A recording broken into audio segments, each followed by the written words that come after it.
And as always, the honk shall lead them. What's going on, everyone? Welcome, Argonuts. Welcome, everybody, to a Saturday stream, and in fact, a much earlier Saturday stream than we normally do.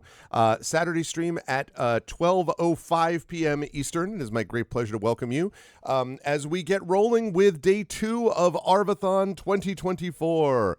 The Arvathoning or something, as we move into our second annual subathon in our second day. And this is going to be our longest, our final day of the subathon, our longest and our most awesomest day of all, as we get more Forgotten Realms Unlimited Adventures in play.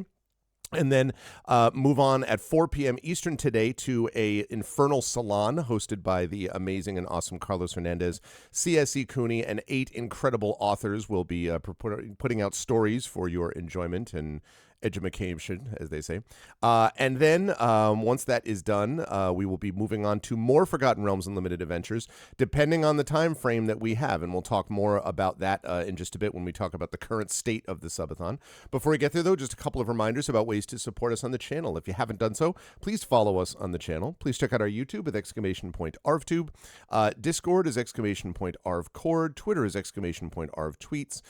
Blue Sky, !ArvSky. !ArvTalk is the TikTok, and the website for this is arvaneleron.com. If you haven't done so already, please check out the podcast that is now hosted there as well, which is Hearthglow.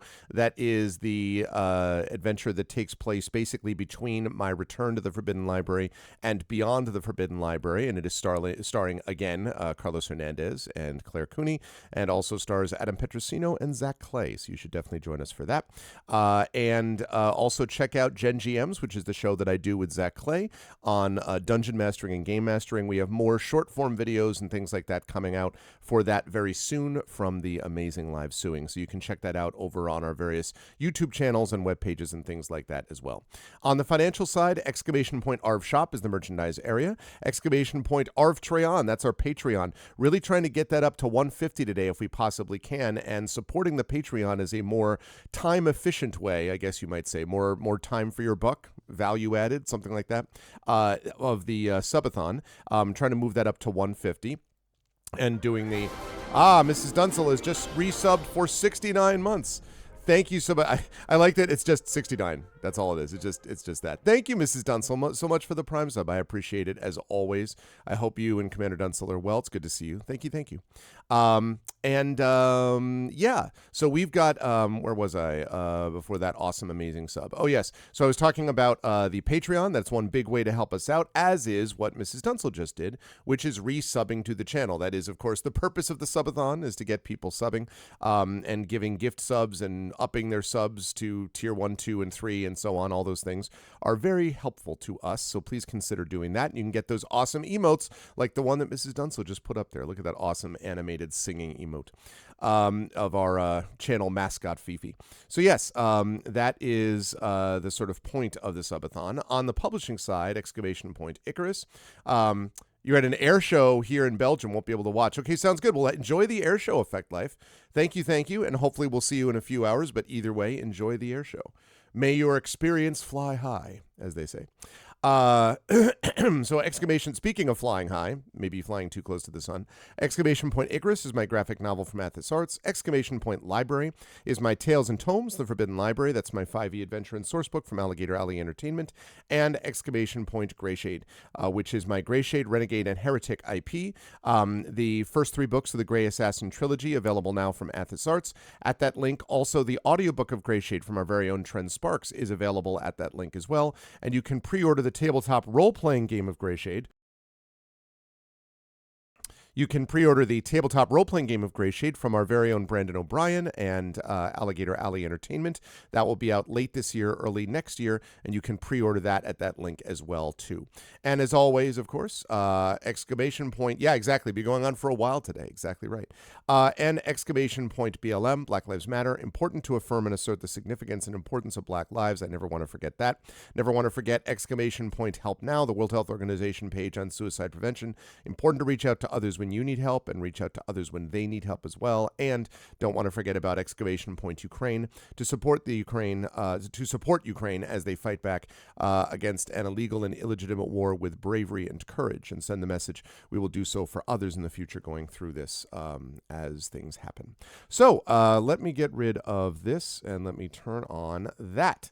There we go. Hi, everyone. Good to see you all. I hope everyone is doing well. I am proudly wearing today my Black Rock Books shirt for two reasons. Number one, because it's always good to support a local bookstore through which I have been privileged to do several readings of my work, but also because Black Rock Books also sells books, which is important. If you're ever in the Bridgeport area, by the way, in Southern Connecticut, you should stop by Black Rock Books and support your local bookstore. They are a great bookstore.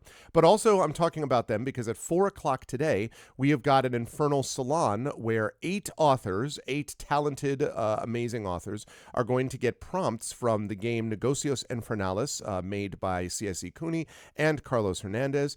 Claire and Carlos will be hosting this Infernal Salon. They will give them the prompt based on the cards from Negocios Infernalis. They will then use that prompt, the authors will, to write a story. I think they usually get about a half hour for this, if I'm not mistaken. We will be chatting about stuff as we do so. And then once they are done, they will read us these stories. Chat is also able to play along. This is always very popular, and it's always amazing the kind of work that comes out from it. I'm always super, super impressed. So I'm grateful that the authors have decided to join us. It's a really good mix of authors as well. So that's going to be happening at 4 p.m. And I do want to mention that at 3:30, I'm not going to stop the stream, but I am not going to be actively streaming.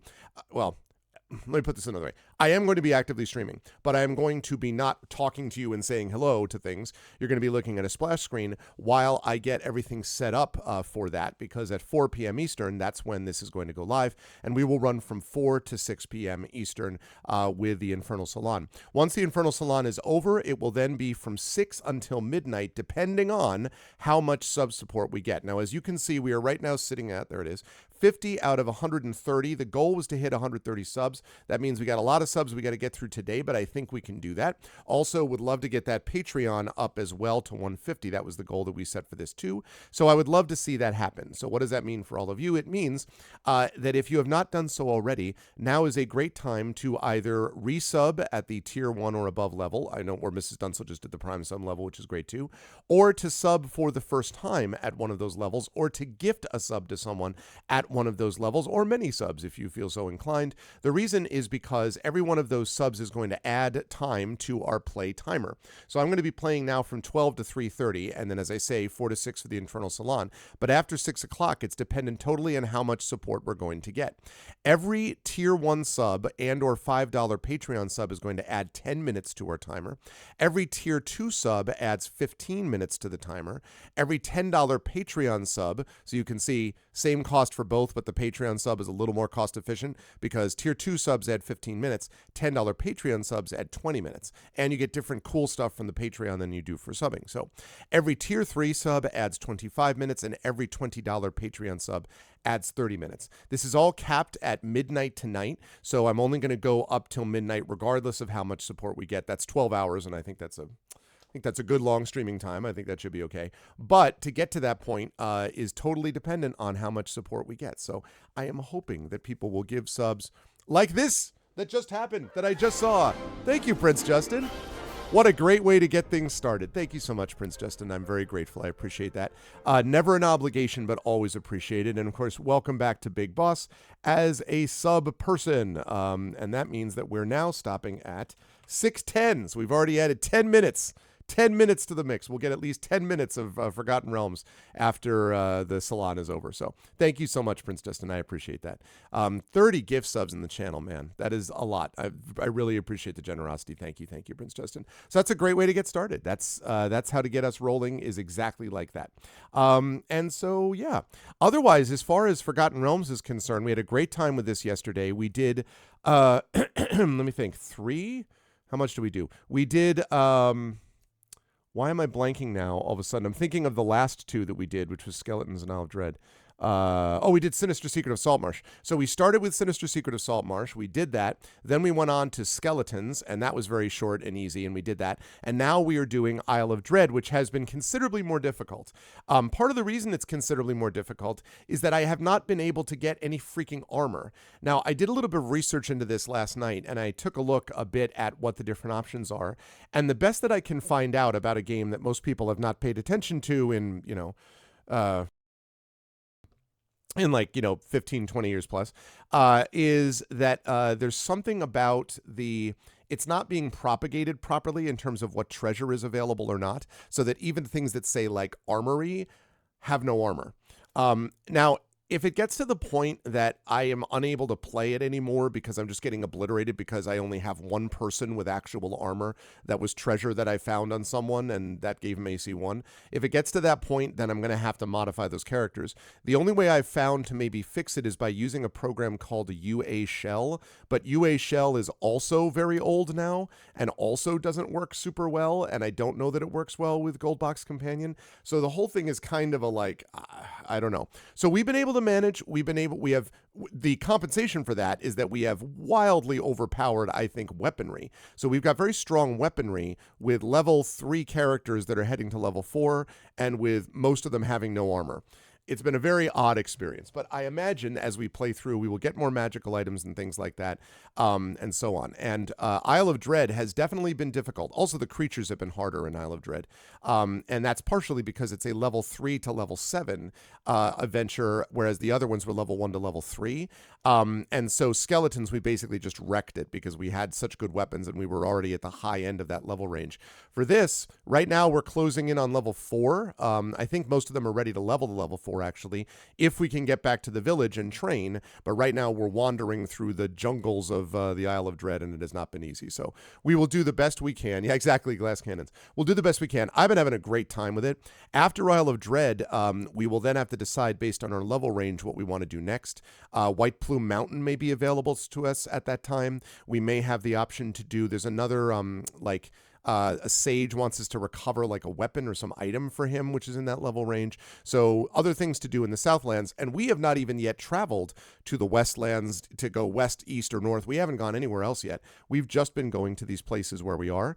And so there's a lot of other high level stuff. There's one super high level thing, which is this fortress thing in the west of where we are now, in the Southlands of the realm. But that is levels 18 to 20.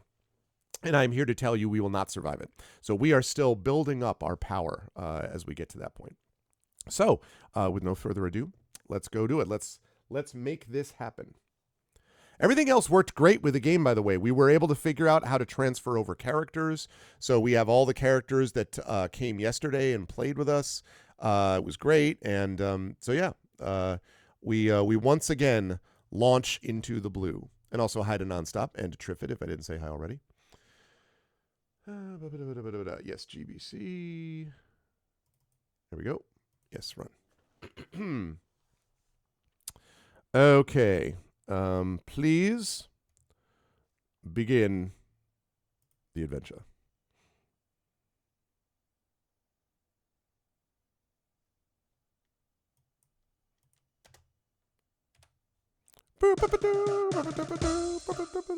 Yep. Okay. Right. Play the game. Load saved game. B. Loading, please wait. Begin adventuring. Yes, we were sleeping on the beach. I remember this well. I remember well that we were sleeping on the beach.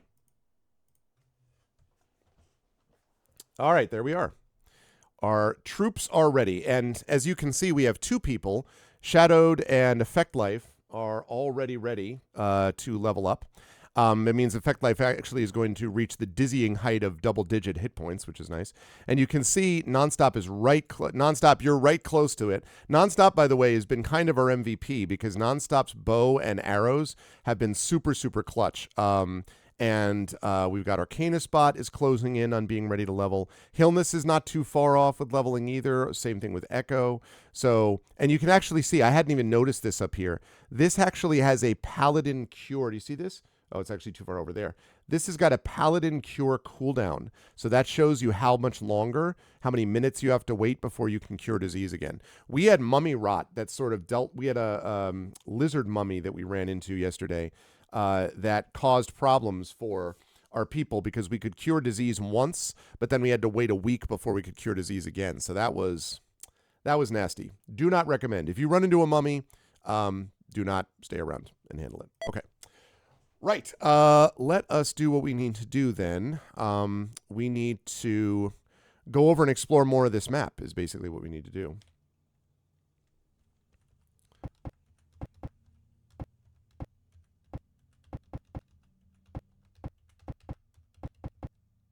And we're going to... Clearing is filled with several rows of bare, leafless trees grown in rows.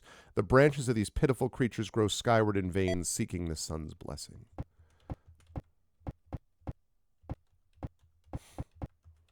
Okay.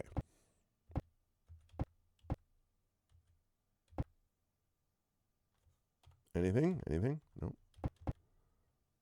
Ahead, the trail sinks into a desolate swamp. Mosquitoes buzz hungrily in the air, and the humidity rises drastically. That's great. That's what I like in my adventures. In my vacations, I love it when the humidity rises drastically. What could be better?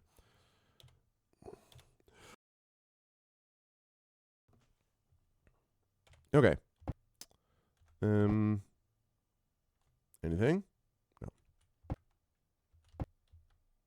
The screams of cannibals dashing through the swamp bring you to arms before your foes draw within melee range. Streaked with war paint, skulls jouncing from their stringy black hair, the foul men attack. Oh, Isle of Dread. How I don't necessarily love the mindset. Although those, I don't even know how to describe those sprites, to be honest. I described that one as dead.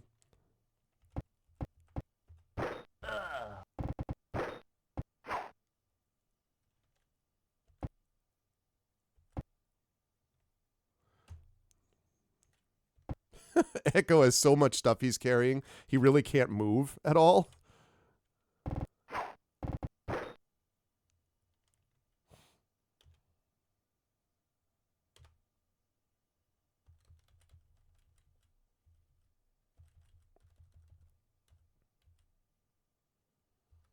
How about right there?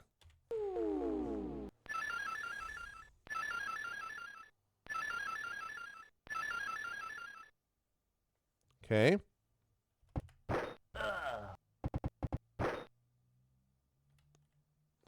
All right, I think we're doing okay on the hit point front.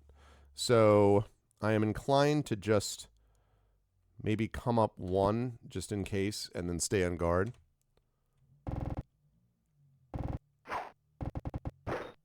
Nice.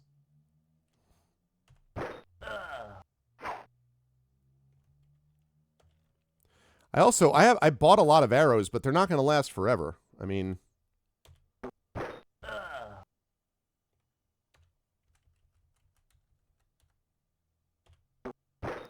nonstop, just wrecking the place.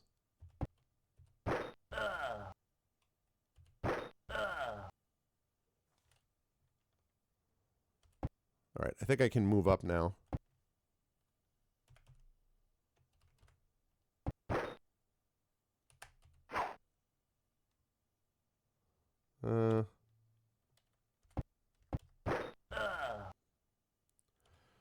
All right, everybody else is helpless.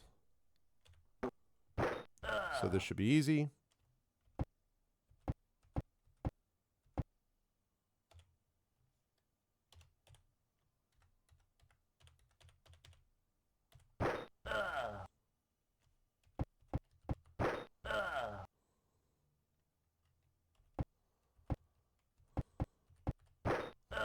There we go, not bad. Pretty good.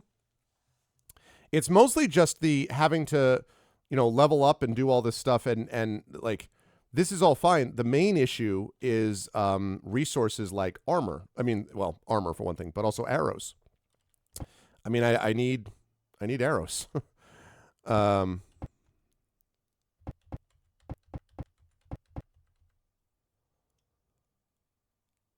The skulls of natives hang from thick vines and ropes dangling from the branches of the trees towering about you.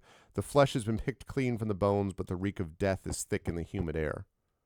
Ahead, swamplands claim the trail. You hear the buzzing of enormous mosquitoes and feel your already sweaty clothes drench in contact with your skin. Again, charming. Lovely. Great. Exactly what I want. What could go wrong, chat? A Draco lizard steps onto the trail and stares at you. Then it opens its mouth in a feral hiss and leaps into the air, swooping at you. Okay?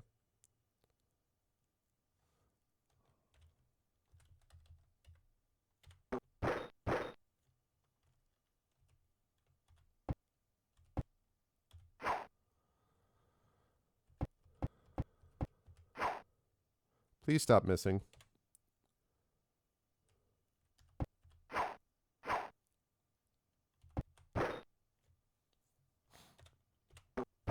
There we go. Goodbye, Draco lizard. That's what could go wrong. Yeah, that's true. You are quite right, Prince Justin.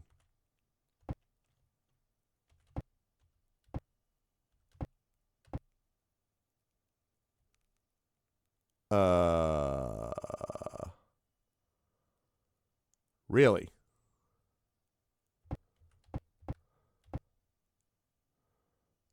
Okay. Well, we're still looking.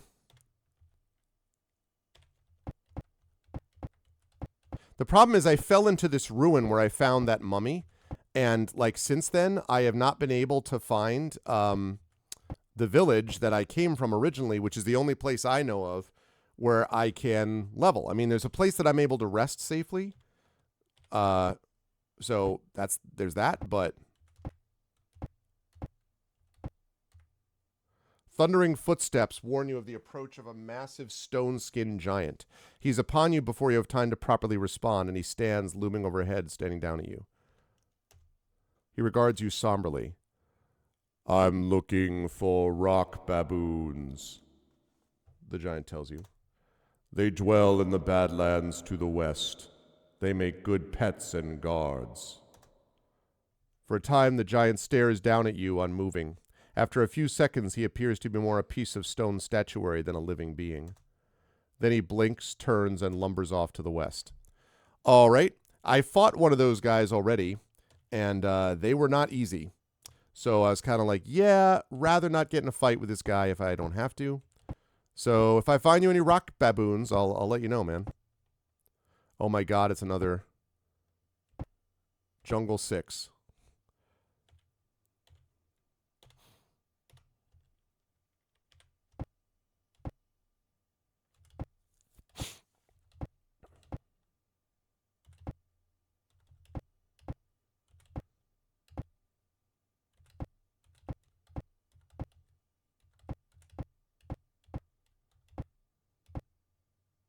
You emerge from the jungle into a large clearing.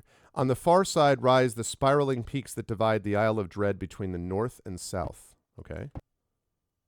In the distance, a giant horned lizard looks up from a shallow pool of water. Lizard darts off to the tree line to the south. God damn it. A bee with flies. Wait, what is this? Oh, those guys?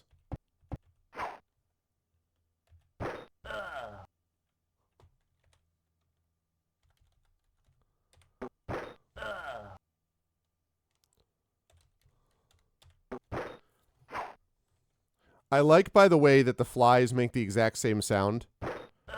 The fly's like, huh. Yeah, I know, right? Seriously, Triffid. Well, Isle of Dread is very combat heavy. I mean, that's definitely true. That was always the case. But there's definitely been a lot of fighting in here, which, again, I don't mind. Oh, God. Skeletons clamber towards you, claws twitching unnaturally as their skulls chatter in a mindless cadence. Okay, that's not great.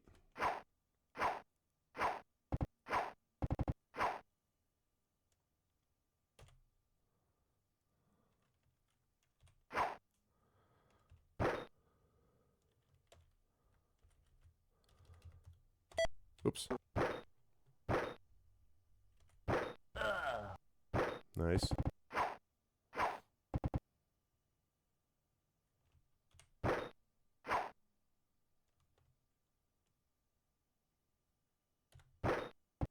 Damn it.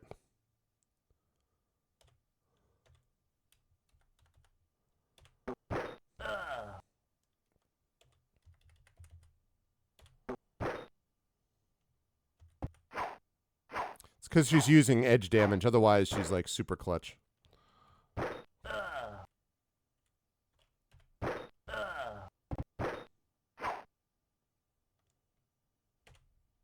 right. Right. Mm-hmm.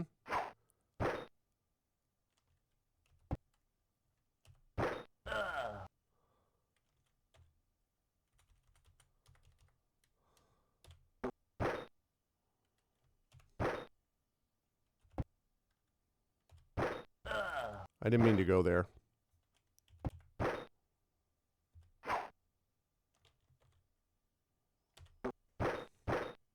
Dead? Dead? I mean, undead. More dead. More dead than previously.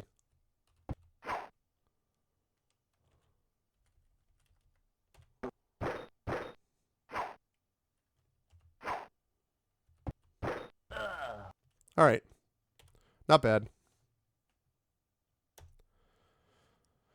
Not bad. But these guys are not really a threat, honestly. I mean, the main issue is whether or not there's just so many of them that they use up resources again. Let's see. Oh, am I out of... I bet I am, aren't I? Yep. Yep, I am out of... I'm out of heals. That could be a problem.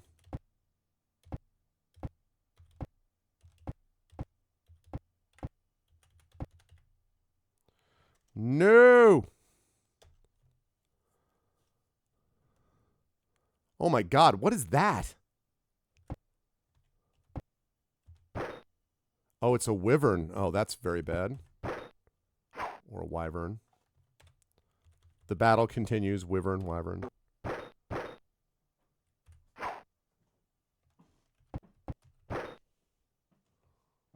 Okay. Woo! Hi. All right. Oh, actually, yeah, this is a perfect time now that I think of it. My daughter came up. I literally just beat down a wyvern. So it's very appropriate. So this was my birthday present from my wonderful daughter. All right, you all ready? I don't think you're ready for this. You all ready for this? Do. Ha ha! Unlike the wyvern, there we go. Unlike the wyvern, this one does not actually sting. See? He's got black wings. He's got spikes on the back. He's got the black ears. He's got and then everything else is like red and black tail. So he's like, you know, right? That'd be really cute if you could actually send him the shoulder. I don't know if you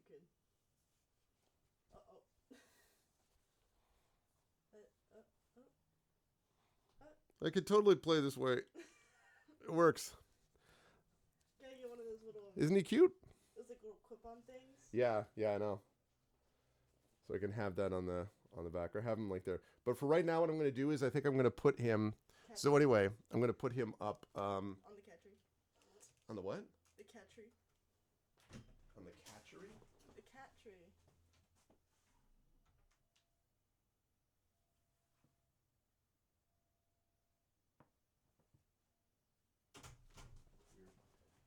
Okay, so you're thinking of here? I was saying the cat tree, but Oh, it the looks like cat's tree. But it looks like it's not no. on your camera. No, and it wouldn't... Let's see. Let's make it...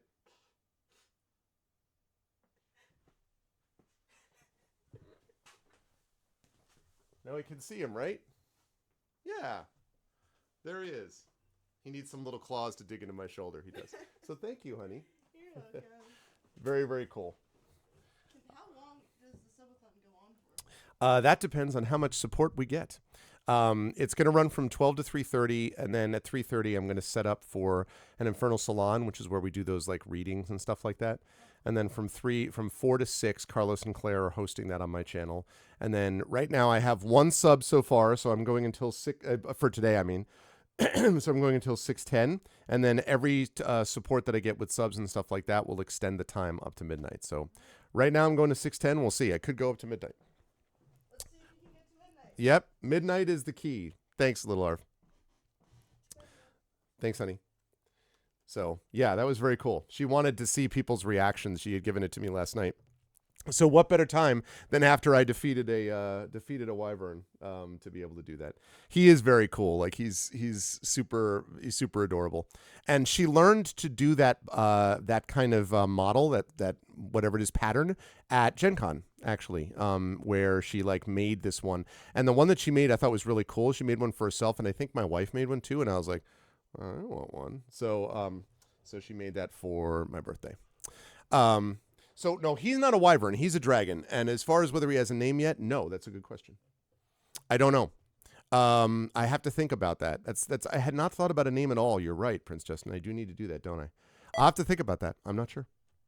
Anyway, so that was very cool. That's not what I was hoping for.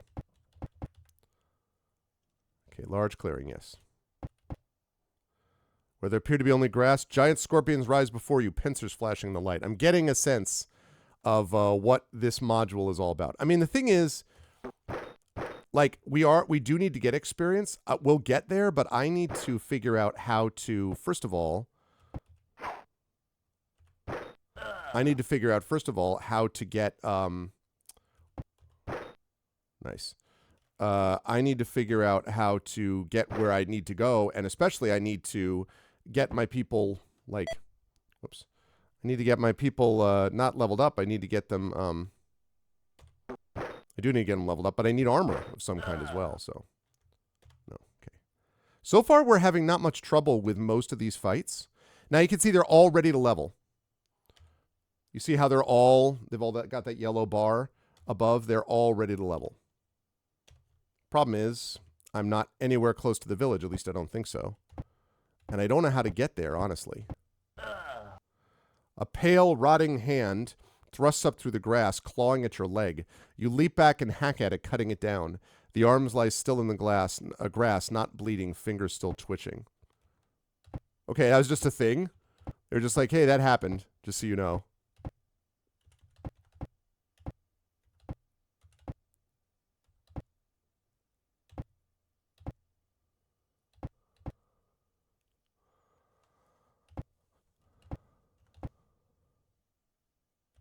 Okay. Whoa! You stumble into a clearing filled with a camp of richly dressed tents. You see silk tapestries, brightly colored carpets, bronze artifacts, gilded leatherwork, silverware, and gold jewelry. As you take in the sight of the camp, you also realize that you have been spotted. Humanoid felines rise from their resting places with deadly grace, their hands smoothing over the backs of metal war claws. Is this a Khajiit, maybe? No. A moment later, the first blow is struck, but not before you notice the saber-toothed tiger is emerging from the tents in the rear. Oh, God. That seems bad. Wow, Rakshasas with 10 hit points?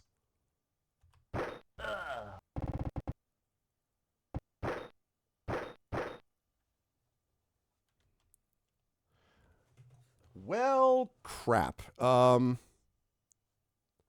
love the sprites of the Rakshasas, but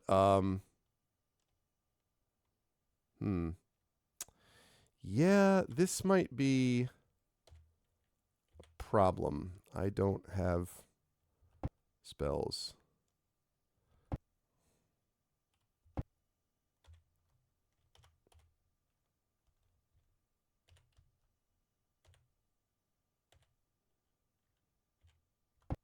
No, stop.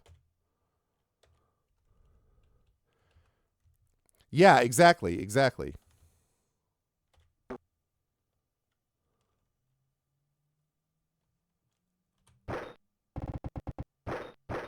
is very bad.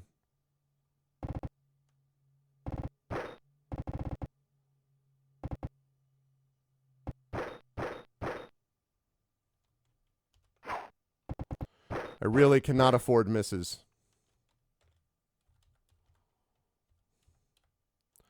Uh-oh, am I out of arrows? I sure am. Well, I'm out of +1 arrows. I mean, it's probably a good time to use +2 arrows anyway, to be honest.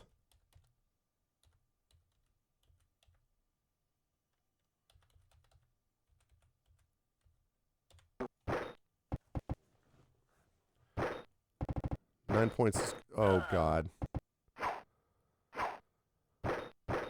Oh, this is so bad.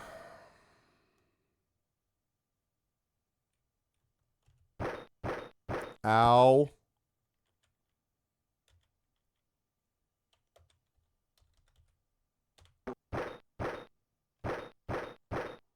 No, this is a big old we are getting crushed. I can't go into that with no spells. I crit twitch.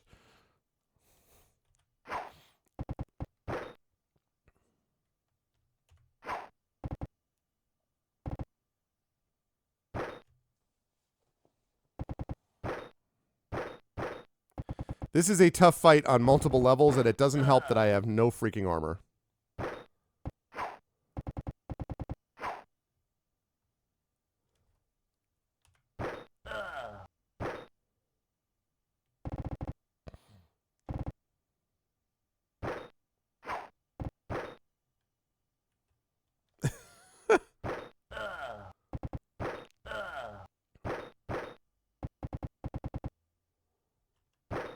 Yep.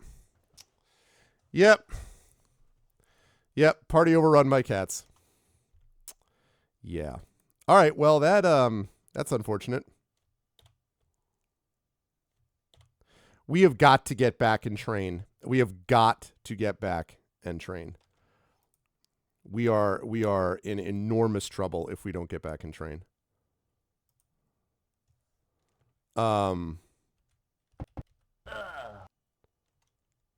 Right, I already know about that.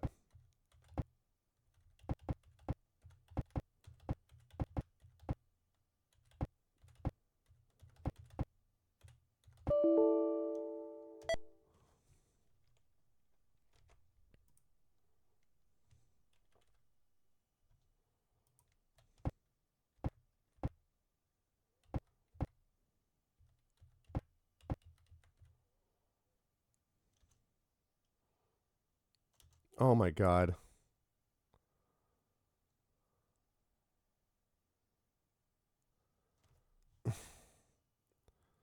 I'm just gonna do quick combat because I have no chance here.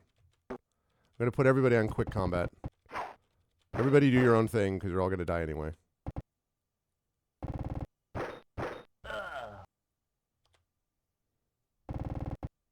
Yeah. Clearly that way is not safe.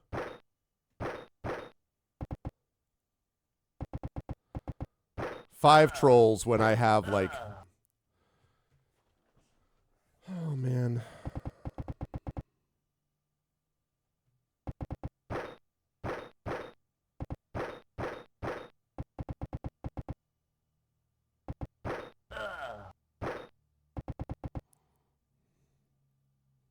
That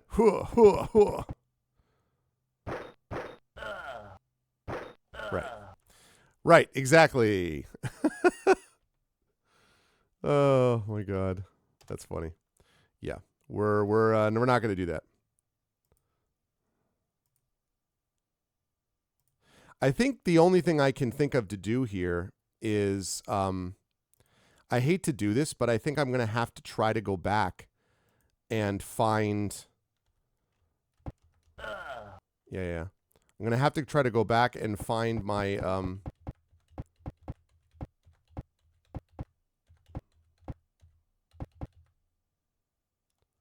Whoa, an ape!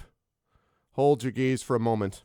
Its chest heaving with indecision. Its huge arms and powerful fists flex and open several times, moving slowly and gracefully before its chest. And then it simply turns and walks into the jungle. Shoot. Oh, this is the... Ah!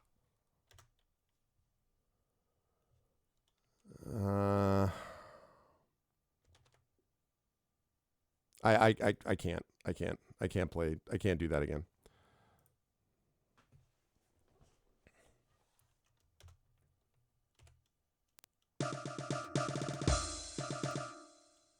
Yeah, I've got to figure out how to get back.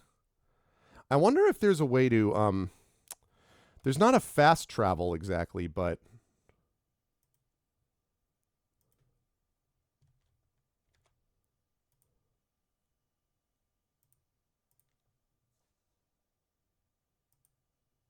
all right. So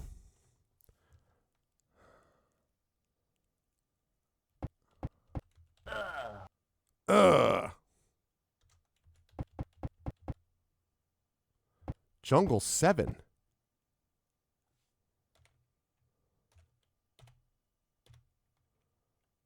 Um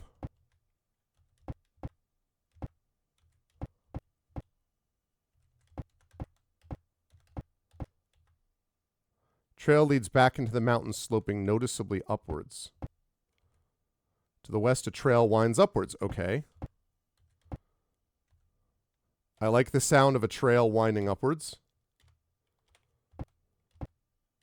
Does it lead to a comfortable place where... Every so often when the map program sort of doesn't understand what it's looking at. You have reached the top of the trail. The Rocky Mountain Trail leads off behind you. Low ceiling cave leads into the mountainside of the west. Echo Alpha X5 stops you and points to the distance.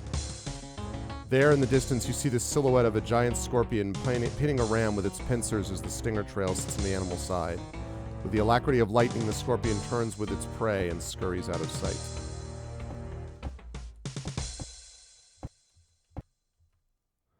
Icy wind dips down from the peaks overhead, chilling you where you stand on the trail. From above, the moaning of the wind takes on an almost human melancholy.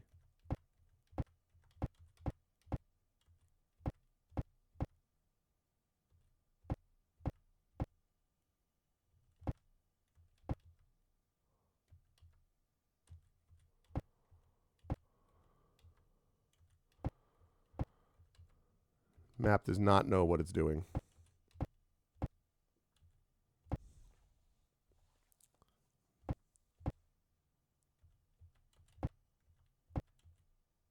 Sound of rocks clattering alerts you attention of a predator that has managed to nearly sneak up on you. What predator? Ooh, a snake, huh? Oh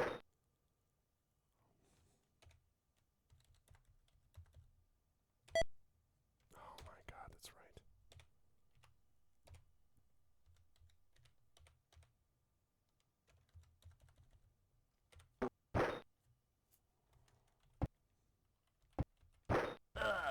Okay, good. Nothing else from the rock python.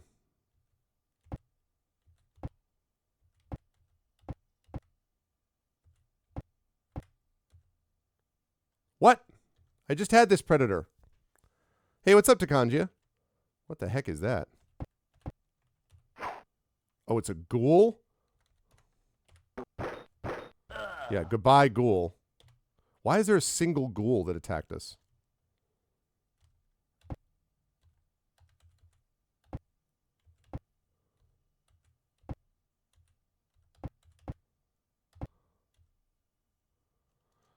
Mm.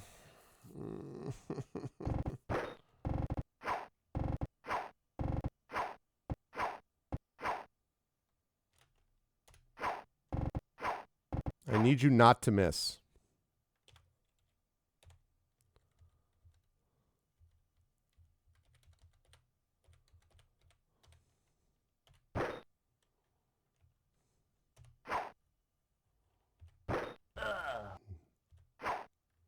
Need you not to miss.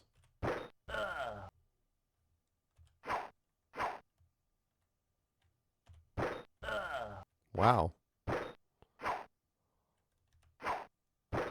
Remember that part where I said you can't miss? Remember that, right?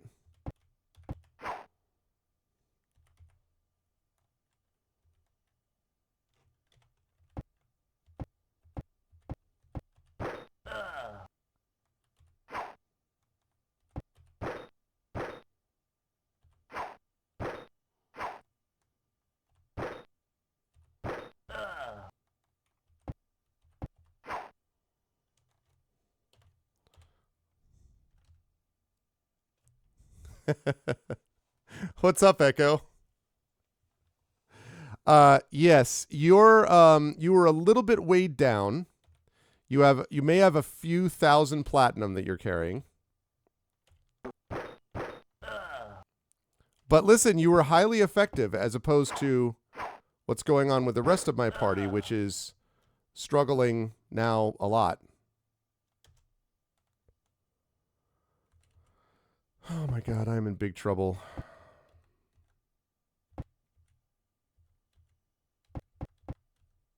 Oh. I have to reload. I got to reload this. I can't. I can't with this. I mean, I'm glad we're in the mountains. Don't get me wrong, but I really, really, really would like to have armor.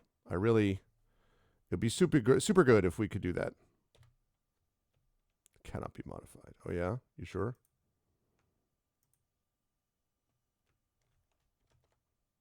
My precious. What's up, Wispy? I mean, sort of. I mean, like, the thing is, they're all ready to level. And oh my god, Jungle 9.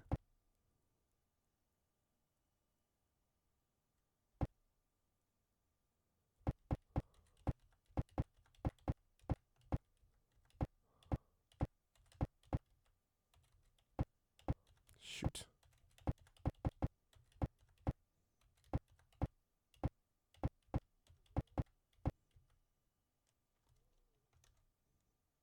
Wait, what?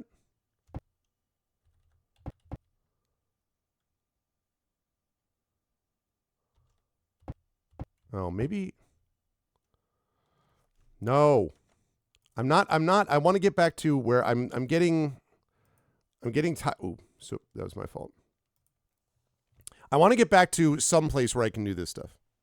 Need to do this.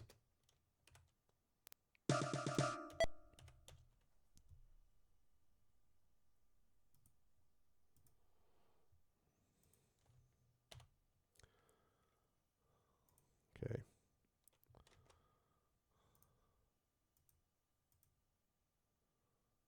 All right.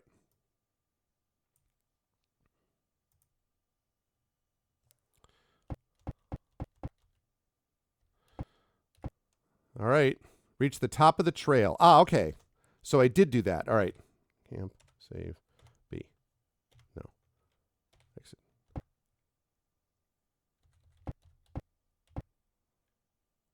I'm going to go into the cave. What ranger is among your band? Ah ha ha! Nonstop is my ranger. Nonstop frowns, stating that nothing has been in this cave in years. There are no tracks, no indication that even an animal lairs here. That's a good sign. The tunnel turns northward, opening into a broad chamber with one exit leading out to the northwest. The floor is rocky and uneven, making it difficult to walk.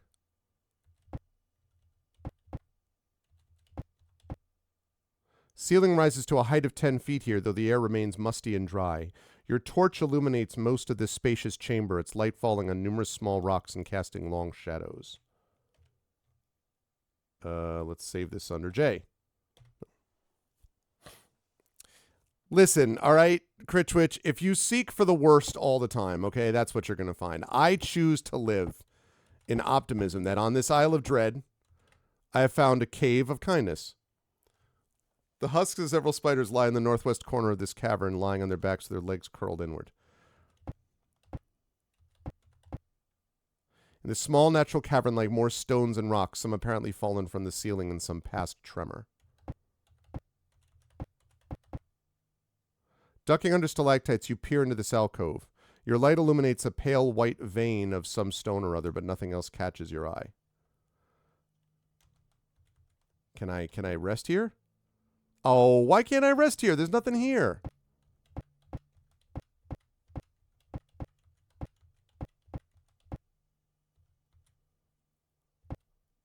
No, I don't buy that. No way.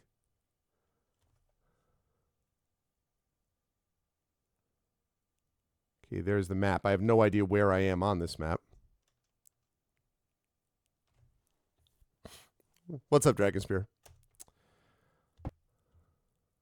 No, I don't. Okay, that's what you're going to do?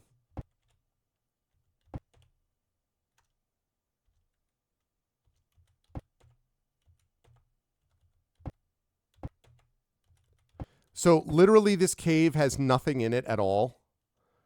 There's nothing to find here. There's no, like...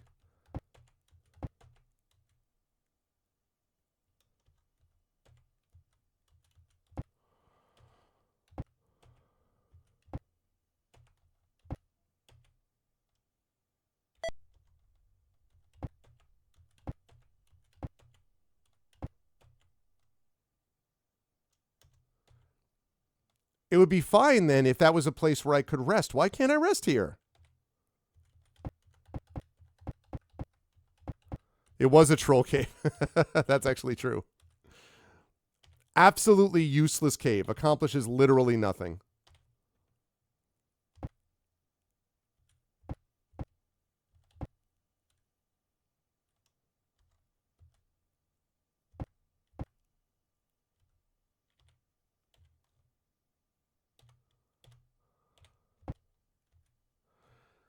This grove is dominated by a single healthy-looking citrus tree rising from the barren ground and flourishing impossibly towards the sky. This area seems peaceful. You see no sign of humanoid passage. Let's go! All right, it's a resting place. All right. Now we're cooking with gas. All right, now we still don't have any armor, and I still don't have a place to train, and all that would be amazing if we could actually do that. But, at least it's a place of safety.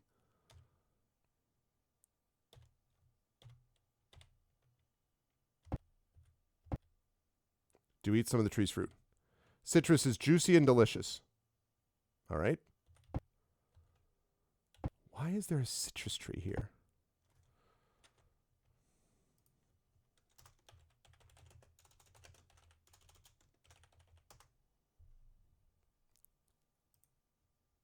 Yeah, I know, right? All right, we're going to save this as J.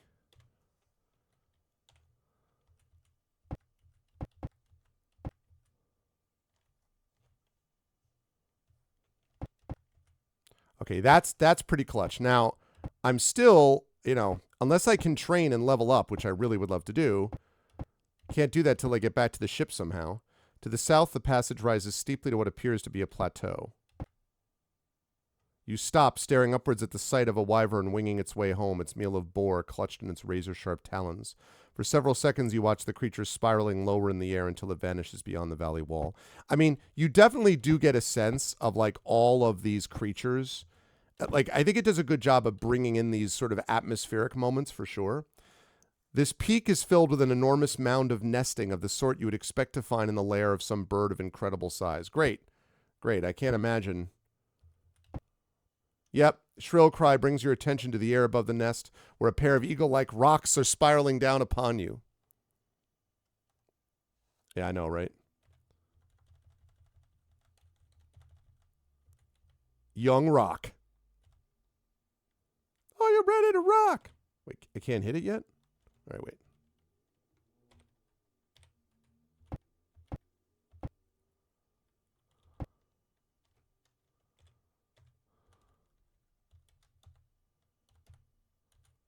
I still can't hit it? Why can't I hit it? Oh, god damn it.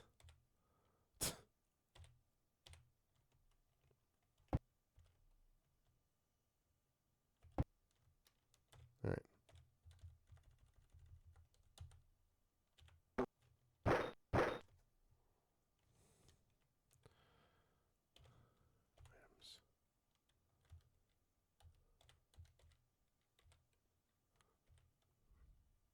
The R2D2 greeting card is much better. It's time to rock and roll. Yeah, that was a great card. Unfortunate. Let's cast. Do I not have Bless?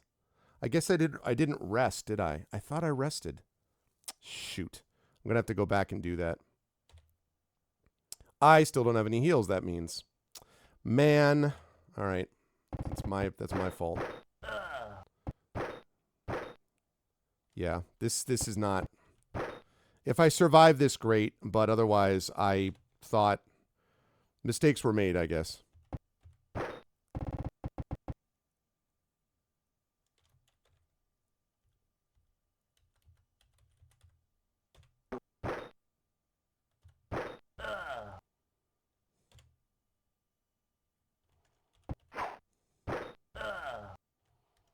There we go.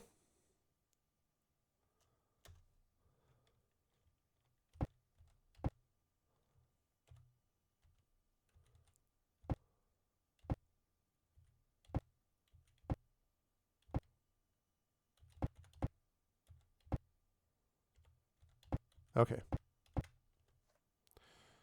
All right, so that's fine. We're going to go back here. I'm going to, because we're right near that citrus grove thing, fortunately. Okay. Because that would have been, I would have been a little bit annoyed, frankly, if that went down that way, but. Ugh. Don't want a predator right now. Oh, crap. It's that one, too.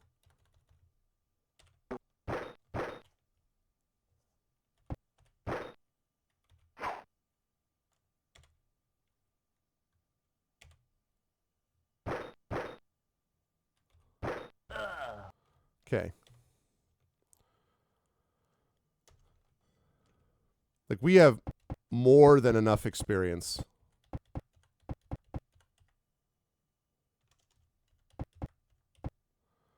Okay. Woo!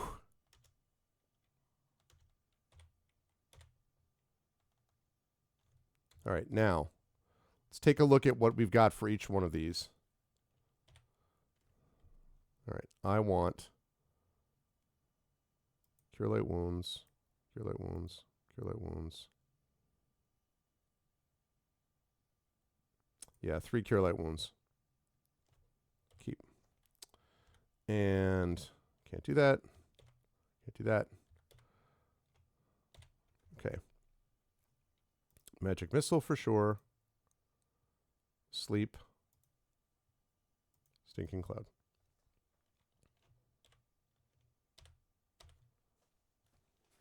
All right, now we have spells. That was my original mistake. I have to get back and freaking level these people. Whoops, no, that's right. I wanted to save this under J. Have to level these people. You stand at the edge of a deep gorge overlooking a tremendous waterfall spilling hundreds of feet into a mighty river cutting east to west across the isle. A narrow rope bridge spans the gorge, blowing in the erratic winds of these mountain climbs. It stretches to its terminus in a patch of stones on the far side of the vast pit. Do you cross the gorge on the rope bridge? Absolutely. Drawing a deep breath, you step out onto the rickety something or other. It doesn't tell me. Effect Life shouts a warning as dark winged shapes emerge from the clouds, diving at you with beaks open and shrill screams. Cheat code. I know I need to get armor for these people. I know it.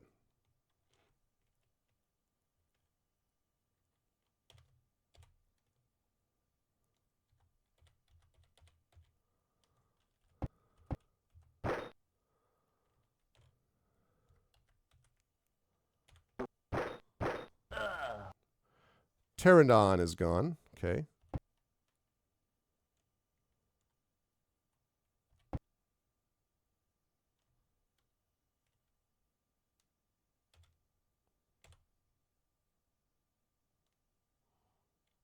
Guard. Nice.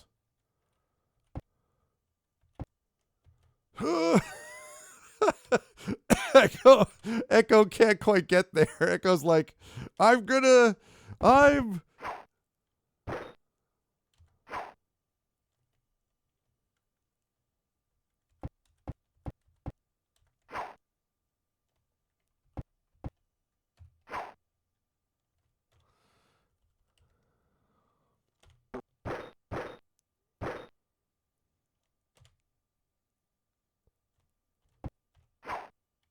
Please stop missing.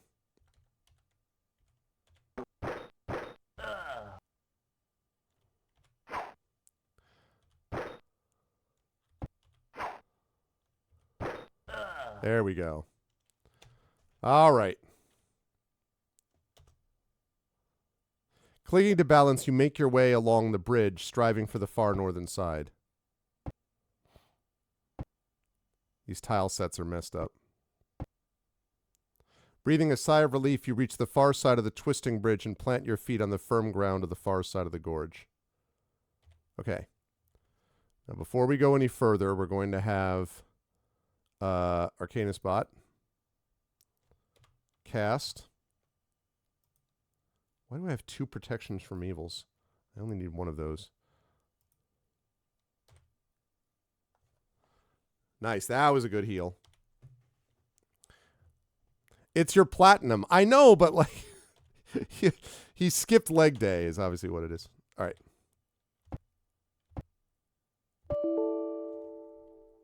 Shoot. All right, I'm going to reload that because otherwise my map stuff gets screwed up and I hate it.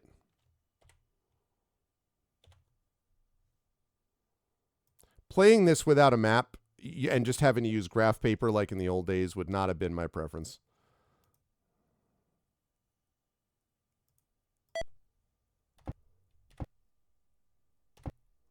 Central Plateau. There we go.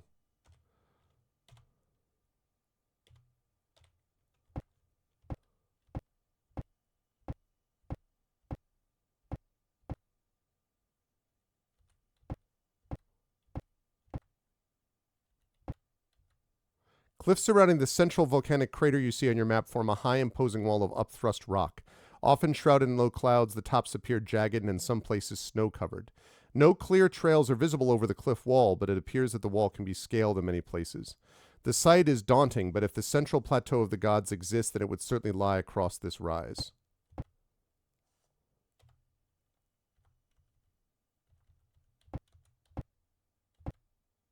It appears that the cliffs could be scaled at this point. Looking up, you see the climb will take hours and will lead to the very snowy peaks themselves. Yes, we climb. With little more than ropes and a firm grip on the stone of the central plateau, you begin the ascent to the top of the volcanic ridge. It's up to Echo. Echo's got to carry your treasure. Hours go by in exhausting labor, and you strain your muscles beyond burning to make the top of the rise before you weaken and plummet back to the earth far, far below. Oh, before. Okay, I thought it was saying that I had plummeted. It's saying before you plummet, you're trying to make it. The air grows bitterly cold, and the frequent tremors within the earth are coupled with driving winds and blowing snow. After the sweltering humidity of the jungle, the added change in temperature numbs fingers and toes. By the time you collapse into the deep snow at the top of the rise, your mind is dizzied, aching. Your body begs for a chance to stop. Looking down from the ridge, you see that the crater basin is thick with jungle vegetation growing alongside a clear blue lake. A small settlement seems to have developed between the jungle and the water. The descent will easily take another 8 hours. Aching and hurt, you find yourself huddling within your blankets at the frigid peak of the central plateau, resting as best you can. Everyone's hit for damage. Once you've rested as much as possible considering the conditions, and you feel ready for another prolonged climb, you begin the descent into the volcanic basin. Still aching and sore, you make your way to the walls surrounding the village near the large crater lake. From above, you notice that it appears to be made of some 6 huts plus 2 more on stilts in the lake itself. As you draw near, a number of native men appear, hurling javelins to fall short. They dance and jape and shout at you in a clear attempt to drive you off. Still, if they were truly warlike, their spears would have been aimed for your bodies, not the earth before you. After a time, they stop their war dance and approach, welcoming you into their village. Forbidden City is actually in here somewhere, I think, is one of these things, I think, Prince Justin. So, wait a minute. So these people are like, huh, huh, and then they're like, that's all right. Okay, come in. Like, what the heck? Please tell me you have a trainer. You are met by a gathering of the 50 men and women who dwell in this village. They clamor about and extend hands hesitantly to touch you, but always jump back before they come too near. The crowd parts around a pair of old men. One is an elderly man, badly scarred and crippled in the left arm. Nevertheless, he carries the heavy stone statue of an old man. Next to this man is an even older fellow, aged to the point of frailty and weakness. He looks at you with wisdom in his eyes, though, and he speaks with a deep baritone. I am Umlat. This is Fano, the talking chief. We greet you to the village of Mantru, where you will find armor and training. Welcome. A great cheer erupts from the villagers who dash off to their homes in excitement. Some of the men go to small craft where fishing nets and lines can be seen. Just as you are sure that these people are forgetting about you, though, you see that they are returning. There on the beach, you are feasted with baked fish, fruits, yam paste, turtle soup, roasted birds, and fermented yam beer. All right, Chad. This is the rest of my breakfast pancake. Eat up, okay? We're being feasted with baked fish, fruits, yam paste, turtle soup, roasted birds, and fermented yam beer. Don't even know what fermented yam beer would taste like, but...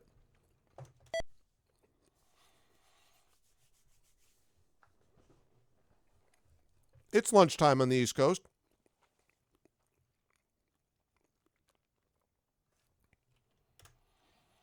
Great smoking fires are lit to keep away the insects from the feast. Beach party time. Thank you for the cheer, Dragon. And afterwards, the native insists that you sleep the night away in their homes. They see to it that one of you stays in each hut. You sleep well, and the natives are ever present to offer you more food, more blankets, and other earthenware cup of beer. Okay.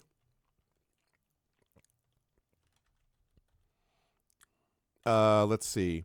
Who is it that had the 2?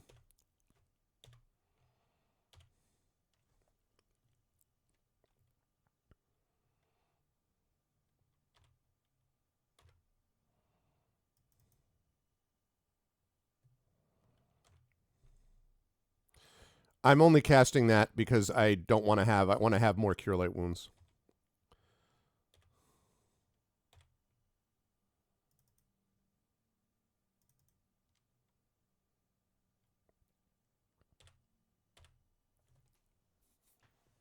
Yeah, I know. I know. They deliberately... I know. I am going to save this just in case. I'm going to save it under... I'll save it under C. When you emerge, you find that the villagers have already begun their day about Mantru, fishing and preparing for the day's meals. Okay, I need... Please tell me that someone's got training. Natives greet you at the door and offer you food and a comfortable spot to rest. You accept their invitation, sure. Again, you sleep well. These people are awesome. But while they're still awesome, I do actually need armor. The tropic forest and the steep sides of the volcanic ridge. Do you feel prepared to climb for another 20 hours and spend another night atop the ridge? No. Absolutely not. I do not feel that way, nor will I ever. We're just going to live here forever, Chad. That's how this works. We're not, There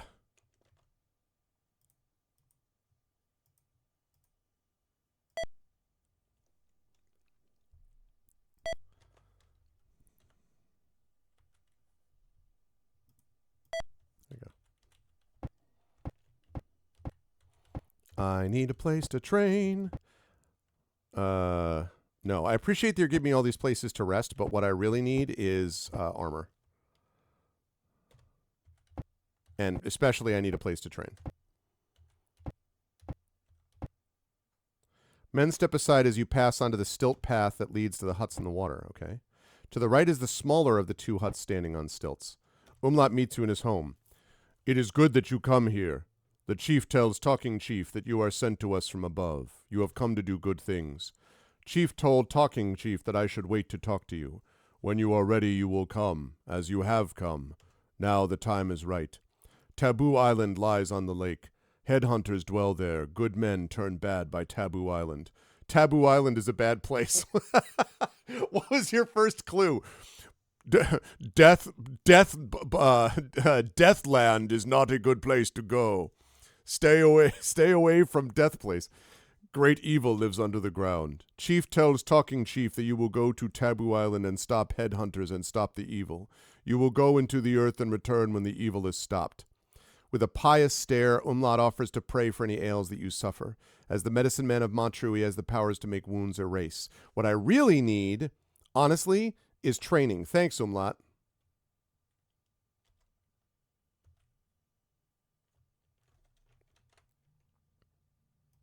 All right, so I got to save these people. I mean, they gave me fermented yam beer, right? So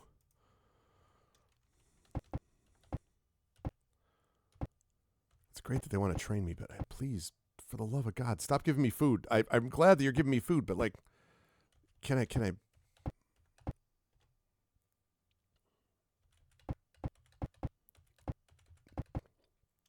Training. Do you have any place for training? You seriously don't have any place for training.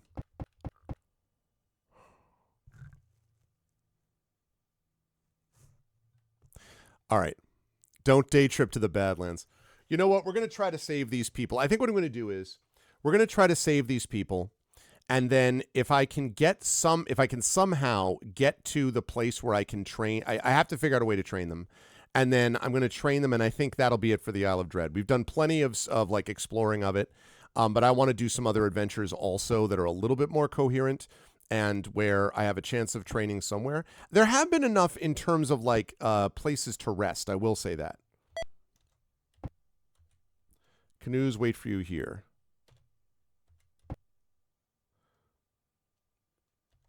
Okay. Can I not go here? In front of the hut of the talking chief Manchu's little stone statuette chief. I see.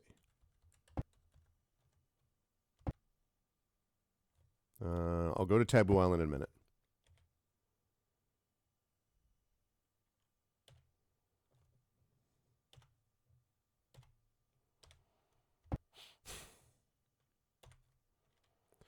You row about to the east side of the island where ancient docks still jut into the water.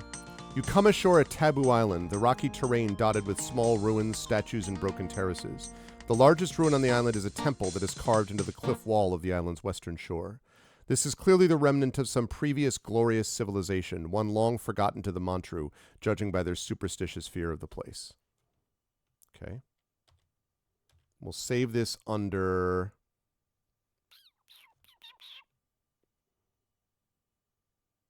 J.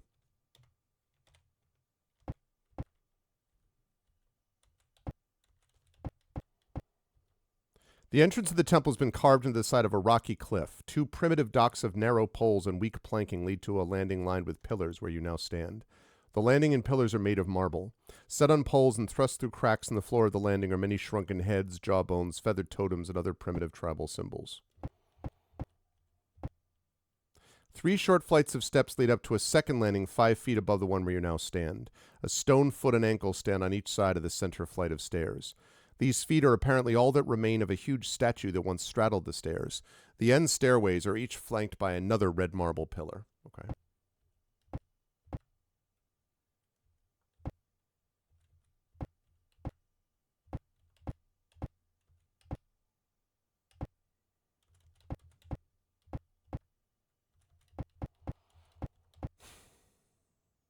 Okay. Yep.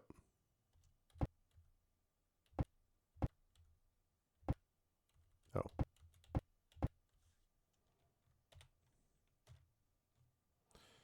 What did I save this under? I think I saved this under J. I think it's J. Let me just save this map too. Okay. At the back of the second landing is an opening leading back into the cliff. The opening is flanked by another pair of pillars. Carved out of the angle back walls of the landing are 2 bas reliefs of humans holding lighted braziers. Ooh, can't get in there, huh?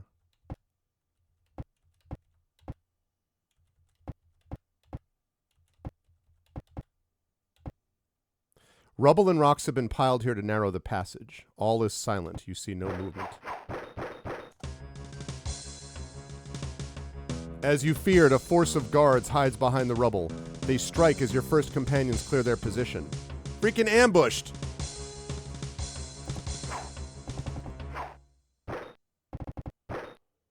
Wow. Just ambushed. Unbelievable.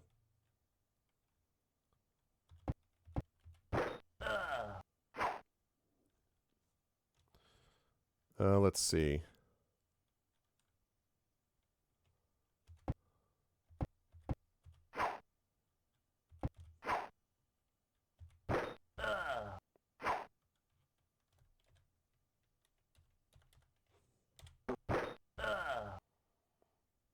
Fortunately, these warriors suck. Although, the leader, though, looks like he's pretty powerful. I wonder if I can cast sleep on him. Now, you know what? I'm going to cast magic missile on him.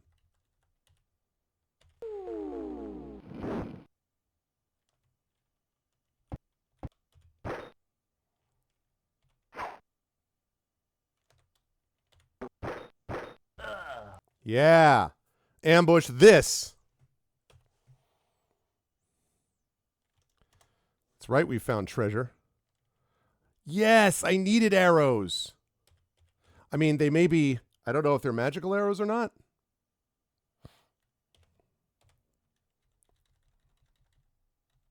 Oh, I kind of didn't realize that.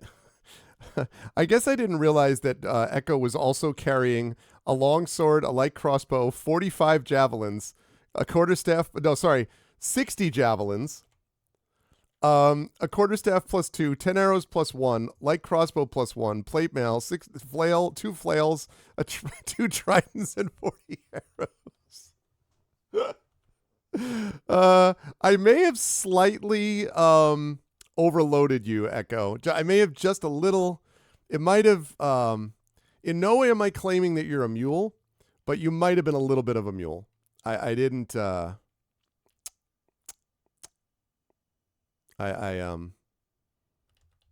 kind of didn't realize that I did that.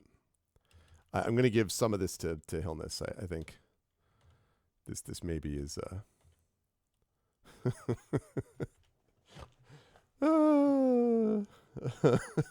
That's really funny. I was like, I wonder what he. Oh, he has a lot. Yeah, he's got. The leader of these men wore some sort of bone armor. The others were clad in crude leathers.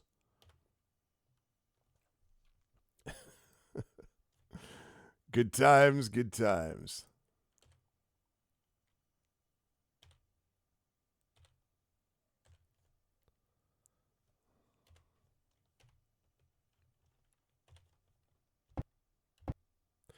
Steps lead up to a balcony to the left and right, with many doors leading off the walkway, and before you is a large hall, once the main worship area of the temple in which you stand. Your approach has earned the attention of tribesmen and women of the headhunters. As the natives within the worship hall rally against you, shouts and war cries alert you to reinforcements coming from above. Well, they sure do that, don't they? Good golly. All right. I need this is a job for sleep, is what this is. Look at all that extra movement Echo has now. See?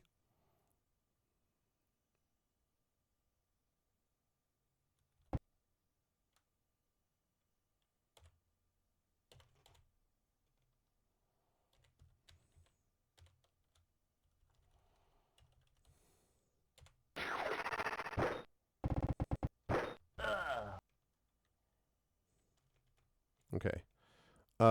Cast. I don't have bless. Ooh, but I bet I have. Don't know how far this ranges though.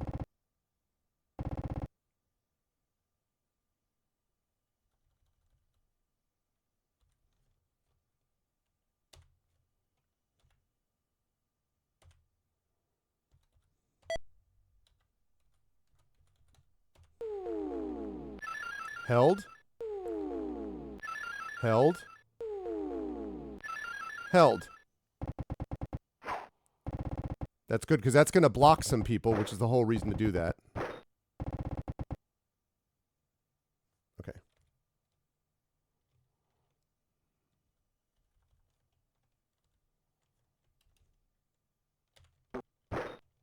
Dead.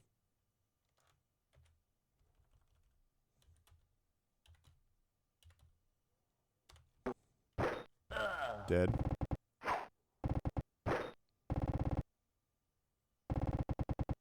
How did what? Hey, listen. Dead.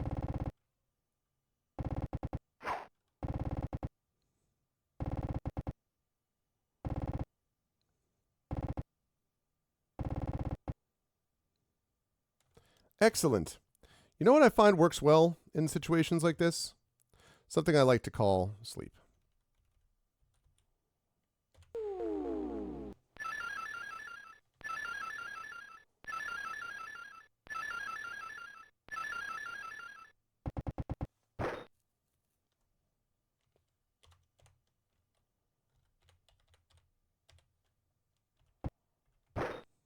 Dead.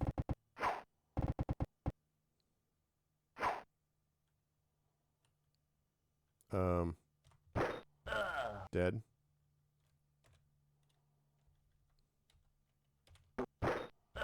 Dead.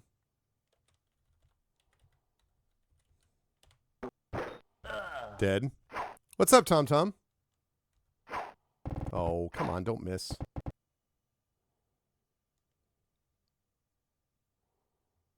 I don't want to use all of my stuff, so I think I'm going to just keep... I'm going to keep on guard. I don't want to use all of my spells here, because I don't know when I'm going to get a chance to rest again.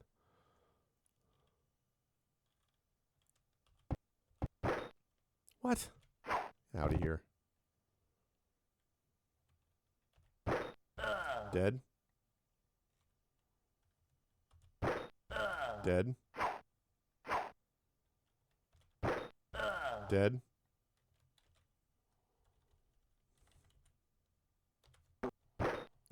Dead. Non-stop, doing some serious work, as usual. Dead. Dead.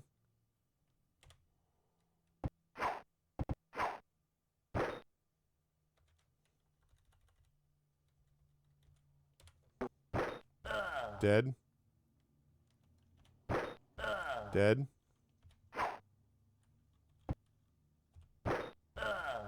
Good. Everybody else is helpless. Dead. Dead.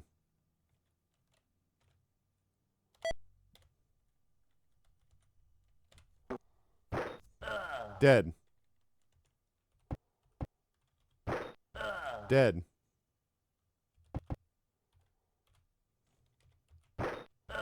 Dead. There we go. Very nice. Very nice.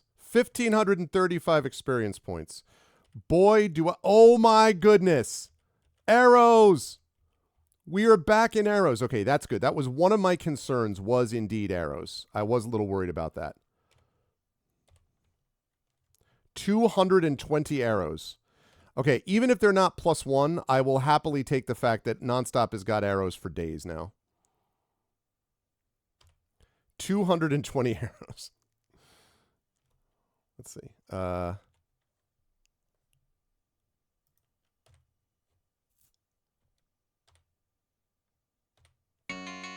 band of young men rush from the doors to the north. As you engage them, you hear more cries coming from the south edge of the balcony. I guess I could have cast as well, and I didn't do that. Okay.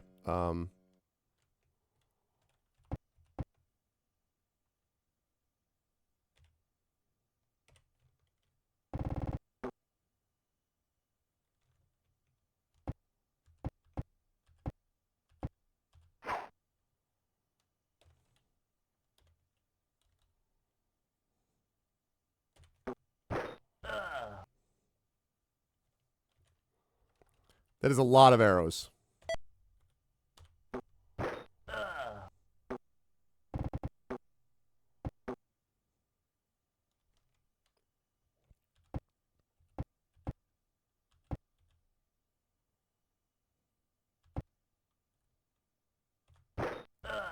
Dead.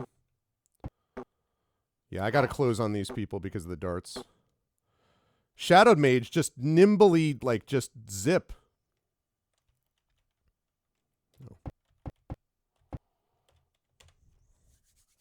And hey, Imaginary Expert, how are you? Okay, right.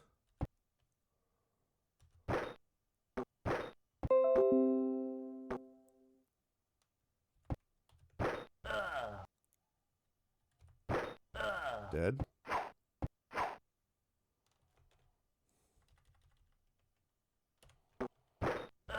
Dead.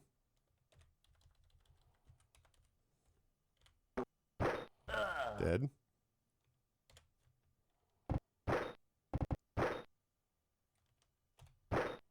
Dead.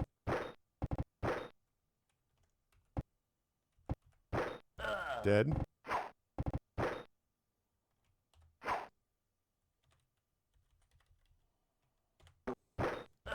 Dead. Nonstop, just a death machine, just laying out death. Young tribesmen have no shot.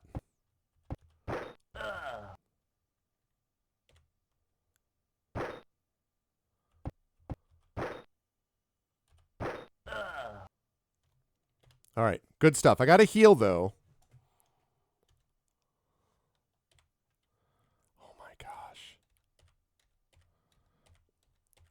I think it's very unlikely that these... I'll take that dagger, but I think it's very unlikely that these battle axes are magical. I don't want to take the time, or I don't want to waste the spell. Look at all these daggers. Okay.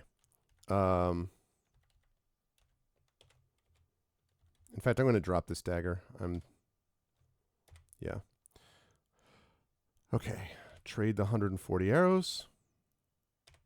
Okay, so just to be clear, nonstop, you now have...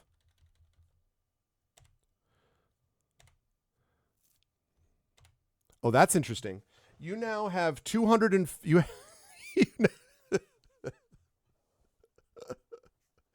You now have 400 regular arrows and 39 arrows plus 2. I just want to be clear. I hope that's enough.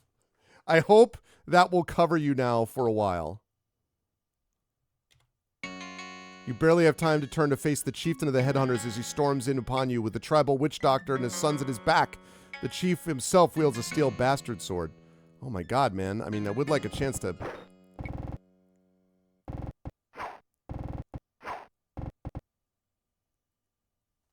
Jeez. All right, where's the witch doctor?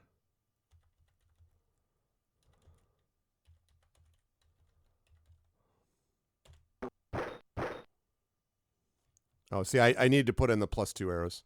More DACA. Yeah, I know, right?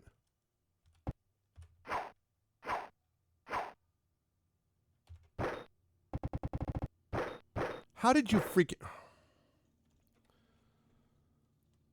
All right, well...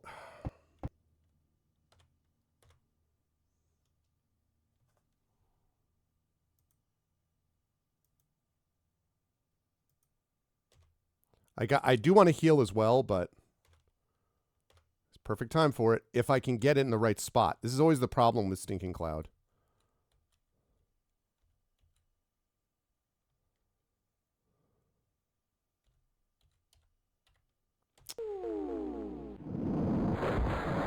Yeah, that's always the problem. Okay, first of all, unready that. Ready your arrows plus 2. Secondly, since you're right here...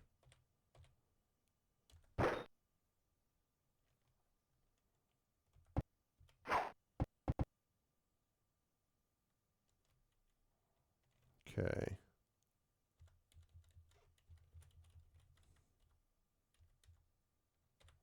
Target. Target. Target. Good. Yes! Let's go. Goodbye, Chief. That's awesome. Okay, great work. So...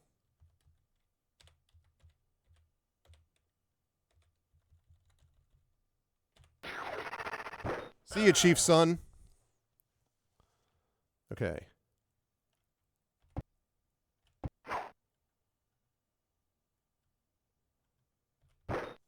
See you, witch doctor.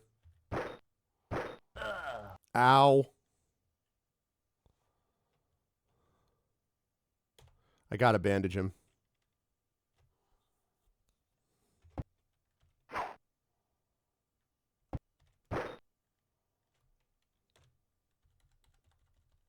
Oh, wait. First of all, I gotta equip your arrows again.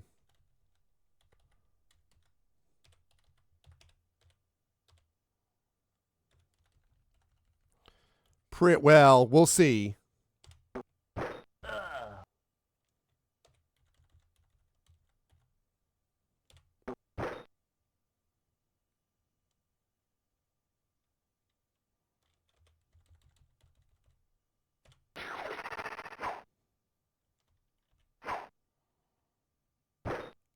I did not give you permission to leave. Outstanding. Okay. I'd love to be able to help him, so I don't want to take any chances here. Okay, we have got so much experience at this point. Oh my goodness. Bracers. Okay. Let's see. Bracers. That's going to be super useful. Let's put this on items. We actually have bracers. Okay, let's see. He's got an AC 1. Let's put this on Arcana Spot. Trade that to Nonstop. Because definitely Nonstop needs more arrows. I don't want to take any chances. Bracers. Where was I looking at? Arcana Spot. He has an AC of 9. AC of 3. Oh my god, 2 people with actual functional armor. Temple falls silent in the wake of your battle. Bodies lie piled all around you on the floor, and as you fought in melee, the young children and women of the headhunters fled through an opening in the temple roof. A warm breeze blows at your face, funneled from the temple through the rubble-strewn corridor behind you. Okay, well, before... No! Fire is blazing. Balconies run along 3 sides of the chamber. 20-foot by 30-foot hole has been cut in the center of the ceiling and is open to the sky. To prevent debris and small creatures from entering, a net has been fastened across this opening. A rope hangs from one corner of the opening to the floor. Okay, don't do that. Jeez. All right. So I need to cast. Gotta cast some magic, man.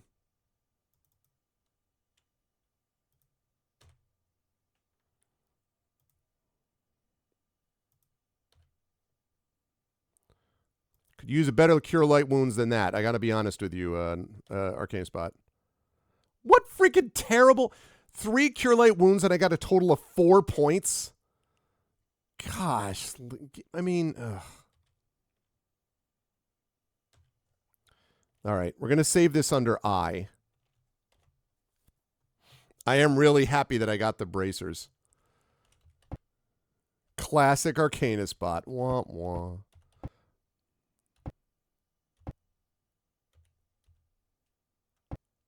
Secret door. The wall slides open to reveal a dark, dusty passageway, apparently long unused. Moldering rags and unidentifiable lumps dot the floor. Several large stone levers and a corroded bronze tube line the south wall of the chamber. 3 rotted ends of rope hang from small holes in the ceiling. The niches in the wall are lined with a brownish-looking mold. The mold is filmed with damp rust. Careful search disturbs the molds growing within the niches where you stand. It quivers, then explodes in a cloud of choking spores. No! Okay, this is really bad. Right. Okay. We are not going to accept that. It's time to load. Oh no, yes, I definitely know that. Are you sure you want to load? No, I'm definitely sure that I want to load for sure. I promise. That's what happens when you rely on AI. Wait, what? What do you mean? Oh, no, this. There we go. Woo! All right. Okay.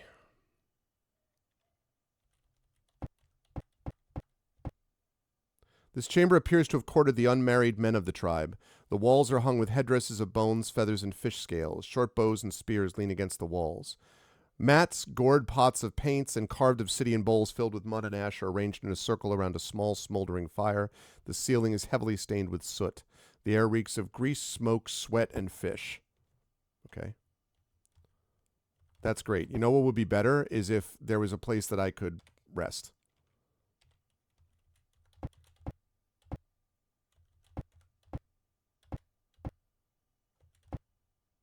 Chamber appears to have courted... Okay, I already know about this. I mean, the good thing is, I was about to type, don't trust the mold. I know, Caro. I saw it. I just saw it too late. The only thing that I'm dealing with here is I don't know where I'm going to go to get trained. I've got to have, like, I could probably go up 2 levels at this point. Room seems to have been the home of the unmarried women of the tribe. As you fought, you noticed a number of the girls fleeing up ropes leading to the hole in the temple roof overhead. The floor of this room is littered with bones and tools such as scrapers, needles, and mallets.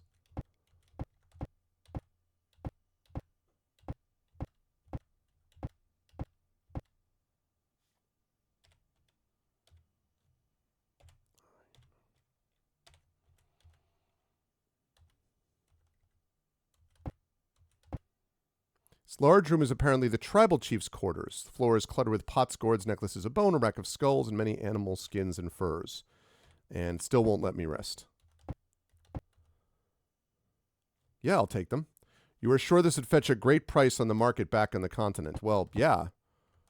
The collection of skulls shows the malignance and the prowess of the headhunter chief.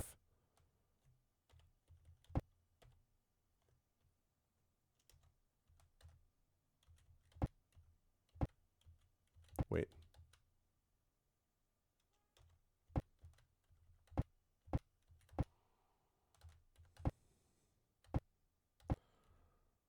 Okay.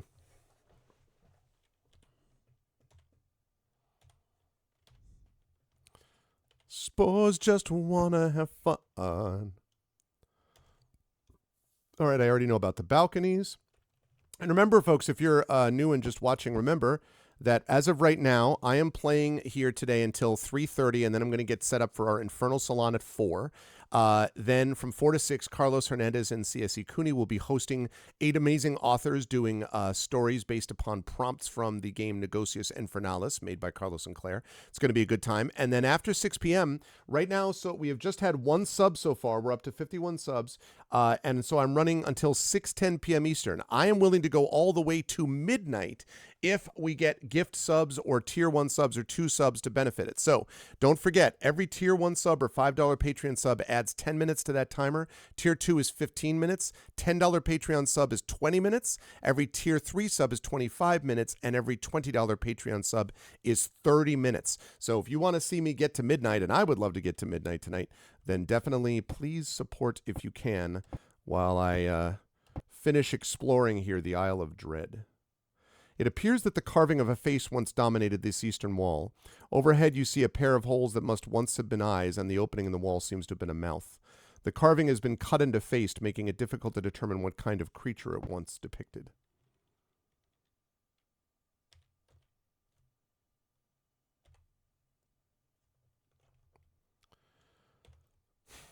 No, you know what? That's a good point, Tom. No. So maybe you're saying I could just go back and rest. Yeah, I hadn't thought about that. I wonder, yeah, that's a good call. Yes, that's a good call.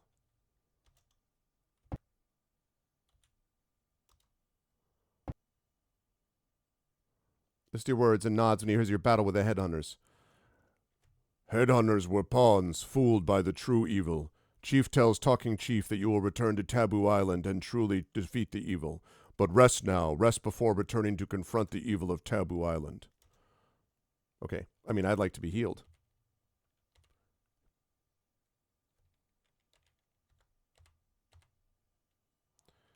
Can you train me?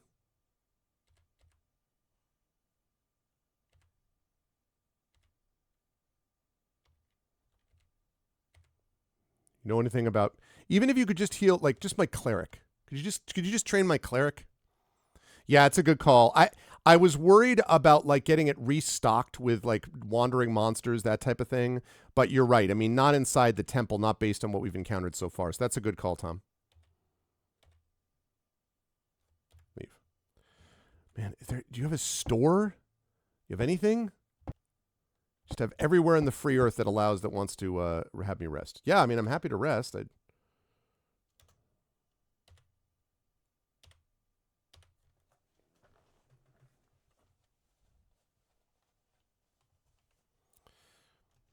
Yeah.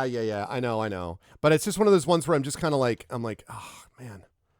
I would love to get, I'm sure Effect Life wouldn't mind getting let me save this as, I think I saved this as B. I might have saved it as J, but that's okay.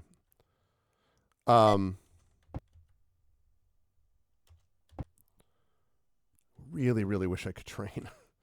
Okay.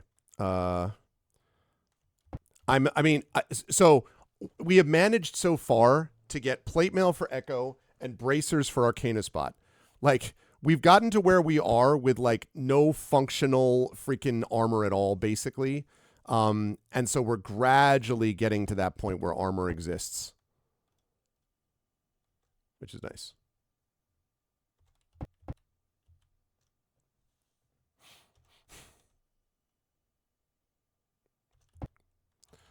Sounds good, Crit. Enjoy the lurk.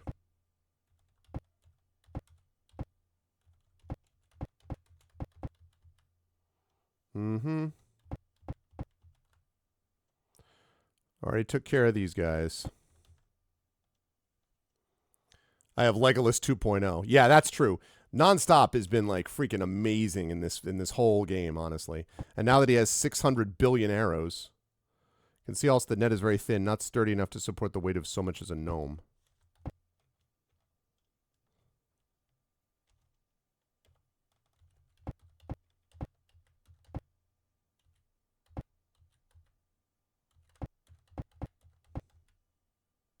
Okay.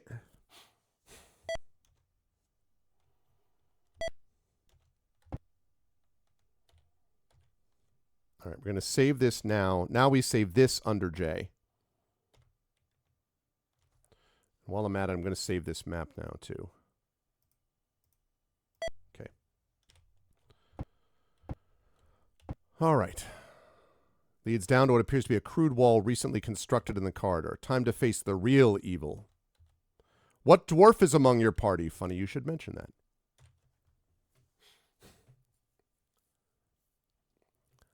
Yeah. There's no place to train in the village.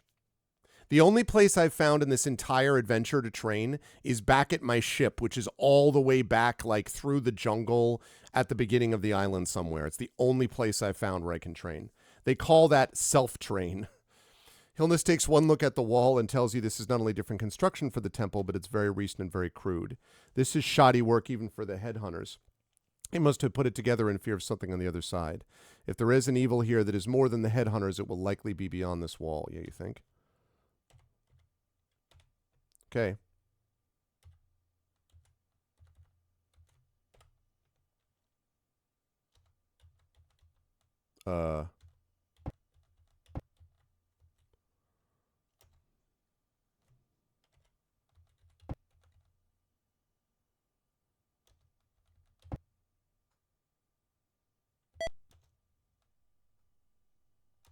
Okay, what am I... So? What's up, Proxima? Yeah, what do I don't understand. What am I supposed to do here?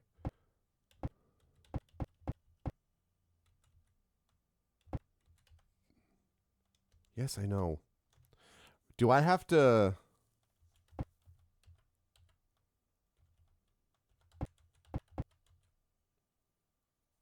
Oh, there are some tools. Okay. Thank you. I was like, what?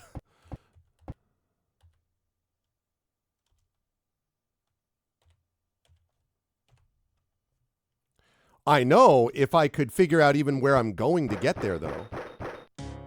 With the tools you brought from the headhunter's tribal chamber, you knock aside the bulk of the crude wall, opening a passage broad enough to slip through into the corridor beyond.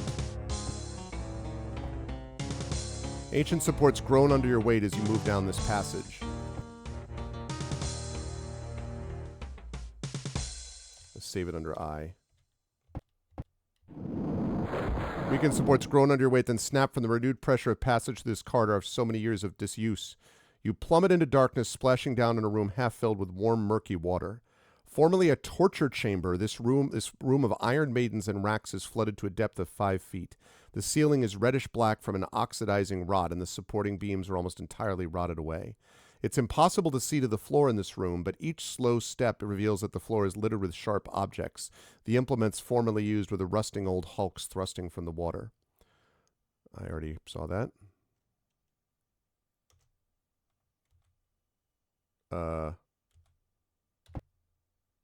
Door leading out of the chamber is open, revealing a passage also filled with 5 feet of water. Cell doors crossed with iron bars line the passage. The bars are badly corroded. Subs from Ukraine are very cheap, gifting those... Oh, no, well, first of all, no. Here's the thing, Imaginary Exponent. 2 things. First of all, I'm very grateful you even think about that.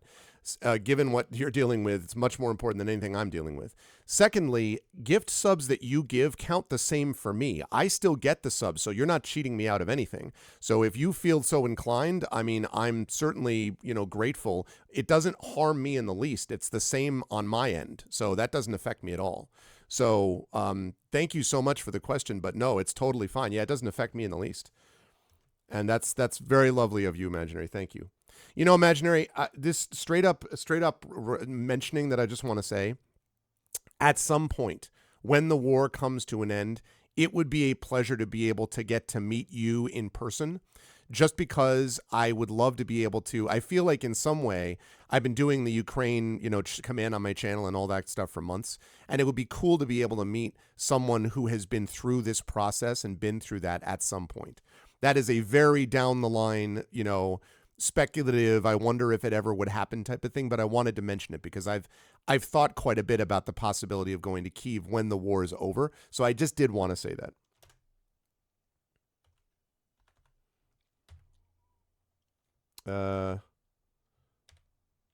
Guess I'll save this under D. Yeah. It would be cool.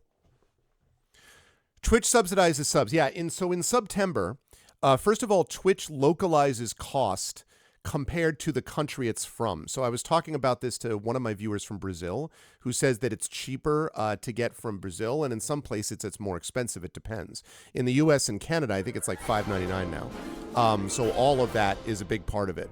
So that's part of it. And then during September, they do supplement the cost.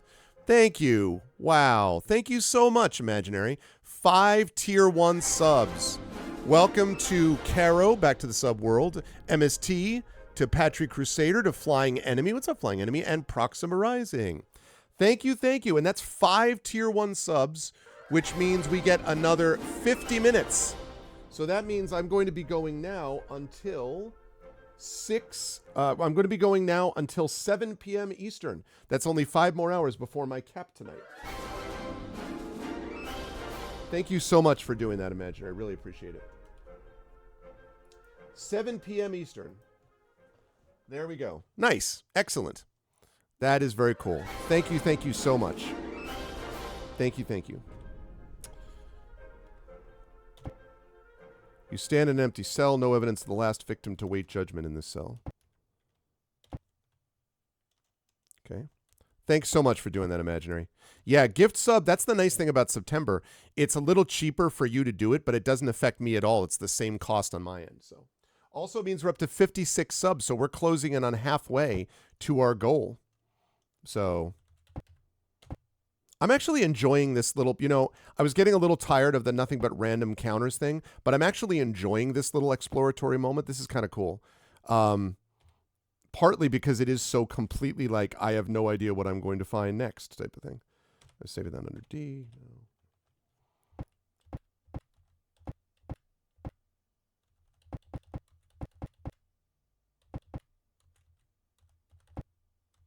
Ahead, the corridor opens into a massive chamber, the floor submerged beneath the murky waters.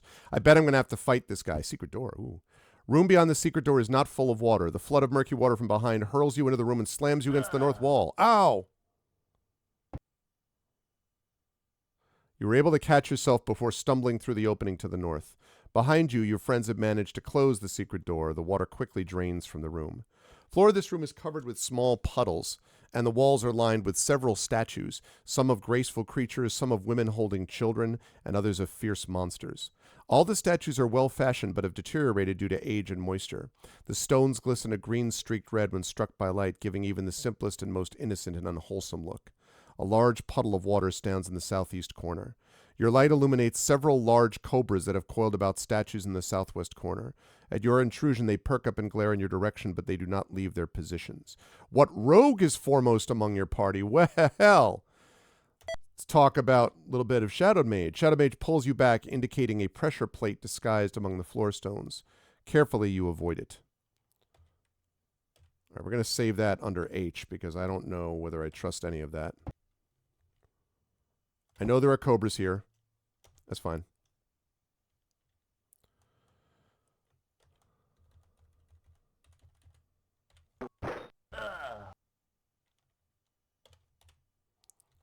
Let me undo my arrows and put on these arrows.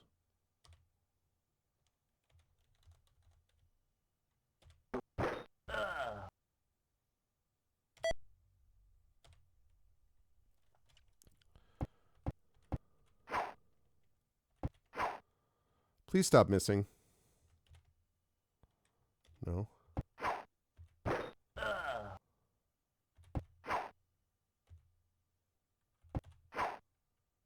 Please stop missing. Thanks, nonstop.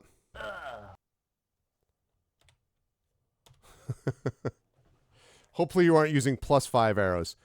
If I have 400 +5 arrows, we are in pretty good shape.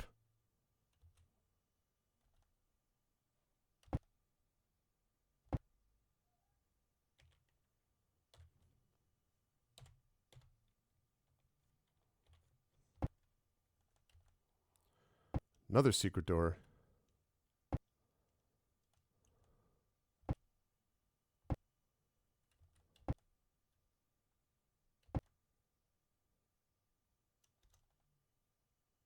Giant oyster it's the pearl. This is what we're looking for, is the pearl.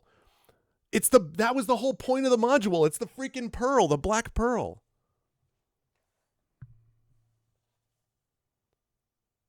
Oh, well, I appreciate that, Imaginary, and I am aware that given how much the world has got going on, that it's very easy for people's attention to slip elsewhere, and I'm determined not to let that happen in my very small way, so I appreciate that. Yeah, for sure. It is important. It is definitely important. As the election in the States coming up in 6 weeks is similarly important for that very reason. I mean, and other reasons. Anyway, this is the pearl. Who will thrust their arm into the... Okay. All right. Okay, who's going to do it, chat? Who's going to thrust their arm into the gullet of the oyster? For those of you who are here, is it going to be Echo Alpha? I think Hillness is not here at the moment. Is it going to be Nonstop? Effect Life is at an air show. He can't say anything. It should be shadowed. I think you actually might be right that it should be shadowed because of the dexterity. The oyster clamps down on Shadowed Mage. Okay. That. I just want to see.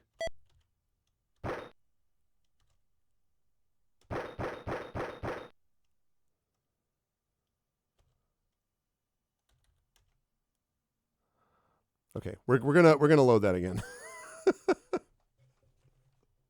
we're gonna load that again.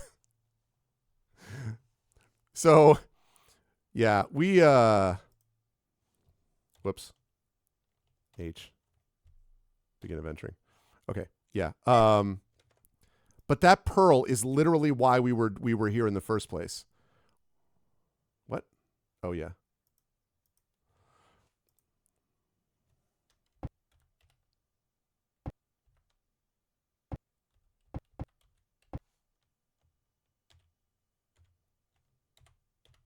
I'm super excited actually because that black pearl was the whole point.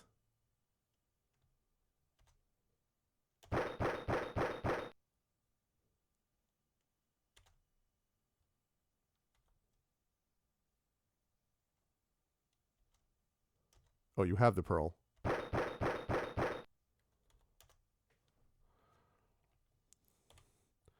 Yeah, buddy. Okay. This was what the guy had been searching for the whole time. Save. We're going to save that under H. No. Exit. Tumble down a flight of steps, your world filling with murky water as the room is revealed to be 15 feet below the surface of the corridor behind you. As you struggle for air, starving giant crabs, each 8 feet in diameter, scuttle across the floor to attack.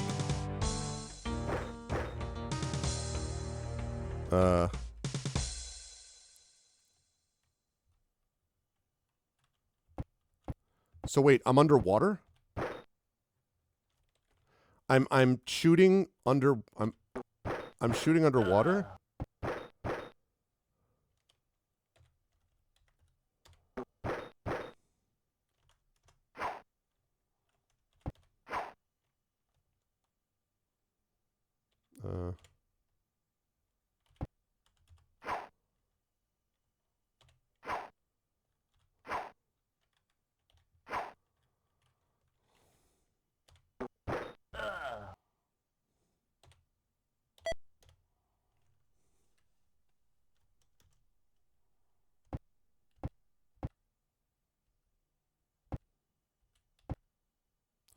These steps are rubble-strewn and broken down. Still, they appear to rise from the water and appear to be one of the few dry spots on this level of the temple.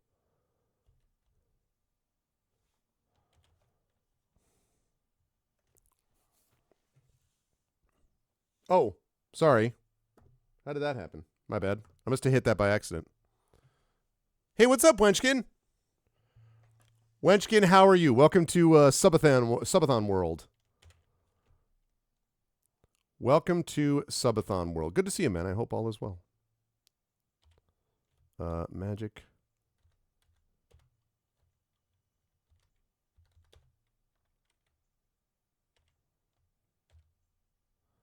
Save. We'll save this under J.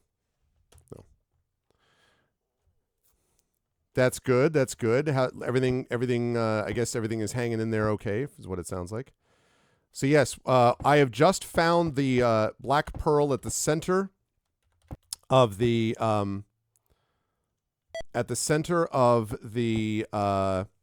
this temple in the Isle of Dread, which means I've kind of done what I came here to do.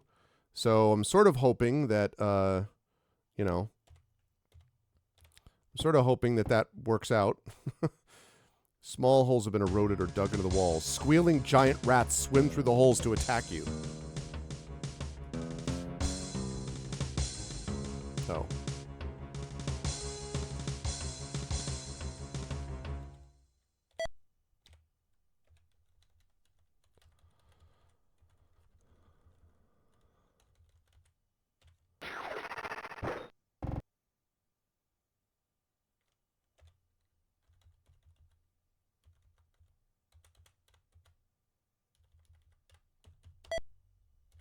What?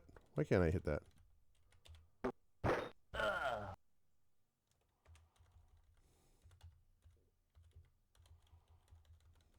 I guess line of sight is somehow blocked?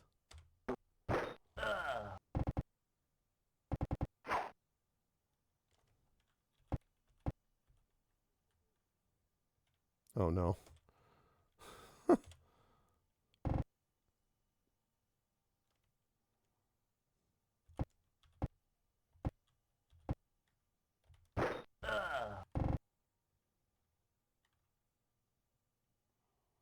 Let's see.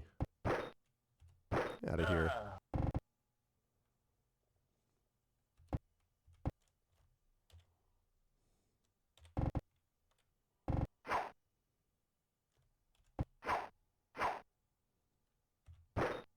Dead. Rats underwater. That's the opposite of every rat movie I watch. Yeah, I know. It's a very I don't fully understand. I mean, it's like 5 feet of water, so I guess I sort of get it, but it don't fully understand why exactly. Oh, I think I know why.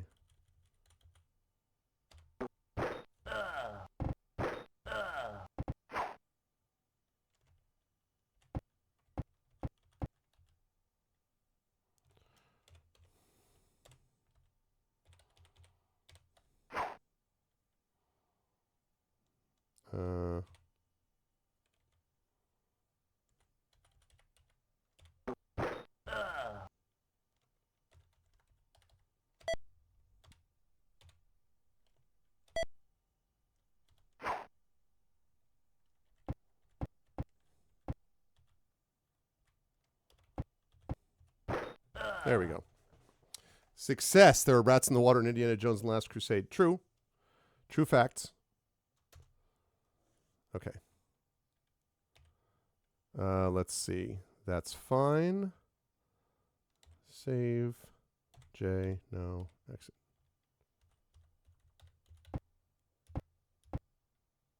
Just as with the passage behind you, this room is flooded with 5 feet of water. Okay. Tripwire stretched across the center of the room, lying well below the surface of the murky water, snaps as you cross the floor. And instantly, a fine spray of oil is released in the room through vents near the north door. Well, that's bad.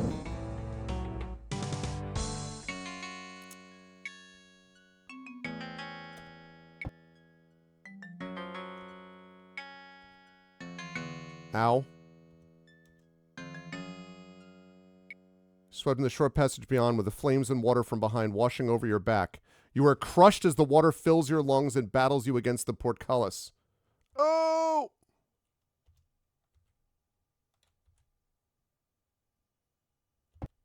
Okay, this didn't work out.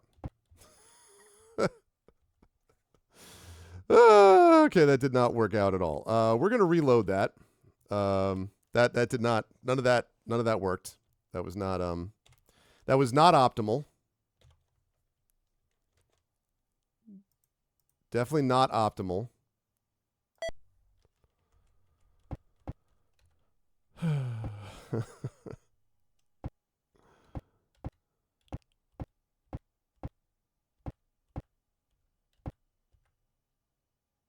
Shaft of carved stone that leads downward out of sight. Waves of heat and steam rise up from below. You back away from the deadly precipice. Okay.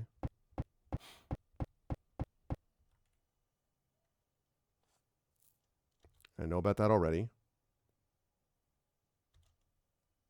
I wonder if it's possible. I mean, I got the black pearl. I don't know if the black pearl is itself the evil. And I may have to check that to see. No. Exit. But I'm wondering if I can survive this. Yeah. Right. Fine spray of oil.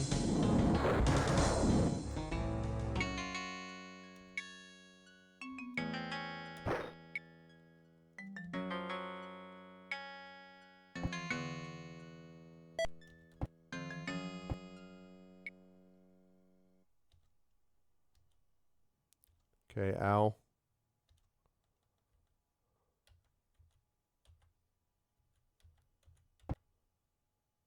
Okay, so there's just nothing. All right. Okay. All right. So then I'm guessing that the black pearl is it. I'm guessing that the black pearl. Whoop. I'm guessing that the black pearl is the evil, and if I bring it back to the guy, they'll say that this is it. Suboptimal. I see what you did there. I'm guessing that that's the case. I mean,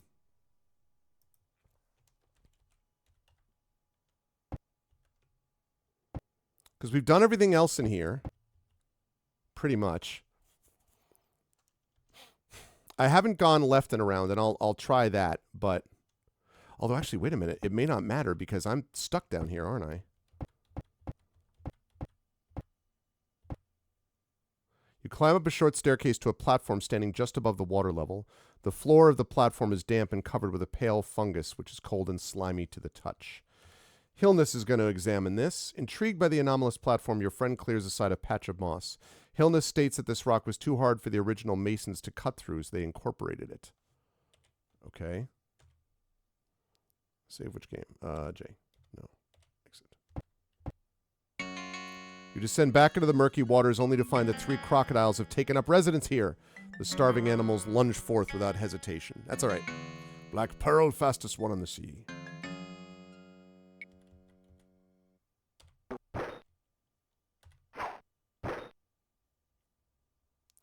Lot of misses on lot of misses from Hillness, I got to be honest.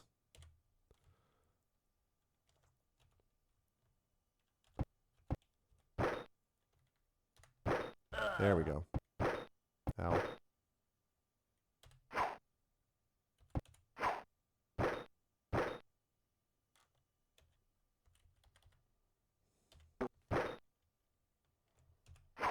Stop missing.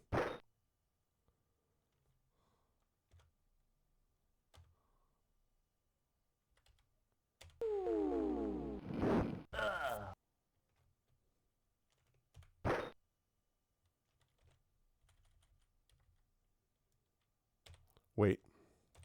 I need you. This one, I'm going to need you to use your arrows +2.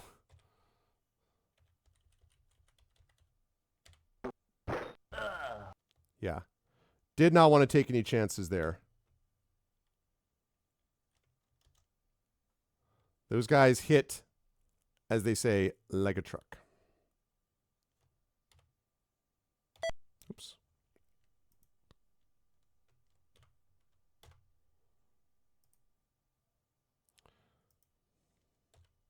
Okay.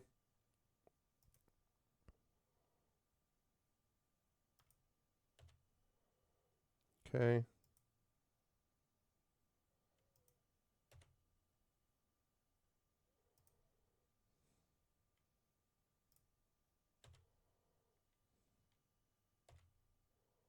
Okay. Don't love the current health situation. Could I say you miss us so much? Hey. All right. So we're saving it under J. I'm going to save this under I. Closed and tightly sealed. You duck inside this room and shut the door behind you as quickly as possible to keep the water level to a minimum. This place has apparently suffered the ravages of time, survived the ravages of time fairly well. A small altar stone and several stone benches stand in this chamber. Yes, I was hoping that was what that meant. Out freaking standing.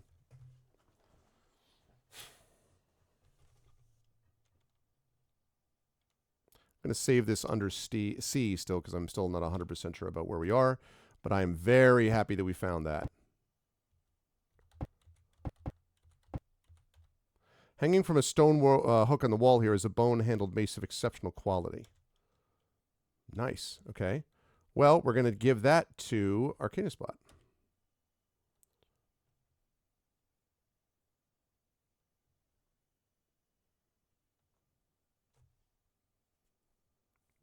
I thought it said it was a mace.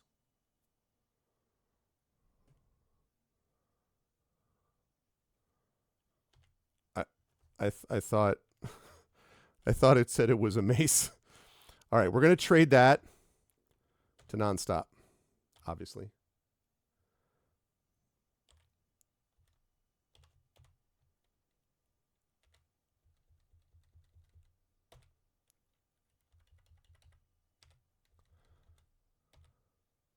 I mean, as if as if, yeah, I was going to say. Okay, save. C. No. As if he wasn't strong enough already. Simple altar is little more than a mound of stone. The secret compartment on the right side of the altar, you find a stash of 500 pieces of gold and 2 coral statuettes that would fetch a decent price on the mainland market. You destroy the statuettes. They crumble into powder.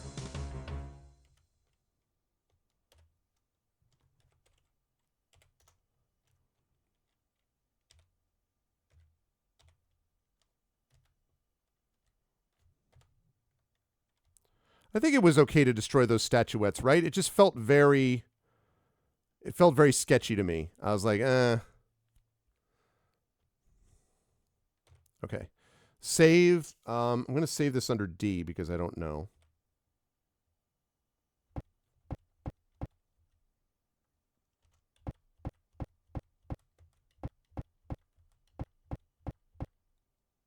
Formerly a torture chamber, right?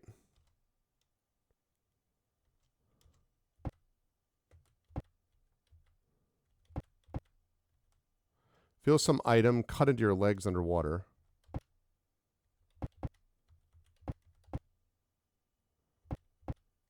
Well, how do I get out? Is the question.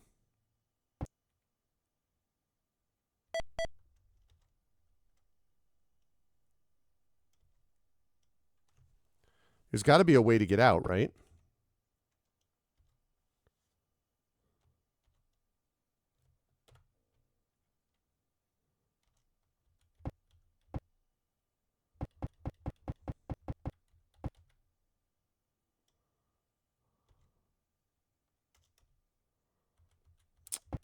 Okay, I can't go there. I don't totally know where to go then. What did I save this under? D?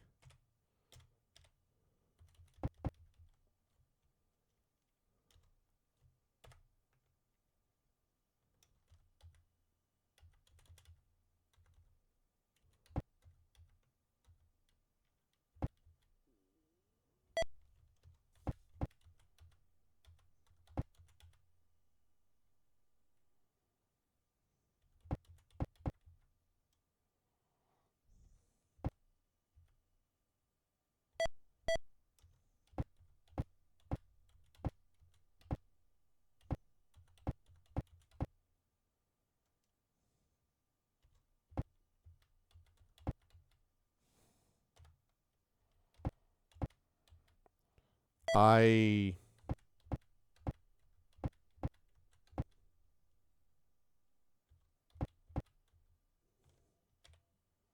really I'm not really sure where to go here.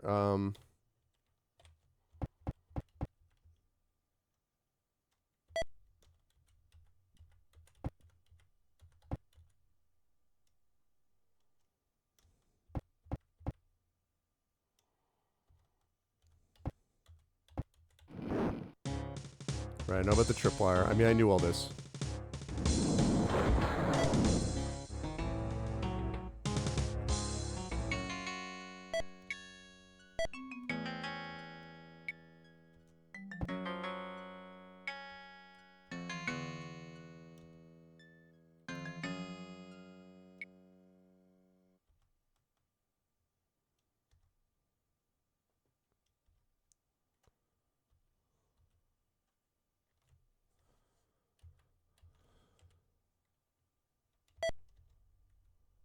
I obviously can't do this, but I'm...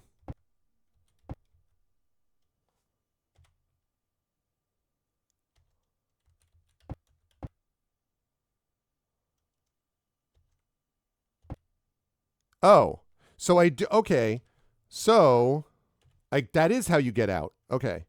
All right. That is how you get out. The problem is, how do we survive that stuff? So you can get out. We cannot get out.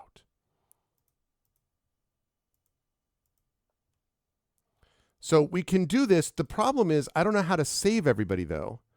Like...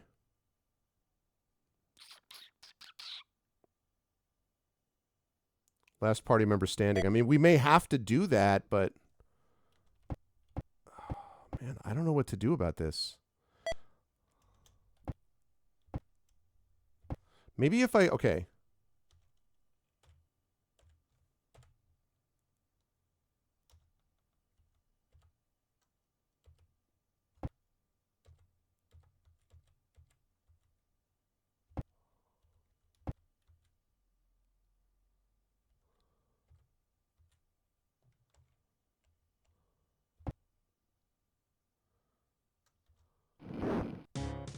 See, but what am I supposed to do?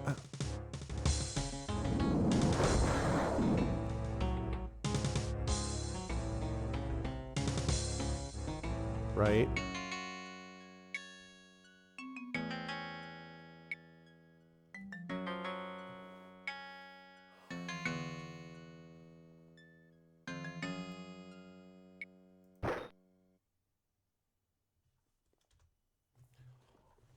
Oh.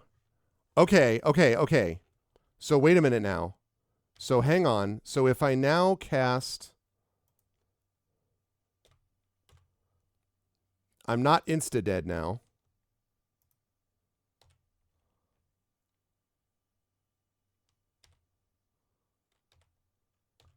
Okay, save this under E.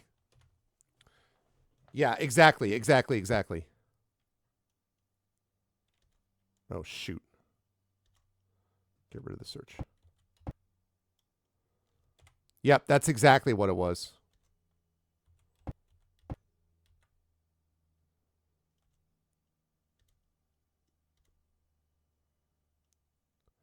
But the portcullis was this way. You descend into a natural cavern of volcanic rock. Mud pots and geysers fill the air with blinding steam and a foul odor of sulfur. The temperature is nearly unbearable. Okay. We're going to save that as G. All right, so...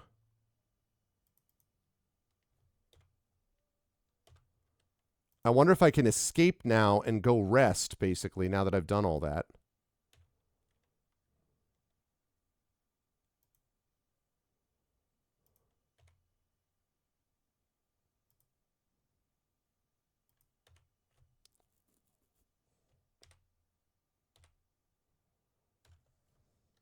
G. No. Yes, I return to the dungeons beneath the temple.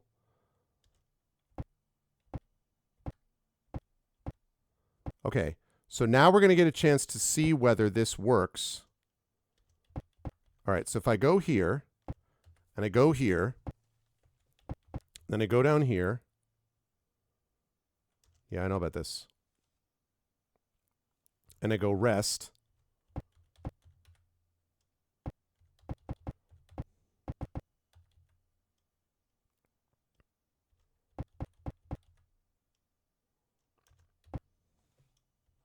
Okay. And then we rest here. Fix, rest, rest.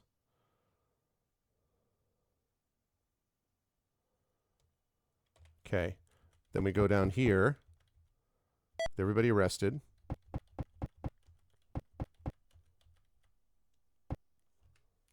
Okay. Now we go up here. Yes, yes, yes, I know about this. Oh my god, I know. I know.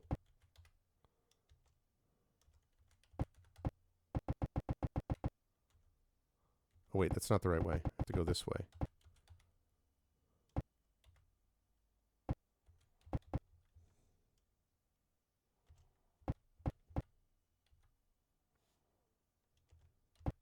Okay, there's no more tripwire, right?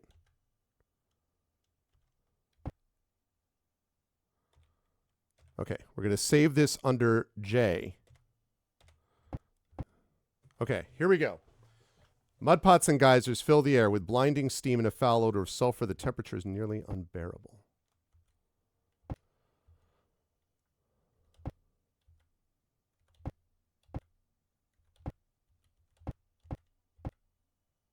You enter the steam caverns where the volcanic underbelly of the Isle of Dread is evident.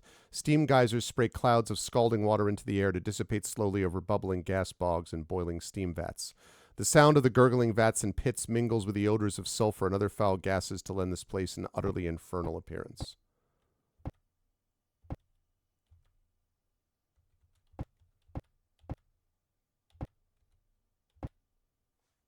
Small tremor shakes the cavern, reminding you of your arduous journey across the central plateau. You got that right.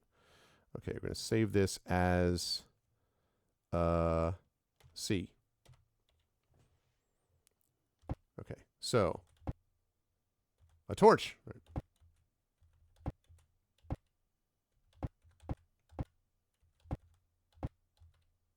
Geyser open, spraying scalding steam across Arcana Spot.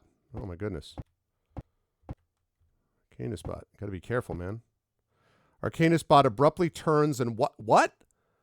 Walks into the boiling springs at the side of the path. No sooner as your friend waist deep in the scalding water, the shrill screams of agony are behind. What the frick was that? And then the geyser before you explodes in a shower of steam and boiling mud. A hideous creature rises from the debris, appearing to be an amphibious humanoid with 3 talon tentacles in place of legs. If the creature attacks, you sense its malignance. Its pervasive evil pounds at your subconscious, battling with you to awaken a primitive beast that will kill at this creature's command. I see. No, charm person. Why? Okay. This is very bad. Echo, you've been charmed. God damn it.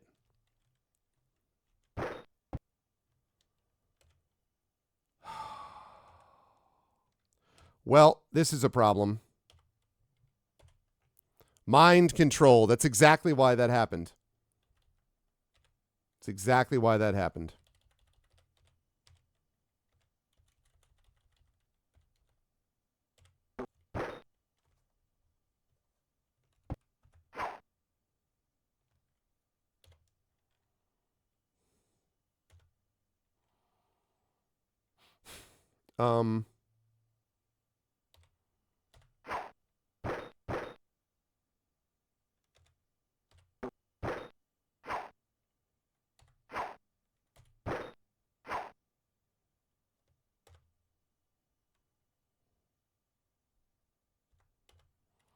Hate to do this to you, Effect Life, but I mean, Echo Alpha. Oh no, wait! I forgot it was going to put Illness asleep. God damn it. Oh, no. God damn it. Well, Echo's not crushing us now, which is... Woo!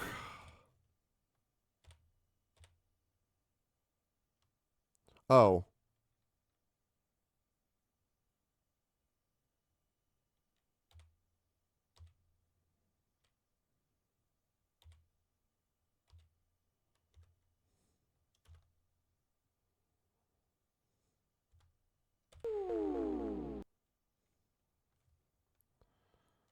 Um, charm needs to wear off. Let's see.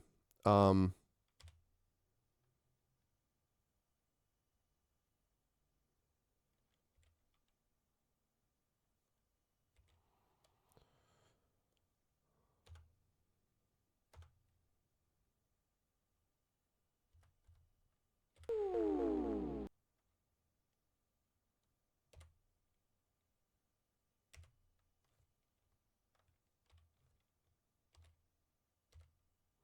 question is whether the charm wears off before the sleep does.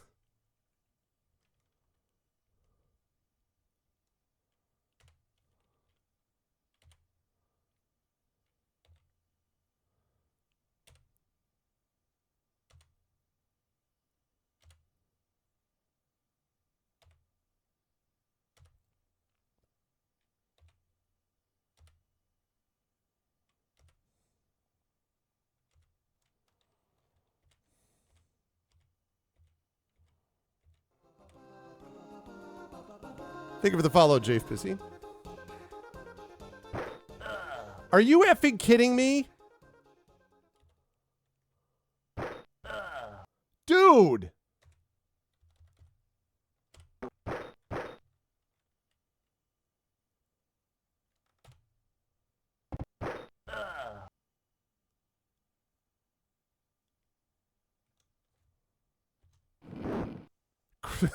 I mean, that was such a weird fight. The creature staggers back into the boiling spring, holding its mortal wounds as it falls from sight, dying. I what? Okay, we're gonna save this under F for pay respects. Jeez Louise. All right, well, so we have only one chance here, and that's we got to get out. And God damn it, Echo!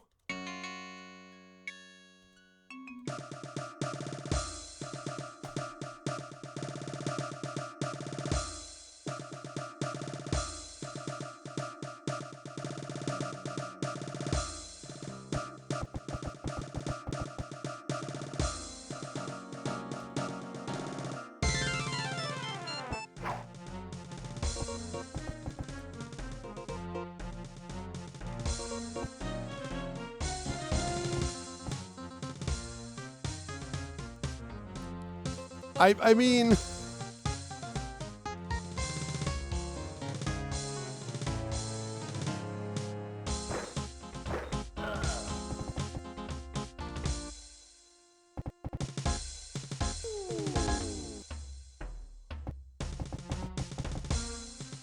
yes, Flea.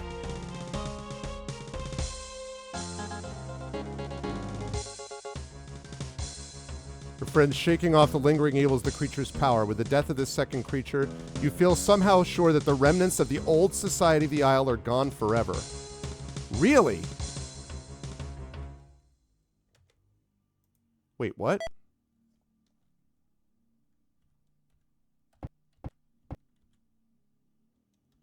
What? What are we? What? What?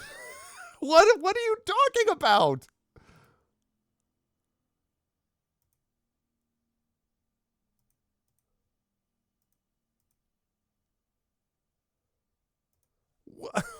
What is this? I don't. Uh.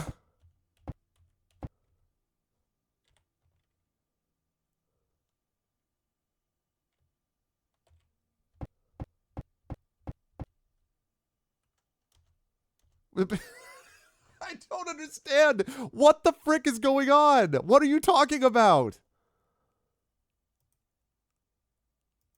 So, okay, so there's two of them? Is that what I understand? There's two of them, right? There's two of them. Oh, there are two of them. There's two of them. I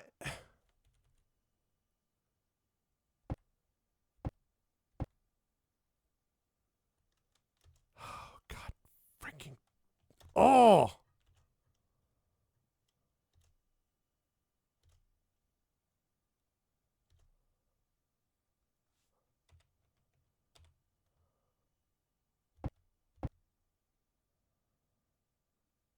I don't know what to do.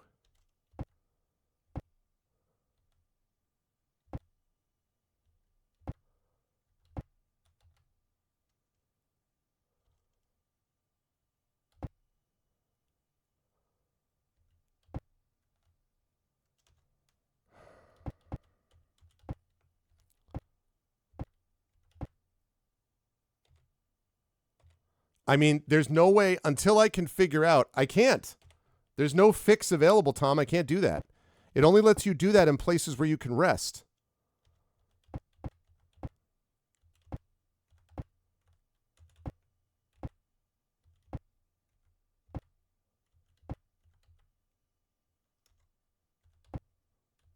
Yeah, that's.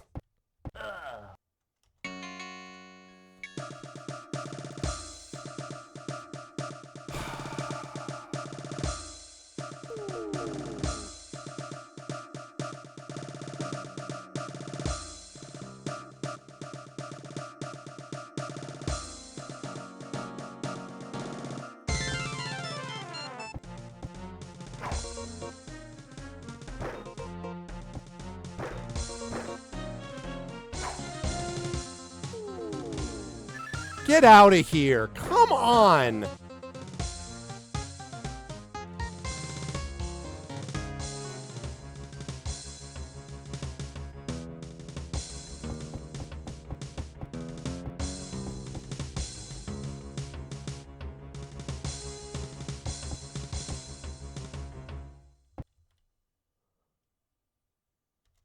But this doesn't make any sense. So, like, I can't.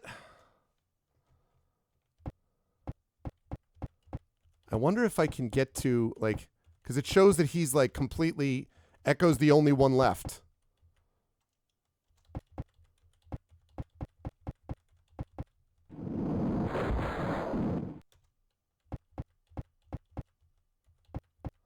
My only chance is to try to escape.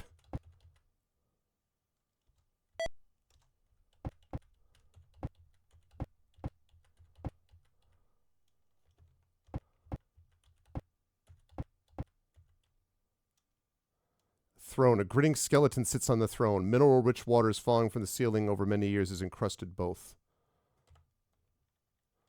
A sword and a ring.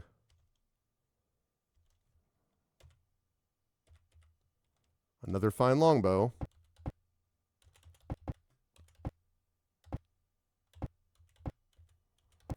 Okay, so there were two of those creatures, and we defeated them both. So if I can just escape somehow before the steam and everything kills Echo. And the thing is, there's no other way. There's no other way to escape but through, because back in the caverns, that's all blocked off. And even if I go and rest.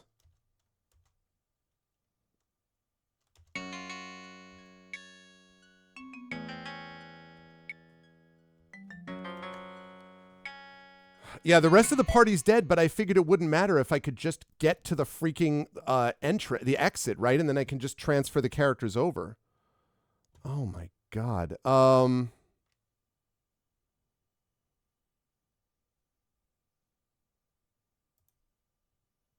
Okay. I think the only way to do this, honestly, I think the only way to do this is to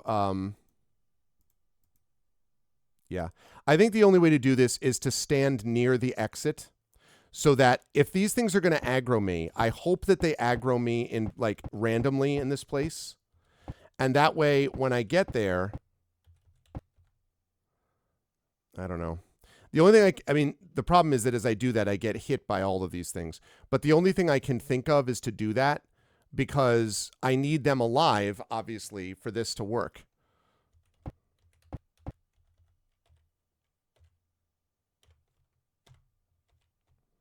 I don't know. They may not aggro though me. They may aggro me only up this way.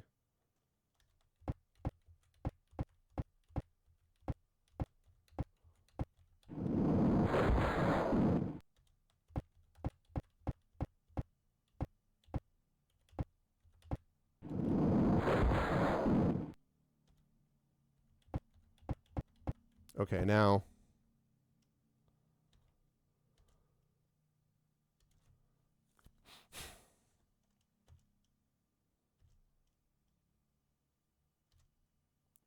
Okay. Right. So now that I did that, now I need to heal.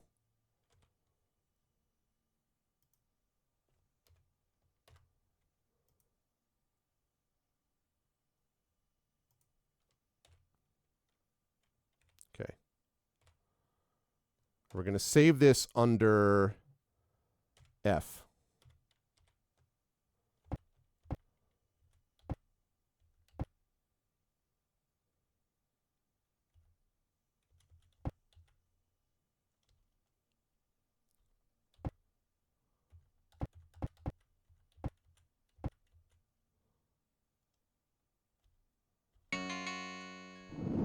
Right, and then here's the guy. No, I know, I know.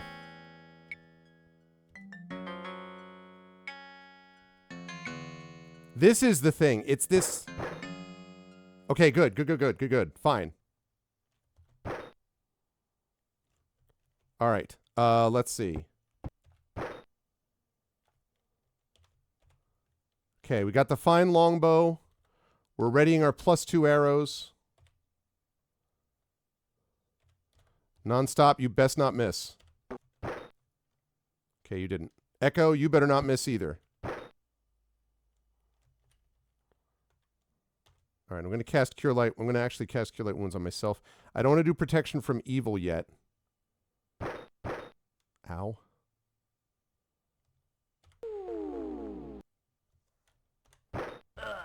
Nice. Okay. All right, that's one down. That's much better. Much, much better. All right, let's get these people healed.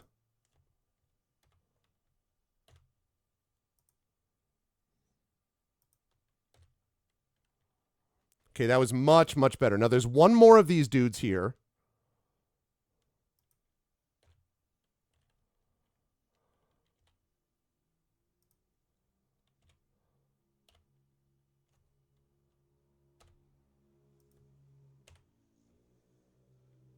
Okay.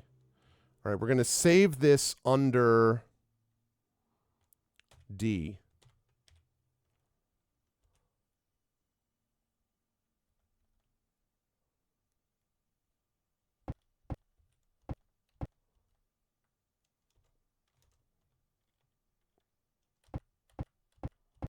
If nothing hits me, that's great. If it does hit me, though, okay, good. There's Echo doing the thing. Here's the second creature. All right, can we survive this second battle is the question. Thank God. Way to go, Shadowed.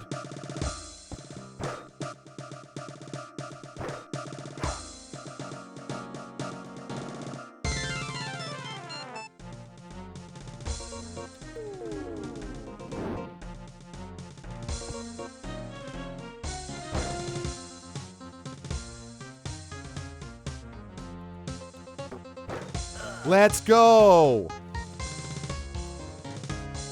That's more like it.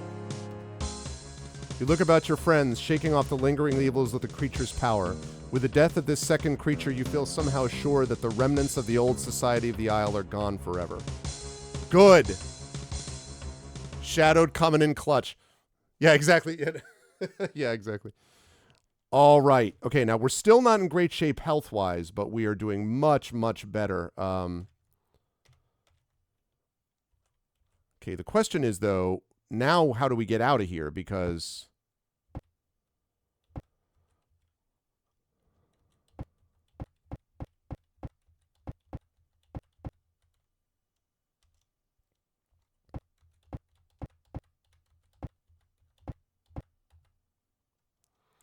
Heat is sweltering. You see no evidence of the geysers and bogs that make the main caverns so dangerous. Okay.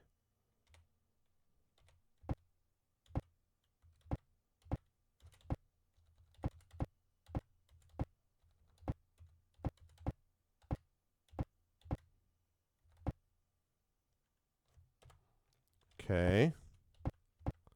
I know about the bow. The ring. The ring. I probably do have to get the ring, don't I? This is very dangerous, you realize, Tom. You realize, do we have any examples in literature of places where going after a ring probably wasn't the best idea? Has that ever been an issue at any other time in literary history? Yeah, exactly.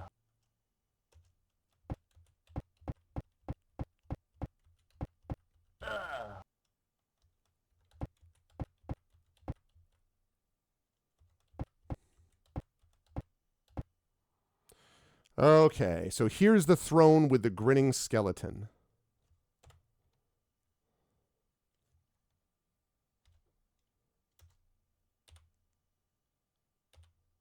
Not a ring this time. A flail and a fine longbow.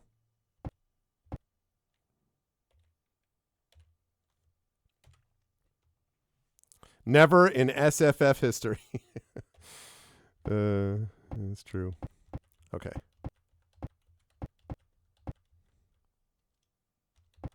I mean, it's tense navigating through here, honestly, with all of this stuff. Like, ow. And since I am fresh out of heals and I can't find a place to...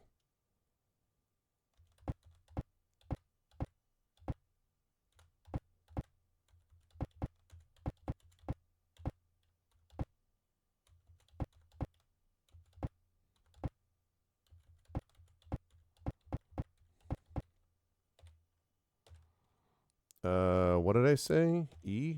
No.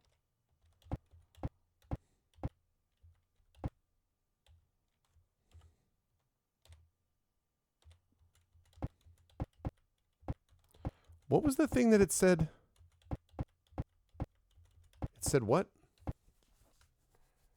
Though the heat is sweltering, still nearly impossible to stand, and you see no evidence of the geysers and bogs. Oh, that doesn't mean I get to rest, though. It's just telling me that. All right. I mean, I guess I have to go back and rest. I don't know where to go now. Maybe when I leave and I go out of the temple, they'll be waiting for me now.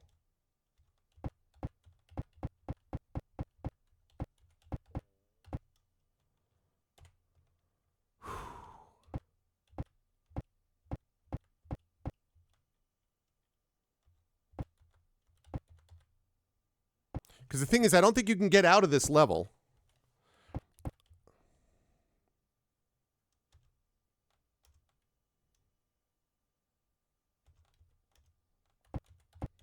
I don't think I can get out of this level, so...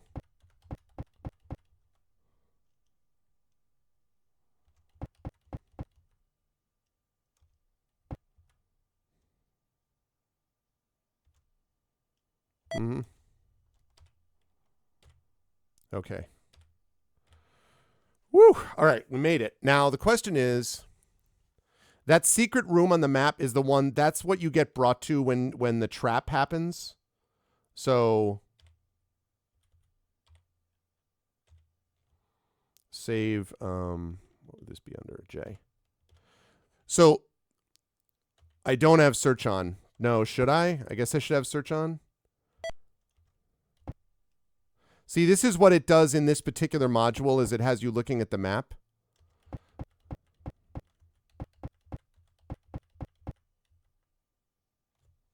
I mean, the only thing I can think of...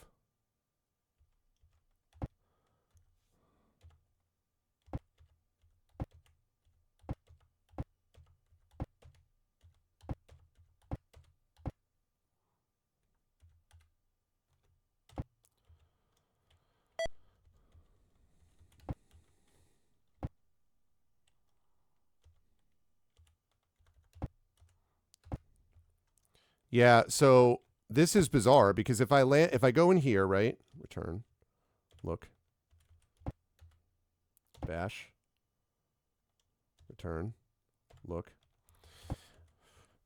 Yeah, the problem I have here is I don't know what to do. I mean, I have to assume the only thing that makes sense because, okay, number one, the guy said we had to defeat the evil in the island. We just did that, right? Those two creatures were the evil thing in the island. The second thing is that I got the Black Pearl, which is the main reason I had come here to begin with, right? So given all of that, it doesn't make a lot of sense to me that this has to be the way through. Like, this can't be like just a dead end. There has to be a way to get out from either this level or the volcanic level, which is not great because as you go around, you keep getting splashed by stuff.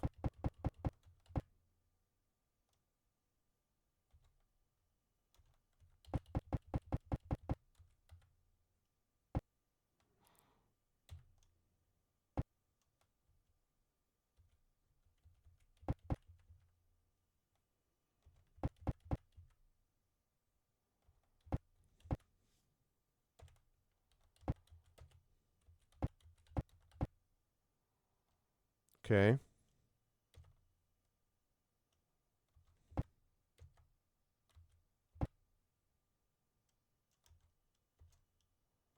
Okay, so I can't go that way.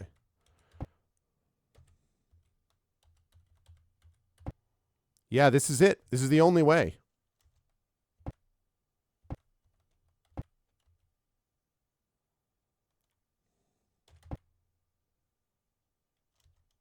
Yeah, so it only does that when I'm looking for the map of the Isle of Dread. So,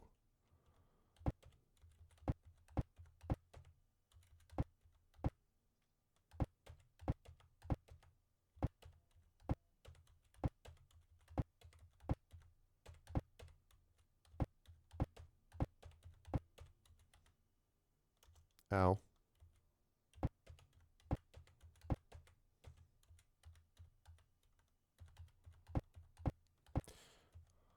All right, let me save this under J. No. Oops, nope. The only thing I can think of is just looking. Yeah, I mean, that's it pretty much nonstop. It's the only thing I can think of.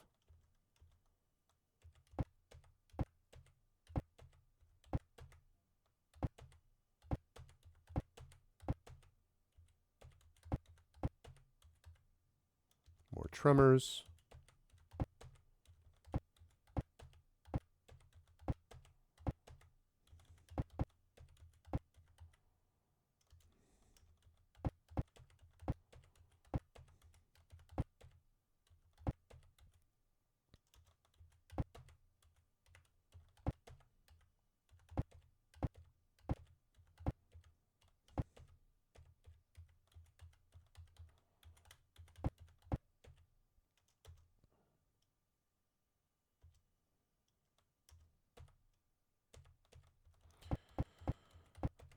I don't know. The only thing I can think of is to go into this area that's... And if this doesn't do it, I'm going to have to maybe look... I don't even know if I can look it up. Ow.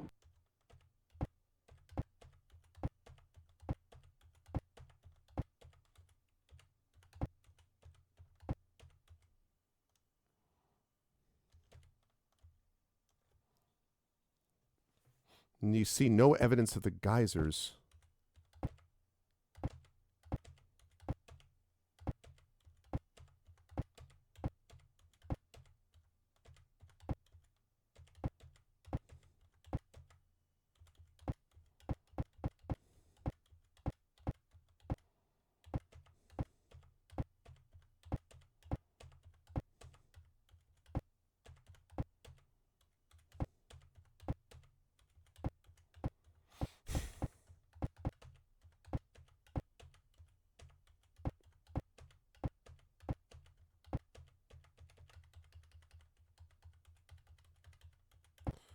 I don't know. There's only one other area I can look in here, which is down here.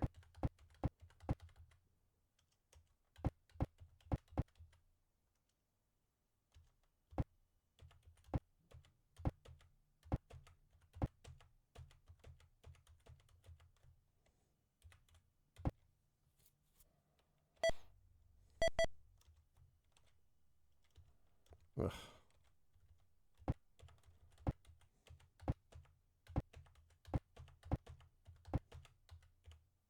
Here lies a boiling well. The water appears to be deep, and the temperature is enough to boil the flesh from your bones.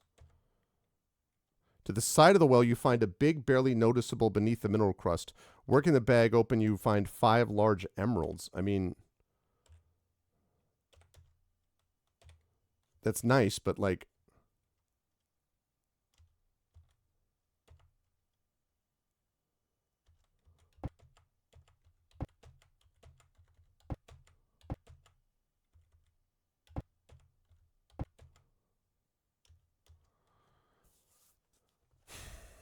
All right. Well, the only thing I can think of to do is there's a way to explore the map.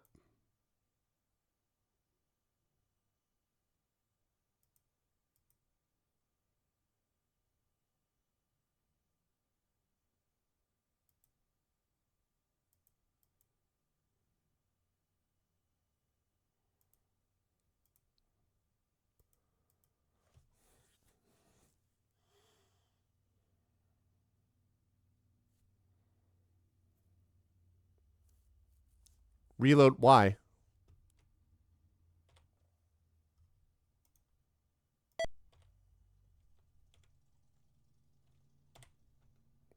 Reload J.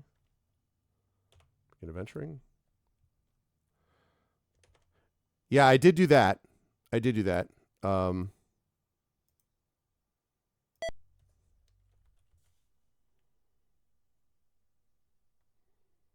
I don't. I'm gonna have to look it up because I don't understand. I forgot that there's a level up function in Gold Box Companion without training as well. I don't know whether that feels like it might be cheating a little bit. Um,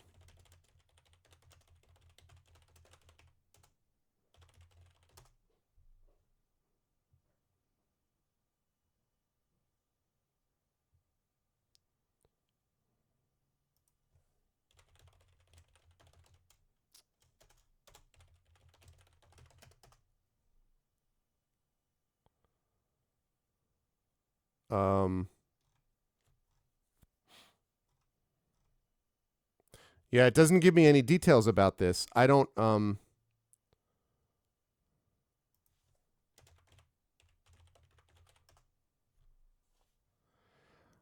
wondering whether what I just need to do is I just need to, having taken their characters, like level them up because I've got the Black Pearl, right? I've got all this other stuff. I don't know what else to do to get out. I mean, I feel like maybe I'm missing something, but I don't know what I could be missing. And the tile sets don't help because the tile sets are messed up half the time, so it looks like openings where there aren't openings and so on. Um,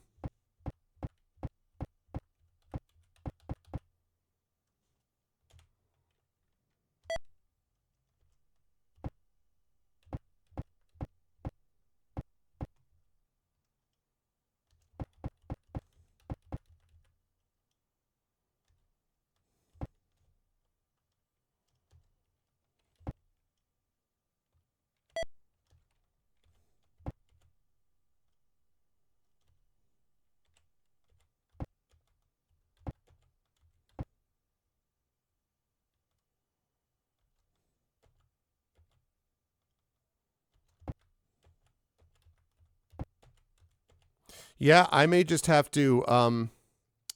Are you talking about the area here? Are you talking about this area here? This was just where you get brought when you get thrown into. I don't actually think that's a part of the map. Although, actually, now that I think of it, you know what? Yeah.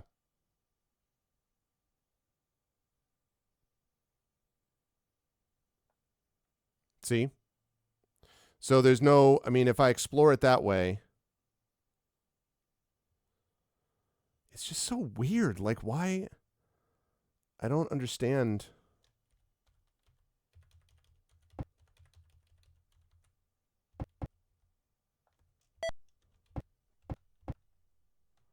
Yeah, that anyway, that northeast area is basically just that's the same place as this. It's just that when you get brought over, the map just sort of the map program puts you where it expects you have to be. But it's not actually a separate room.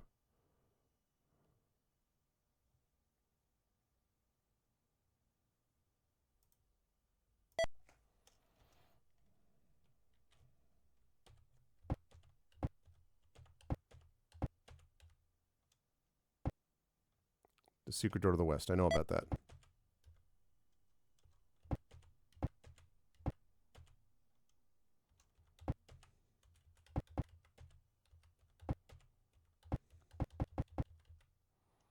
Okay.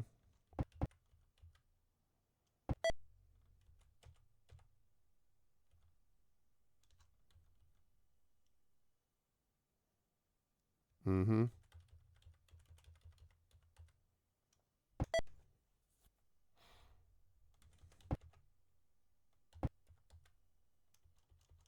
I don't need to see this every time. I already know about this.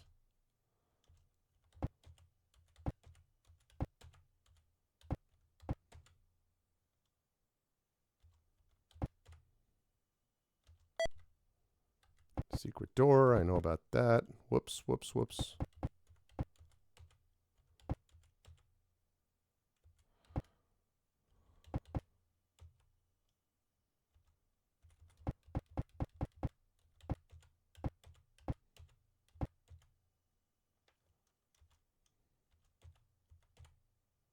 Yeah, it's the same thing.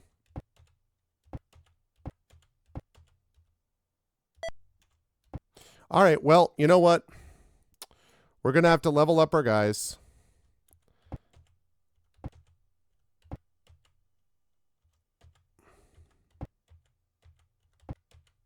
Yeah.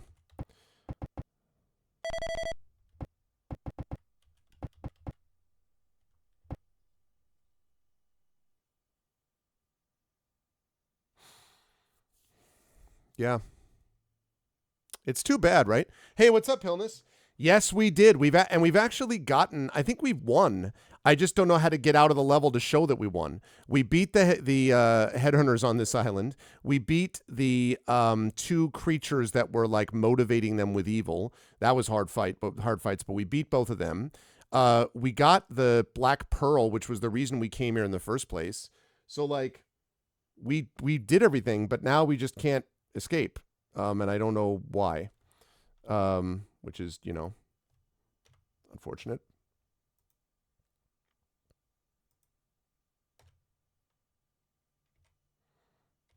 But, you know, teleport cheat code time. It's tempting. It's tempting. But no, I don't think we're going to do that. I think what we're going to do here is we are going to level up these people before we explore them, before we export them, rather. Okay. Hillness. Level 4, 14 hit points. Yes. Yes. Yes. Yes.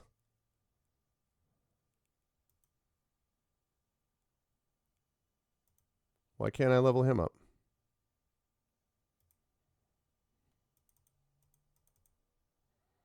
Why can't I level him up?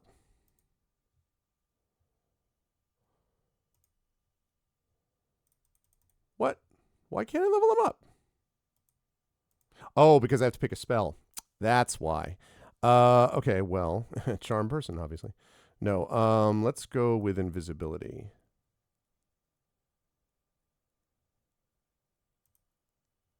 There we go. And effect life is finally in double digits. So yes. And you'll notice we got so much like experience that we're actually well along our way to like, you know, level 5.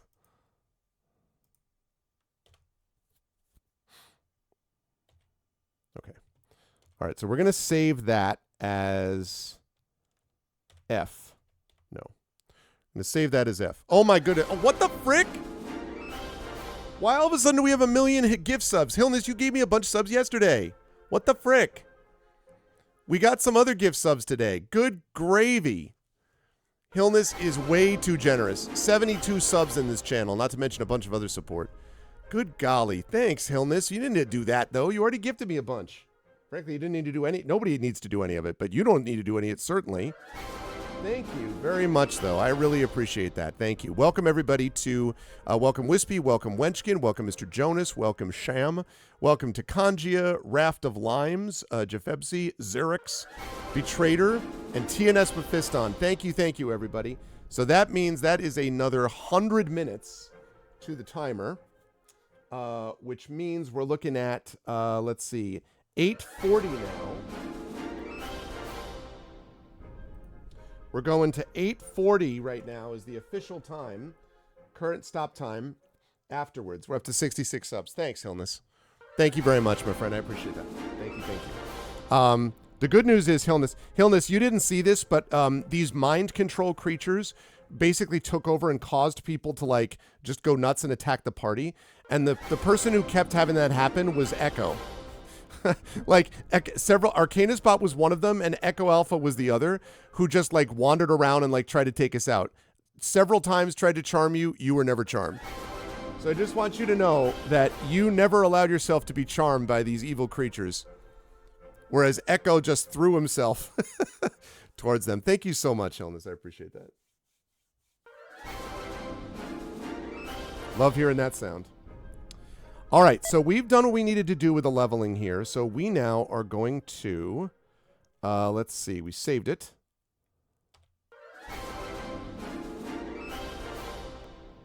We saved it under, what did we save it under? What did I just say? We saved it under F. And yes. Okay, here we go. So, F. Thank you so much. Also, as Sauron learned, the dwarven mind is not so easily swayed. Yeah, exactly. Yep. Saruman as well was not able to get Gimli to go along. Okay, here we go. So we're going to, let me open up the save for this. This is, wait a second. Yes. Okay. Game 29. Game 29. Game 29. That's what we need. So let me pull up game 29.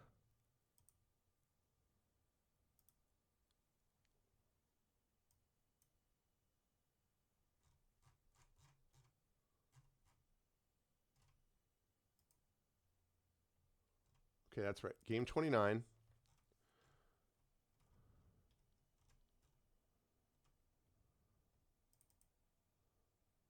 Save. Date modified. Okay, here we go. So now we're going to do is, here we're going to, okay, exit. Remove character. Remove illness. By remove, all we're doing is updating them and saving them to move over.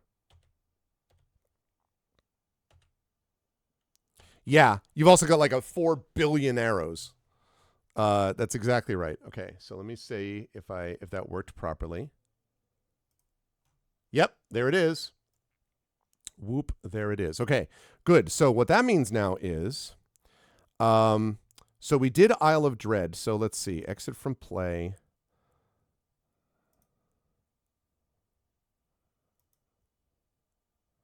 Okay. So now what we have to do is we have to do the realm. Let's pick up the realm first. I think it's under introduction.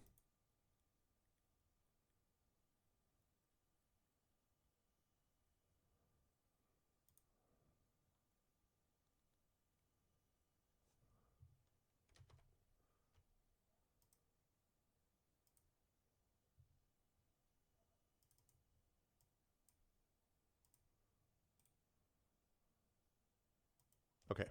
Now we have this. So now we have to get to the introduction so we can go across the map, since I can't get out of Game of Dread now.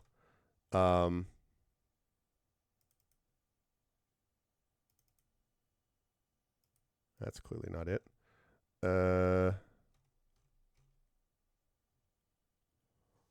What is the realm, though?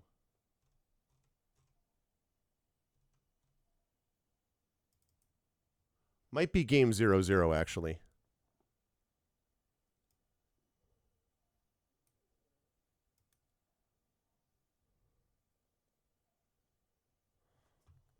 All right, we'll find out if it is. Okay, now these are not the right ones right now. So never mind what you see here. This is just so we can get into the area. Yes, this is right. So ignore their stats. That's not right.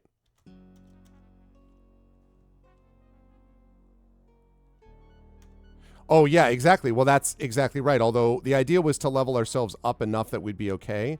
Level 4 probably means we're not quite there. All right, let's explore the realm.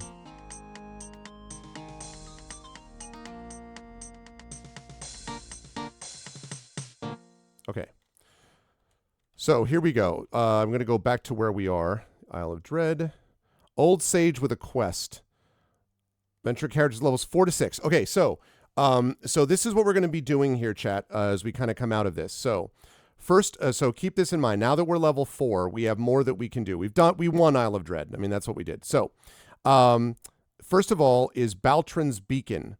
And let me show you again what that is. So here stands a small inn. While you're here, it's possible to encounter an old sage with a quest to offer involving a magical spell gone awry in the swamps to the south. So we could do that if you want. That's Baltrin's Beacon. Okay, and that's levels 4 to 6. So keep this in your mind, chat. Baltrin's Beacon. That's one option. Second option is the outskirts of Vendare, the seat of power for the Count of Aor, ruthless brigands that brought a halt to the trade between the land of Aor and its neighbors. The military forces sent by the Count of Aor to eliminate these cutthroats have mysteriously vanished, and even worse, there are rumors of an ancient evil once more abroad in the land. If you would like to succeed where armed troops have failed, okay, that's Tomb of the Lizard King, levels 5 to 7. That's too high for us, so we can't do that yet. As you make camp late in the night, you're confronted by a dead man who begs you to take up the sword where he failed in his mission against a fell necromancer. A ghost story is a mini adventure for characters levels 2 to 4. Okay, so we have Ghost Story. Okay, so we have Baltrin's Beacon. We have Ghost Story. Then we have, let's see, Gray's Haven, Trouble with Thieves, powerful burglar made off with 3 magical weapons, each an artifact in its own right. Some say a darker evil is to blame. Do you want to accept the commission? That's levels 5 to 7. That's still too high for us. So then we have the Village of Hamlet, which is Temple of Elemental Evil. Luckily for its inhabitants, blah, blah, blah, blah, blah. Okay, so helping the Village of Hamlet, and that's levels 1 to 9. We're fine for that. And then everything else, I believe... the one that's up to the top left there, all the way up, is levels 18 to 20, so that's too high. So we have 3 choices, chat, for what we want to do next, okay? We can do either the Temple of Elemental Evil, which is helping the Village of Hamlet. That's probably fairly long. We could do the Ghost Story, which is to help the dead guy with something that hurt him. I don't know what it is, but we could do that. Or we could do the... or we could do Baltrin's Beacon, which is helping the sage get back something that he needs. Once we do those, we'll be high enough level that we could then take on either Tomb of the Lizard King or White Plume Mountain. And once we do those, then, as Tom said, we'll be able to head either into the west or to the north or to the east to get some more complicated stuff. So White Plume Mountain's still too high, Prince Justin. We're level 4 still. It's level 5, so we're still not quite there. We can do that after this next. If you think of it that way, we could do the mini adventure, which is the ghost thing, or do Baltrin's Beacon. Either one of those probably only moves us up 1 level, and then that puts us good for White Plume Mountain.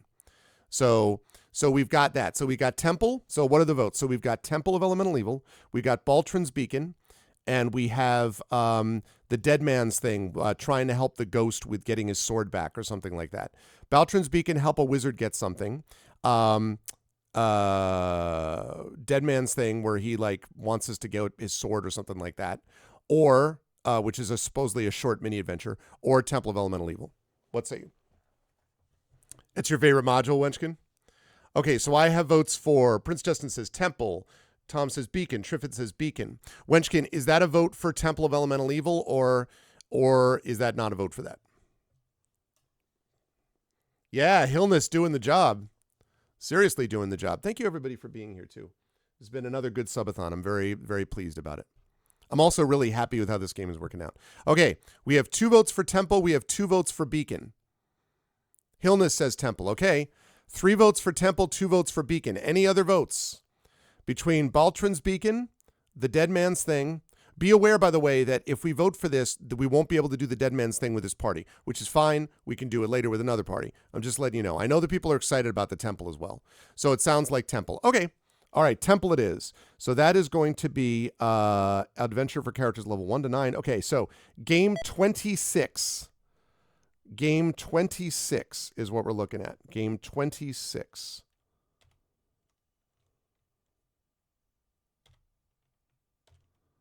I don't know. It doesn't matter. Game 26. Okay. Let's go Temple. All right. Sounds good. This is a classic. This is a classic. All right. Actually, we're going to start that way. 26. Don't let me forget 26. Oh wait, before I do that, I have to pull up game 26. Game 26.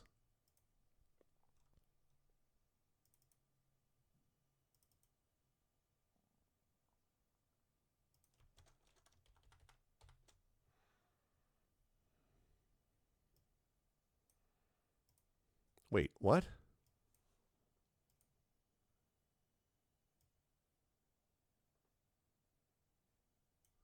Oh shoot. I opened the wrong folder. Well, that's annoying. I think it's this one. Yes, okay. Woo. For a minute I lost the folder that had the saved characters. Okay, there we go.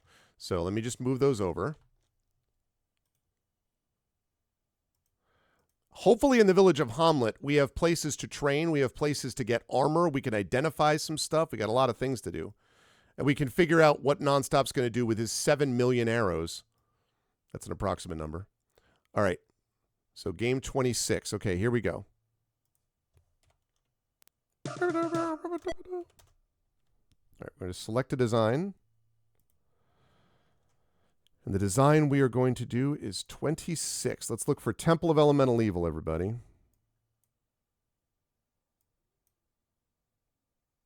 There it is. Play the game. All right, here we go. Ha ha! Look at that.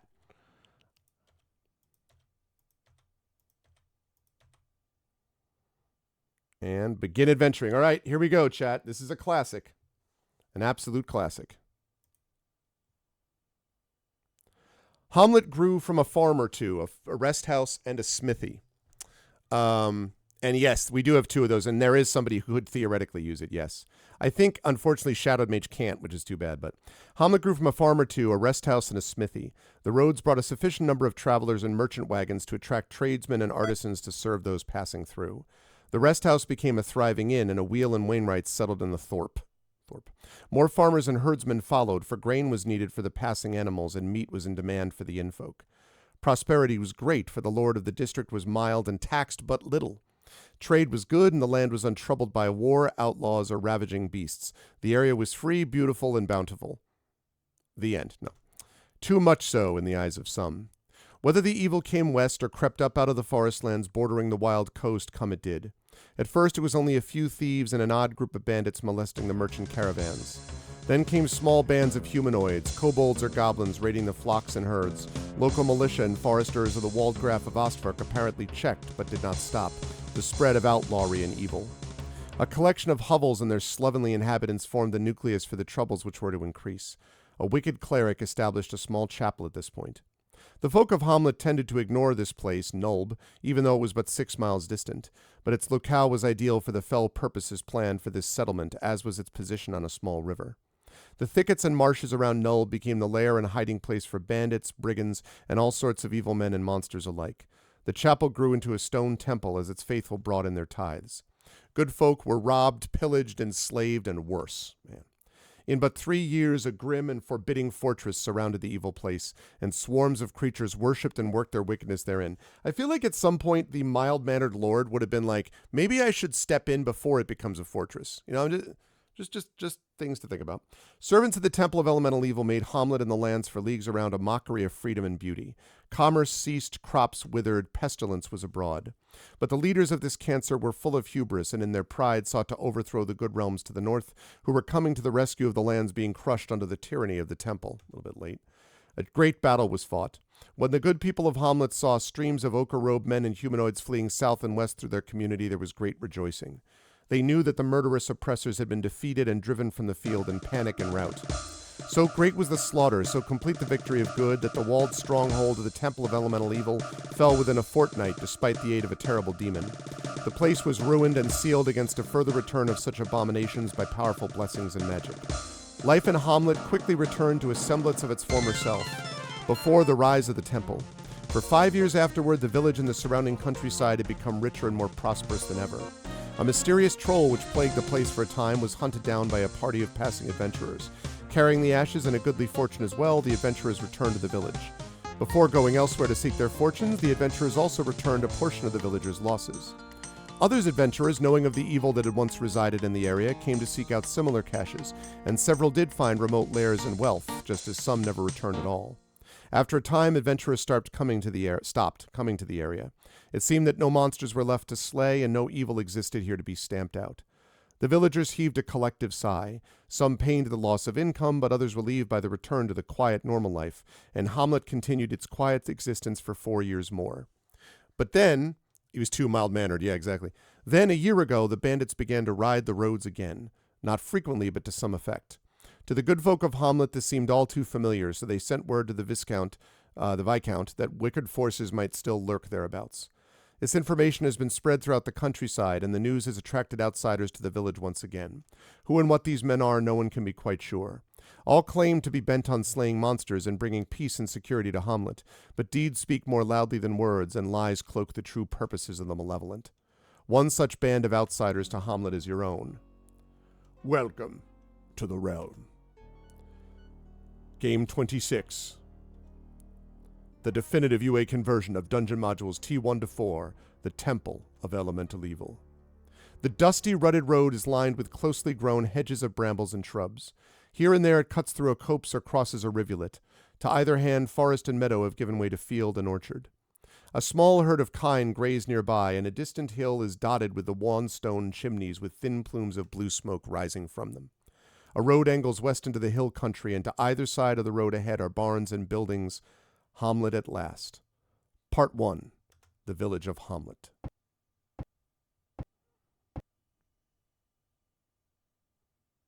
Okay. Part 1. I'm actually going to save.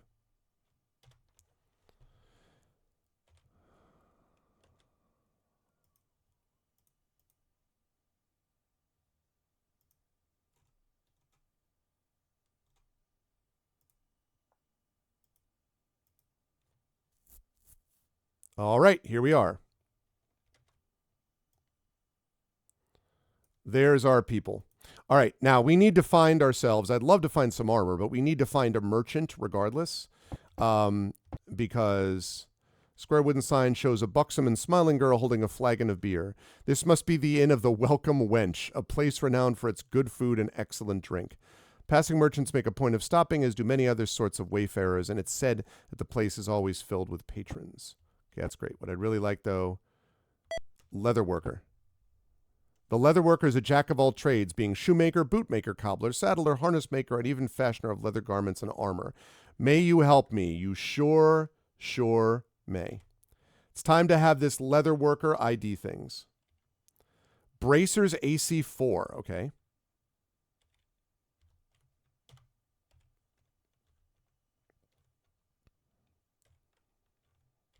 Sell that. All right. Sell that. Lather me up. Okay, let's see. ID. Yes. Oh, it's nothing? All right, well then.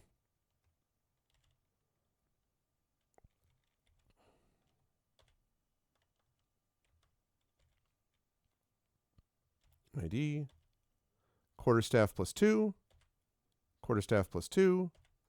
Quarterstaff plus 2. My guy already has a quarterstaff plus 2, so we're going to sell that.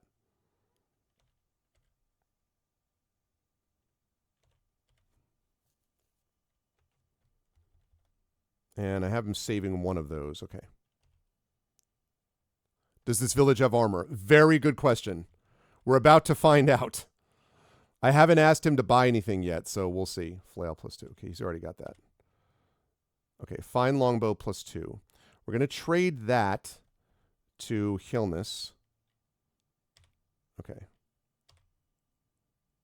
I've also got to reorder these people too, but we'll see.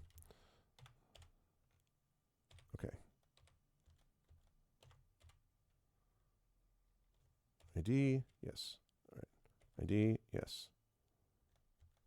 I already know that's magical. View items. Okay.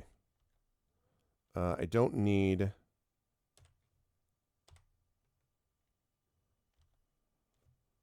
110 arrows plus 1. Oh my gosh. ID, yes. Okay, we don't need multiple flails plus 2. ID, yes. We're definitely selling that.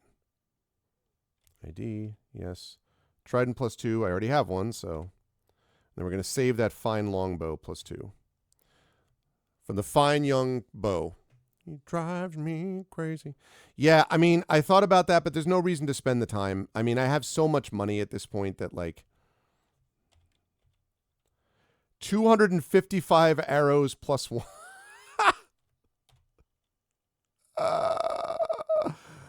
Oh my goodness gracious. Wow, that's incredible. Oh, that longbow is actually, that longbow was not that big a deal. Wait. What do you mean you can't tell anything new about my fine longbow?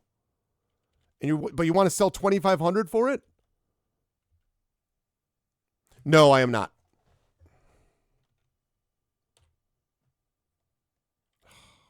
All right. So what we're going to do is we're going to trade the fine longbow +2 to nonstop. He is going to trade this fine longbow. No, it definitely is. I know. There we go.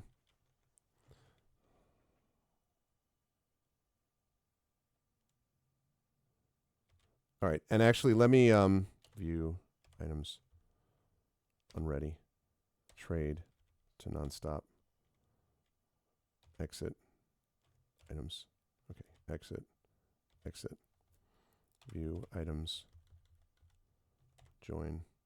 Okay, now we've got all these maximum ones. Okay, so now I trade this. I'm going to unready this. I'm going to ready this. I'm going to trade composite shortbow +4 is pretty good too. Actually, I'm going to trade that back to Hillness. Oh, that's a good call, actually, yeah. All right, so Thaco is 11. That's a good call. That's a good call. Let me do that.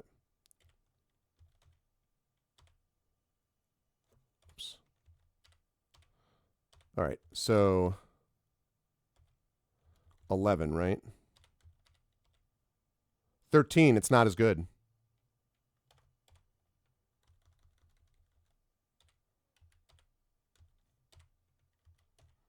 So it's magical somehow, but well, I assume that you have that you haven't skipped leg day, actually rather arm day, right? Nonstop. I'm guessing. I mean that's why. Like you should not talk down your own your own training regimen, which is legendary, obviously. So I think that's really what this is about.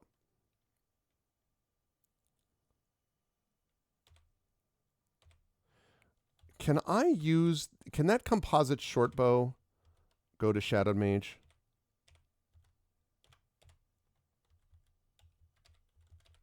Yes, it can. That's awesome. Okay, good. That's very good. Then I want Shadowed to stay out of combat because we have so many arrows. Items. I'm going to trade 255 arrows to Shadowed Mage. That's how that's going to work.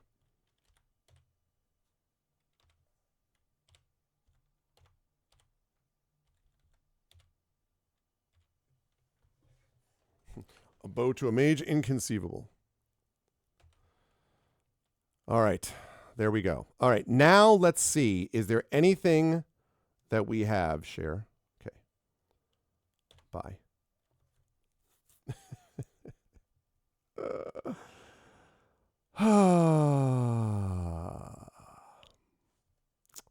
No armor. What item do you have? You have a longsword +4? If I had a shield, man.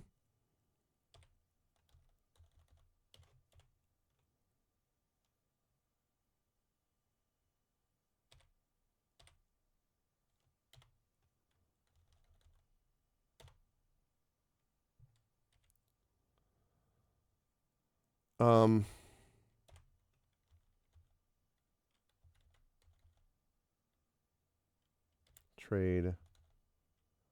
This is just momentarily.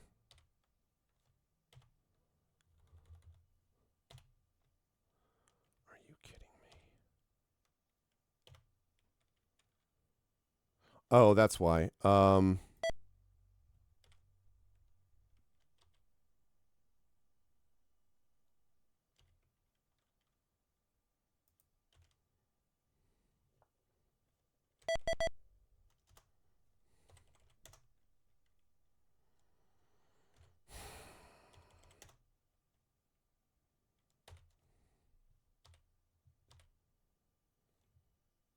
Okay, here's how we do this. Take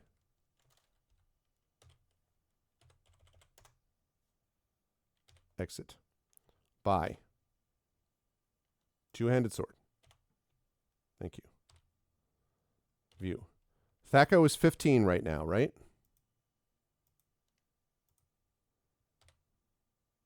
Thaco is still 15? All right. Well. Oh, but wait a minute. 1d10 plus 5 as opposed to 1d6 plus 6? Yes, please.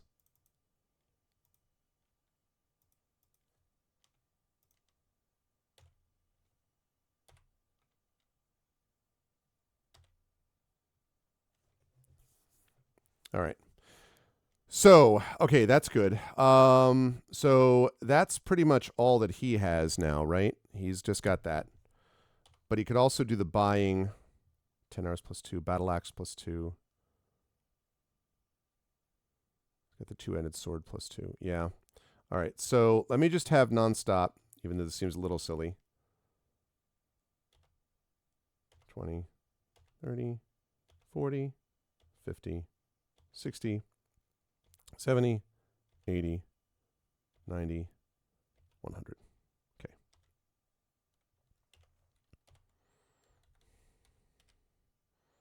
Oh, yes. I'll leave it like that, actually. Okay. Alrighty.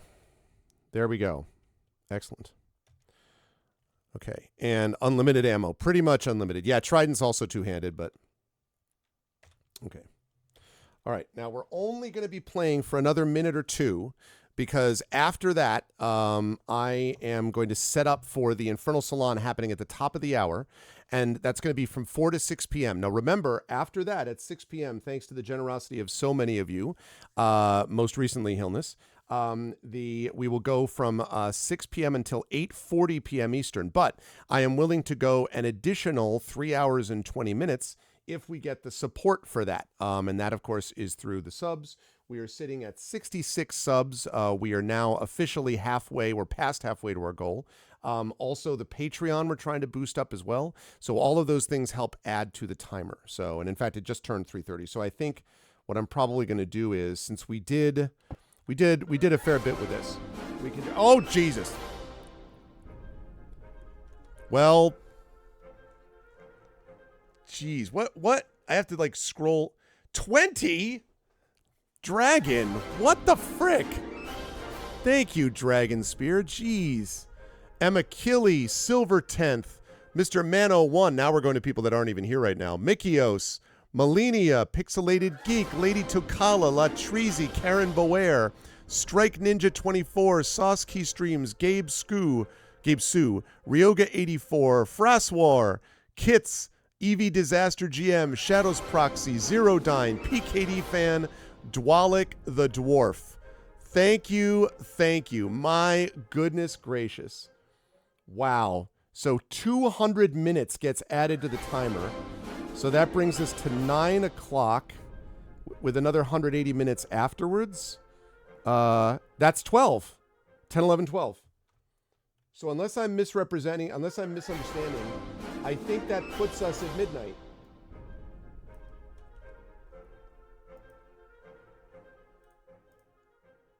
That caps us at midnight. Wow. Thank you, Dragon.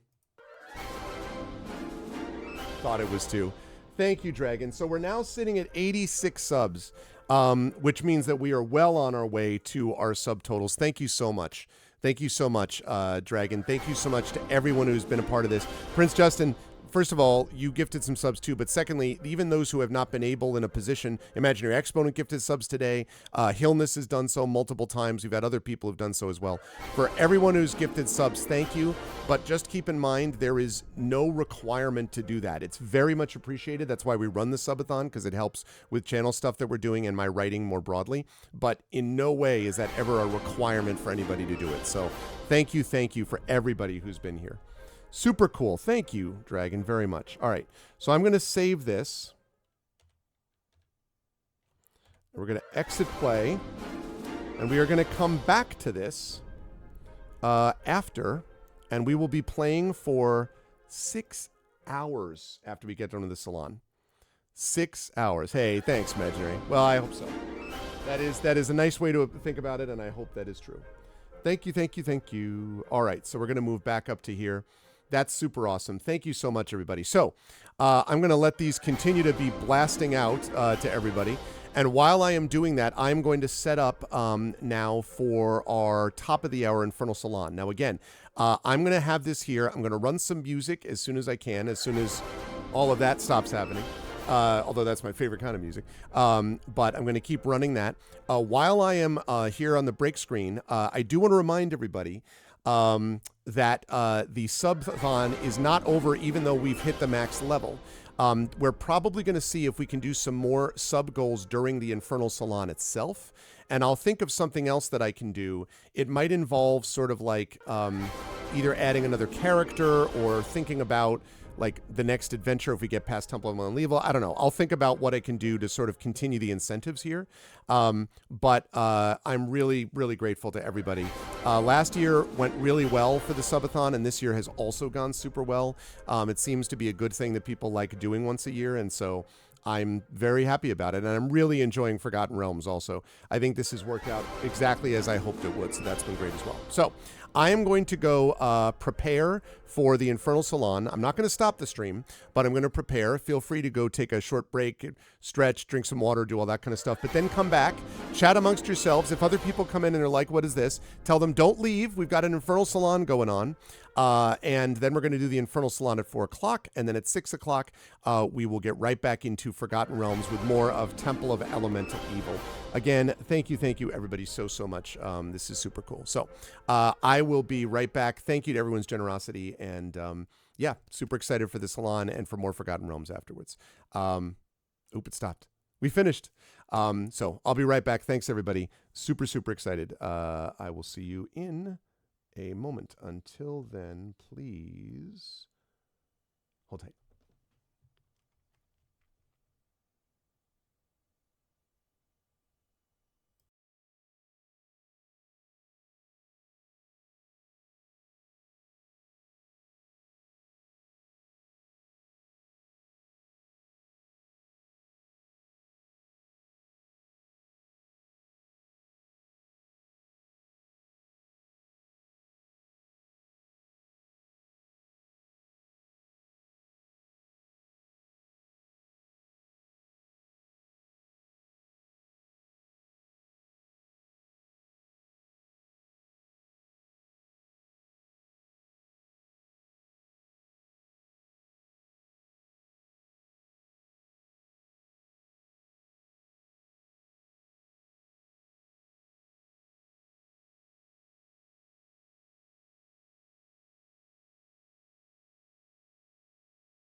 All journeys begin for the same reason, to try to understand a different place better than you did before.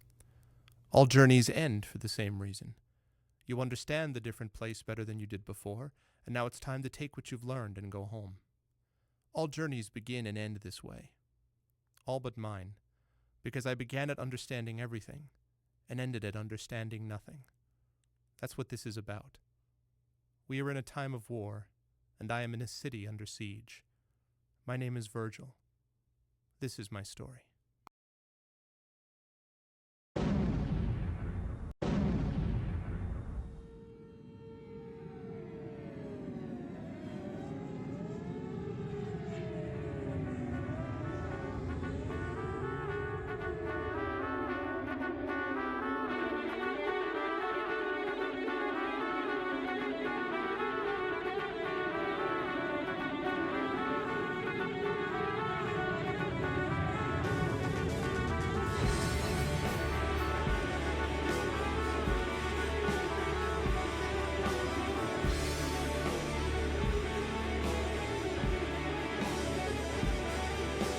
Soldiers in the ruins, rubble in the streets, corpses near the buildings, all this light and heat. Time to take a stand, boys, time to make a choice, time to find our courage, time to be deployed. Make our only stand here, make our roads complete. All we waited for now, past and future meet. Get your weapons ready, kiss loved ones goodbye. Now our time is coming, and it is not the time to cry.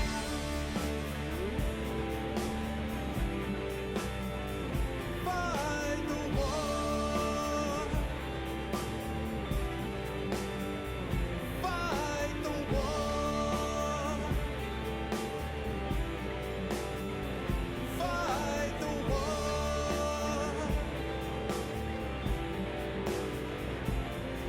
Oh, here's why we're fighting. It's about the might. Let the writers writing settle wrong from right. In the time of conflict, when the bullets fly, in the space of seconds, a life you cannot buy. Face the facts before you, face the simple truth. We're hopelessly outnumbered, it's tragic but it's true. Make your last formation, take the final road. Now it's time for endings, now it's time to go.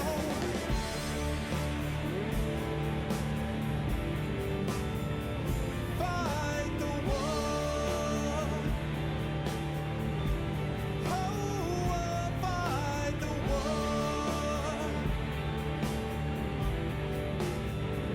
Fight the war.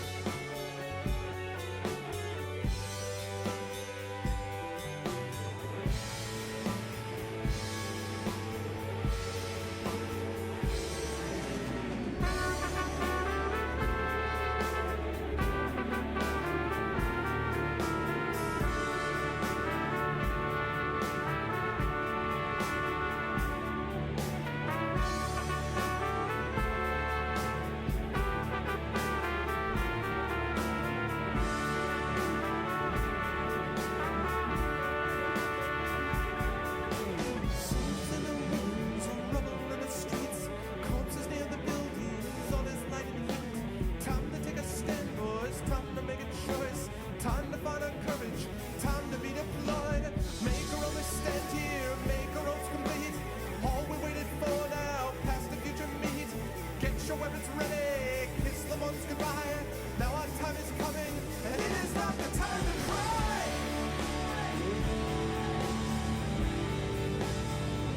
Fight the war. Oh, fight the war.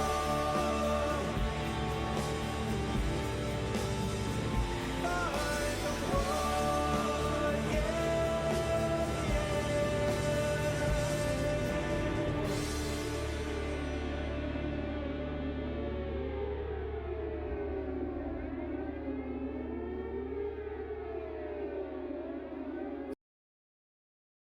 I can't tell you how or why we didn't work out.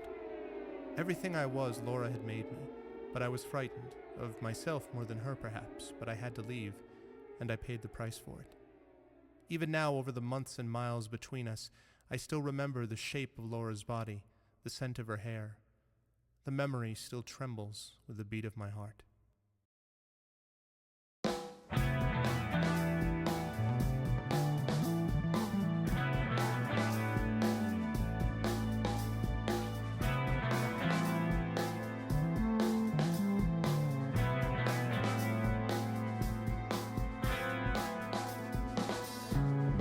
Walking through the air, there you go, so debonair, and my life is incomplete. Well, it's been fading every time you give me that second line. Once I read an ancient book, well, it's that one with a hero and a crook.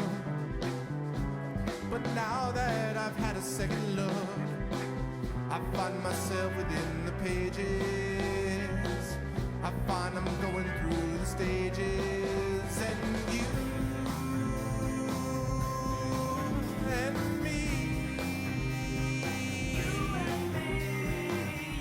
less than what I want to be. Oh yes, we do. Oh, we'll never make it through. Living as I can, as broken as I am, with all the space that lies between, and I don't know how to cross it, or how exactly that I lost it. Oh, wasting all this time, tracing out what's yours and mine. Speaking of the place we had, and I can find it in my dreams, as meaningless as it seems, and you and me, less than what I want to be. Oh yes, we do. Oh, we'll never make it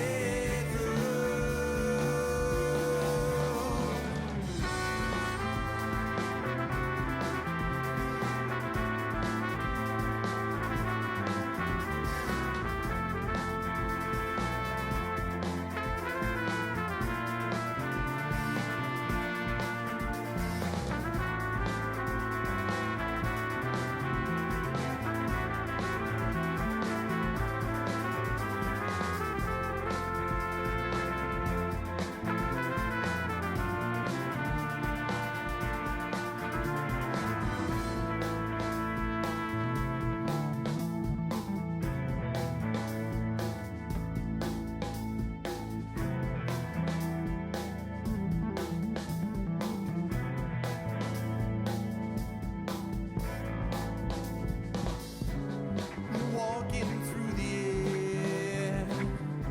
Oh, there you go, so debonair, and my life is incomplete. Well, it's been fading every time you give me that second line. Once I read an ancient book, it's that one with a hero and a crook. But now that I've had a second look, I find myself within the pages. I find I'm going through the stages, and you and me, less than what I want to be. Oh yes, yes we do.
All right, everybody. We are back and we are just about ready to go. This is very exciting.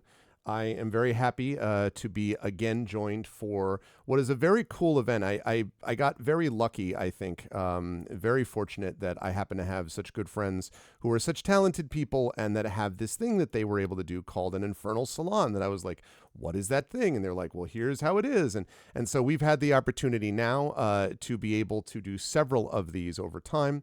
And I am super excited that we've got another one for our subathon. Again, I want to thank everyone for having made this as awesome a subathon as it is. We are well over halfway towards our goal now. In fact, closing in on 2/3 of our way to our goal now, which is great. I'm going to be playing more Forgotten Realms, Unlimited Adventures, The Realm after we're done with this.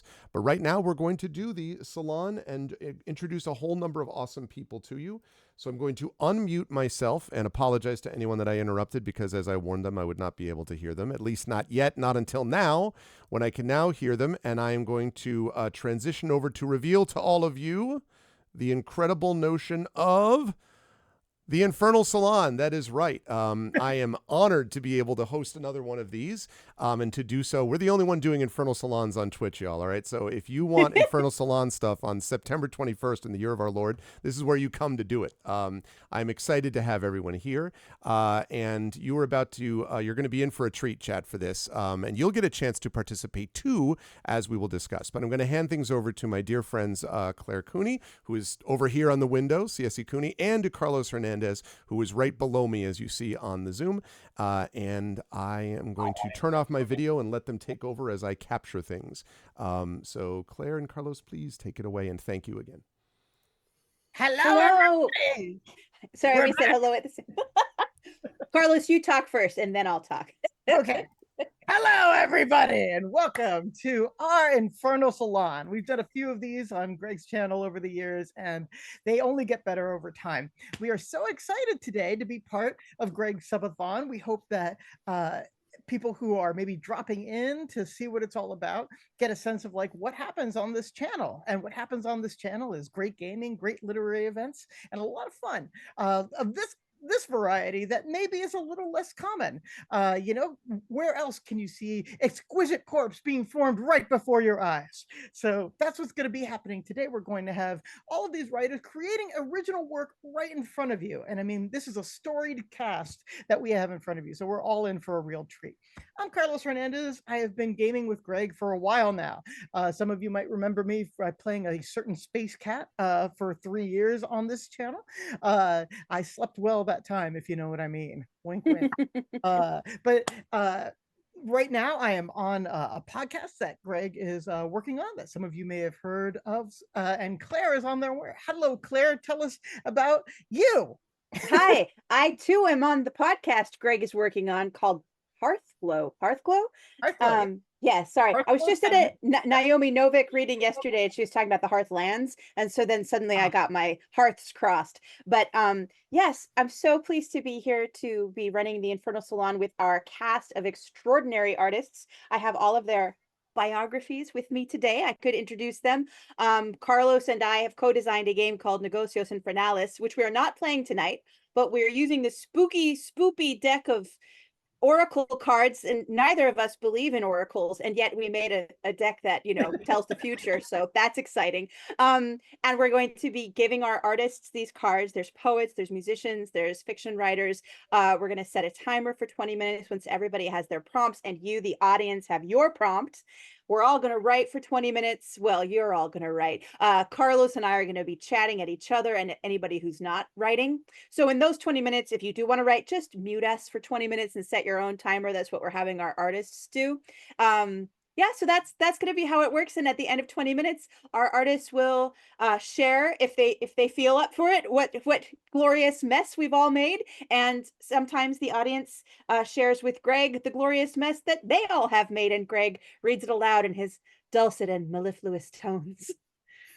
I'll just say that one of the things that you're going to be able to do is you're going to be able to participate, and Greg's going to create a communal draw for the chat from our deck of destiny that you'll be able to see pretty soon. But if you just want to play around with the deck of destiny and have your own draw, we just put it in the chat for you. So you can just go here anytime you want, ask a question of the deck of destiny, and you can get the draw you need to figure out what your future should be.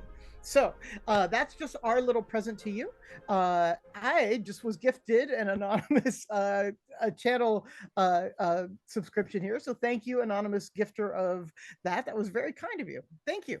But we should get started pretty soon. Claire, should we do introductions individually, just like read the bio and say hello to everybody? Should we do the introduction, draw them their cards, and send them off to create? I feel like that's a kind of a cool way to do it, right? I think so. Okay, so as we start, I'm just going to get myself set up here because I'm going to do screen caps of all the artists' individual.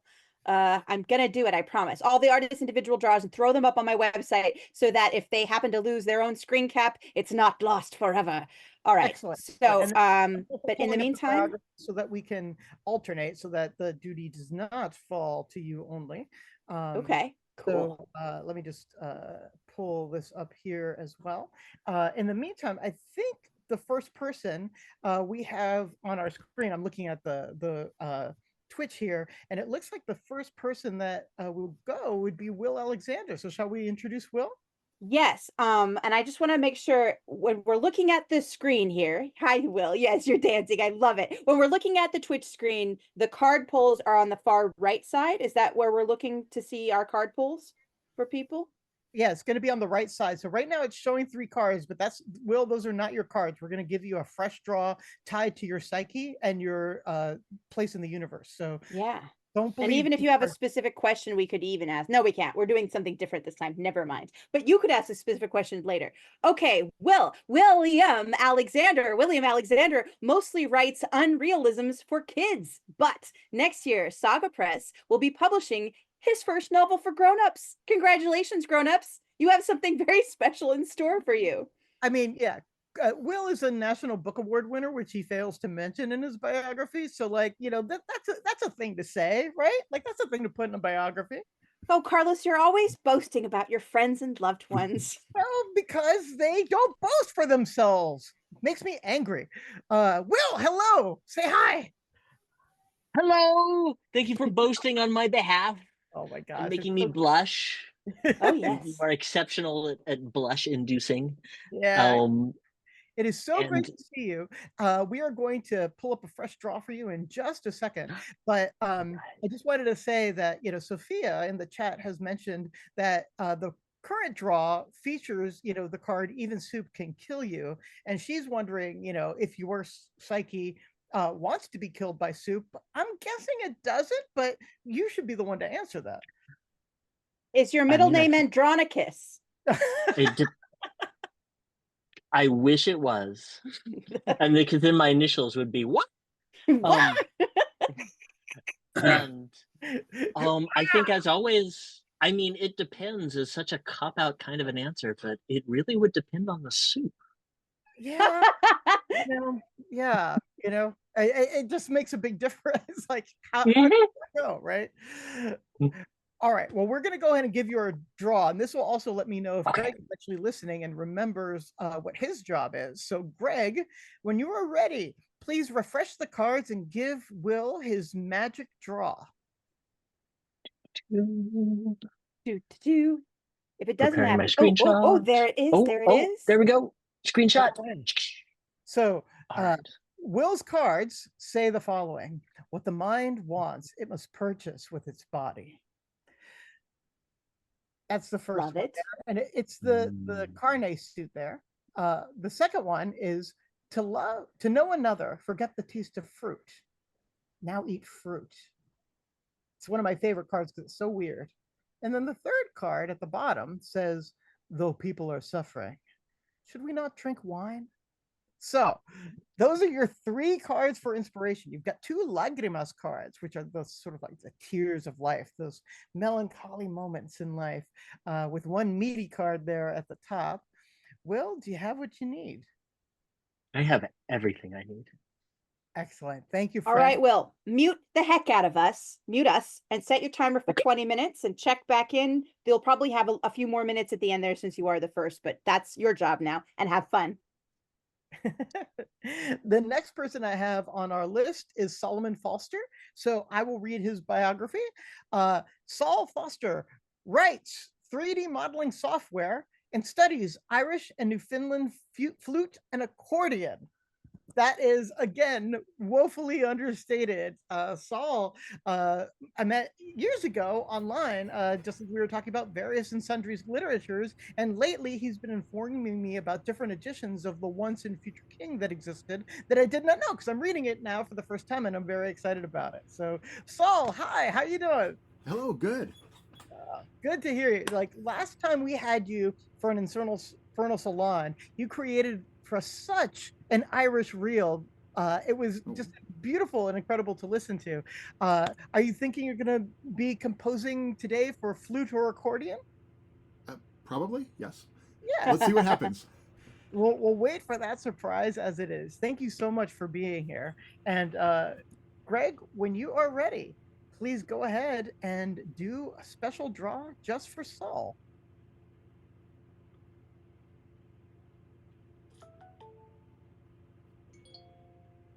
Here it is. All right, so you start with an Espacio card, and it's the card, Every Discovery Expands Infinity. This is an Espacio card. It's the Negocios cards all have a suit to them. There are 7 suits total, and this suit speaks to everything that is outside of human ken and understanding. Oh, and you got actually the same card as Will did for the second card, To Know Another, Forget the Taste of Fruit, Now Eat Fruit. And then you actually ended up with the card that Sophia thought was tied to Will's soul, but it's actually your soul that it's tied to. Even soup can kill you. I love these cards. Thank you. I cannot wait to see what you come up with here. Saul, your time is yours for the next 20 minutes. Enjoy. All right, who's next on our list, Carlos? I'll read them. Okay, so next is Steve. So please go ahead.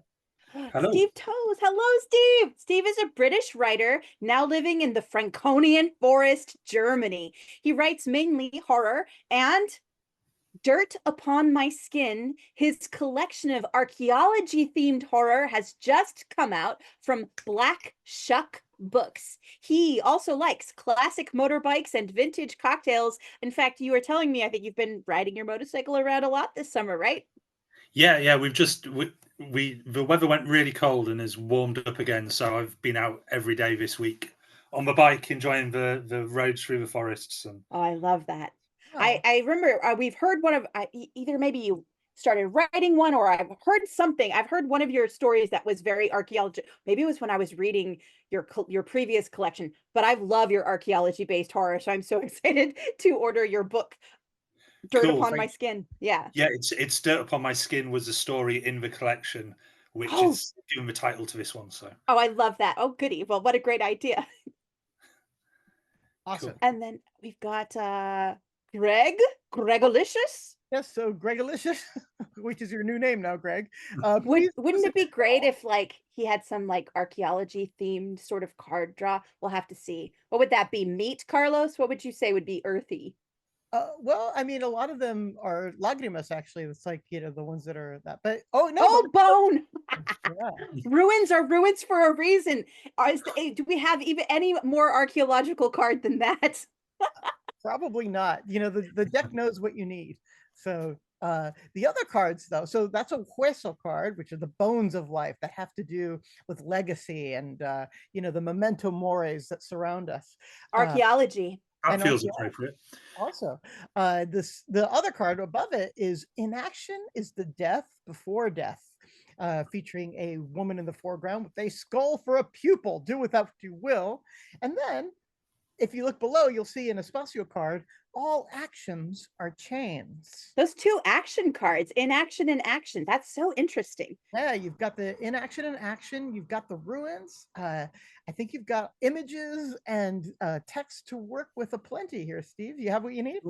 Yep, I have everything I need. Wonderful. Happy writing to you. So then the next person I'll cover the biography here, my darling, is Fabulous. Sophia, and please forgive me, Babai. I hope I said it kind of close.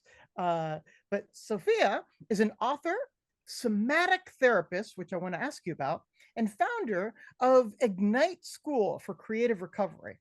Actually, I know a little bit about it because we've talked, and it's really amazing stuff. I'll let you speak to it. Her writing has appeared in the New York Times, the Huffington Post, Autostraddle Magazine, and the award-winning anthology Body Talk. Sophia, it is so good to have you here. Welcome. I'm so excited to be here. I've only played with the cards one time, but I really loved them, so I'm excited. Yeah, we're excited too. Tell us about your creative therapy work. Yeah, so somatic therapy was actually originally designed to help people move through trauma in the body. Like it literally works with emotions stuck in the body, experiences. It's really good for anxiety. And I started as a trauma healing therapist, but what I found over and over again, regardless of why people came to me, whether it was like a major event or a relationship problem or whatever it was, they all came out creating art. One of my favorite things, like one of my clients started making dresses. Like she has an Etsy shop now where she makes dresses. Obviously, cool. A lot of them are authors. A lot of them have won a bunch of awards. Some of them, like not all of them went on to do it career-wise. They were just like, they're dancing, they're singing, like, and I really believe that when you break through, like move through whatever is stuck in there, whatever is keeping you from expressing what you want to express, living how you want to live, like regardless of what your career is, you start making art.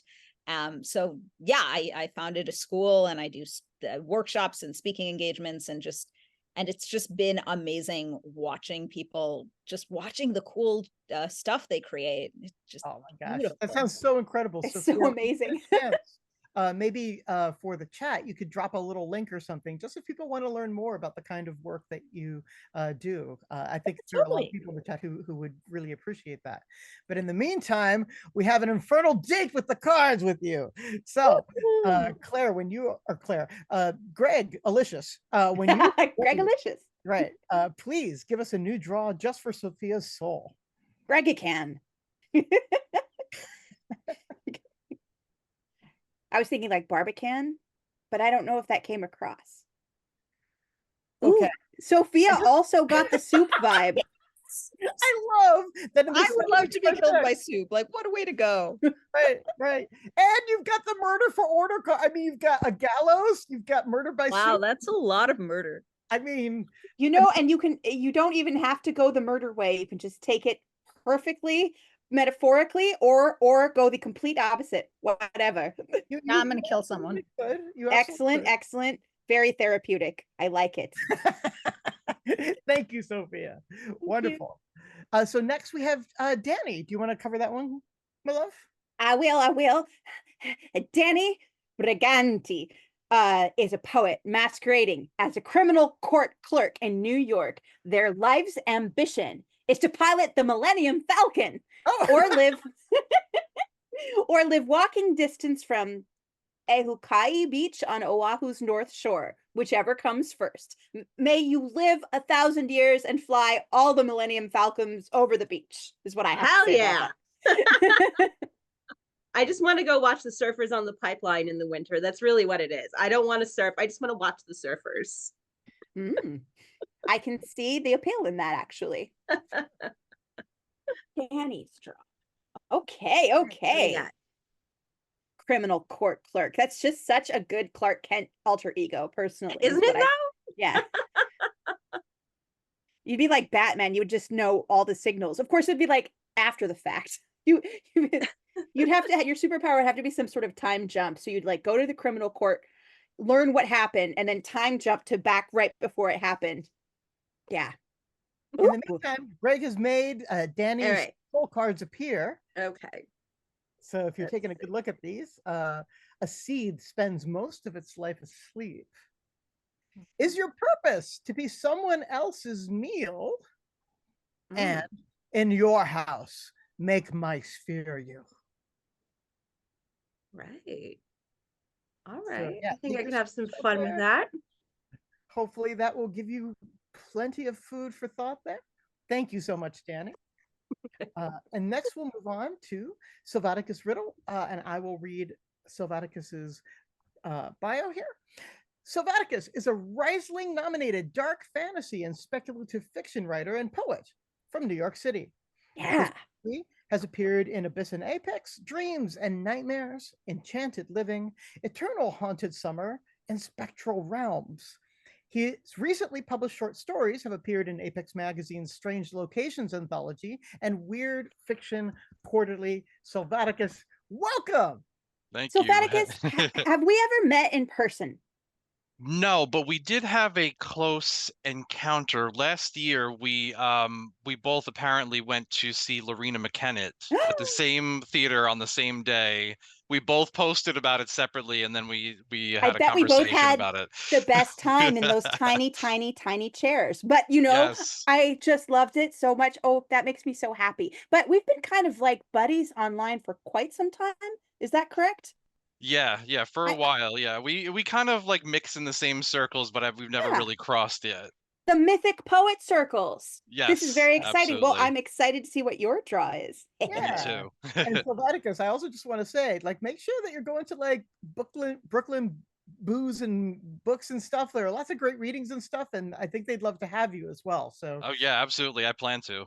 okay. I'll drop a link. Remind me. I'll drop a link into the Twitch for all you New Yorkers. It's a monthly reading series. And Randy welcomes writers of all genres, and you can sign up on the website to be one of the featured readers of that month. So I think she has next year's open already. So I'll send that link out. Yeah. Sounds great. Coolio. Greg, when you are ready, please give Sylvaticus his fate. Drum roll. Ooh, Ooh, sangre cards. Yeah, our first sighting. So sangre, the blood of life, often having to do with kinship, kin, things that you involve loyalty, but it also could mean that you're bleeding out and maybe you should get to a hospital. So your 3 cards, no clarity without enemies.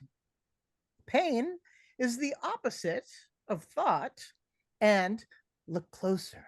The edges are ragged. Sylvaticus, are you getting what you got? Do you have a screenshot? Do you have what you need, sir? Yeah, I got it. It's great. Thank you. Oh, you are welcome. Yeah, Claire, take us home with Dylan. Dylan, I just met Dylan on Tuesday. Was it Tuesday, Dylan? Dylan Haston is a vocateur, reader, writer, and reviewer of SFF fiction and poetry from North Carolina, currently residing in Brooklyn, New York. They have worked variously as a bookseller, me too, a barista, I've never done that, an observer of lemur behavior. I definitely have never done that, but I want to, and currently as a reader for a literary agency. Pretty awesome. You can find their poetry at The Deadlands, and their reviews, past and forthcoming, can be found at Ancillary Review of Books and Strange Horizons. Dylan, we're so excited to have you. Welcome. Yeah, welcome. Thank you. I'm so excited to be here. Cool. So Dylan, have you had any exposure so far to our cards prior to today? I think that I have seen posts about the salon, but I don't think that I've attended. But yeah, no exposure other than passing social media, passing shifts in the night. Got it. Excellent. Yeah. So now the eye of Sauron shall be focused upon you, and so you're going to. What is Dylan's soul? We all want to know Dylan's Yeah. soul. So Greg, yeah, tell us what Dylan's soul is. Yeah, or else. Sorry. Poor Greg. Not another soup. What is it with this group? It must be autumn tomorrow. I mean, I think Sophia cursed this draw. It's amazing, odds wise. But okay, so even soup can kill you.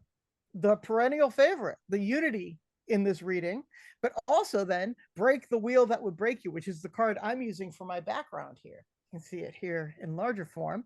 And then desire is the reason of reasons. This is a Spark of Life card. We call it the Rayo card, but it has to do with elemental forces and the magic spark within you that gives you your qualia, that makes you something ChatGPT can never dream to be, alive. So these are your 3 cards. Dylan, do you feel like you have what you need? Yes, I feel fully equipped. I'm ready to ride out. All right. You've got a ticket to ride. So Yeah. silence us, mute the heck out of us, set your timer at 20 minutes. The last thing we'll do, as the poets and writers and musicians are creating, is we're going to draw for you, the audience, fair audience, if you don't want to draw yourself, on the link which Carlos hath provided thee. Yeah. So, Greg, when you're ready, let's give chat their draw. Boom, boom, boom, boom, boom. Boom, boom, boom, boom, boom, boom. It's our draw music. Here we are. Okay, we're getting to see again In Your House, Make My Sphere You. The Really chat love has that got a one. couple of unique ones here. The Scavengers Win Every War, and Piety is Surrender. Maybe a little holy theme here, a little holy war action going on, but also striking close to home as well. So chat, this is for you to create as you will. We've often had people in the chat contribute and then send what they write to Greg so that he reads after our readers have gone. So consider yourselves most cordially invited to create with us, please. I am starting the timer for 20 minutes, starting now. Timer's going. So Claire, Yes, Negocios Carlos. Infernales. Yes, What's Carlos. that about? Negocios Infernales is a GM-less, so you don't need to have a GM. TTRPG, tabletop role-playing game.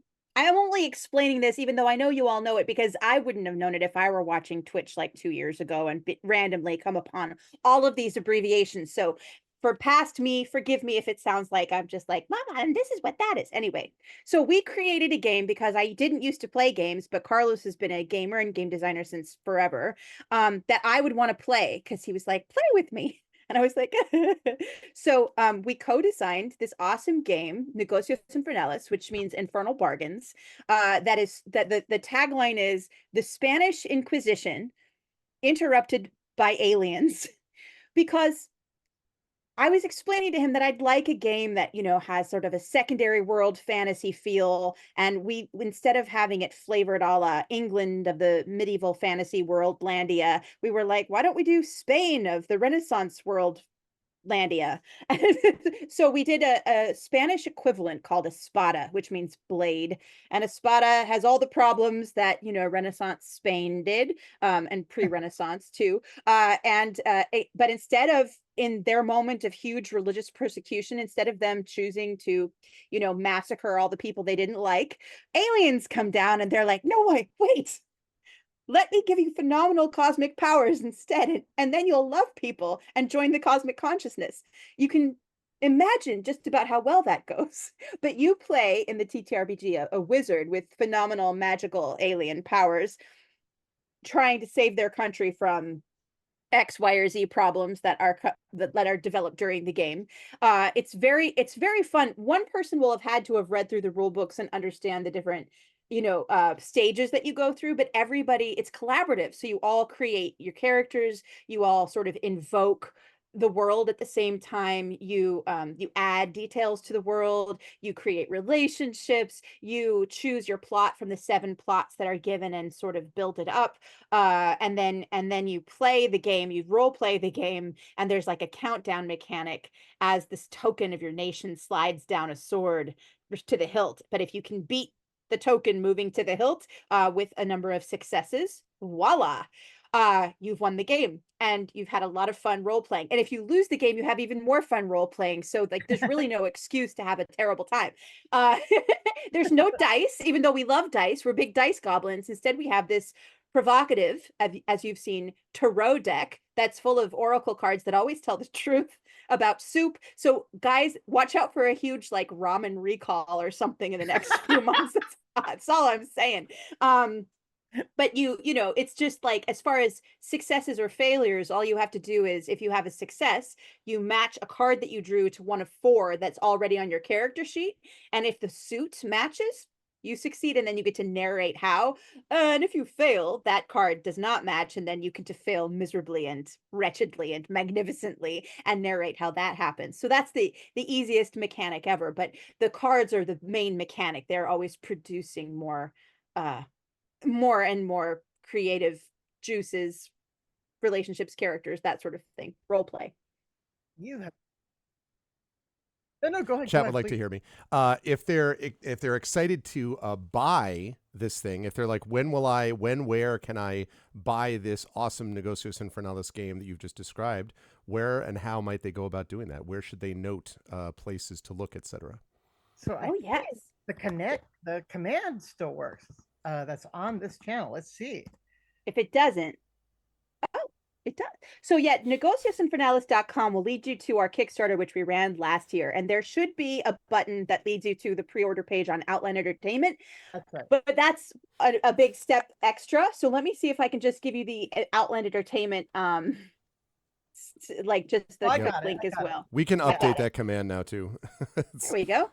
But the Kickstarter has all this great stuff on it. It has a video that we made where we did one special effect that my brother helped long distance. We had a green screen that was basically a big green piece of cloth that we stretched across our walls, and I had a magical bracelet that made me disappear. So I'm just saying it's worth looking at the Kickstarter just for that, because Carlos is very smart. He I'm wrote our little very script. proud of it, chat. Anyway, the game is, I think, really fun, because what it does is it takes away a lot of the overhead for role play. So it's great for newcomers, and it's especially good, I think, for people who have a theatrical kind of background and know how to ad lib, and they can just draw a card and it's off to the races. But we've just had so much success putting the game in front of people who just didn't know they wanted to role play or were intimidated by role play, and have just had an absolute great time. We've been playing it over the last couple of Gen Cons and other cons as well, and we've just had a terrific time with both friends and strangers with it. But we also do these salons. So this is the other thing. In the rule book, you'll find a little section that talks about all the different ways that we suggest you use the game just to help you create. And, I'm curious, someone like Sophia, who spends her work time helping people create in order to, help them, process trauma and things like that. Creativity is so valuable and so undervalued at the same time in our society. I know this by teaching creative writing. We are so critical that if you're not creating the absolute best, and I'm putting that in huge quotes because who knows what the best in art is anyway, but if you're not creating the best thing, then obviously you're not doing much of any good at all. So says our society. But really what it is that creativity is like something humans do all the time. And when they're feeling good, just like Sophia says, they create. So we're hoping that when our deck gets out there and when our game gets out there, people will use it not just to play, though of course we want them to play, but that they'll also use it just to free themselves a little bit and feel that delicious rush of happiness that comes with creativity. We ran this at Origins this year and Gen Con and Convergence, where Carlos was a guest of honor, and did we do ReaderCon too? I don't know, but we kept running it and people kept showing up in the 30s, 40s, like bunches and bunches of people. We'd run them right after, kind of in the later part of the pandemic, the heart of the pandemic, and right after, when there was a lot of burnout, especially among professional creative writers, like in our circles, where they're like, I haven't written anything for a year or two. And it was pretty, you could it was a wide rippling effect, but it was so lovely to see them kind of come unbottled with just the little extra infrastructure of having a time limit, a community, and a prompt. It doesn't maybe work for everybody, but it was always working really beautifully when we were witnessing it. So yeah, it really does. And in fact, one of the things we wanted to do was share a little bit about things that we've written in other situations. We thought this time we might not have time to generate stuff because we needed to be the people talking while others created. But Claire, do you have maybe something that you've whipped up during one of the previous salons that you'd like to share now? I will. I'll do that. I was also just going to drop in the Chatalicious, the Chatterifica. Right here, we have a whole dang book of things that we've previously published Yeah. that we put together. It was one of the stretch goals for the Kickstarter, and Carlos and I looked at each other. We're like, I think we have enough stories and poems that have been previously published, and like maybe one or two that hadn't, that we'd written because of Infernal Salons just at that point, which was more than a year ago now. We're like, yeah, let's throw together a book. So that's coming out in December. But not in that book. This is something I wrote just at Gen Con this year. So that was early August. And I wasn't you never know what's going to come out, and this time I was thinking about world building. I think Gen Con has a lot of world building panels, and I was thinking about how you can build a world not just in chunks of texts or paragraphs, although you know me, I love those, but how you can do it in a lullaby, or like a song. Tolkien did it a lot, where you can evoke something from 2000 years ago with a verse or a fragment of a prayer or something. So this is called the Pig God Rhyme. It was one of 3 little ditties I wrote at Gen Con. The Pig God Rhyme. Here, piggy, piggy, mama's made a bargain. Daddy's marching far on the reaches past the hills.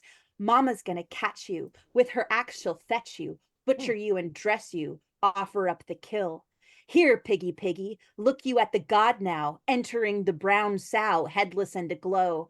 Mama's on her knees here, keeping daddy safe, dear, offering her pleas clear any way or how.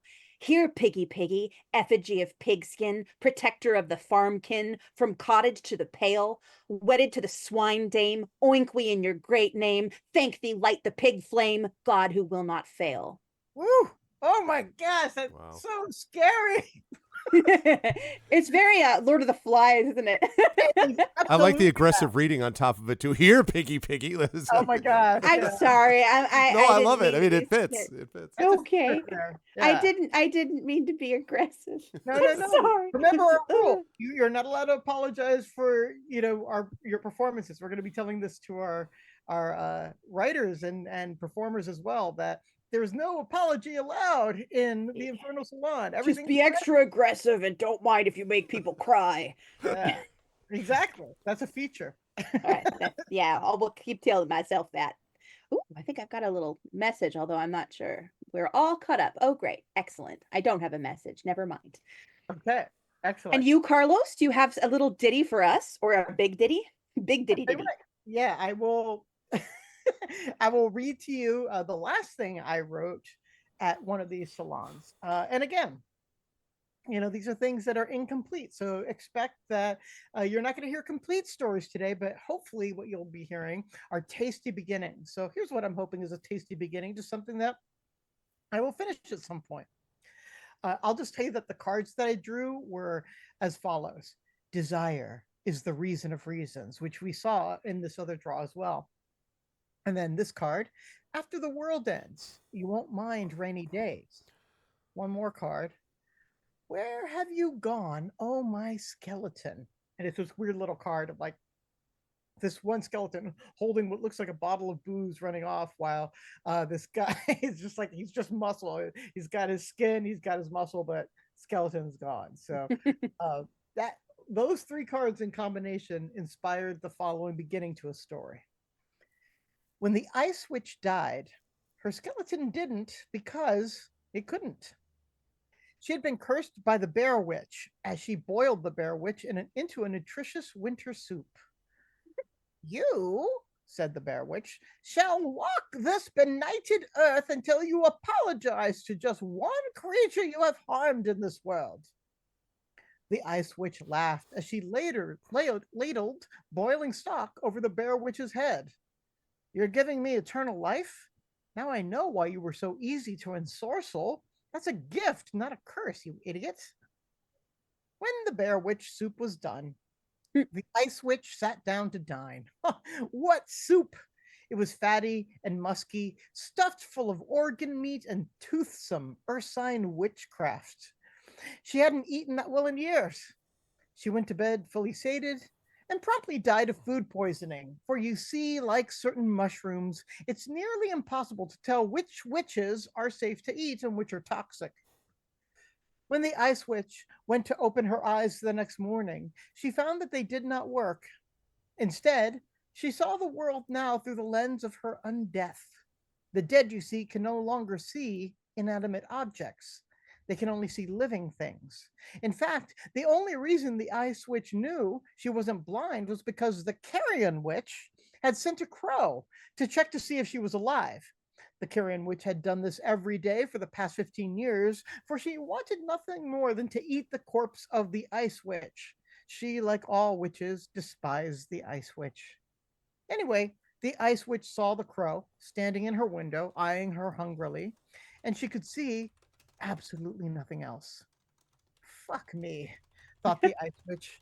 The bear witch was poisonous after all. She was scrumptious, but she killed me. To make herself feel better, she ran to the window and throttled the crow. It died in her hands and went invisible. She didn't feel better. I'm sorry, Crow, said the ice witch. Well, she meant to say it. But the voice box is the second thing to go in undeath, right after the eyes. So she thought it and did not say it, and the rules of witchery clearly dictate that you can think whatever you want, but if you want to break a curse, you have to say the magic words out loud.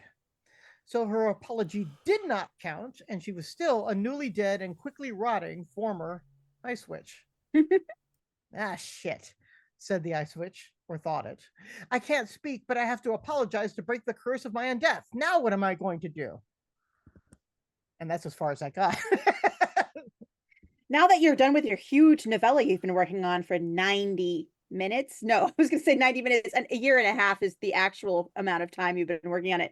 That, like an hour and a half is 90 minutes, and that's exactly where my brain went. But now that you're done with that, you could like whip up a couple short stories for love of the game. I have the time now to fill out things that I've begun, and I kind of like the beginning. It felt pretty exciting. So we'll see what happens. It also feels like it could be short, and these days when I've been writing longer and longer, it feels nice to maybe crack something that would be like 2,000 words or something like that. It's also very autumnal in feeling. It has like if you write it in October, it's only appropriate. Oh yeah, I mean, because that's when you eat bear soup, right? Yeah, and even soup can kill you. It's got Pratchett vibes with some cannibal, spicing. Like that's, so. Oh my gosh. Our friends, the Scanlons, they were describing Naomi Novik's Skullman's books as, gosh, it was really funny. It was something about, okay, 2 seconds. Talk amongst yourselves, but it had cannibals in it, which is why my brain just went there immediately. But this is the sort of thing that you could expect from Greg's channel. One of the reasons we're here is because this sort of stuff fits right in with the stuff that Greg likes to do. Totally. And another thing that we're doing is the podcast. So, Greg, you had a chance to talk about Hearthglow? I've been talking about it a fair bit, but yeah, the Hearthglow, which stars Carlos and Claire and Adam Petrosino, who was part of the original event that we did at the Klein a couple of years back, and then the follow-up, and Zach Clay. These four lovely people have been going through the space between the Return to the Forbidden Library, which was part 2, which they did at the Klein last year, and then the final part of the trilogy, which is called Beyond the Forbidden Library, and it is basically it's kind of a search for Spock, if Spock was the guy who tried to get the horrific Vernon Richard that I know some people in chat are familiar with, and get that person, somehow get him to escape justice. So they have been sent to do this, and it's been very entertaining so far. We've had 2 long recordings that we did at the Klein, and Triffid in chat has been doing these short episodes. I believe we just released either episode 5 or episode 6. If not, there'll be one more episode coming up next week, and then there'll be a break for a week, which is convenient because we are meeting, I believe it is a week from Friday, and we're going to be doing our next of the long episodes. There's been exploration of a tower. There's been a lot of strategic use of a muumuu, not something I expected that I'd be finding. That's because Carlos is playing. How many years did you play with him and you didn't expect the muumuu? No, I did. I know not to expect anything in particular. I just didn't. I never know what that form will take.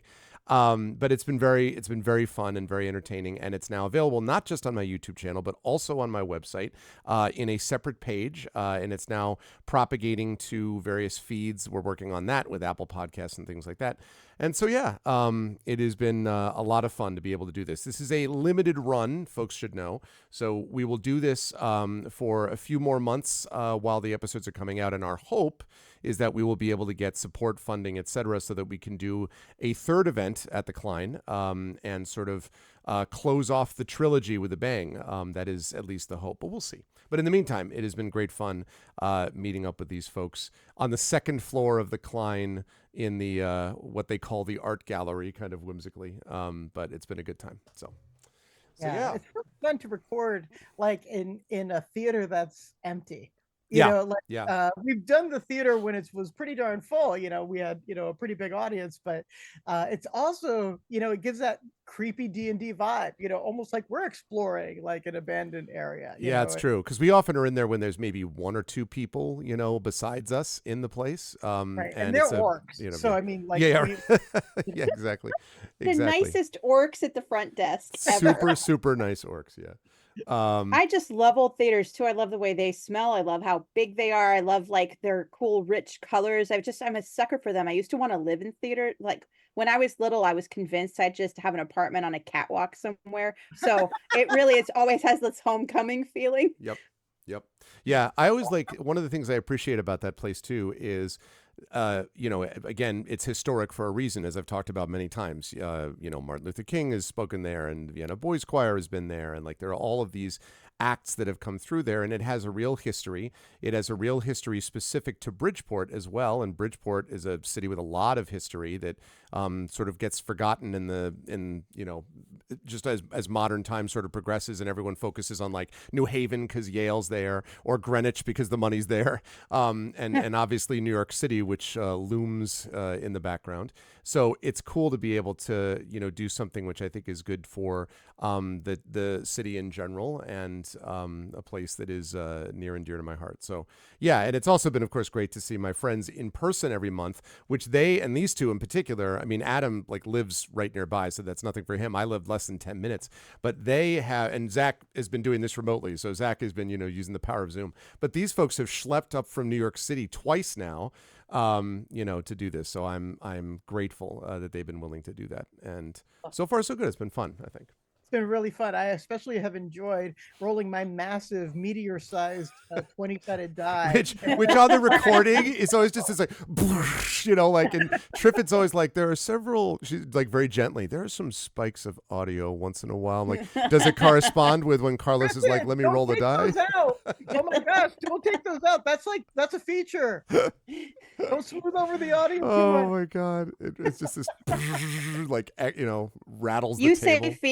You say feature, and like any audio editor is saying the biggest bug alive. Like squash that bug. Yeah. That is exactly it. We are time. We're good. We are at time. Great time. So our intrepid creator. Hello. She was just about to start making soup. Well, that's good. You'll leave us on a cliffhanger. We all know how that'll end. Oh, cliffhangers are great. We love them. Okay, so wonderful creatives. Let me just say, like, one of our big rule. Our big rule is no apologies allowed. There's no like, oh, I just wrote this, it's not very good, or oh my gosh, Will was so smart. How am I gonna go Everyone's so good. Yeah. No, you cannot say any of that because you're wonderful, you're awesome, and everybody is welcome. So instead, you're just gonna be like, I just own this. And put up your gang signs or something. Like, for example, I just read one of my poems I wrote, but I guess I read it aggressively, and Greg said I was aggressive, so I apologized. Claire, but I shouldn't have. I shouldn't have apologized. I should have been like, yeah, I'm aggressive. I said it was great. Said that. I said it was great because partly of that. I did that. I shouldn't have taken aggressive as a note to apologize, but that is our culture and me, or just me. So don't do as I do, children. Right. So, and Sophia, I see you posting that's your primary communication It's my method. primary communication. No. It was awesome, is what I'm saying. And what I said at the time, it was awesome. I loved it. Anyway. No, I know you did. I think I heard the word aggressive. I'm like hiding under a rock after I'm just like, yeah, I've just read about a pig god. I'm gonna hide under a rock now. You should just be biting into organ meat while you read it. Well, I just actually thought about what it would be like, right? If you had sort of a gentle, like, Piggy, go home, Piggy. It's just like that. That doesn't work, Right. Okay. Here, Piggy. So what we're going to do is we're going to have our folks just share whatever you did, and nothing can be too short. Nothing can be wrong. Everything is wonderful. We are going to applaud you voluminously. Claire. Yeah. First. Who should go first? Yeah. Sophia should go first. Yeah. Wow. Sophia should go first. There's some soup being made, I've heard. Am I reading this whole thing? Is there a timer? What's that? No, you're reading everything you got. That's why we have a cap on our artists so that you can all read everything that you want to. So we have a whole hour left and there's only 7 of you. So go for it. Do I get to say fuck? Carlos did. Apparently you do. Okay, great. Apparently you do. Okay, I'll be the censor, okay? No, you don't distract her. Okay, sorry. All right. Oh geez, I don't get to apologize. Great. I want to be killed by soup. What?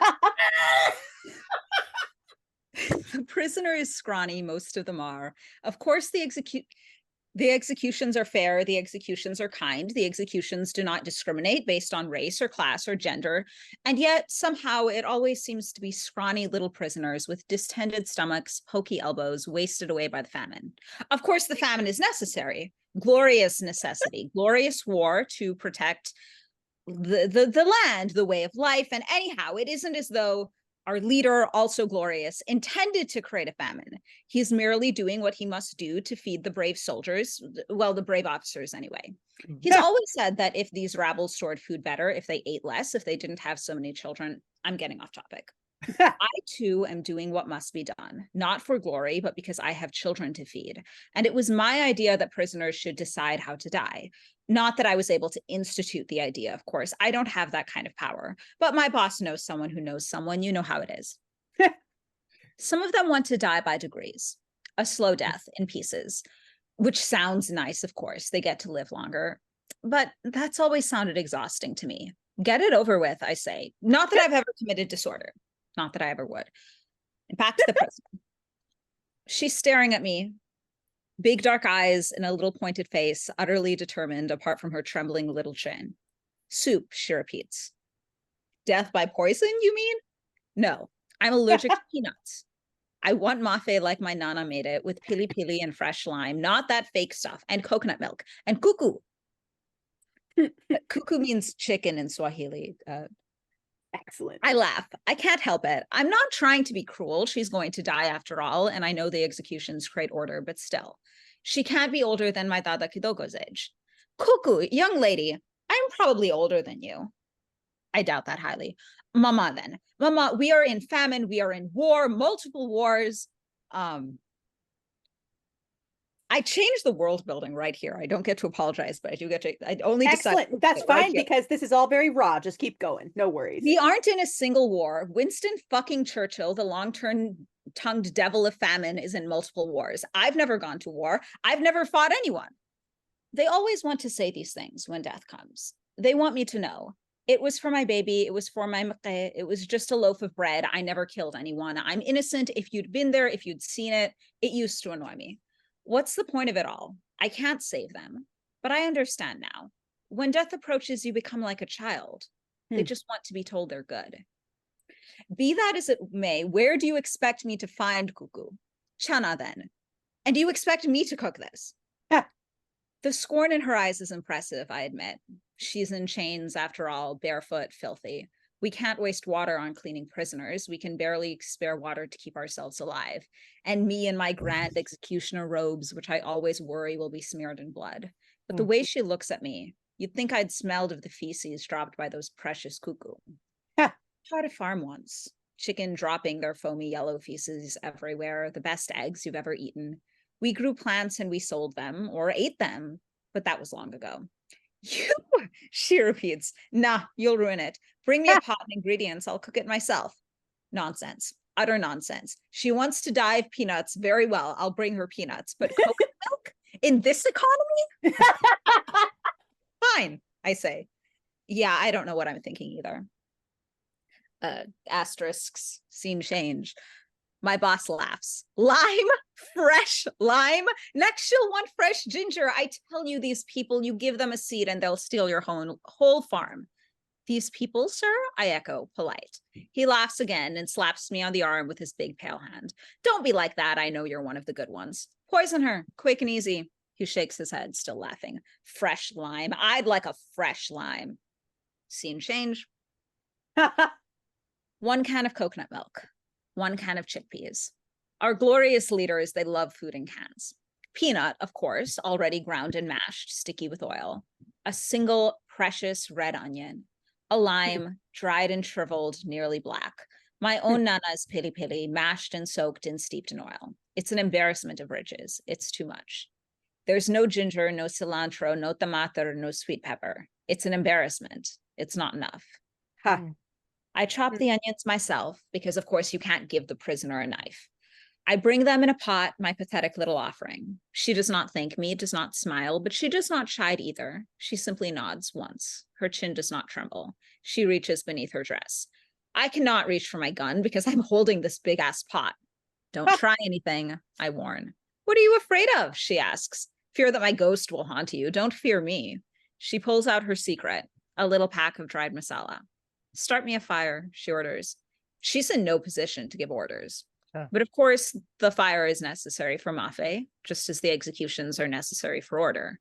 Murder for order, that's the trade this glorious new world made. Sophia! How dare you even threaten to apologize? I'm you across Zoom. Oh my god. She was gonna apologize. I'm so sorry. I'm so magnificent. Oh, I just apologize for being amazing.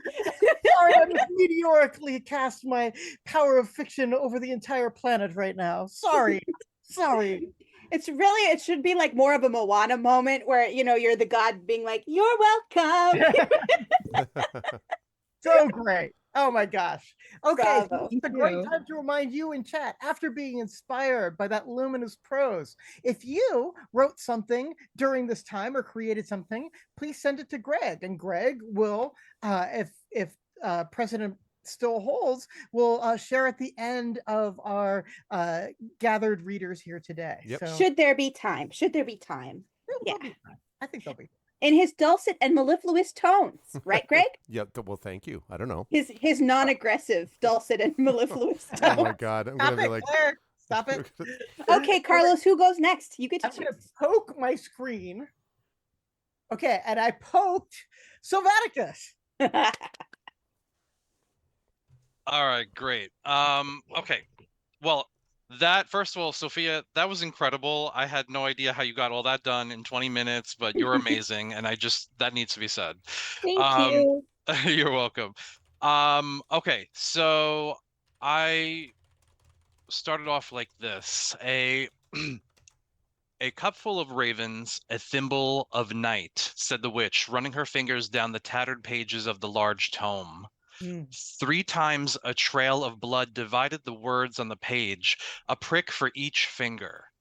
As her nails scratched down the parchment, it awakened the spell, the words themselves lifting from the page, siphoned up by the holes in her skin.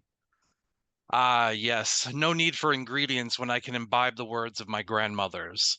A black cat leaped up onto the table before her, sitting gingerly atop the grimoire and casting judgment in the face of his master. What is it, Esper? Can't you see that your mother is busy? Shouldn't you be off tripping the astral in the midnight sun? The cat sighed, following a mote of silver dust as it wound its way through the air. You know damn well that there are correct ways to open portals, ones that don't tear up the universe. Look closer, Deidre. Is there something amiss in this room? Consider it now before you trespass to places from which you can no longer return. Deidre broke her trance, letting her spirit fall back to the room where her body stood. Her eyes focused beyond the candles at the corners of the room, which had started to crumble, falling away into faint starlight. Ah, the edges. They've grown ragged. Damn, damn, Esper. I hate when you're right. Making making a circle with her fingers, she exhaled quickly through each candle flame, the words from the tome drifting on air and settling down on the pages again. I suppose that'll be all for today. Come on, Esper, said Deidre, crossing the room to the door that had just reformed itself behind her. She reached for the knob that set itself in place as she reached for it. I'll be there shortly. I'm going to walk the edges and ensure no thought forms or unseemlies have come through. The room trembled as the door closed behind her, and Esper, turning, jumped back up onto the table. Oh my god, so cool. So cool. I love thought forms so much. We were just heard that word this year for the first time, right? The phrase thought forms. I was gonna say the same thing. Yeah. I love it. So evocative. Oh yeah, it's a great concept. I love it. And was- there's Esper right now in William's window. Right. It's the astral traveling cat. We'll see Yes. Esper in everybody's window through the course of the Yep, Zoom. love it. Going through that ragged portal. Awesome. Oh my gosh, so evocative. Thank you, Sylvaticus. Amazing. Thank you. Oh, so great. Claire, you get to pick who's next. I'm gonna pick Dylan because I just met them. Yay, Dylan! Hello. Okay. Got some poetry for you. Yes, poetry. Title, I always do the title last. I'm just gonna put this in a series that I've been doing probably. It's just called Godding. So this is Godding 5. Maybe I will take it out of the series, but we'll see.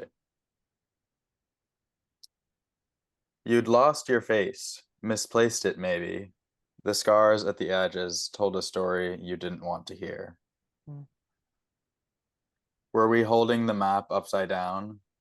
Or was home always messy? Furniture running down the walls, soup in the air ducts, not sure how we lost our way. You said something about the mist.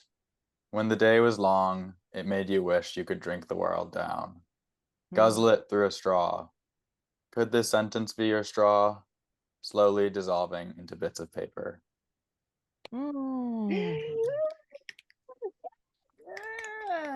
Oh, that's very. Oh, I love the was home always messy with soups in the air ducts. I love that smear of a domestic map.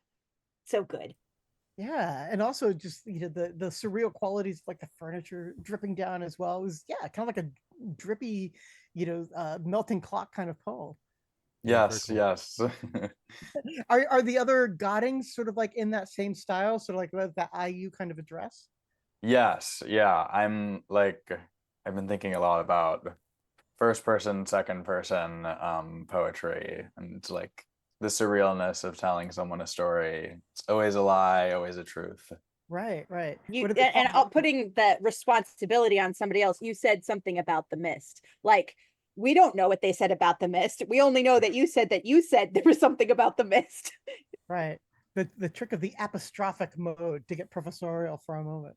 Hi. Hey, Carlos, I think we should get married. Oh, I accept. Excellent. Thank you so much, Dylan. Yes, thank you. Yeah, apostrophic will be making an appearance in the next poem. That's a great word. Smee, I think I'm having an apostrophe. I think you mean an epiphany, Smee. And after the word, you get post-apostrophic. Oh, dear. Sorry. I'm an outlaw from a post-apostrophic world. Only a professor can make a stupid joke to another professor's much better word. I'm a professor of the post-apostrophic mode. Post-apostrophe, that's what I'm saying. Post-apostrophe. That could be your school. That could be your poetic school. The post-apostrophes. Oh my gosh. Post-apostrophes, the third memoir by Gregory A. Wilson. Jeez, I have 3 now already. Okay. All right. Carlos, who are you picking? Yeah, I'm going to pick, but I'm going to point because I like pointing. I'm going to point at Danny. We met Danny this year at Heliosphere in May, where Carlos and I were guests of honor. And Danny Yeah. did their first Infernal Salon there, I believe. I did. So a little more poetry for this one as well. Yes. Okay. I sleep, burrowed safely away from prying eyes and scratching claws, and the world spins on without me. I dream, witnessing the squabbles and betrayals and peace that are the rise and fall and rise of empire. I listen to the rush of water, to the rustle and crackles of my stirrings, to the whispers of my name and the tremors of the earth. I rise, I bloom, and the world trembles before me. Ooh, it's so Persephoneal, but kind of dark Persephoneal. I like that. I Thank like you. it. My stirrings. I'm paying attention to my stirrings. That's right, girl. Absolutely. Make them tremble. That's Hell yeah. Wonderful. Awesome. Yes. The poets. All right. Saul, we've all just been watching you on your flute whistle for 1,000 years, just like fascinated, and everybody in chat wants to hear what, and me too. So I can't stand it a moment longer. We're gonna go with you. All right. I'm sad to say that I ignored the soup card. This is not a soup song, everyone, or even a soup song. A soup song? A soup song. Yeah.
What one's that called? What are you calling I that don't one? have a name for it yet. Sorry. And which card inspired it more, or both of them? The first part was inspired by the what are the cards I have here? The forget the taste of fruit. Yeah, I was just gonna say. And then the second part was the every discovery expands infinity. Oh, it's so basically so what I did cheerful. there, to get technical, right? The first part is tries to be in the key of G without ever playing the note G. And then the second part is like, wait a minute, what happens if we add G? And it's a big celebration of the concept of G. So. But I totally heard that. I could hear the celebration rising throughout. Like I didn't know what I was hearing, but I heard something going on there. So I mean, cool. It makes a big difference. It's just it's just wandering around kind of almost aimlessly, and then all of a sudden it just be like big G chords. All right. Oh my gosh, That's really cool. Well, That's I just want to his say, G. if you played that, I would just follow you anywhere. I would be like your number one rat. You could lead me to any part of town, any river. The number one rat. Well, you are very Carlos- kind. I never had a number one rat before. You need a T-shirt. Solomon Foster's number one rat. Number one rat. And then Solomon playing the pipe, like as a cartoon on the back, and Carlos as a little rat, like looking like welcome to Hamlin. I'm telling you, Claire, if you make it, I will wear it. All right, we need a cartoonist. Beck could probably do a good Solomon if I took a picture. I mean, it might be funny just to take Solomon's head and put it on a cartoon Pied Piper. Yeah. I mean, True. listen, I might know a cartoonist, and chat knows this person too. So if I talk to my good friend Tari Tunes, I wonder. Anyway. Also, I wanted to say, I was kind of bopping my head along, but Sophia was doing some really cool stuff, Just with dancing like a darling. Oh, it's awesome. Yeah, it was cool. Really appreciated that. Awesome. All right. So we have I think 2 readers left. Oh, So yes. I have to like narrow my point as I look away. And then Could be the person nearest to your finger. I pointed right at Will. I nailed you right in the chin. Ooh, William Alexander, it is your turn, Mr. Andronicus. Very well. All right. This is such magnificent company to be in. Thank you all. And okay, my 3 cards. What the mind wants, it must purchase with the body. To know another, forget the taste of fruit, more fruit forgetting. And though people are suffering, should we not drink wine? Should we not have cakes and ale? All right. So I tried to do all 3. This will be prose. This forgetting requires the price of my tongue. The ghost who haunts the pickle jar in the far corner of my pantry will appreciate the restoration of their taste buds. I don't know their name or any mundane details about the life they lived. I only know that they haunt foodstuffs with longing and will therefore delight in the temporary use of a tongue. They might use mine to speak, but I very much doubt it. Their dialect is archaic and forgotten to me, and my tongue will be unfamiliar to them. What I want, I will fairly purchase, and the price will be a single tongueless day. I will not speak, I will not taste, I will forget all qualities of taste in order to make one flavor new again, experienced in all of its fullness, unmarred by memory, which lies, revises itself with every backward glance, withdraws further into the unknowable past each time we indulge in the illusion that we know our own selves. And this makes the taste of fresh strawberry a mundane thing remembered rather than a miracle. I will not be tasting strawberry tonight, or wine. The day is long. The tongueless hours stretch, taut and unbreakable, like ropes aboard ships made into impossible knots to the chipper tune of a maddening shanty. The day is long and bright, and I taste none of it. I do hope that my nameless friend is enjoying pickle brine. My smile is thin, lips pressed close, hiding my thirsty absence and also my teeth. The sun takes 10,000 years to set. It is almost gone. My tongue is almost mine again, and so is the taste of churning life in the vein at your neck where I have bitten before, but will not remember this time. What the hell is happening? That was a grown-up story, Will. Yes, that was. It was. I just like a perfect package. That's Flash, isn't it? Like that you could send that off right now. Gosh. But I won't, because it's yours. No, it's yours. No, it's yours, bro. Hey, William, can you read that last line again? Huh? What was it? Okay, where did I put it? Okay, doo-be-doo, sun takes a long time, almost gone, my tongue's almost mine again. So is the taste of churning life in the vein at your neck, where I have bitten before, but will not remember this time. That's a baller last line. Oh, that's what I was That's a really, really good last line. ridiculous. Also, you read it differently and also as well because you're a freaking actor, and it just like I was riveted to the reading. You know, it was like sort of like Interview with a Vampire locked into the performance.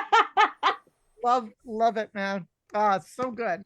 Yeah, and I really like that part when your eyes started glowing red. That was great. Yep. Trick of the light. Yeah, that's what they all say. Okay. Steve, you who could have been our first by virtue of you being the furthest in the future of all of us are indeed our last until the chat. So regale us, my dear. So I've got to follow all that. Okay. You asked for an archaeology story and the cards asked for an archaeology story. So I don't know if you know, I used to work in commercial archaeology, so that's influenced a lot of the way I approach this. So this is called links. Huddled in the trench, Bill pulled his coat tighter around himself, but the sky still pressed the rain down his collar and laced his skin with cold. He glanced over at the site hut. It was still at least 3 hours until lunch, and no sign the job would be called for the day, despite the weather. Across the field, quarry machines concaved the earth, dragging rock away from the wounds they made, and the air reeked of spent diesel and shattered stone. Bill mattocked away more of the fills from the feature. Iron Age and vast, the ditch had scarred the earth long before the stone beneath it was needed to make roads.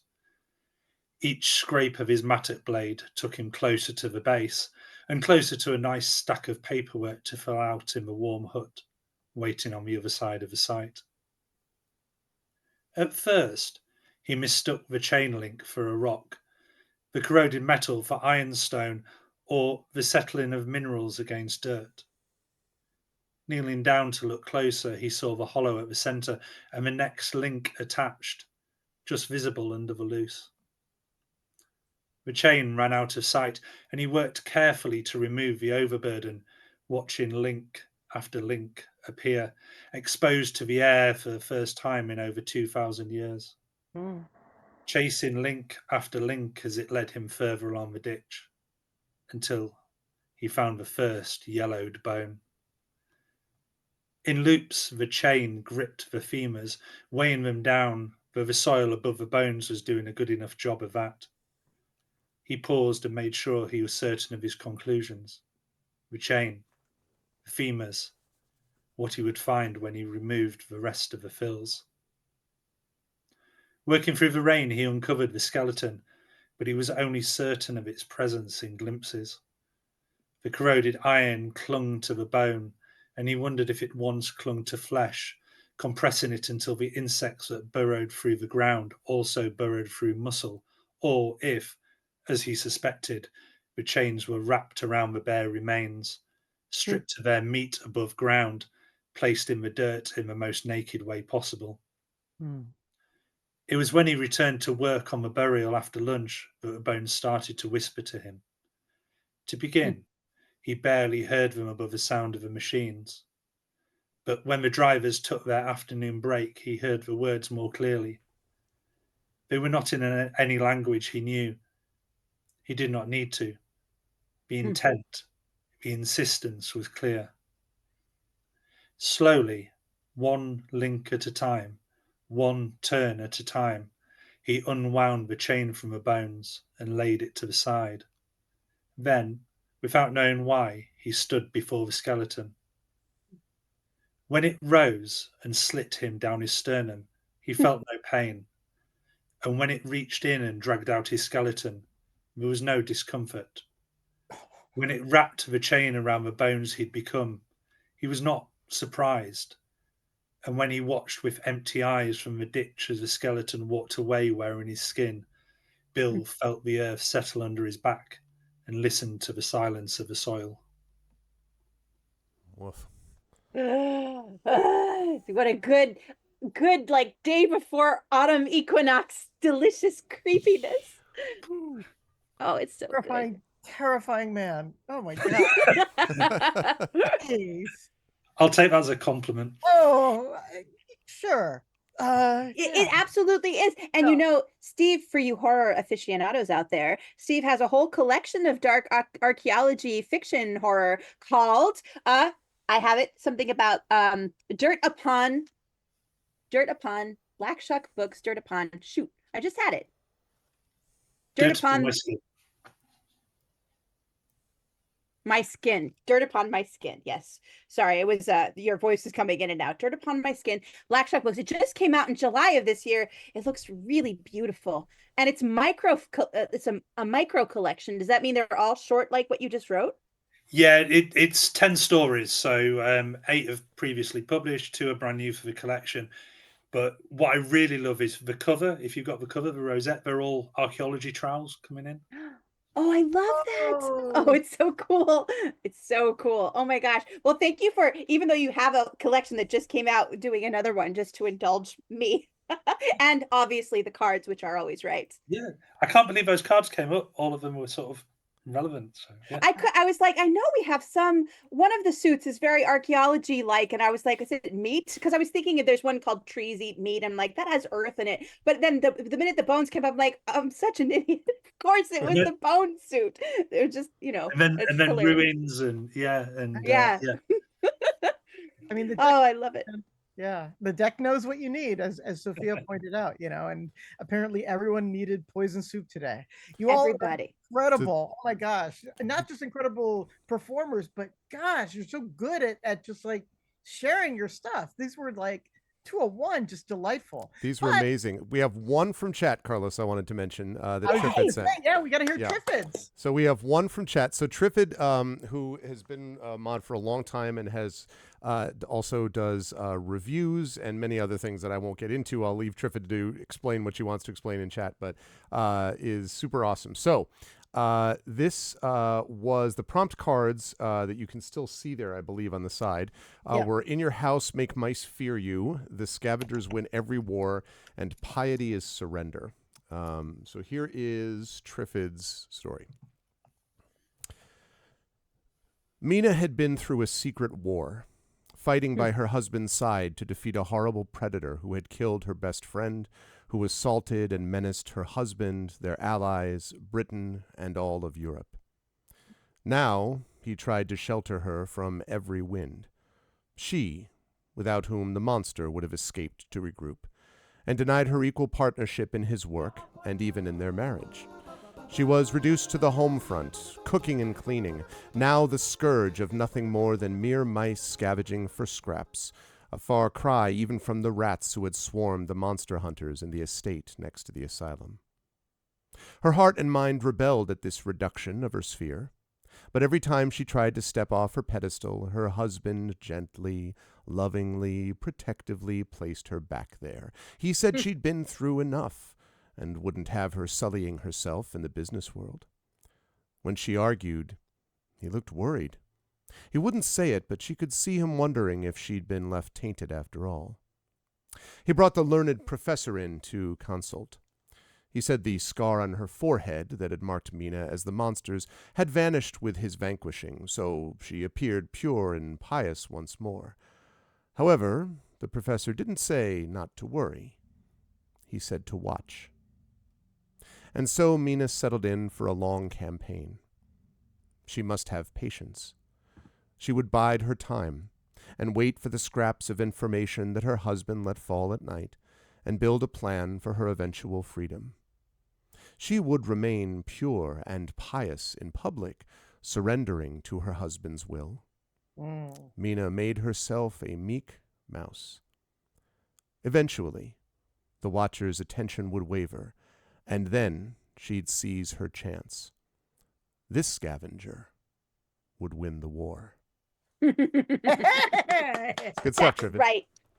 That's right. Awesome, Triffid. Oh my gosh, I love it. Yeah.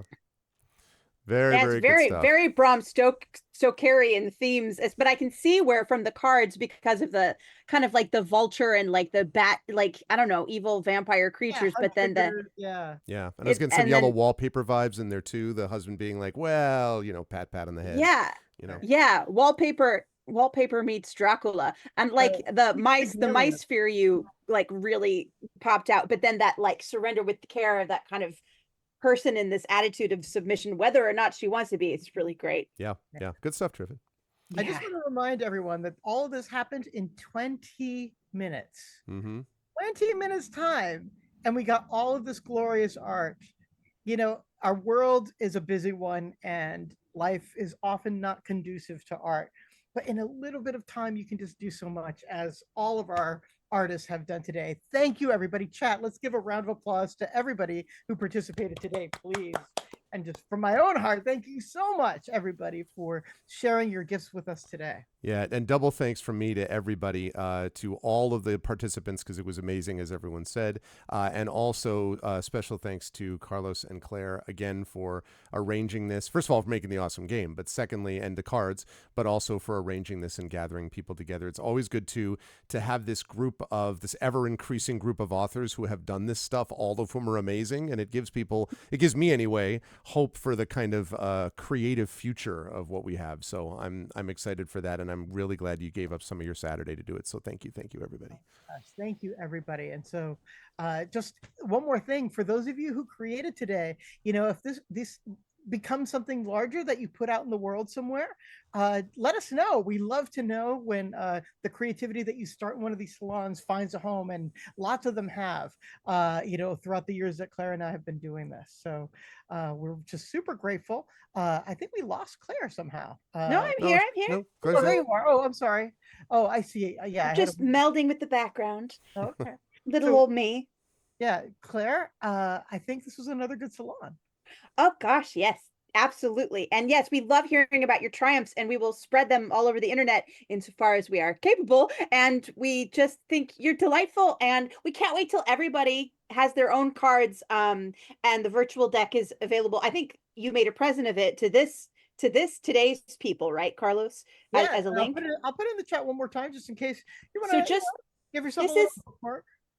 was a special early present to our backers. We gave it to them first a few weeks ago, and it's not going to go to everyone in the world until December when the game comes out. But this is your own very own link to a private link to the virtual deck that you can use oracularly or literarily. You can host your own salons with your friends now, and you could pull cards for people. You could set your timers. It really, it's the infrastructure pressure of peer time limit and immediate ability to share and celebrate that is so delicious, that we found that the thing that works. And it's like, oh yeah, anybody could do 20 minutes a month, that and then look, you get 3 pages written.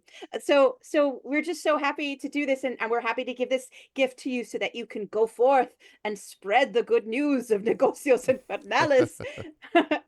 And then just to tie back to why we're here in the first place, Greg, thank you so much for hosting us. You've always been such a wonderful host for this creative endeavor and so many others. So others. If you're not subscribed to Greg's channel, you certainly should be. So, let's try to get those up and bring your friends as well. Thank you very much, Carlos and Claire. It's a great honor as always. And again, thank you everybody else who was a part of this. Thank you. Chat, again, can we get some love and hype for the amazing salon folks? I will end the Zoom call for me. They can continue to chat with each other. But again, thank you everybody so much Bye, for Greg. doing this. Good luck on your subathon. Thank you. All right. Oh my God, they've all left. It's all right. It's no problem. We're all here. We're all fine. Thanks. How are you? Just give me a second whilst I remove all of that. Just a second. You didn't see anything. Nothing actually happened here. It's all fine. There's nothing to see here. Please disperse. Okay. Please don't disperse, actually, because we're going to keep playing. That was great. I absolutely love doing this every time. And the reason I love doing it is because this is what we get, is this super, super cool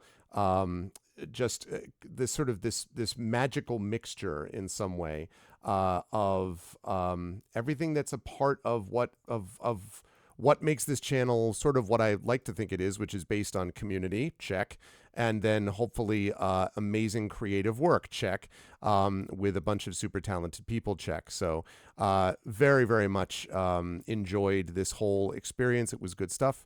And yeah, I was glad that we were able to do a little bit of extra time even in there. So thank you, everybody. And again, special thanks to Claire, does such a good job in sort of assembling this together. So thank you again to Claire. Thank you to Carlos for doing this. It was good times. So we now are continuing with what we've got planned. And if I pop up yes, and one of the biggest things I should also mention, excuse me, the big thing that you can do to support this is not only support the subathon, but also, and to support me by proxy, for which I'm grateful, but also to support the writers by buying their stuff. I think it's important to note that when part of the reason I like this is, so we have a few people that are holdovers, like people like, for example, William has done this before and so on, right?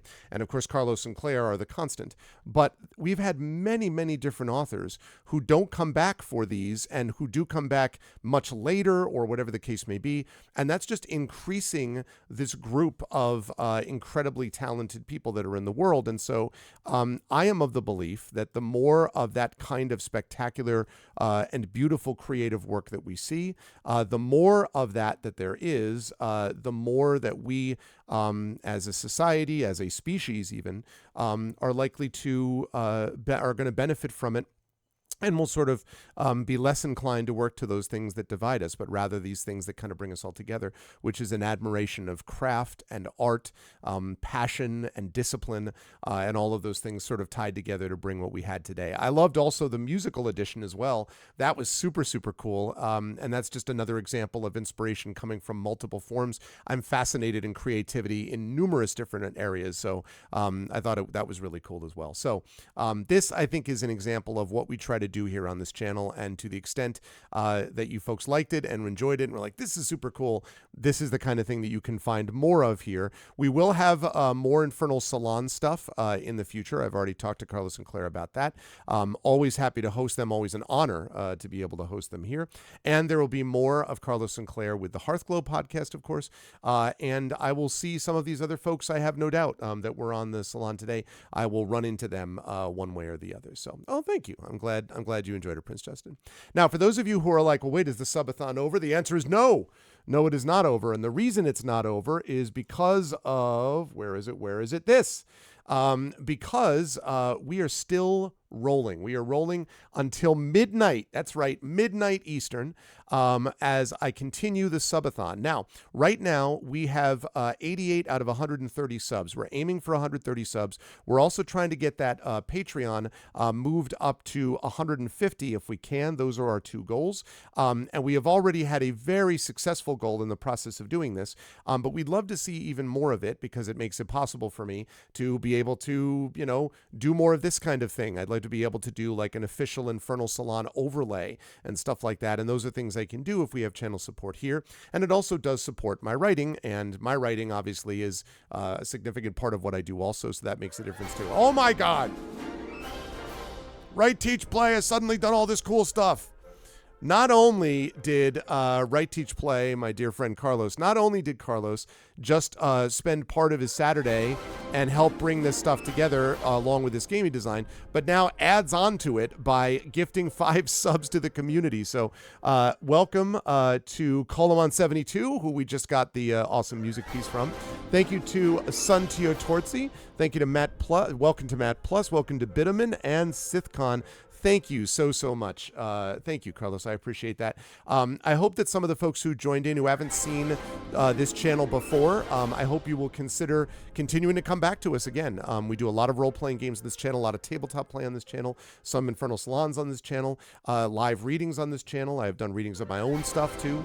So we've done all of that, and we'll continue to do so going forward. So thank you so much, Carlos. That's very kind of you. It also means we're up to 93 out of 130 subs. That means we are now closing in, as you can see, on 3/4 of the way there. And we are only 7 subs away from 100. So we are closing in on this, which is super cool. So I hope we will continue to get those subs in there as we move back into Forgotten Realms. For those of you who do not want to stick around for the video games, totally understand. But if you are willing to stick around and watch some more, hang out with the community and chat about writing and chat about retro video game role-playing gold box classics, for those of you who know what that is, please stick around with us. And thank you again to the salon participants, because it was awesome. And again, Carlos, thank you so much, and thanks to Claire as well. Okay, well, let's roll over to here then and pick up where we left off. Before I do that, I'm going to fire up some stuff up, though, because it's getting dark in the room, and that means it's time for some light. It is 20 minutes to 6, but the sun, you all know the drill. The days get shorter and all that business. So let me address that problem internally.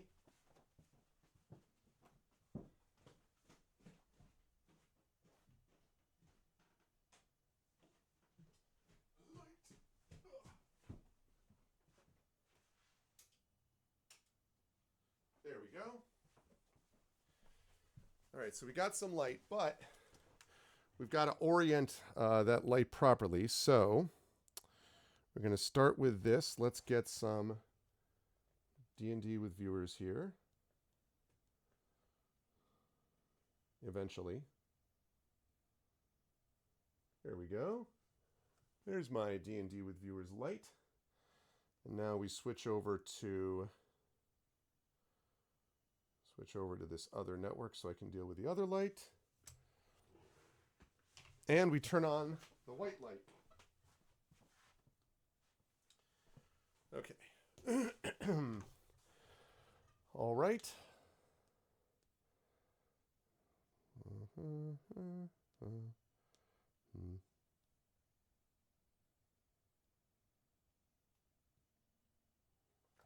Okay. All right, that light should be up momentarily. There we go. Perfect. Love it. And loving it. Okay. Good. Now we have some light. Now we see the light inherent in the system. All right. Let's do this. So let's get rid of that. And let us fire up the game. We'll get rid of those awesome Negocios cards. Go out of there. And we're going to go to get down with GBC. Yeah, you know me. Okay. I haven't heard a joke that lame since post-apostrophic. You need to remember that if you're going to be an academic on a certain level, you always have to be post something. It's very important to be post something. If you just try to be the same, like in the middle of something, you can't be. You've always got to be after that thing, you know? Okay. Right. Okay, so we are doing the Temple of Elemental Evil as decreed by chat.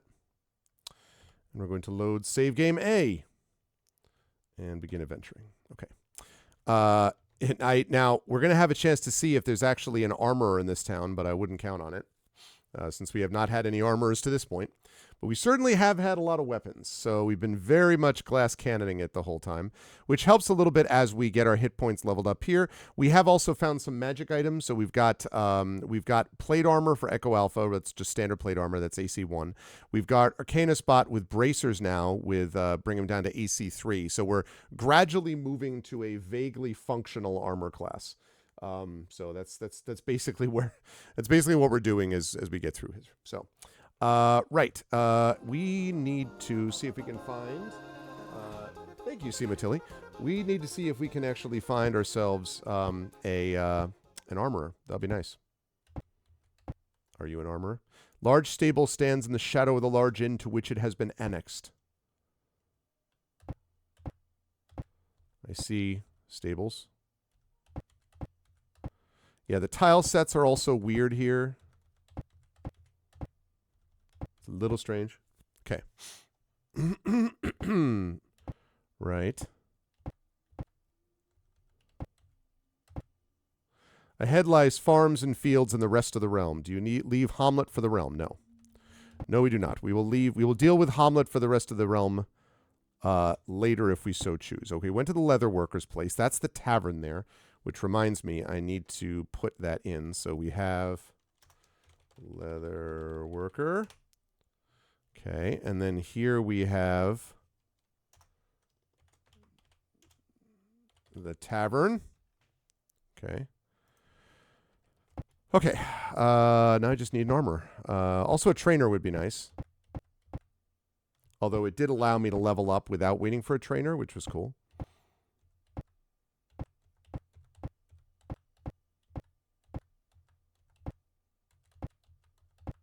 Mm-hmm.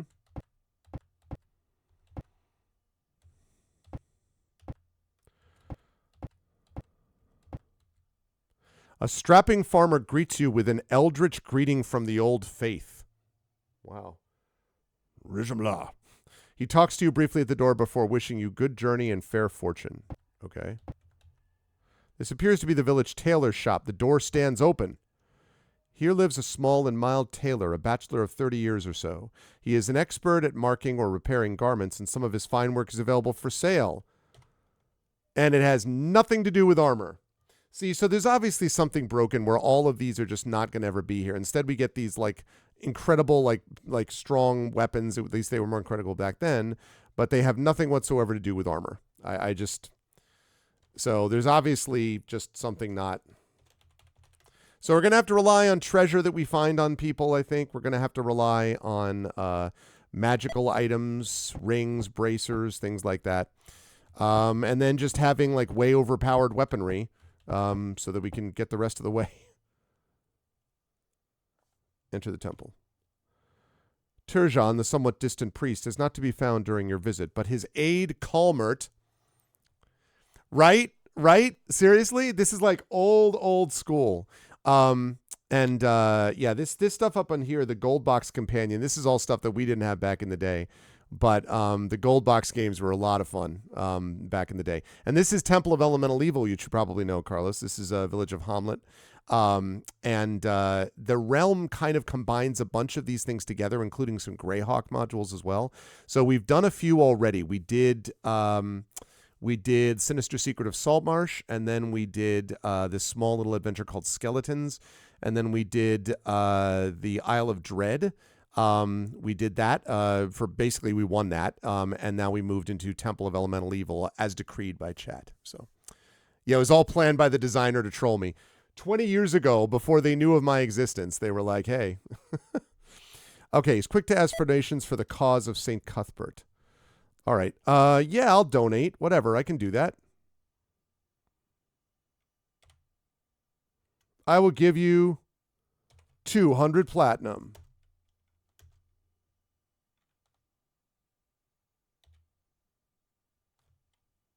Okay. Ooh, now I know where priests can train. Okay, that's good. I don't actually have Arcana Spot is not there yet, but I am glad to know that that will be the case. All right. Yeah, it's pretty cool. There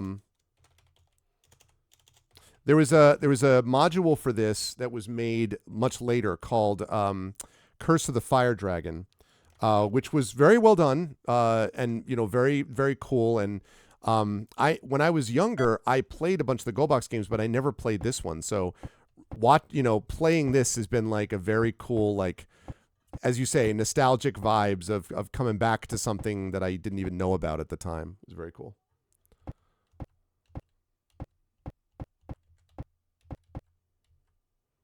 The smell of freshly baked bread emanates from this large, cozy farmhouse. Well. Farmer greets you once in a while. Oh, yes, that's right. The farmer's like, I also like the fact that the farmer is up at 2 a.m. baking bread. That's how you know they're dedicated, None of this like weekend warrior farming. This is like,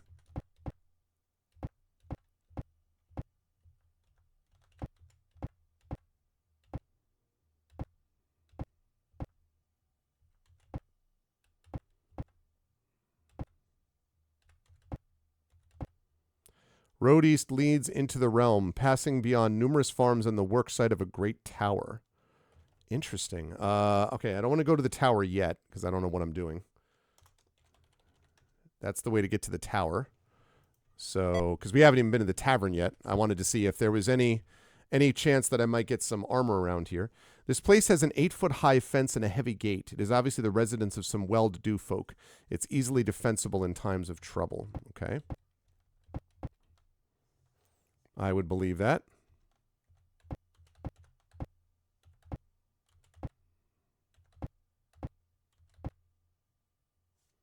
Anything? No? Okay.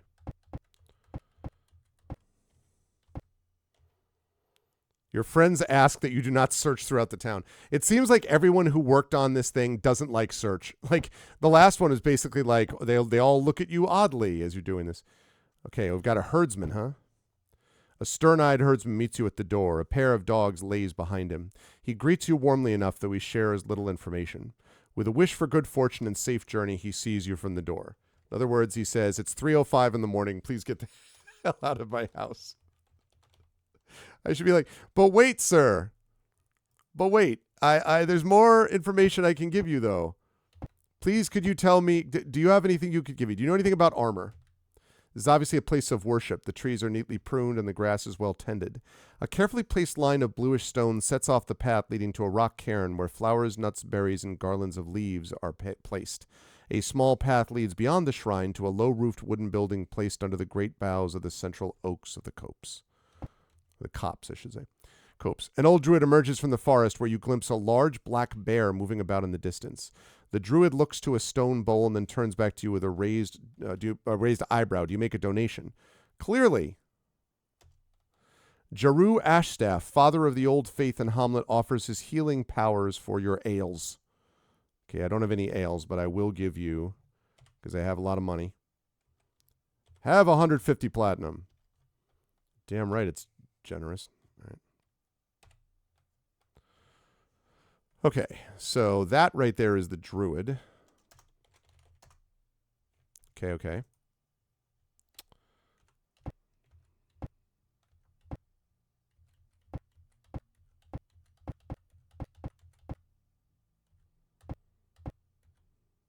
Horseshoes are nailed to the three faces of the post in front of this shed, and within sit a forge and bellows. A short but brawny man is vigorously pounding away at a piece of red-hot iron. At 3 in the morning? The village of Hamlet, where everybody is constantly awoken by people doing stuff at 3:24 in the morning. The smith sells weapons of most varieties, though his surplus is not great. You find his price is reasonable and the quality most agreeable. Okay, so he's got this for ammo, which is not ammo, because again, this is kind of broken. Exit. All right, what about weapons and armor? Oh, as you will note, there's a lot of weapons here. But you'll note that there isn't any armor at all. Like, in the least. Although, there is one thing we can do. I mean, not enough money. Actually, 2,000. 1,000 for a +2 javelin. Okay, that is probably too expensive. All right, anyway. I could get it. I have so many gems, I could appraise them and whatever.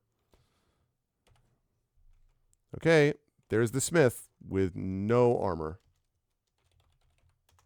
It's just got to be about those bracers or about armor that I get in the wild, because it sure as hell ain't weapons. Sure as hell ain't coming from stores, rather.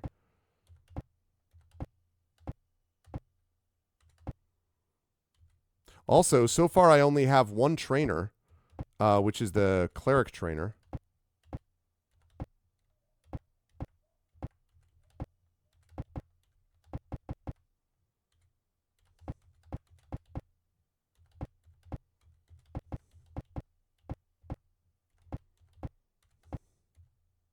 Wooden sign depicts a bag of wool and a loom. Okay. You're greeted by the weaver and his 4 apprentices. They speak to you readily, their words interspersed with praises to St. Cuthbert for their good fortune, and after a few minutes they bid you good day. All right. So they don't have anything to sell to me. Oh, dream weaver, I believe you could get me through this village.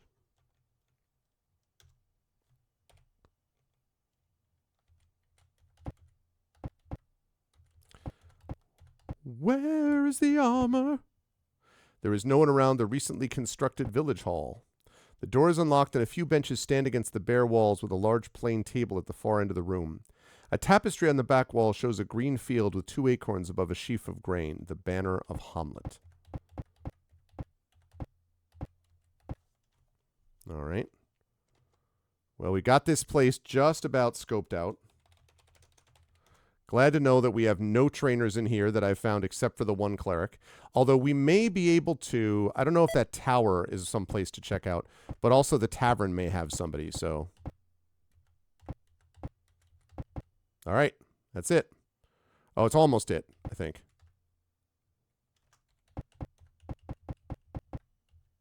Nope. I know. Yeah, right. No. Okay, that's it. All right, so let's go to the tavern, which I think is to the left. Let's save this first. Let's save the map as well. And oh, you know what else I have to do? I just remembered this. Woo, I'm glad I remembered that. Okay. I have to reorder this. That echo is going to go up front. So place. There we go. Okay, we want Hillness right there. Arcana Spot being their third is fine. We want Shadowed Mage right there. And we want Effect Life in between them with Nonstop at the back. So now we have 1, 7, 3, 6. Yeah, this is good. It's working there. 40. I know. But he's got the better AC, Hillness, since you still only have a 7 AC because I can't get any freaking armor for anybody. So there's that too.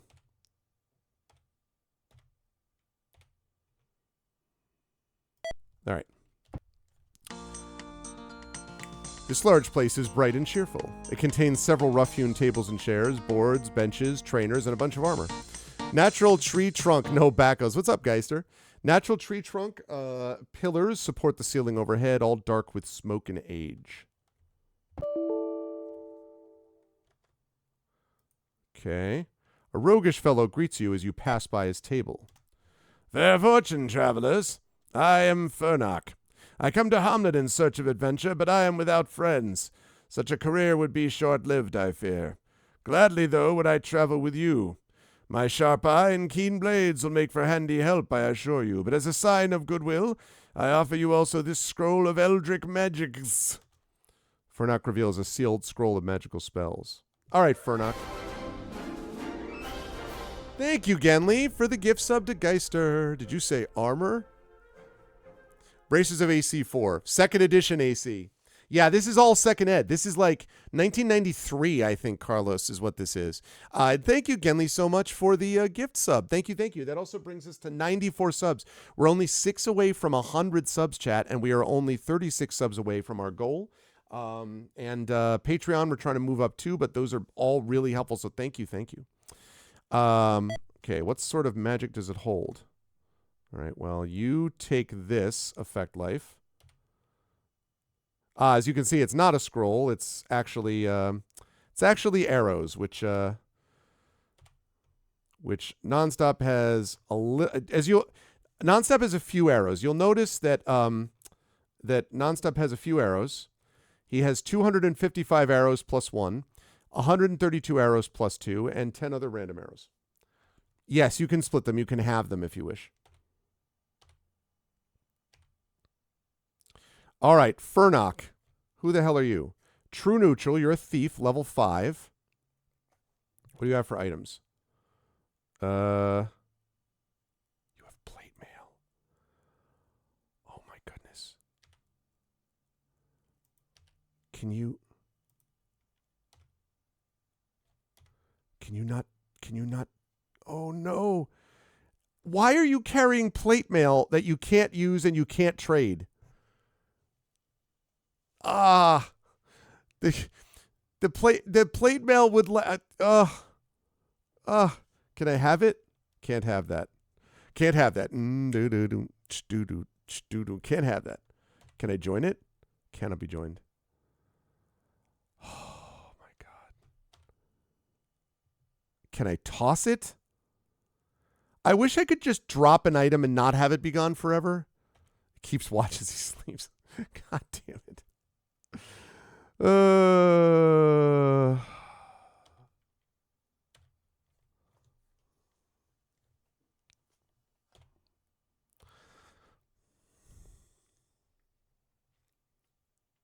He has 2 sets. And not only does he have 2 sets, he's not the right class for it, so he's not wearing either one of them. Like everyone else here, he has like a freaking, his AC is based totally on his dex. He can't wear armor. And he's got he's got 2 flails that he can't use. He's got 2 pieces of plate mail that he can't use. Give me the plate mail. Oh my goodness. I could at least get plate mail on Hillness that way. And maybe get it on Arcana Spot. I think Arcana Spot should be able to wear that too. And then the ACs would be starting to look more functional. Fernach knows what he's doing. He's true neutral, so that makes it a little safer, I guess. I can't believe I can't trade it, that stuff. Is there a way that I can Why can't you trade?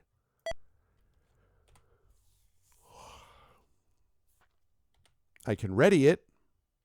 Can I use it? Must be ready. Can't ready it. God damn it. All right. The glass cannon world continues. Whoa! As you move past the door, it abruptly swings open and a grizzled warrior swaggers in. A grizzled warrior swaggers in as an old man sitting next to me, making love to his really cleft chin.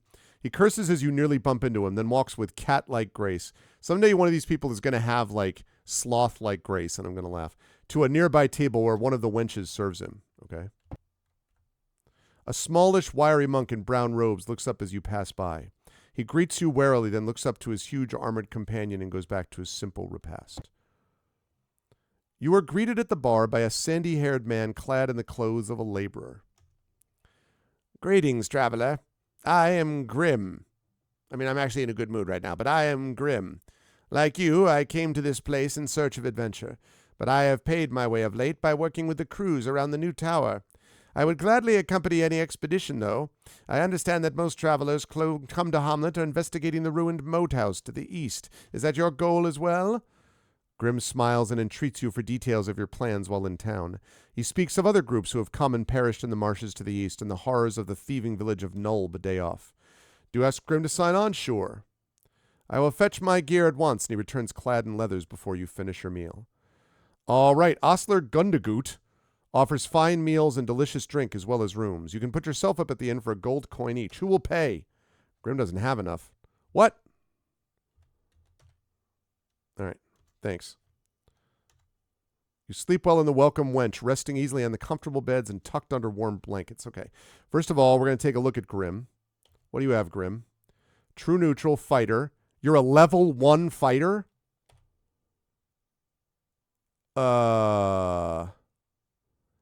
Yeah, Grim, we're gonna have you stay behind the troops. It's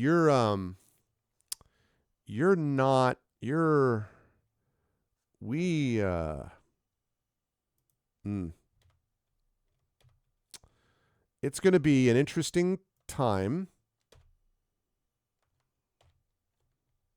An interesting time.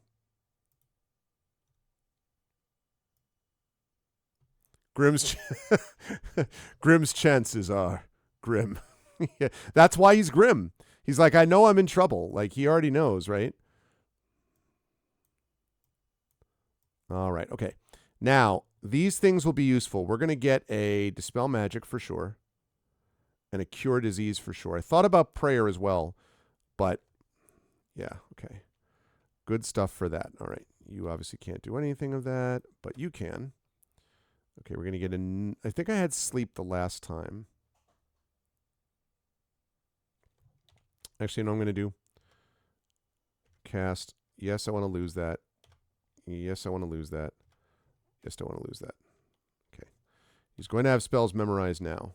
Nope, I don't want that. Okay, so Magic Missile, and Sleep, and Stinking Cloud, and Invisibility. That's fine. All right. Nobody else has any spells they can do, including Grim. All right. Oh, the other thing is scribing. What do you have that you could scribe Effect Life? 6th level. No, it doesn't make any sense to do that yet. Grim, you should quit being an adventurer. No, I don't want him carrying those arrows, Triffid, because our boy Grim is not going to make it for the next hour. And then he's going to drop nonstops hundreds of arrows into the swamp. Although he is kind of a living quiver, right? So, what does he have? And also, I should let me change the order here.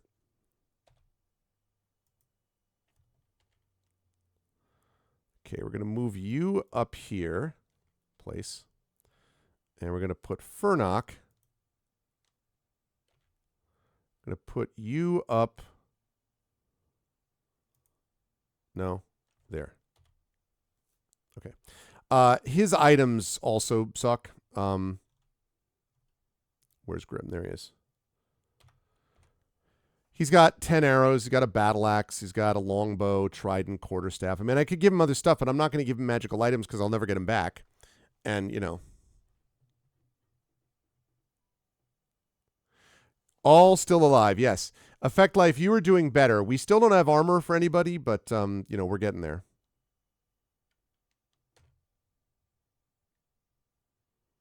Guess we'll save this under... Oh, hell, we'll save it under A. No. Exit.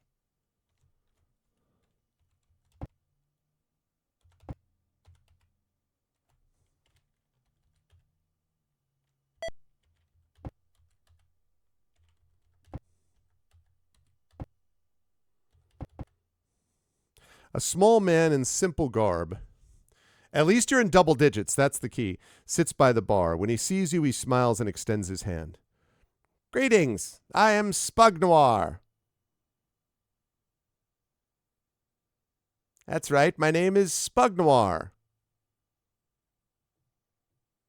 A traveling scholar from the north. The boom of travelers in Hamlet is attracting the attention of many folk, you see.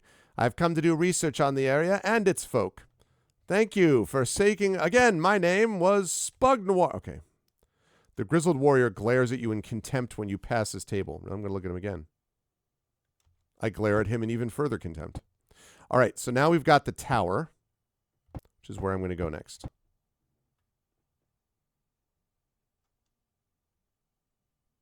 I could give him some normal arrows. Yeah, I suppose I could do that. Items. He's got some normal arrows. You're just saying more? Okay. Yeah, but, like... But that's really dangerous, though. I mean, like, Nonstop right now has got only, 387 arrows. I mean, what happens when he... Good times.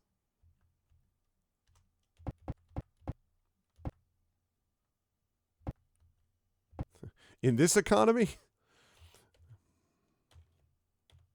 Okay, here we go. Go to the tower. You are permitted entrance into the tower. The warrior Rufus greets you sternly and listens to your reasons for meeting with him. Well, I'm looking for armor. Do you request training of Rufus or of his wizard friend Byrne? Oh! Okay, so now we've got fighter training and we've got his wizard friend, we got wizard training.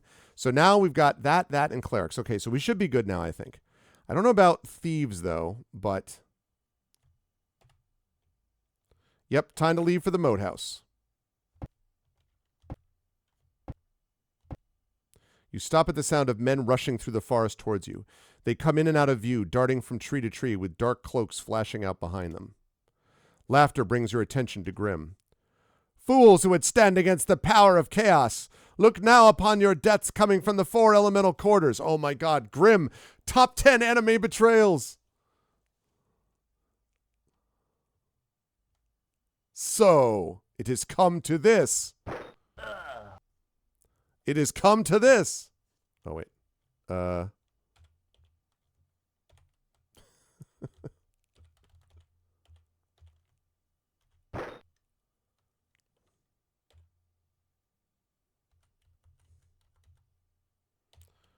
What?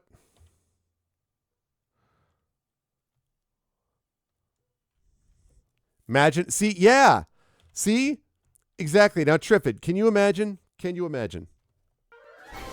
Can you even Speaking of imagining, what the hell are you doing? Why? Hillness. Hillness is gifted 12 more subs. Why are you gifting so many subs? I mean, listen, again, I'm grateful. Thank you. That's so generous. Thank you, Hillness. Tier 1 sub to Tuoni. Gifted a tier 1 sub to Live Suing. To Goo Baby Man, to Rosin1408, to Tilted Gaming, awesome, to Duffman, to Mishi, to Rootbeard, to Closed Open, to Pradaku, and to Skretis, and also to Tanika2013. It's a subathon. I know it's a subathon, but but 106 subs. We are now only 24. So I will tell you all that our record for subs is 130. So my goal has been to try to get to 131 because I thought it'd be pretty sweet to get past that goal.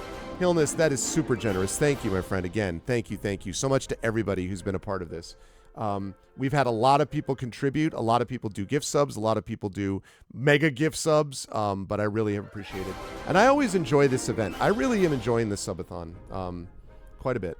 I hope everyone else is too. Thank you so much, Illness. Oh, there's a person up there. All right, well.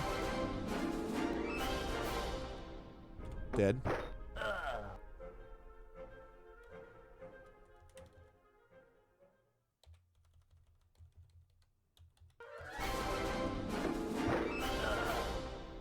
Agent of Chaos. I mean, what kind of a name is that?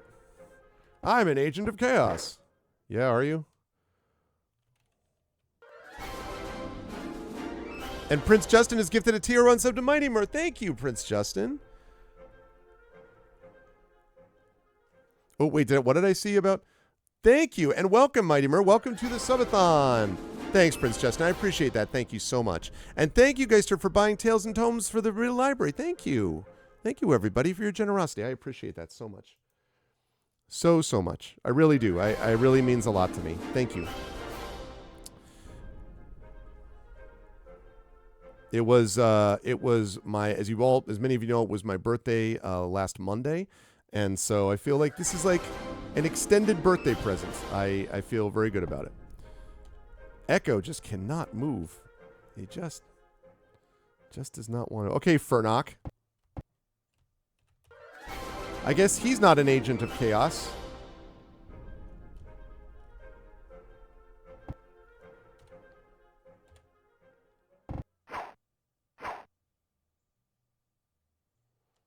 That's right, you missed.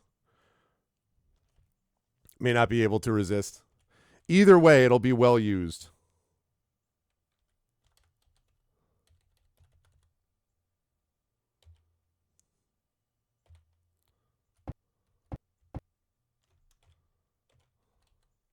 Point blank. Dead.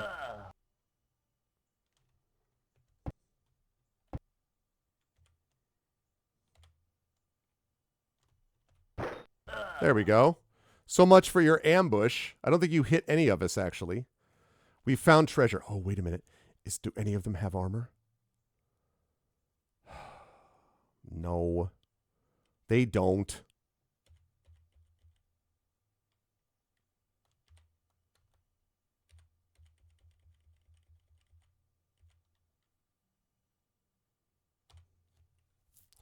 All right, well, we're going back to sell some stuff. It's time to go ID and sell things. It is. Well, Grimm, they were NPCs turned characters, except that Grimm, it turns out, was an agent of chaos. And so, a large man hails you from the grove to the south. A burly fellow whom you recall seeing working the field south of town upon your first entry to Hamlet. He appears to be a hardy, friendly fellow. Now, though, he wears chainmail armor and carries a very large battle axe. Greetings, fellows. I am Elmo.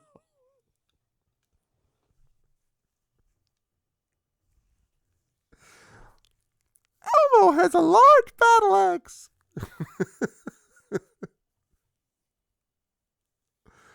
Oh, no. Elmo and Dorothy are trying to defeat the denizens of chaos. Disaxe. And then what is this accent? Disaxe was a gift from me big brother Otis. He lives in Nulb now, but that ain't so far away as folk think. I heard what you did with those brigands along the roadside. I think you could use some help, though, when you go deeper into the moat house. I'm real good with Disaxe, and Father Jeru says it would be a good thing. Elmo stares down at you, waiting with unearthly patience for your answer. Do you agree to have Elmo accompany you? Clearly. Elmo smiles, and for a moment you believe that you see a bit more intelligence than his simple diction would belie. He has a warm smile, though, in a genial way. I bet he does. Whoa, look at that.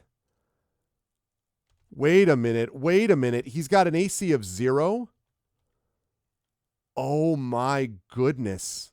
Look at that. Strength 1843. Suddenly we got this guy. I know he has armor. Man, I really wish.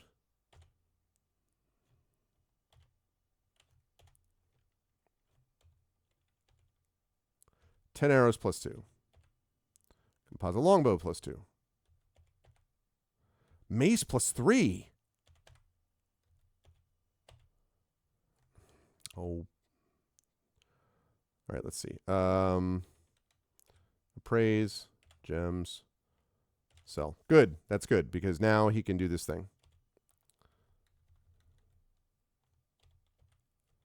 Ring mail plus 5? Ring mail plus 5. Oh my goodness. How the frick? How do I get this? There's got to be a way. There's no way to get this? There's no way to get this armor. You're telling me there's no way I can trade this. Ring mail plus 5. God almighty.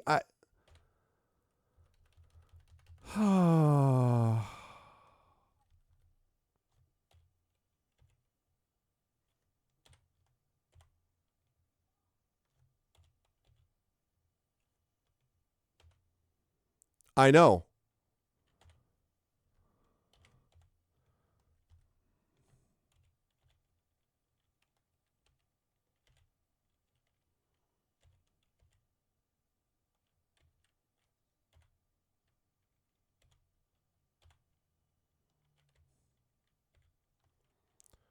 He needs to fight in the front. Oh, yeah. That's definitely happening. It's just so frustrating, though, that I can't do anything with this guy, that I can't take this stuff.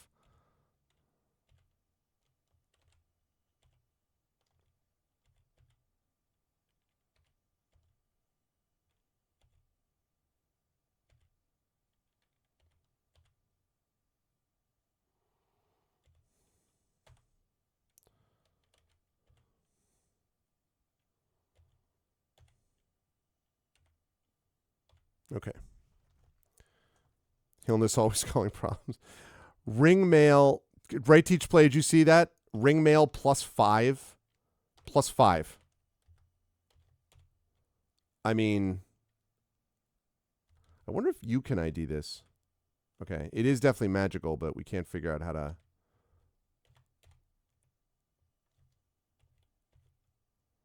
Okay. Battle axe plus 2. Dagger plus 2.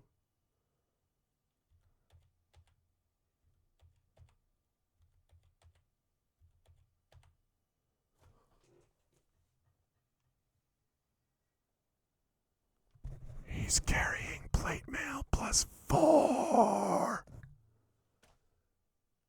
He's carrying plate mail plus 4, and he can't wear it, and he can't give it up. What the F?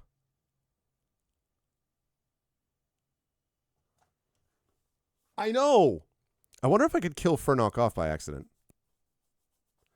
I mean, there's like literally no way, right? There's literally no way. I like the idea that he keeps he has the plate mail like all over his shoulder. And he just keeps walking around and everyone like the warriors keep looking at him like this. He's like, what? What's the... No, he can't sell it. He can't sell it. I wish. Good gravy do I wish. But he can't sell it. I can't stand it. I can't stand the fact.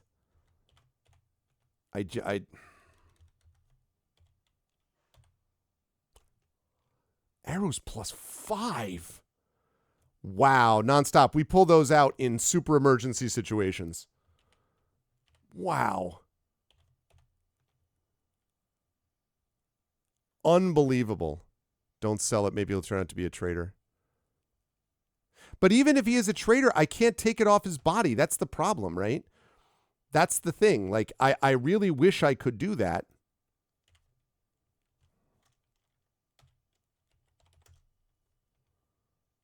But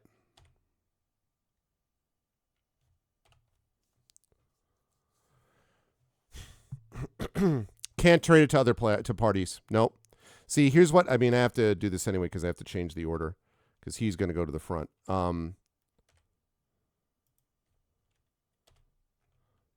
Okay. But like, take a look at him. See, okay, so take a look at Echo Alpha first, right? Here, I could trade it, right? I could trade those javelins. I wish there's a way I could hack it that I could just trade it. But see, I can't trade these. Oh, no. Thank you, Geister, I think. Actually, if you have a clip of it, that's kind of a fun thing to do for short videos and stuff like that. It'll be good for live streaming the videos as well. Why can I not trade this stuff? Okay, do I have any... First of all... Okay, we saved it. Now, do I have anything up here that will let me do that? Store spells, restore spells, race hack, restore races, editor. Editor? Wait a minute. Can I trade this ring mail? Or no, Furnock rather. Plate mail +4. Can I trade it?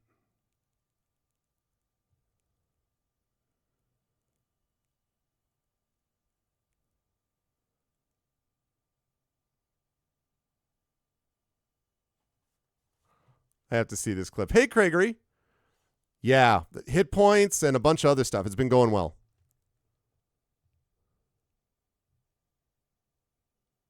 Disaxe. And then what is this accent? Disaxe was a gift from me big brother Otis. He lives in Nulb now, but that ain't so far away as folk tink. I heard what you did with those brigands along the roadside. I think you could use some help, though, when you go deeper into the moat house. I'm real good with this axe, and Father Jeru says it would be a good thing. Elmo stares down at you, waiting with unearthly patience for your answer. Do you agree to have Elmo accompany you? Clearly. Elmo smiles, and for a moment you believe that you... That's great. That is great. Okay, so now I'm looking at here. I'm going to show you what I'm seeing, chat.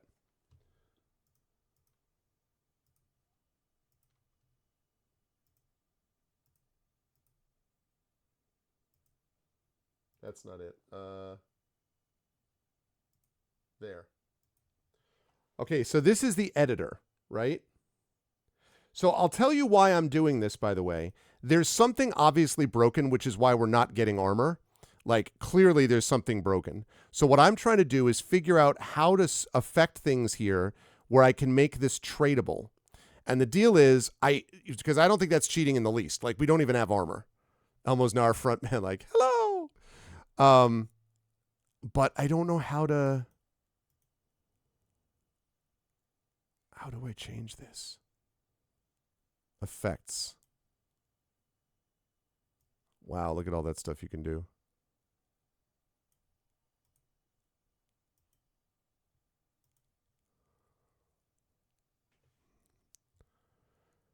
Type 36. Can I copy it?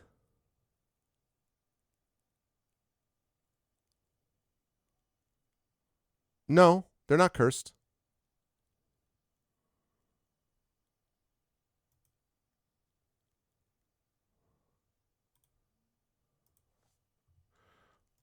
Let's see.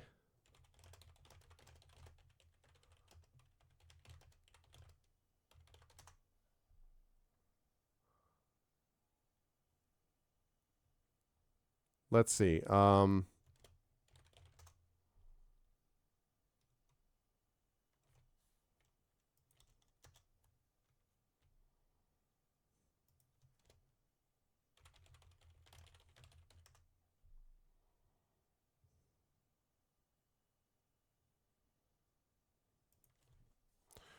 Once an NPC has an item,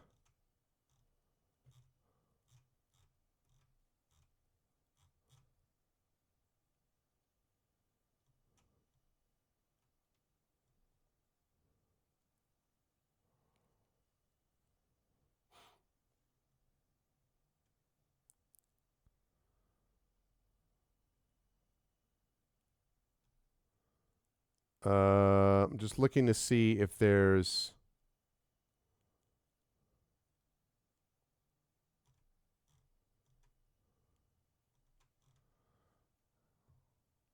Okay, I can give everyone his stats. No, it doesn't show. Had to run the game as admin. Well, I mean, interesting, maybe.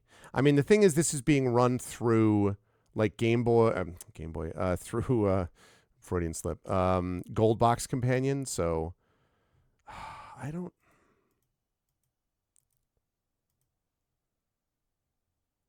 Can I like copy it?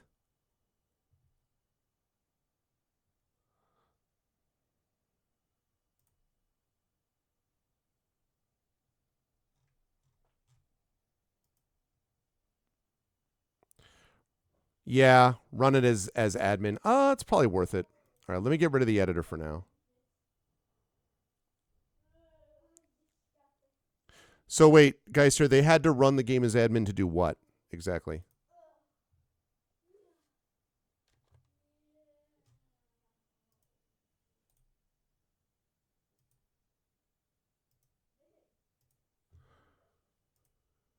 Ooh, thank you for the link. Let me just double check that quickly.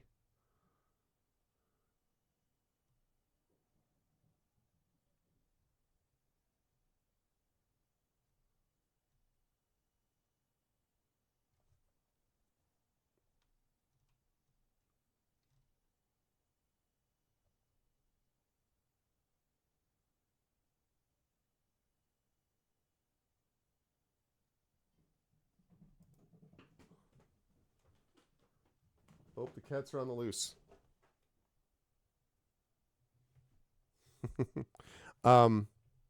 Yeah, I think I may go back and do that at some point, but it's not a big deal right now because I don't think that necessarily does anything in this situation because you'd at least see the trade button. Like the thing is, it is trading. It is expected behavior that you can't trade from NPCs. And so I wouldn't be bothered by that if I could actually get any freaking armor in this game. But so far, in however many hours we played the game, I've gotten one set of plate armor off of one like person that is Echo Alpha is wearing. I've got one set of bracers that Arcanusbot is wearing, and that's it. No rings, no like anything else. So Effect Life still has a 9 AC. At this point, Effect Life should have something lower than that. Shadowed Mage should not be sitting with a 6. He should be sitting at around a 2 or a 3 with some leather armor. Hillness should not be on the front line of combat with a 7 AC. Hillness should be floating around 2 or 3. So it's all like that's all I'm doing. Otherwise, I wouldn't be trying to go through that because,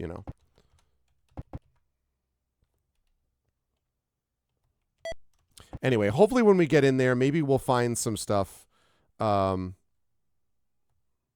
Maybe we'll find some stuff this time when we're en route. Can't believe the guy's name is Elmo.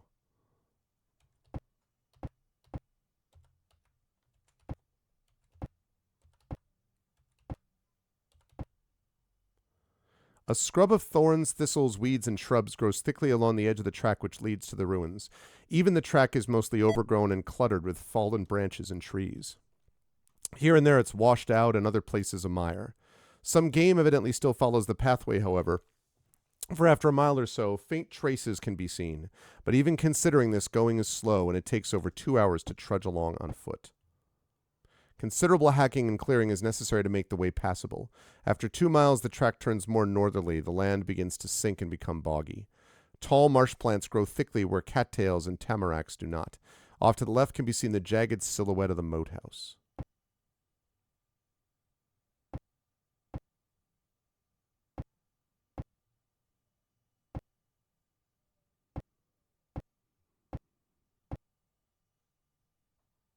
The track here is only about 15 feet wide or so, with crumbling embankments making travel near the edge dangerous. The bogs stink. I want to, nonstop. I want to have Elmo's armor. I can't figure out how to get it off of him. The vegetation appears dense and prolific, but is somehow sickly and unhealthy. Creepers and vines throw their strangling loops over the skeletons of dead saplings and living bushes alike. The rushes and cattails rustle and bend even to a slight zephyr. Weird bird calls, croakings, and other unwholesome sounds come faintly across the fen. Okay. The land at the side of the trail sinks into a small pool concealed beneath layers of stinking scum and creepers. As you move carefully past, giant frogs explode from the pond in a fury, lashing out with their tongues. Giant frogs! All right, let's see. Right, you are positioned in exactly the wrong way.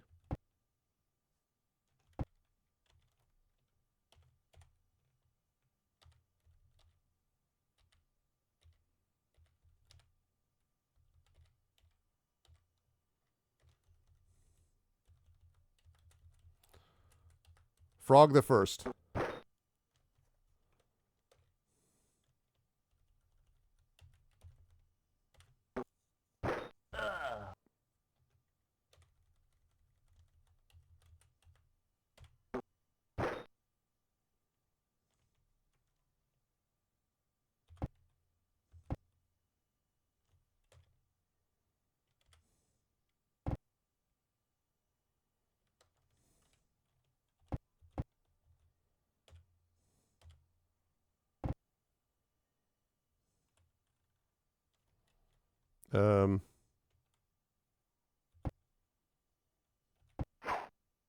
Oh, I forgot the. Oh, that's my bad. I didn't know the frog was there.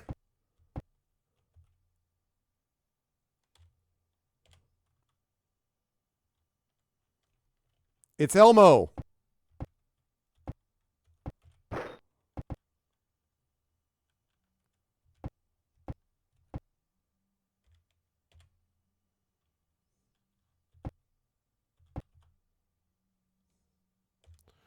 Whoops, I forgot.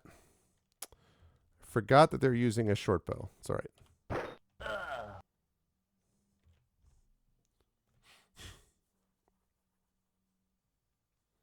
You could use the save game editor to see if you can manually transfer over the item. Maybe just create a new one with the same stats in the target, then remove the original one from Elmo.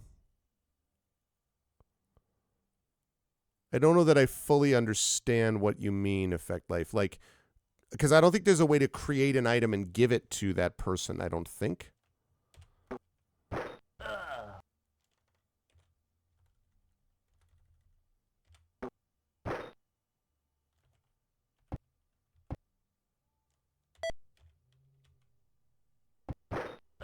Goodbye. Found no treasure. Looking ahead, you brace yourself to enter into the ruins of the moat house, the last bastion of the temple of elemental evil to fall before the forces of good. The chains of the drawbridge were broken when the moat house fell. Since that time, the wood has been left to rot. What's up, Penguin? If he gets knocked out, nothing preventing you from moving items from him. If that's true, I mean, I'll try to do what I can, but...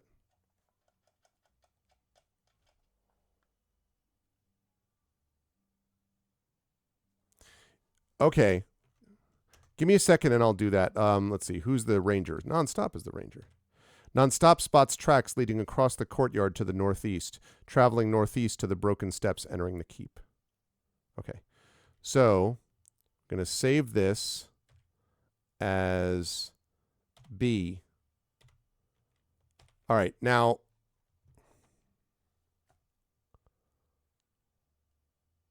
where's the save? Did you say save game? Effects, blah, blah, blah.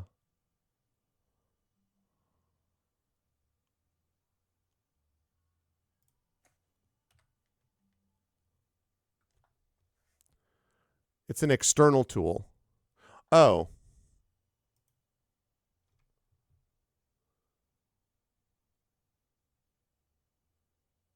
Yeah.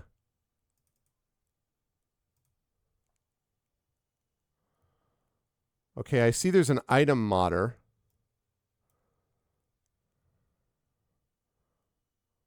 All right, so...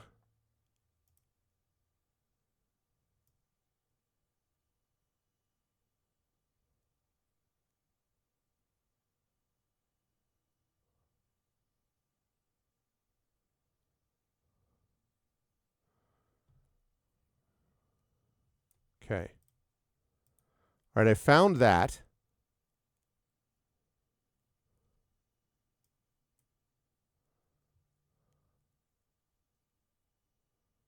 And then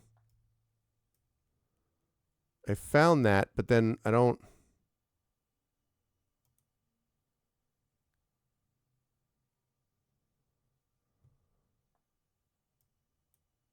I don't fully understand. I mean, no, I did that. I did that. I got that. I see what that is. So maybe not the item modder. Maybe the... I see the save game editor. Okay. So I've got this.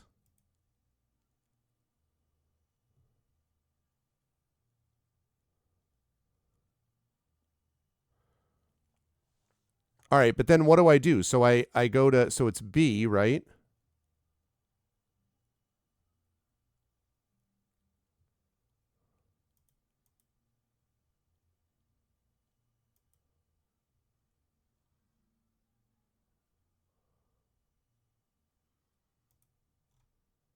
Plate mail. Store item? Yeah, I'm nervous that this is going to break something now.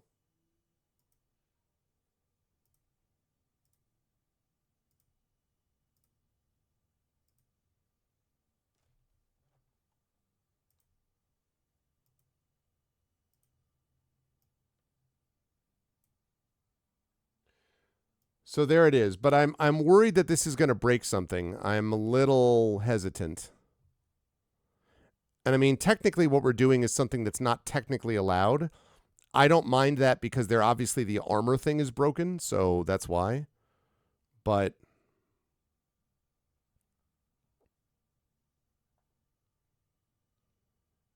yeah, I don't know. I think I'm going to skip this for now. I appreciate the thought about it, but if I get in huge trouble, then maybe I will we'll see, but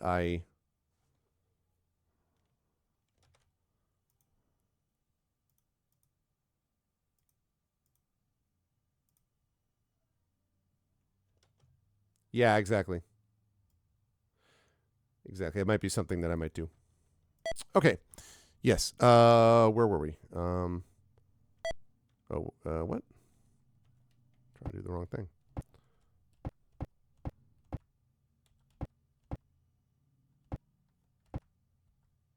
Steps lead up into the finished floors of the Moat House Keep.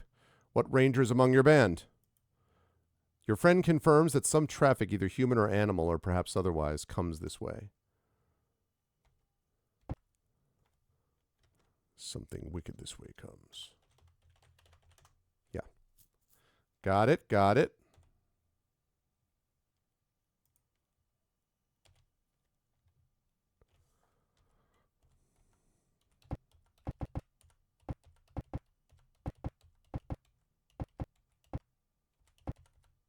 Might as well just open this up quickly.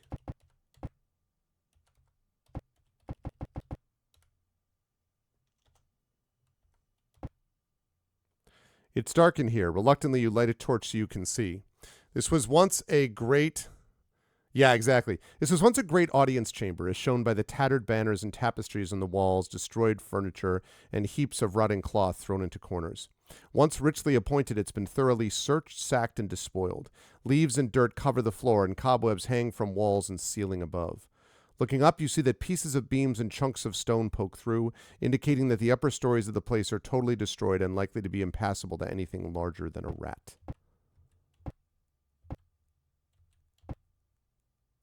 Only a few mangy pelts, stuffed heads, and shattered antlers indicate the former status of the chamber as a trophy room.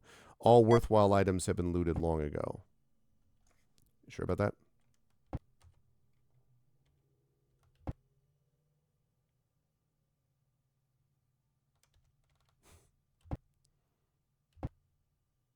Remains of cots and plain wooden chests indicate that this was once the barracks room for some of the castle guards, undoubtedly the human sort. From the south charges a lizard the length of true grown men. Oh no, a lizard! Giant lizard! Furnock, human shield. Guard.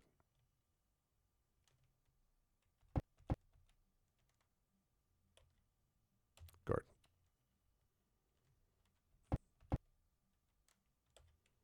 Guard.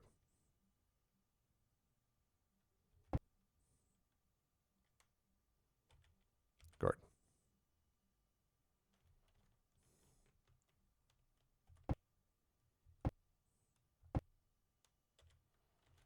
think I have a shot on him here, hopefully.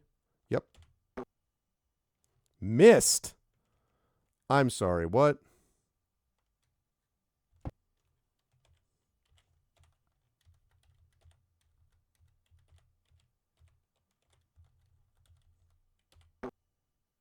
The heck is with everybody missing?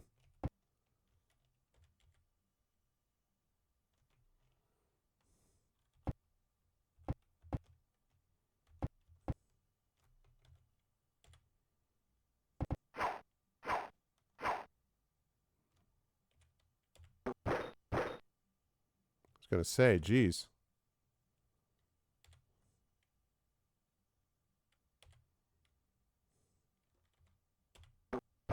There we go. Goodbye. All right. No problem next to that giant lizard.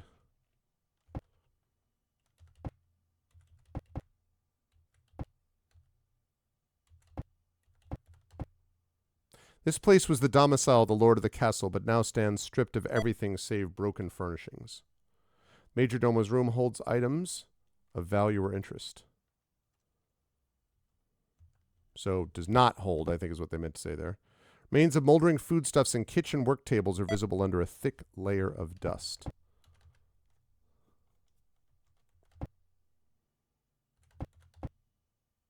Here rests an intact chest. Pulling it open, you find some copper coins, an intact light crossbow, and a case of bolts.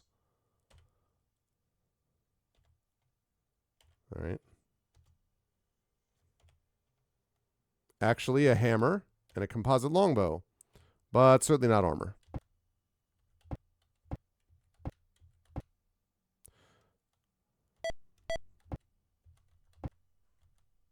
Here stands a rather fine wooden cask. Much to your chagrin, though, it's been left empty by pillagers of days long gone by. Oh, foraging rats. Those are big rats. Oh. Unfortunate. Sweeps. Oh, man. The classic.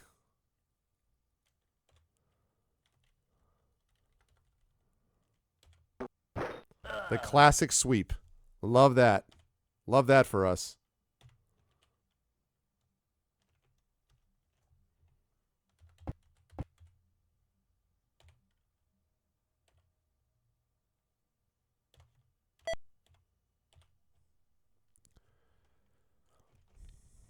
Yes, that's basically what it is. It's a bunch of campaign modules, but what we're doing in the realm is sort of tied together a little bit more closely as we kind of wander around the realm. But yes, that's basically the idea, Dragon. Oh, look at that.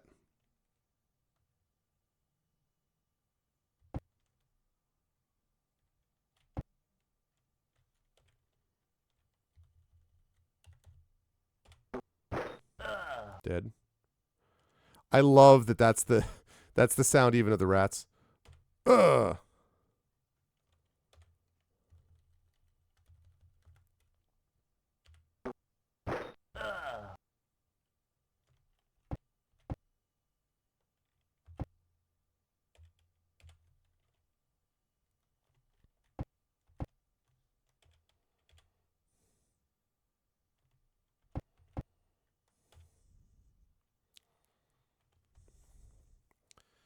How long does it last? I don't know. I'm not sure. You know, long as it takes. I mean, we're almost up to level 5 now. We've made like some good progress on this. And I don't know. I'm not sure. I've been having a good time with it. Done. Guard.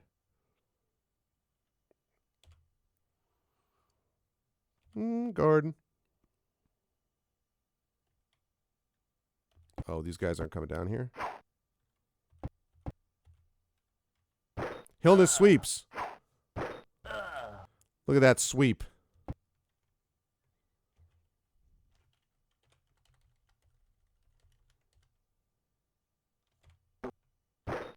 Nice. Down you go. I don't know if I'm going to be able to hit anything else from where I am. Oh, I can. Good.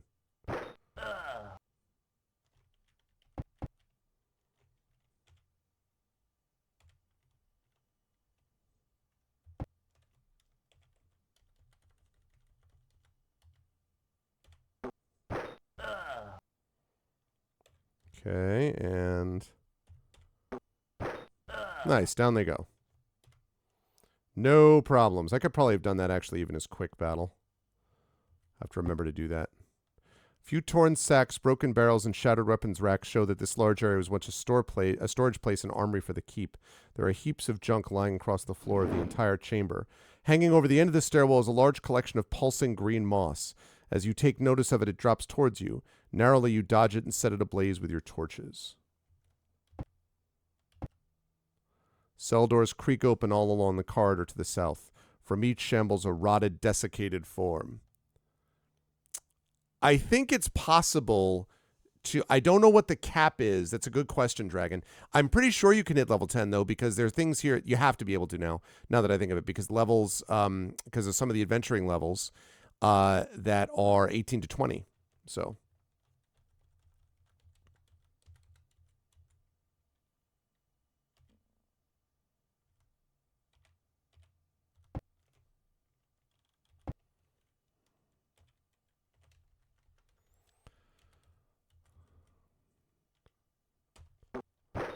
in this decayed form with Mum-Ra, the ever-living.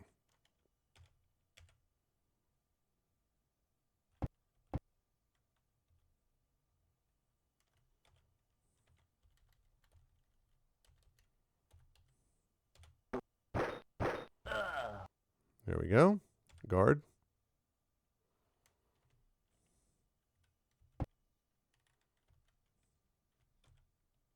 Guard.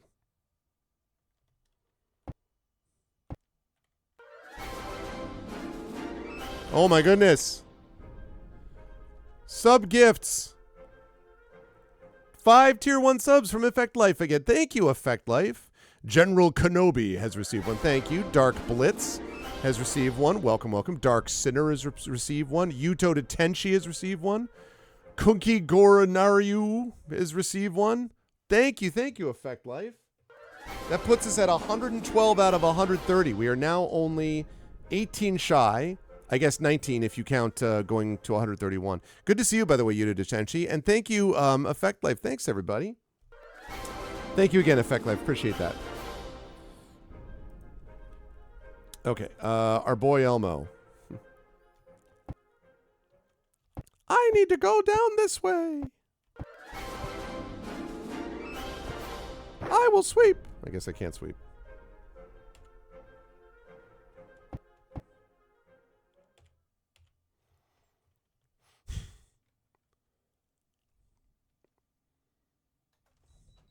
Exactly. It is starting to grab people who aren't in the stream. That's right. Well, some of them are people that, like, yeah, at a certain point, it gets... Exactly. Yeah.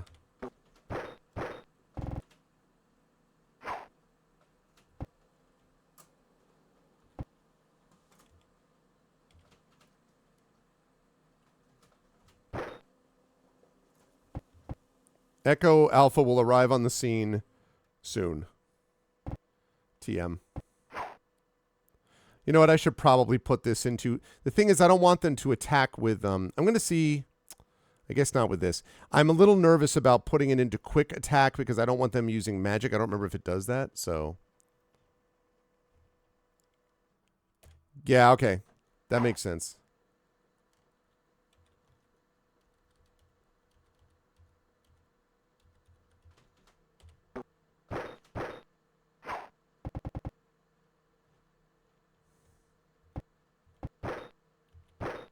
Should have expected that.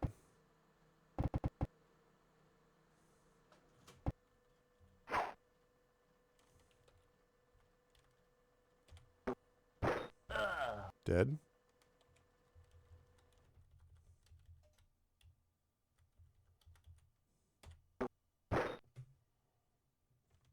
You can do it, Echo.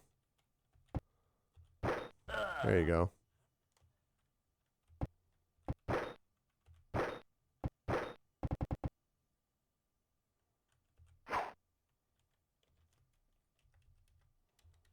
Could turn undead as well, but I feel like I don't have to here.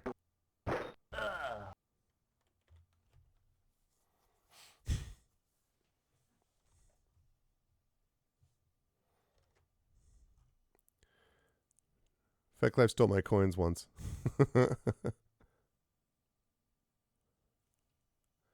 I got this. Well, the thing is, once Echo arrives on the scene, I mean, then it's all over but the shouting, right? But it just takes a little while for Echo to kind of carry his platinum.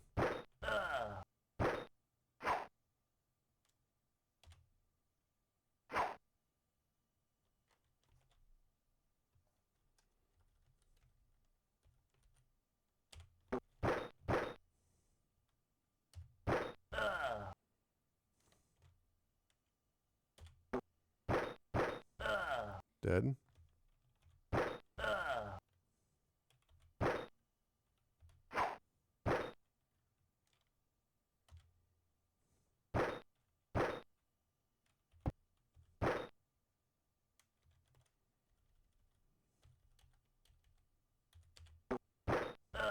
Dead.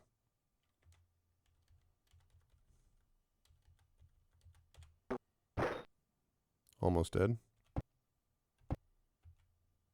Oh, darn it.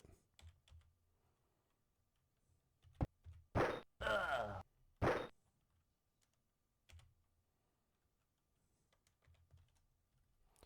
a lot of zombies, but no longer. All right, good, good, good. Found no treasure. All right, so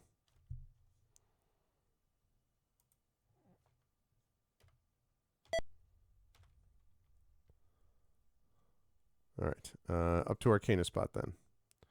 Cure Light Wounds on Vernock. Cure Light Wounds on Arcana spot. Cure Light Wounds on Illness. Cure Light Wounds on Illness.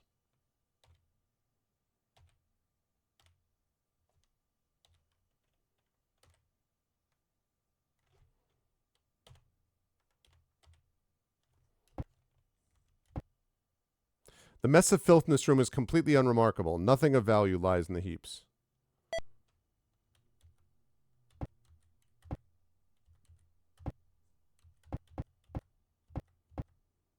Okay. Place seems to be long abandoned. I know, right? Seriously, for dust, dirt, and cobwebs around. Here stand all those implements which exist in a torture chamber, including the skeletons of previous victims. Looking over these remains, you realize that the skeletons are not so old as they first appeared. These mechanisms have been used recently. Interesting.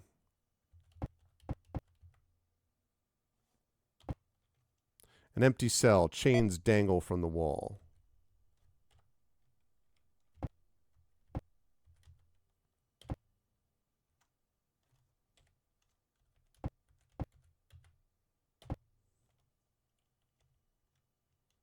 Loose piece of stone on the wall covers a shallow depression holding a dusty peridot.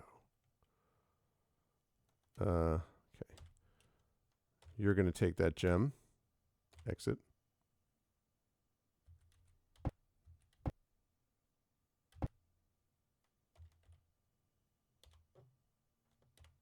Okay.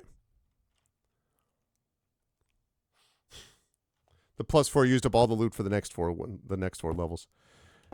No, the GM just has this problem not giving armor. I mean, that's really what it comes down to.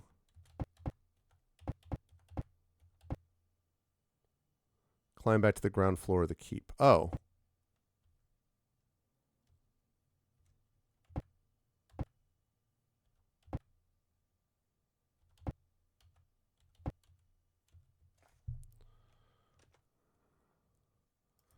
Okay.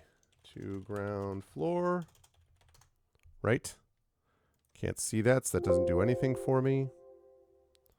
Really don't like it when it does that. Okay, let's try that again.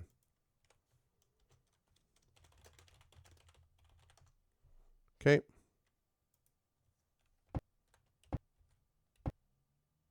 Beyond this door are stacks of shields and leather armor. Behind the racks of armor, some barrels of salted meat. Yes, I would like to take the armor and shields.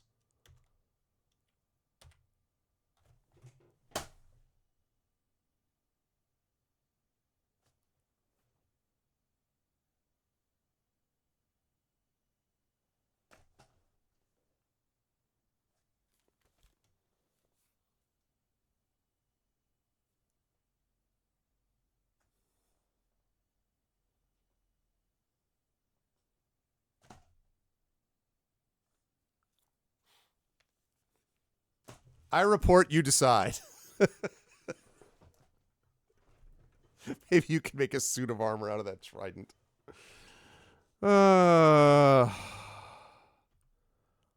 Unreal.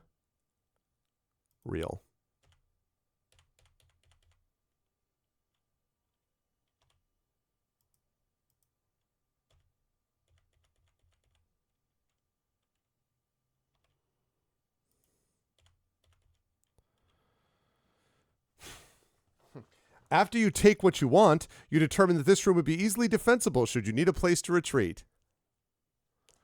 Yeah, there is obviously something wrong with the loot table. And I tried to look, again, I couldn't get the UA shell to work, which some people said might fix that, but they weren't sure. And like, I don't know what to say. Like,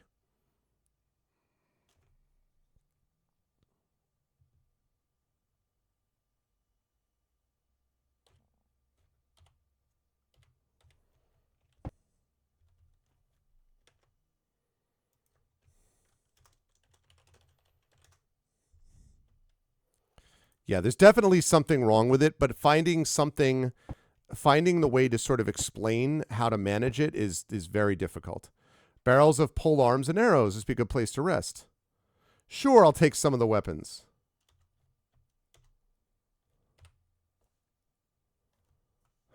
I mean,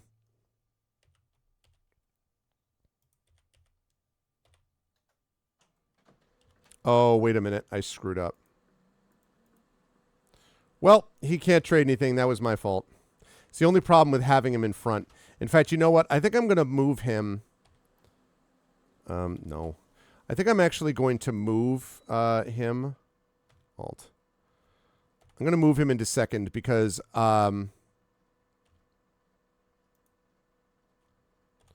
otherwise I'm going to do something like that by accident, and I'm going to accidentally pick up this stuff.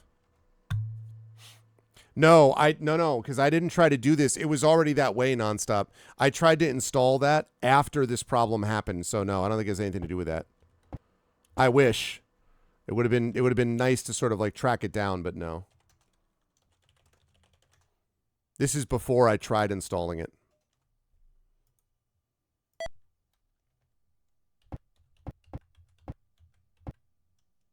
Okay.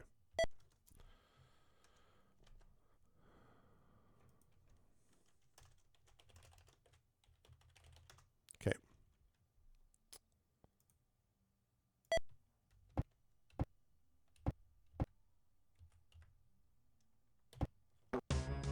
You enter a ruined chamber only to find brigands' arrows trained on you from behind the remains of crates and boxes.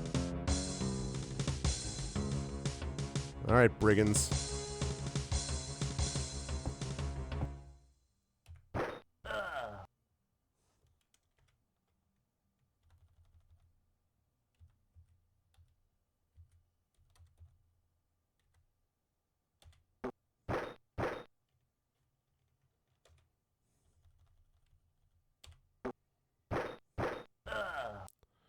See ya. Wouldn't want to be ya.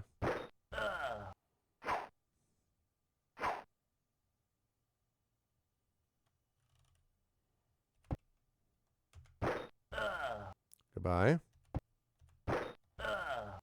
Goodbye.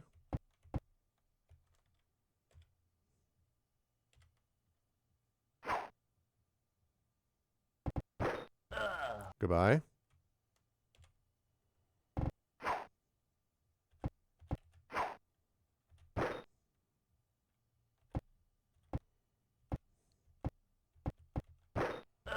See ya.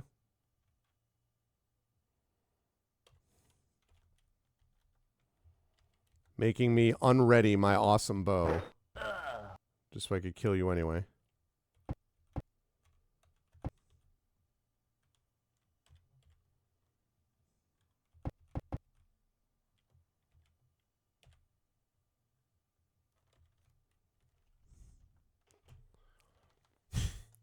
Elmo will always be our party leader in our hearts. But not if he takes stuff and I can't take anything from him. That's a big old no. Money.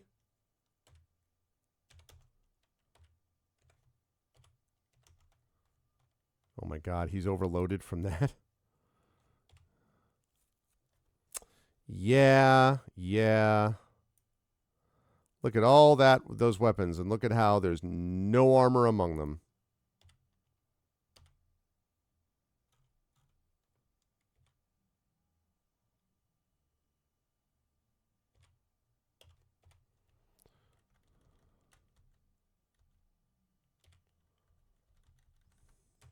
Nonstop is ready to level, by the way. And this is with his 1888 strength, by the way. So...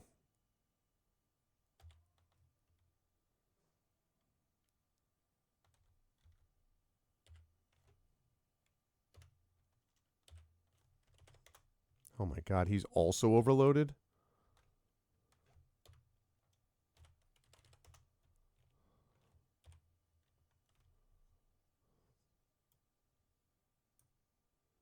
Yeah, nothing exciting there. Everyone should have been monks. I mean, apparently. You're left standing in a chamber floored in black flagstones with ebon-colored wall hangings now burned and tattered. The brigands pitched bedrolls in odd corners and the remains of fires can be noted. Okay, save. B, no, exit, okay.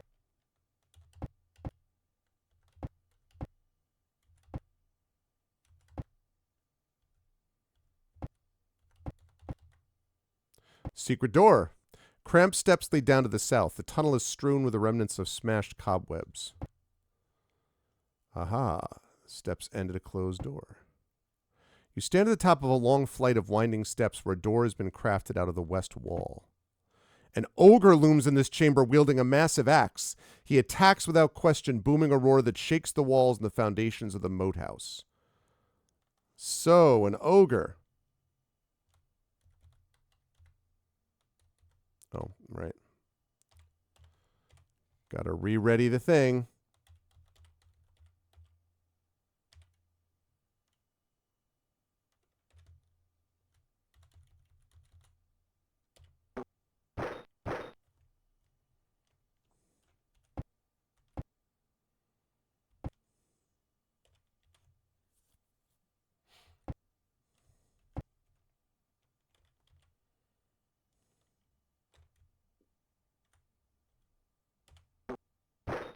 See ya, ogre. No.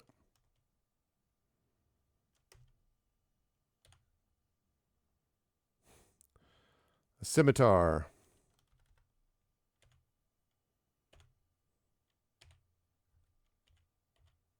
Oops. At your feet lies the ogre's bed full of rotted skins and fleas. The chest is full of worthless glass beads and brass candlesticks. Also in the chest are close to 1,000 pieces of copper, nearly 50 silver coins, and a handful of gold pieces. In with the mix is a forest green cloak hemmed in bark.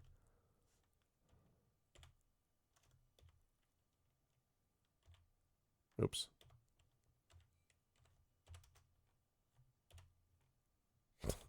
Composite longbow. Who could have predicted that it wasn't actually a cloak? To enter the room to the south, you must first remove the heavy bar blocking it on this side. Here's the ogre's pantry. It's currently occupied by a badly beaten gnome. He looks up at you through a single swollen eye. A pair of humans cower in the shadows across the room. When they realize that you do not intend to eat them, they rise to their feet. Promising great rewards, the men help the gnome to his feet. Within seconds, they're gone, the sounds of their footsteps receding like whispers on the bare stone floor.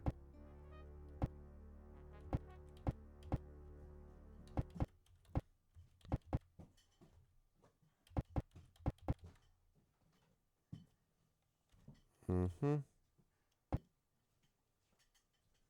Okay. Hey, my There's a love. big picture of the statues. Thank you. There's a big picture of the what? The statues. Which statues?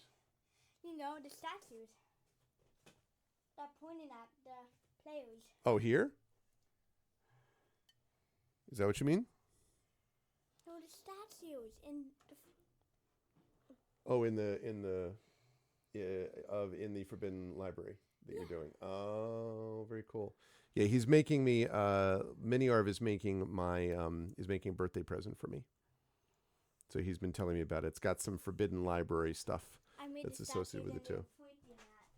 I'm very excited. He's made the statues where they point at the beginning.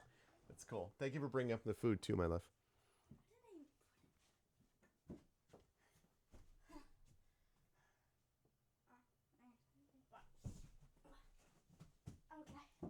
You all good?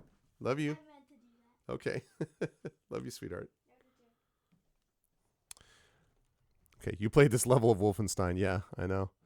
Okay. Let's see.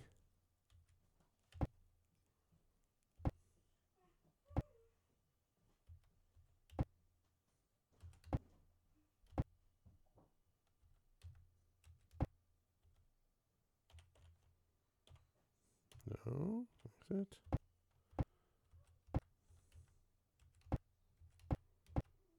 Oh, starving rats, each 3 to 4 feet in length, rush from the distance in a desperate attempt at finding food. All right, this time I'm going to see if I can do this with quick combat. Let's see how this goes.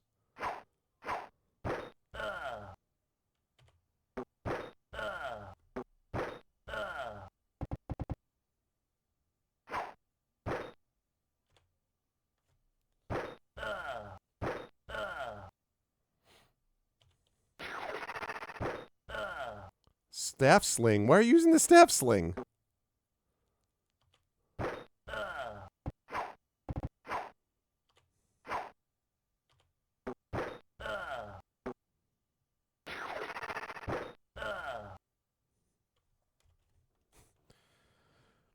right, so that thing worked pretty well, with the exception of whoa.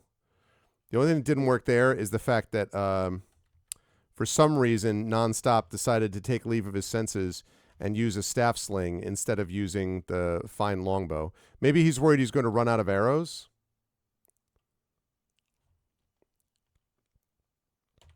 That's a very good question. I have not done that yet. I thought it would be fun sometime to do, and I'd have to think about how to do this, but it would be fun sometime to actually make a level on stream. I don't know if it'd be something which would take forever to do, and it's like so much of a pain. I don't know.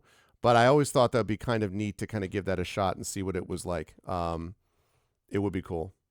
Should do that together, Carlos. We should, someday we should like, for something associated with it, for some like special event or whatever, we should be like, create the level. You know what I mean? Is it a lot of work, Tom? Yeah.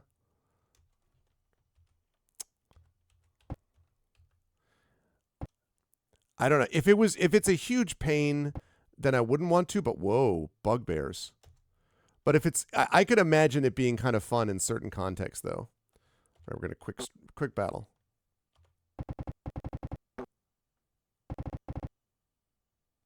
Bugbear.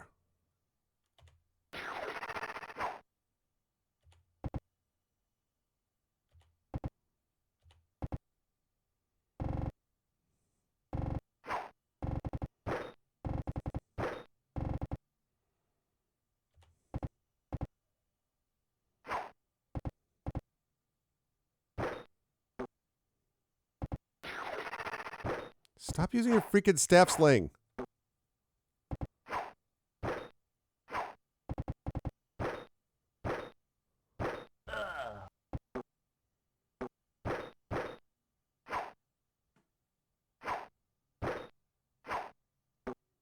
I gotta pick up, someone remind me, I gotta pick up that hammer.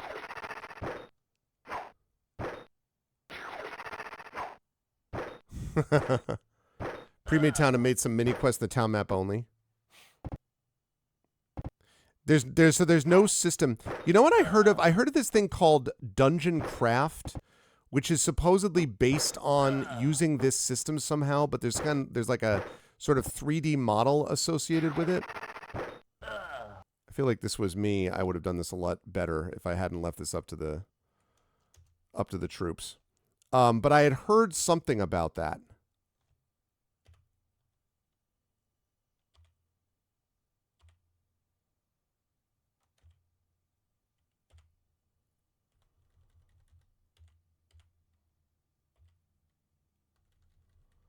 Okay, I need you take that.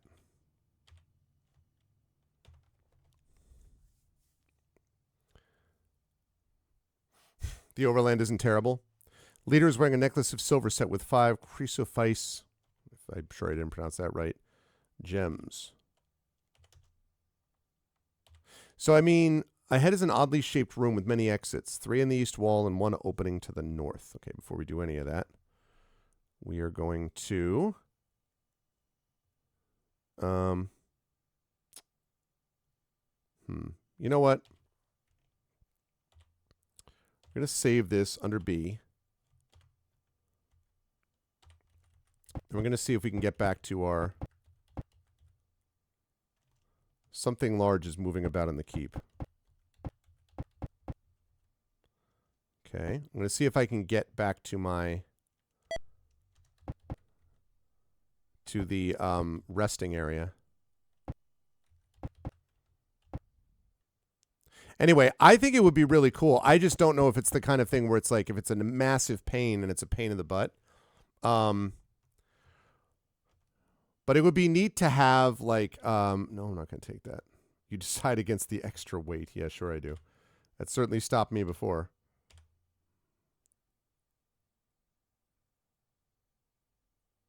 I also could level myself if I had to. Even though there are trainers. I think when they all get leveled, when they're all like ready to level, I may take them back and do it.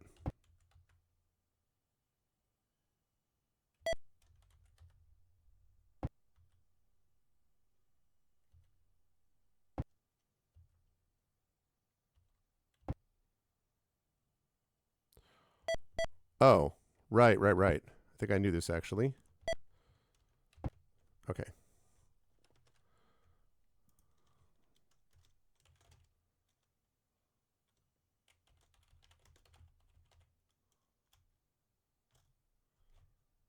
Wait a second. What does that say? To ground floor.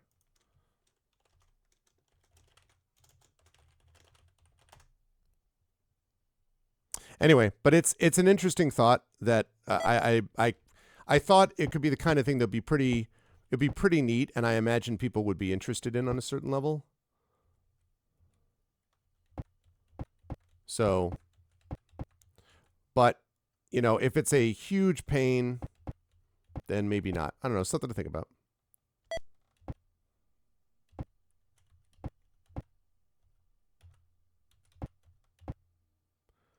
Patrol of bugbears. All right, this time I don't think we need to.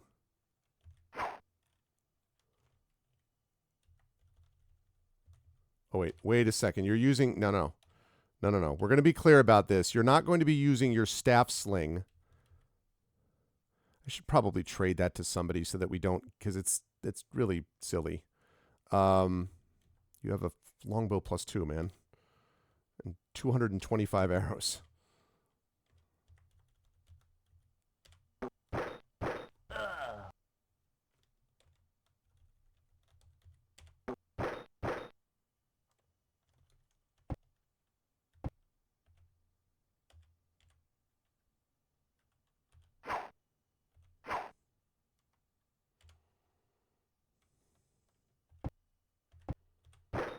There we go.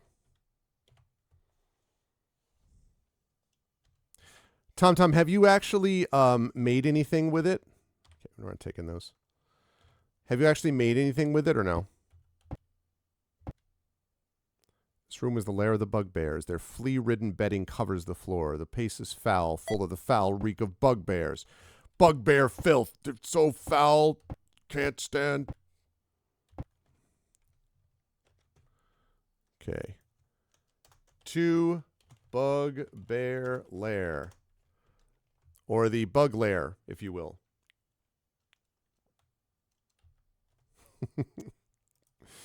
Good times. Okay.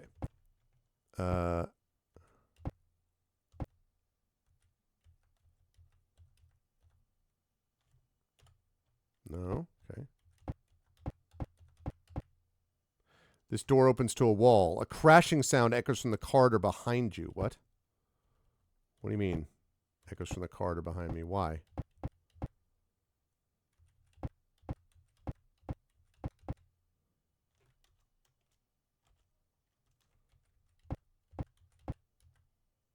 Distant moaning reaches your ears, low and droning. After a tense moment passes, all returns to silence. I like those little atmospheric bits of text. That's cool stuff.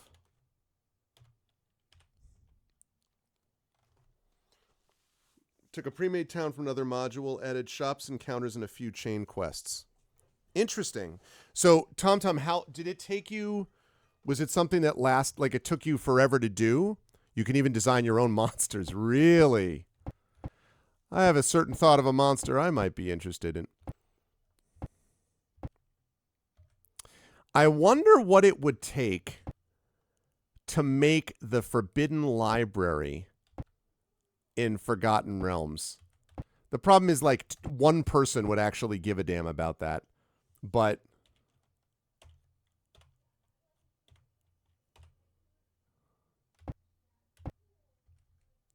loud crashing sound echoes alarmingly from the north.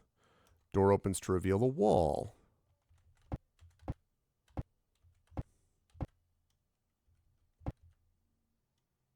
Some of the original inhabitants of the catacombs wander these passages seeking to reclaim their former power. A friend of mine designed 20 different types of kobolds, really?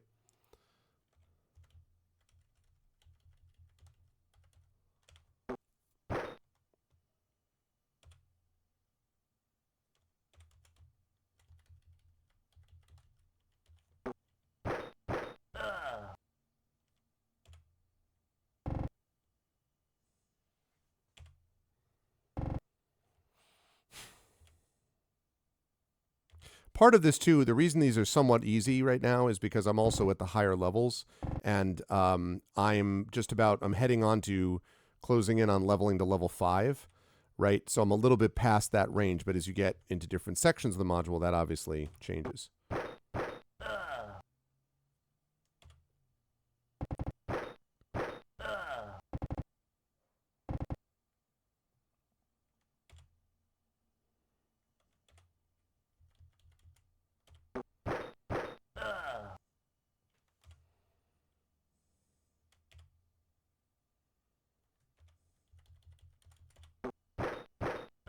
Nice. Good stuff. Suicide exploding kobolds, archer kobolds, kobolds with flamethrowers. That's really funny. All kinds of kobolds. Whoops, my bad.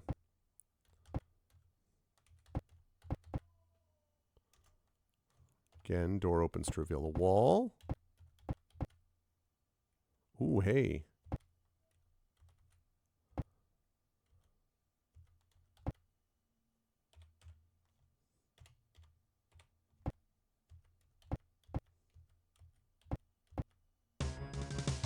As you step through this door, the door to your left jerks open and a man fires a crossbow into your party. I gotta be honest, my dude.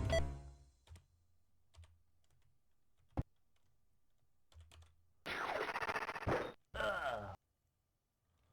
why are you using a staff sling again? For the love of God, stop using staff slings. No, we're not doing that. No, I do not. More men come charging after their friend, oh yeah? They do, huh?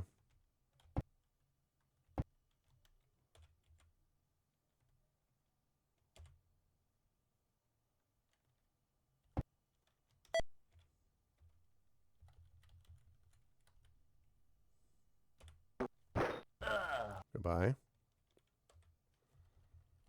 And goodbye.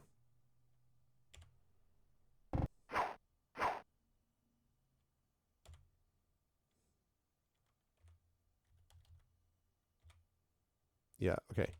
Again, enough with the staff sling.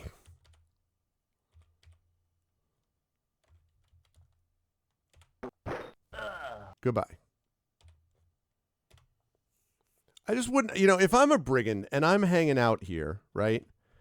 And I'm probably feeling like this whole business has been kind of kind of a mess anyway. You know, this whole challenge has not been going the way that I was hoping it would be. You know, at least you feel fresh air blowing in your face. If that was what I was going on, I don't think I'm attacking a group of highly armed, very competent-looking adventurers. I just don't think I'm going to do it. You know, I think I'm going to let sleeping dogs lie. Path leads up ahead of you, returning to the surface. Continue. Yeah, sure. Make your way out into the marsh south of the moat house and eventually circle back to the trail.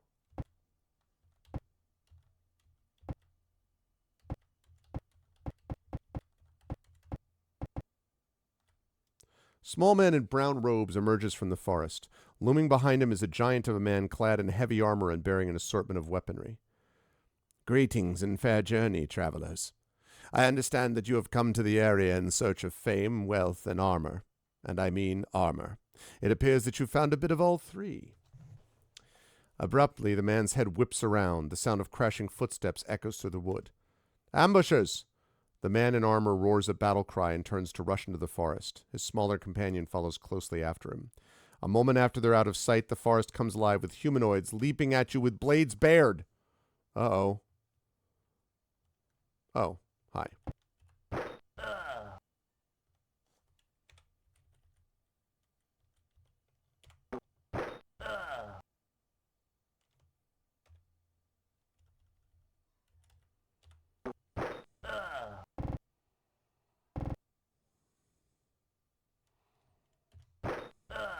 Okay. Uh-oh, effect life's been hit.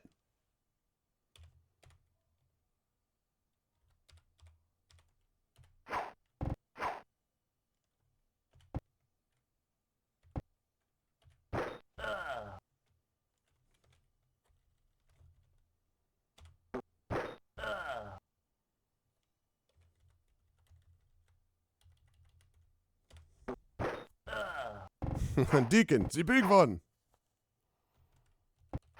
Oh, shoot. I forgot that was an orc there. Kind of missed that.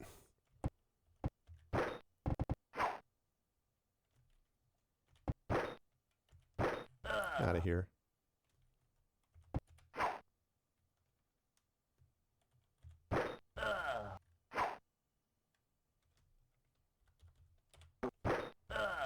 Okay. Good.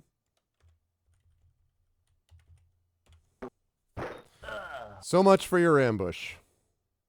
Thanks for playing.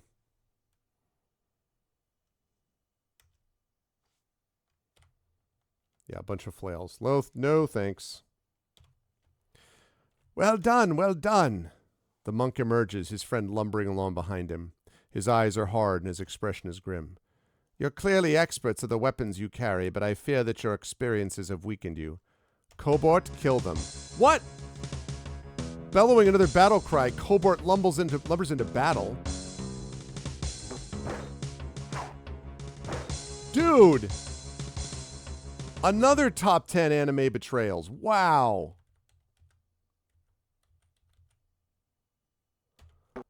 Suck it, Taruko.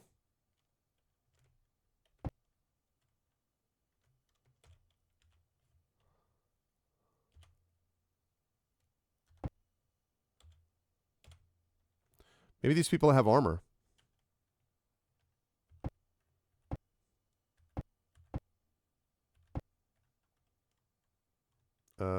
Actually.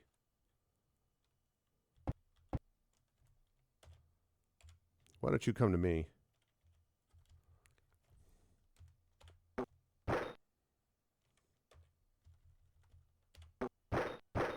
Yeah, next time don't be smart, all right? One javelin. No.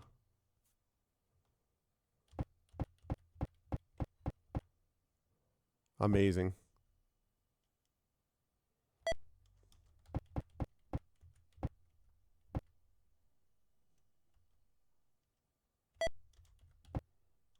Okay.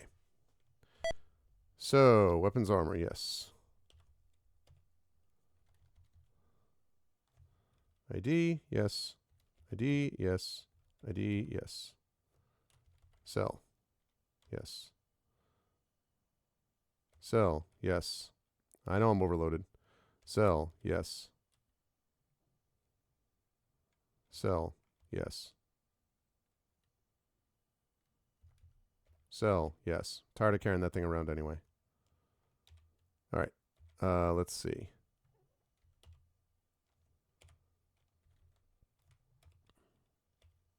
Trident +2. Trident +2. And Trident +2. Yes. Yeah, but I have so much money that I have not really been paying attention to that because I have, you got to remember, I've also got a ton of gems, which I haven't transferred over into money for a long time. So honestly, I mean, at some point I might do that, you know, but like, I don't really need to.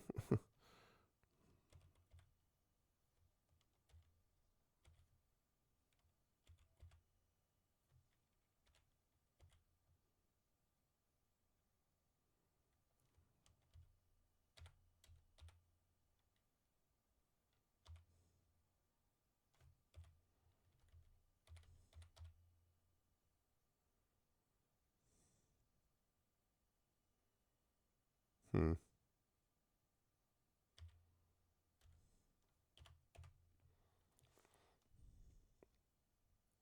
Did you get to Rivendell yet? Not yet. Working on it. Buy a small country. Exactly. Actually, I wonder if this guy has a sling. I wish I could trade that stuff. Oh, man. I wonder if he's got a sling +2, or a sling of any type, of any kind of magical sling. Because I can't use staff slings, which is unfortunate.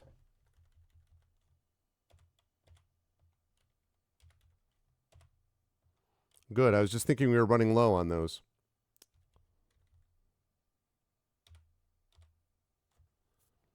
All right. Do you have, by chance,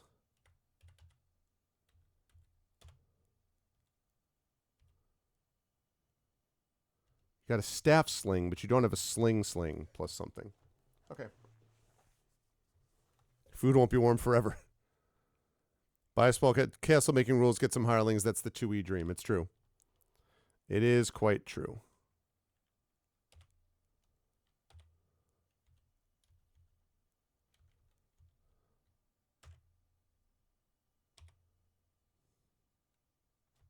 Okay. Now we can trade. Okay, now training. Echo Alpha is very close to being able to get trained, but not quite. Fighters, that's in the tower, I think. And I don't remember. That's the Temple of St. Cuthbert, and that's the tower. Okay. So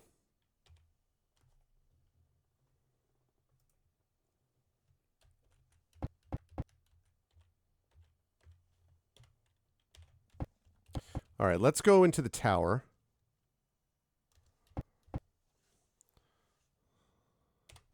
And let's see if we can train some things, shall we? Yes. This good-hearted mage and his friend have a weakness for currency. Yeah, I want to train. Okay. Become a level 5 fighter? Yes. Congratulations. Hillness now has 53 hit points. Look at Hillness, feeling good about his hit point total. Level 6 thief. Level 5 magic user.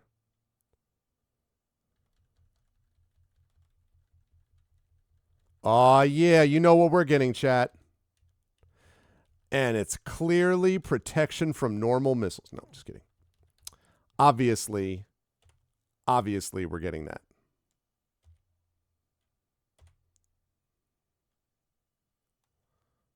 Aw, yeah, okay. So, now that we've done that,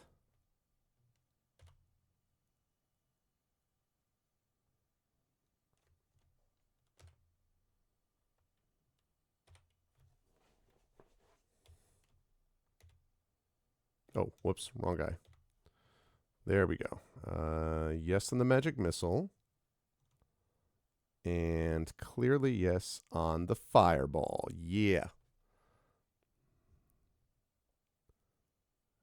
Beep. Give me 5 minutes. Yeah, you're close, Echo. You're definitely close. All right, we're just gonna go and heal up. We're gonna rest, and then we're going right back into the place.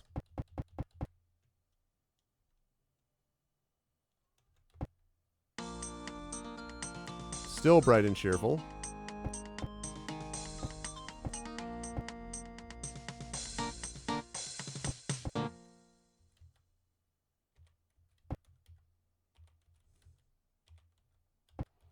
Do I have to like go? Let's see. I like the look of that one. There's one to vilify in the history annals. Okay, that's great. What I'm actually looking for.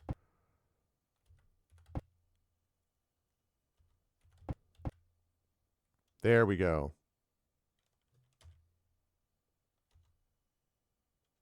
Okay. Lovely. That's what I was looking for.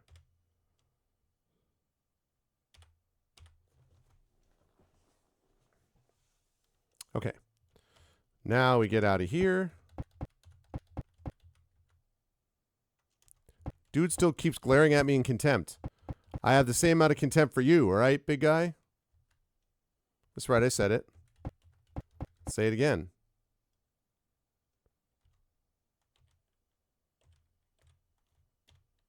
Okay. Yes, we do. On we go to the moat house. And if all goes well, we should be able to get back in through that little secret passage.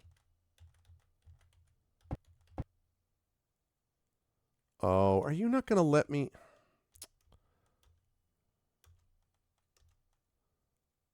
Man, really? Ah, that's obnoxious. I thought that I'd be able to get to the... I thought I could go right back to where I came from, and then not so much.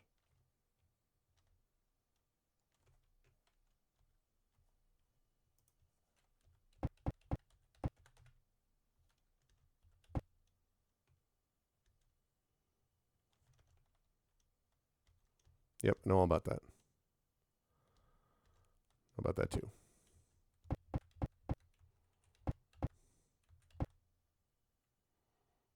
All right, here we are back in the dungeons, where we were supposed to go.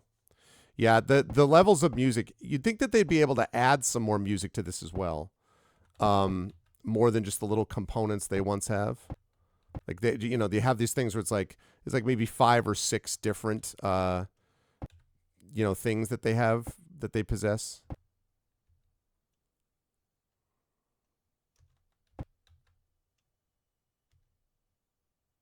Wait, what? Oh, they don't let me go. Oh, really? Well, that's annoying.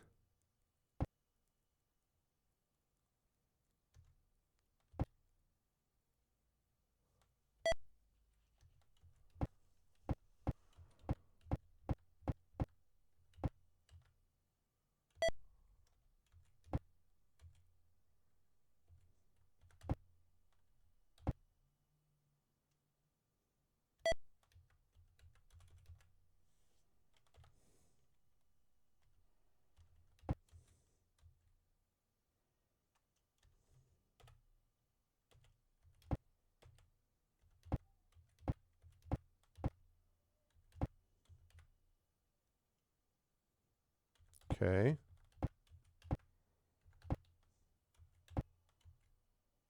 Once very opulent, obviously a place where many expensive furnishings were, for the bits and tatters that remain look rich. As you step into the room, a score of bats flutter about madly, enraged by your torches. It takes several minutes before they filter out through holes in the ceiling and you can enter again.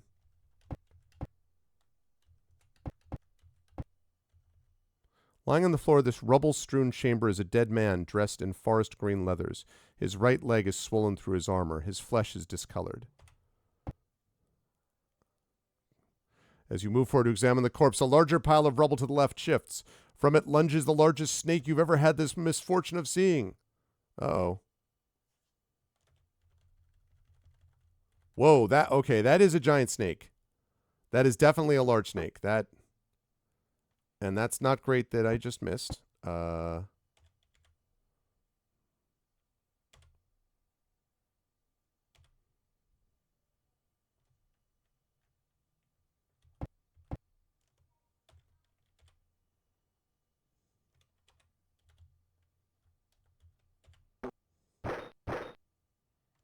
Nice.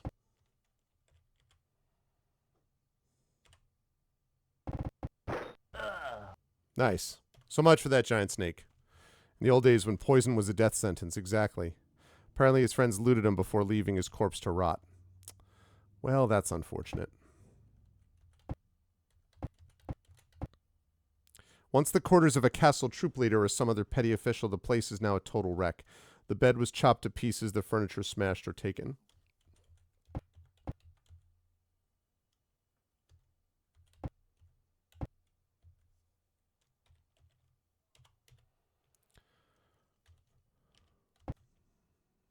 Here's the lair of a giant reptile. Within are several shed skins and the bones of precious meals. In the rubble, you also notice a big thing of armor. Okay. Oh. He's overloaded. Can't even pick up a necklace.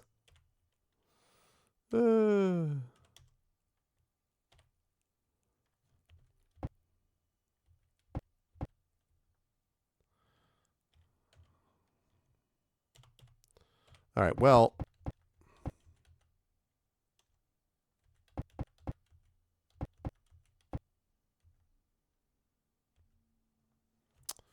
I don't think that there's any place else to look.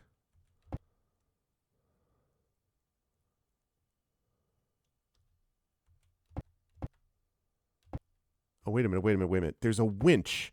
There was a winch somewhere. I remember there was a winch, but I don't remember where it was, though.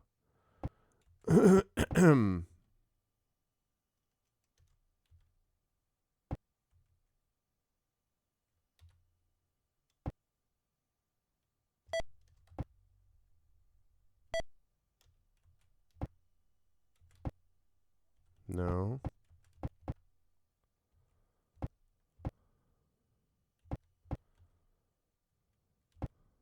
No, I just came from here. Through here. Oh, god damn it.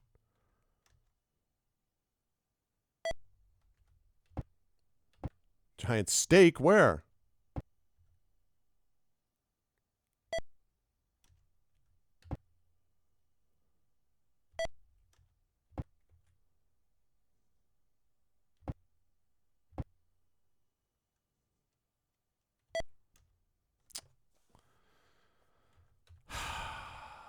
Man, I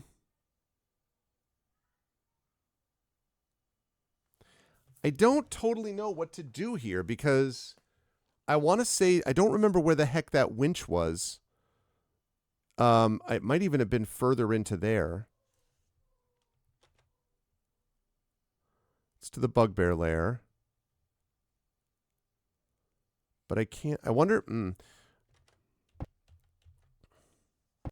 Maybe I was wrong, and there is a way to get through that other area that I thought was just blocked off.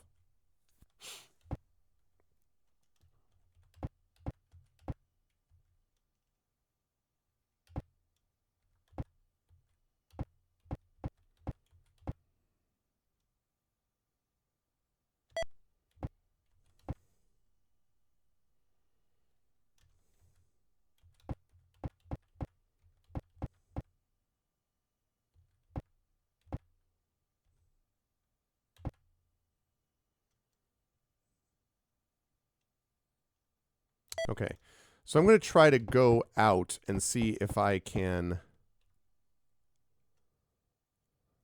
Oh, it's the wrong way. Maybe. Yeah. Is this the winch? No. There was some place where I found a winch, and I can't remember where it was now.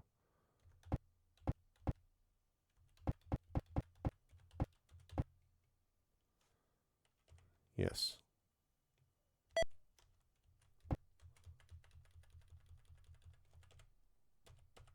Come on, man. Shoot. Well, now what am I going to do?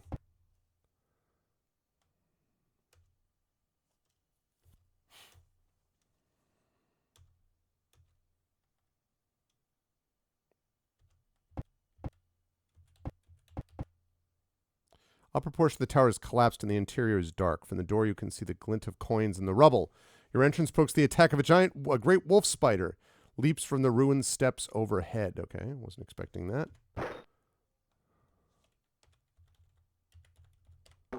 That was uneventful, though. No.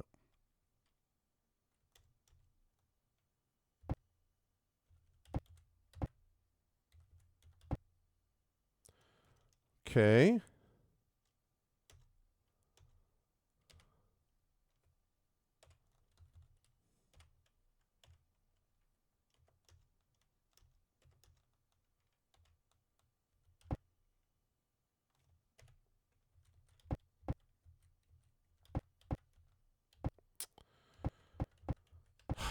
Man. All right, well.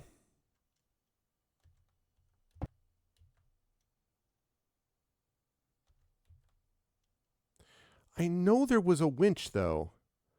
And I am assuming that's the thing that I would need to open the portcullis, but...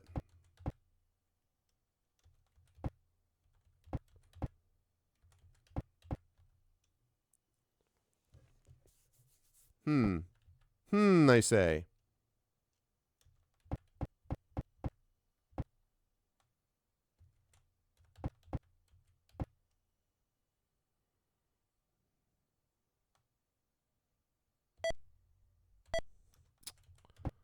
Wait a second.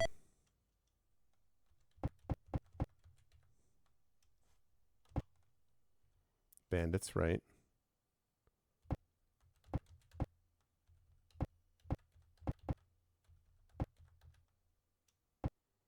Right.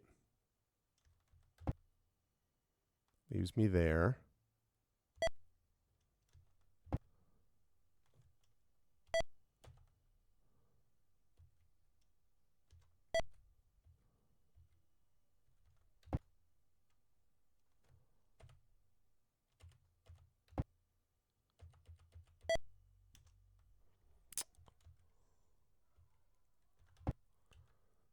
All right, sounds good. Thank you again, Effect Life. I appreciate it very much. I'll see you hopefully on Tuesday. Thank you, thank you.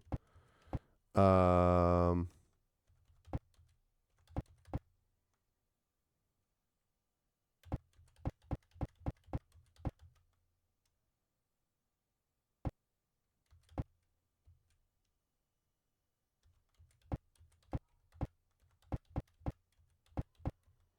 wonder if could it be in here?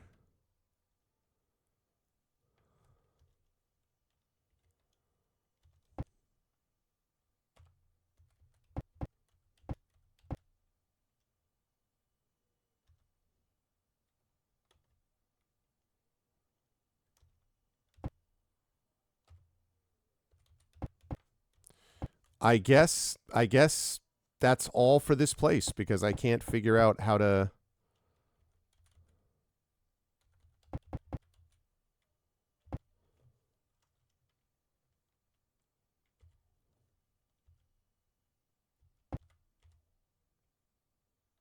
Cleverly placed stone which conceals a shaft leading into the earth. Do you wish to lower yourself into the darkness? Yes, I do. Okay.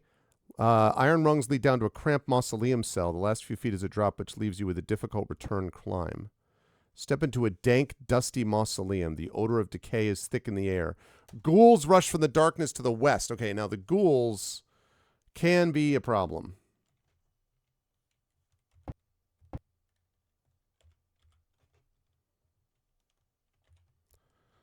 Could be guests. Yeah.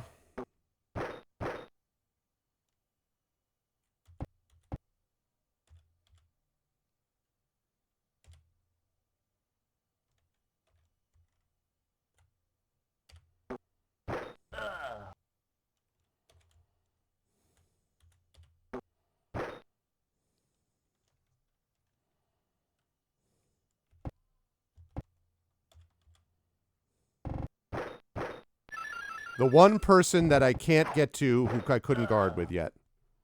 Tremendous. That's great.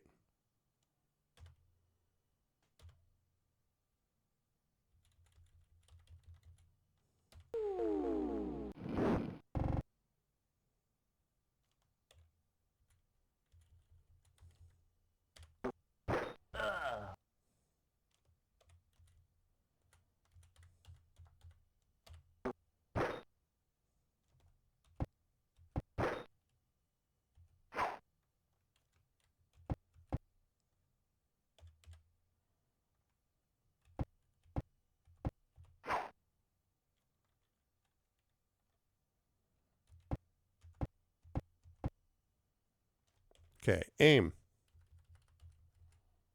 Fire.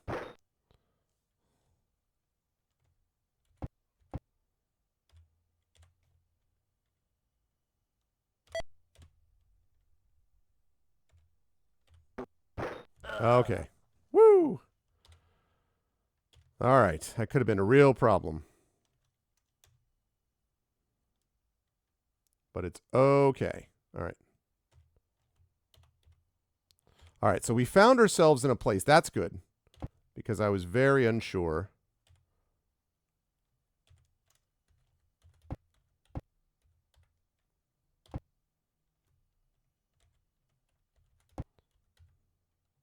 Although I really hope that there's actually there's some stuff in here that's not just treasure, but...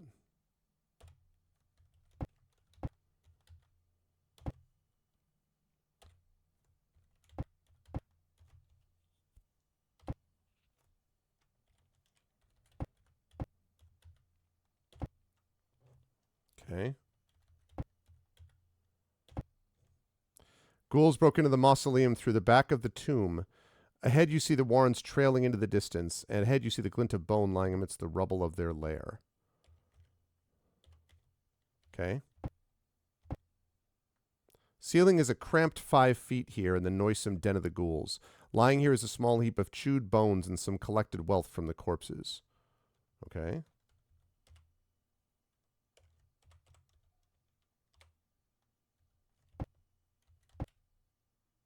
Here are narrow, low-ceilinged caverns leading to a winding maze network.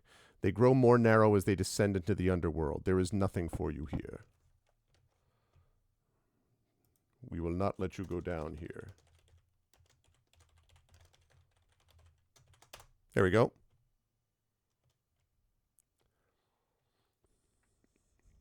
Oh, I see. Well, sort of. There are more components of it, though, I would say. Wait, that's all that's there, really?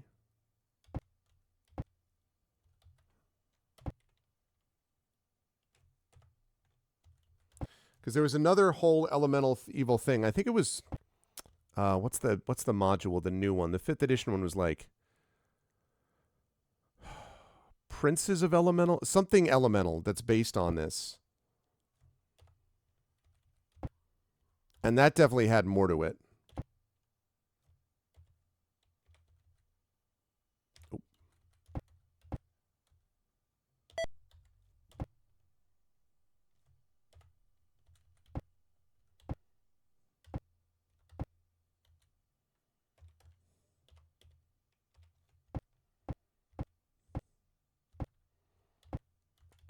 I love this because this seems to be leading me. Yeah, let's go. Okay, good. So we got through it. Prince of the Apocalypse. That's it, Geister. Yeah. The west edge of this lower chamber is sunk below brackish water. It's cooler in this low chamber than elsewhere in the dungeons. From the water skitters a chitinous horror. What is this chitinous horror? The heck are you? A giant crayfish?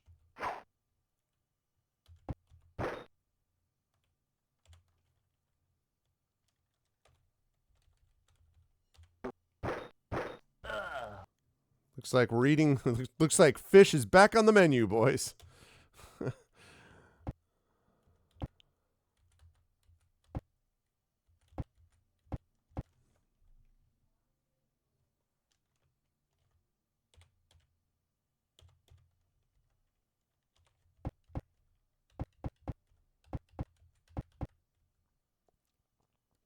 Right. Well, I did that before, but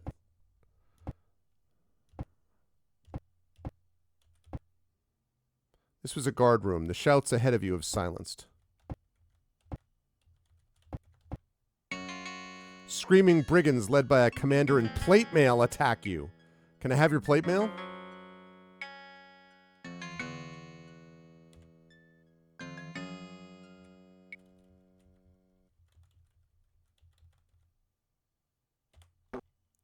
And they say that a hero can save us.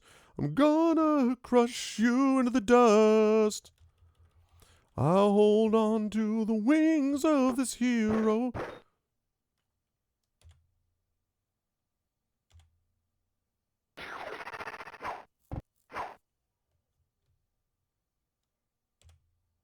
The sign of that hammer taking a while is terrifying.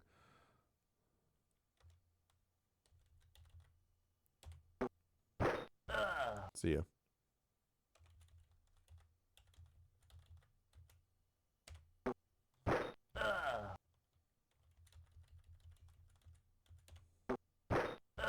Bye-bye. Okay, please tell me he's got plate mail. Nope. Nope. Just more of this.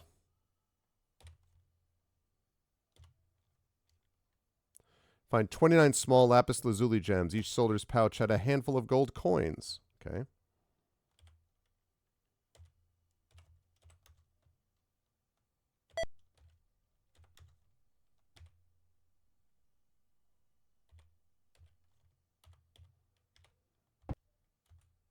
This room has supplies for the guards. Salted meat.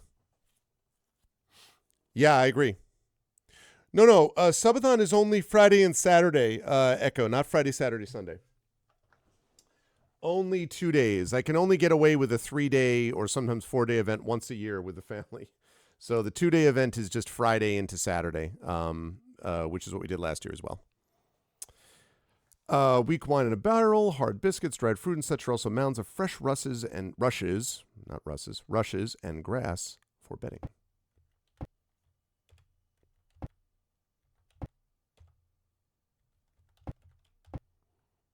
Ahead you see an opulently decorated room. Gold and silver braziers, plates, and ornaments cover what small portion you can see. From around the corner you hear a pleasant voice bid you, "Enter, my friends." Okay. You step into the room. A massive, heavily armored priest rises to greet you.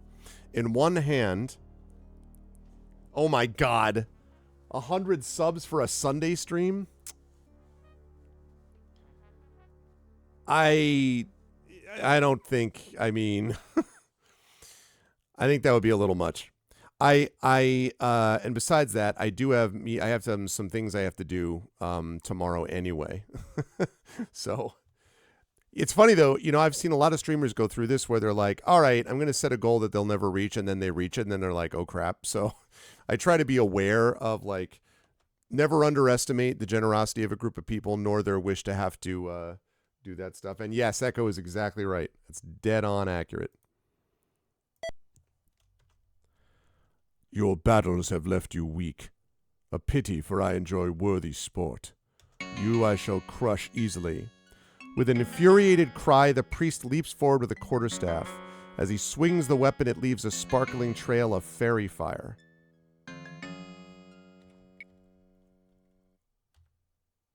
Lareth.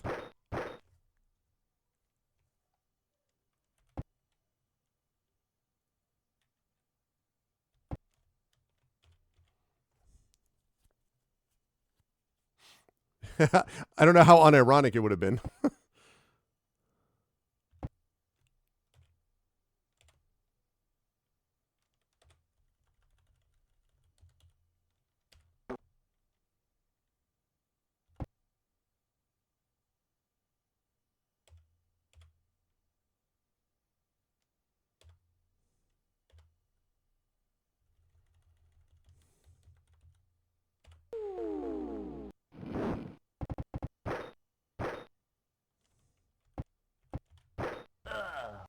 Yeah.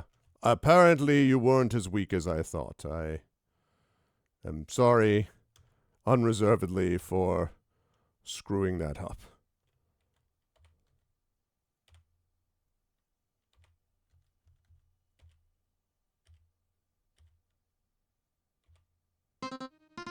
With Lareth, the Beautiful Dead, you can thoroughly search his chambers, and you turn up quite a few interesting items, including a spectacular set of silver trays and plates. Also in the room are some less valuable gems and jewelry. These also go into your party's collective pouches.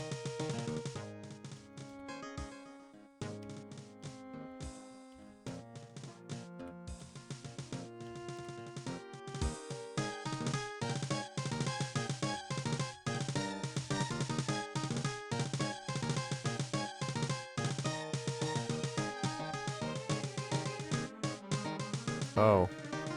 Alright, Shadow Mage is going to have to hold on to it.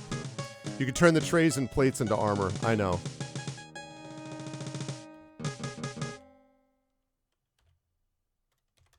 Oh, God. So overloaded. I can't take anything.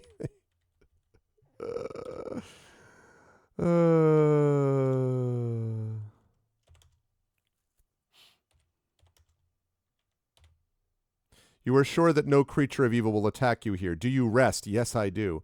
The rich cushions and sweet incense are comfortable, but a bit too gaudy to completely relax. Yeah, well, whatever. All right.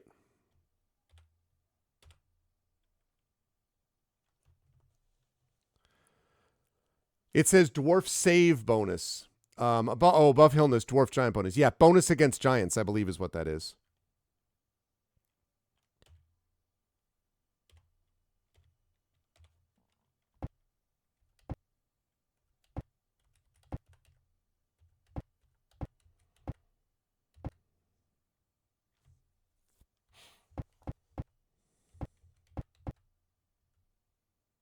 So I wonder...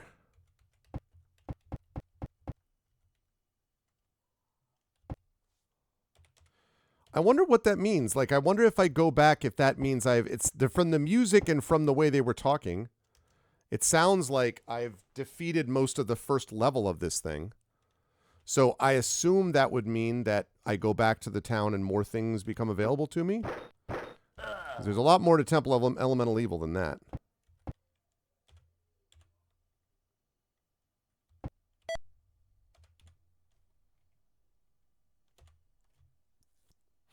Also notice that Echo and Arcanus Bot are both ready to level. That will happen very shortly as well.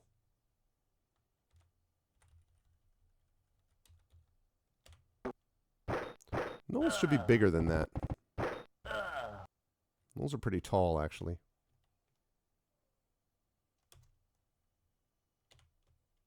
Yeah, that's what I thought.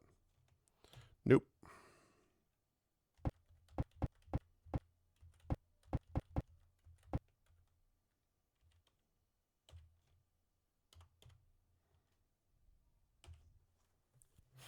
Go back to town and buy more arrows. More gnolls? What the heck?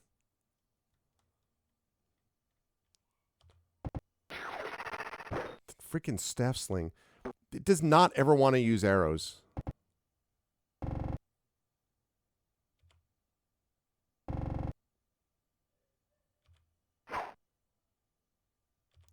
Also would not want you to use that hammer.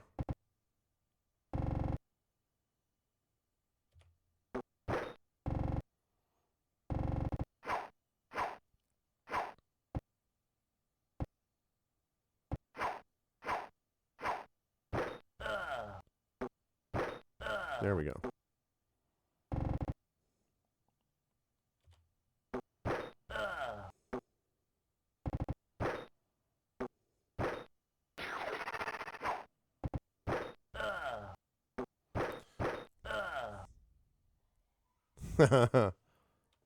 A little Mega Pie Man PhD reference.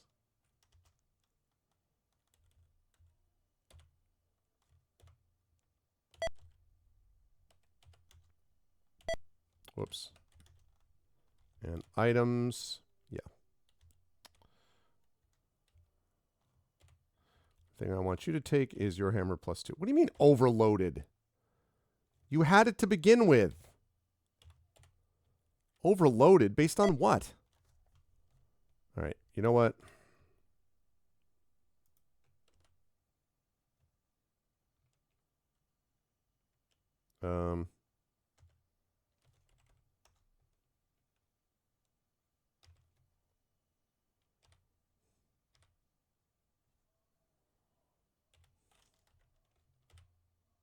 There we go.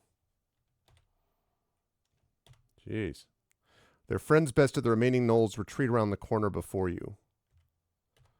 That's good. No. Exit. Oh, that's cool, illness. Yeah, you would think so, TomTom, wouldn't you? Remaining gnolls.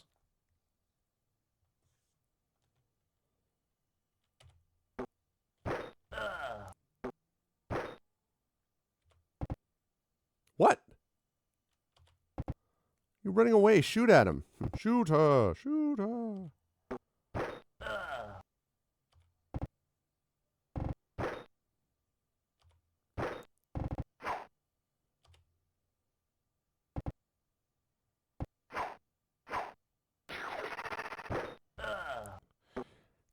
Are you just frustrated nonstop that you were like, you just assumed that I was a archer and really I've always wanted a sling? Is that what this really is about?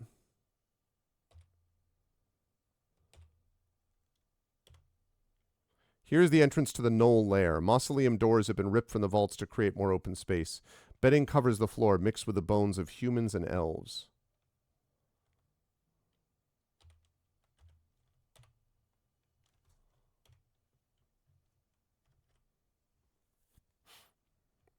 Yeah, exactly. Gold, of course, is terrible for actual armor or anything protective. I'm actually curious as to why the other stuff worked.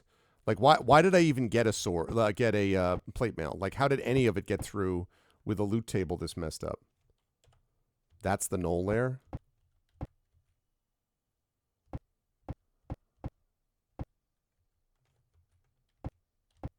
All right, I'm going to check out the rest of the mausoleum, and then we're going to exit and head back to town, and hopefully that we get something from the town. If not, we might just leave Hamlet altogether and say, you know what? We gave this the old college try, but...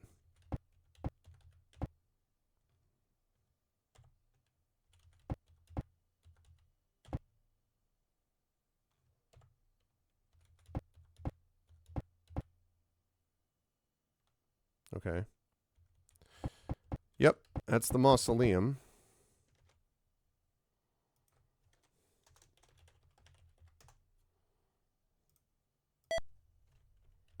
Okay, perfect. So now we can leave here.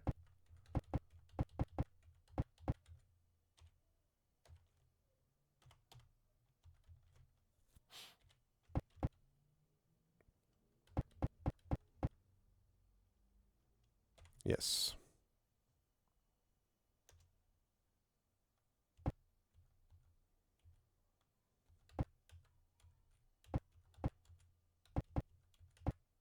Okay. You look about in surprise. Fernok is gone. In your pouch is a note.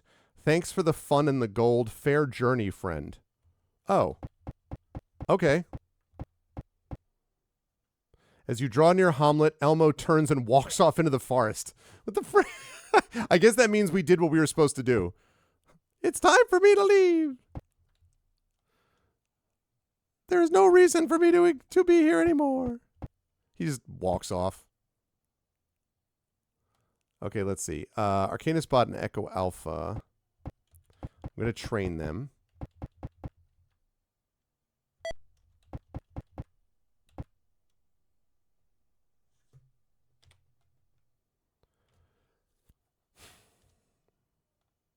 Okay, leave.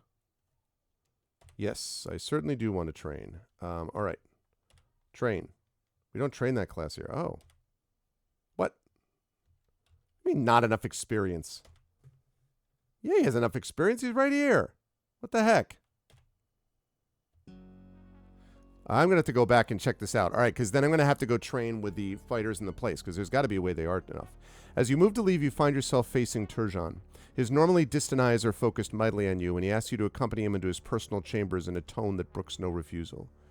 You've endeavored well into the moat house, but I do not know that you understand the full magnitude of that fell place. Listen well, for I shall tell you. You show promise, but a band that remains ignorant is doomed. The place was once the outpost of the Temple of Elemental Evil, its watchtower, an advanced base for raids, looting, and destruction. From this area, servants of the temple were to bring the village of Hamlet and all the lands around it into a subjection. The conquered folk were then to be used as slaves to construct yet another fortress. The evil of the temple would grow in ever-widening rings to encompass all of the land around its base. This outpost was ignored during the destruction of the temple, for the army of good which came against the wicked hordes was so strong as to be totally immune to any pin-pricking from the garrison of the moat house. Only after the end of the battle which destroyed the main armies of the temple was attention turned to this place. A detachment of horse and foot with a small siege train came to the marshlands to lay the castle low. The common folk from miles around came to help, and the moat house was surrounded, cut off, and battered into extinction. The place is now shunned by the people of Hamlet, who hate its former evil and its memory of terror. Turjan moves to escort you from the temple with a final caveat. Beware the horrors of the Temple of Elemental Evil, for they live in the walls of the moat house. By drawing the animosity of the denizens of the moat house, you could bring yourself to the attention of far greater evils. Okay. I mean, but I do kind of need to go there, right? So...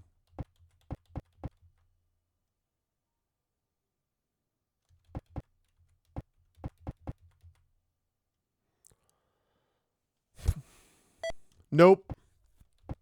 He walked away with his armor intact. News of your arrival and your victory precedes you to the tower doors. Looking both anxious and perplexed, Rufus bursts through the door and escorts you to his and Burns' private chambers.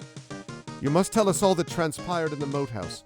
Is it true that you slew Lareth the Beautiful? The Beautiful? Rufus interrogates you while servants bring refreshments of wine and cheese. He asks questions of the brigand's sigil and asks carefully about words they spoke as you did battle with them. This is dire indeed. Burns steps into the room, closing the door with a noted thud. The room has fallen silent and the servants are long gone. By your own words, these men are undeniably minions of the Temple of Elemental Evil. You would do well to leave now and to never return to the Southlands again. You have assuredly made powerful enemies here. It's true that the upper works of the temple were thrown down and destroyed in the final days of the war against its hordes. However, because of its power and evil, the temple proper was never truly razed. Its great doors were sealed, with many wards of all sorts placed on its doors in the black labyrinth beneath. Even as great a force as overthrew the temple could not cleanly deal with what lurked below. Since that great battle, the temple area has been shunned, its ruins deserted. The nearby village of Nulb has returned to a semblance of normal activity, questionable at best, for the place has always housed thieves. But as Nulb stinks of garbage and filth, the temple area reeks of the foul corruption and pervading evil from whence it was spawned. No wonder that both places have again been left to their own devices. When the Temple of Elemental Evil flourished, earthquakes, storms of all sorts, great fires, and flash floods struck areas nearby with seeming capriciousness. All that ceased when the temple was assaulted and sealed. There are many bad folk in Nulb, and worse perils remaining in the ruins beneath the temple. Should you go there, you would certainly find yourself dealing with horrors beyond your ken. Burns stares into the distance for a long while, and silence overtakes the room. After a moment, he stands and turns from you. Uttering his thanks for your deeds, he walks from the chamber.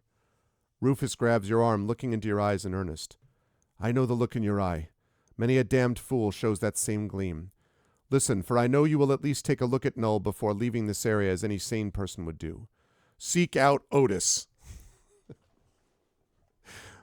That classic wise man name, Otis. He's a wise man, and he knows much that could save you. If you earn his trust, you may even walk out of Nulb alive once you realize that there is nothing for you in that town but death and sorrow. Rufus holds your gaze for a moment more before turning to leave. At the door, he faces you. Please do not misunderstand me. We're appreciative of what you've done. You have likely crippled the temple's advanced efforts. This is a great service. Otis is Elmo's brother. That's right, Otis! This is a great service. Different Southlands, I think, Dragon, fortunately. Training will, of course, be provided if you seek it. All right. Yes, I do wish to train. All right. Echo is a level 5 paladin. Hey. So they claim that Arcanus bot doesn't have enough experience yet. I don't understand why, because it's...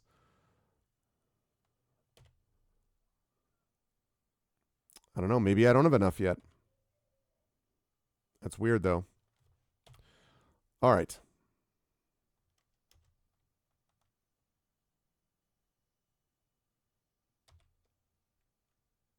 Wait. All right, we're going to go to the tavern, and then we're going to go. Then we're going to Nulb, obviously. Clearly, where we're supposed to go is Nulb.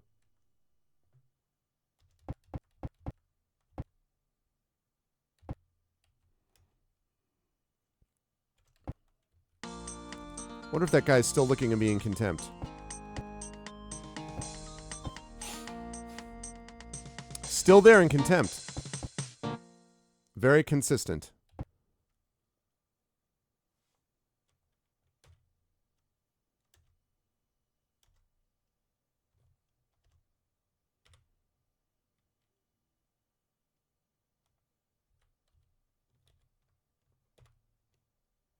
That's what I thought. Just checking.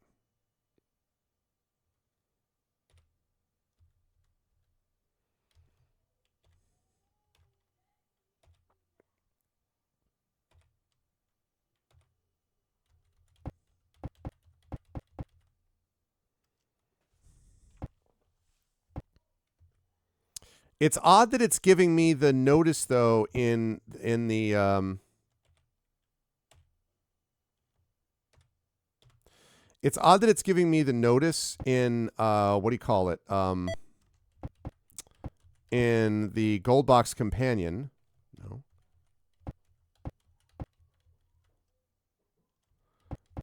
That I do have enough experience. That's strange.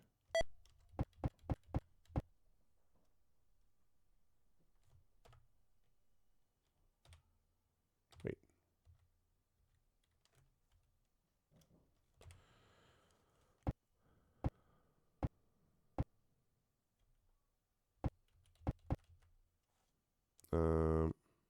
Okay.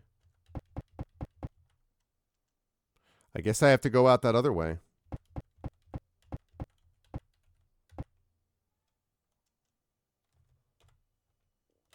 Nulb. 2 roads lead to Nulb. The high road is longer but safer, while the low road winds through the forest and is fraught with peril. Aha! All right, Chad, here you go. Chance for you to get involved again here. Do we take the high road or do we take the low road? And will we get to Scotland before ye? Okay. Do we take the high road, longer but safer, or the low road, winding through the forest and fraught with peril? What do you think? Peril? Peril, peril. Echo says peril. We have 3 perils. Perils, 3 times peril. And it's once, twice, 3 times a peril. And I'm taking the perilous road. Okay. All right, low road it is. The forest closes in around you, and at once you understand the nature of the risk that you heard existed on the low road. The brush is thick, making swift movement for humans impossible off the trail. And the trees are ancient and close together, limiting vision severely.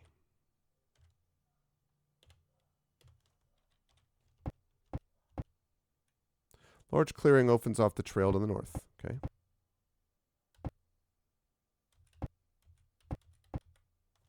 Forest has grown still around you, and you have noticed a faint rotting odor hanging in the air. You proceed carefully, looking all about, and one of your friends shouts a warning as huge spiders emerge. Peril's the name of a powerful NPC. Yeah, he's... My name is Peril. Here, my friends, take my multiple examples of plate armor.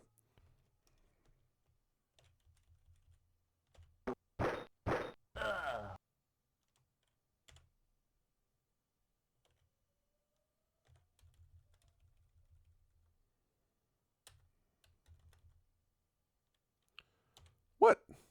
Oh, you know why? Because freaking Nonstop keeps insisting on being like, I am a staff sling +4. No, you're not. Freaking have an awesome fine longbow, and I'm going to take away that sling if you keep using it.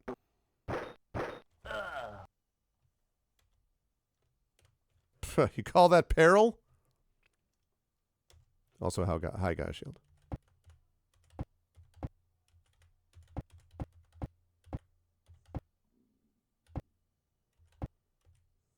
Ground shakes as 3 ogres appear down the trail a short distance, emerging from the foliage like a distant thunderstorm. One of them spots you almost immediately and points a thick finger in your direction. His fellows squint and clench their fists around their tree stump clubs. More shiny things! The ogres roar with laughter as they drop their sacks and lumber forward to attack. I don't think you're going to be laughing, my dude.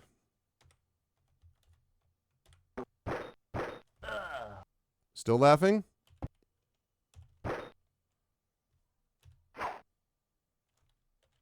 Nope, nope. How about you? You laughing?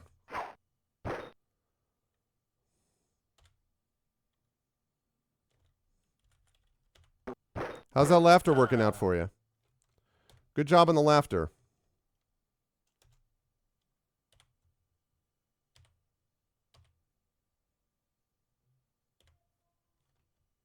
While the ogre's bags mostly contain rotting vegetables, stinking meat, and the bones of past victims, they also hold the creature's stashed loot from their previous battles. They have many shiny things, including gold coins, small amethysts and carnelians, and a pouch of platinum pieces.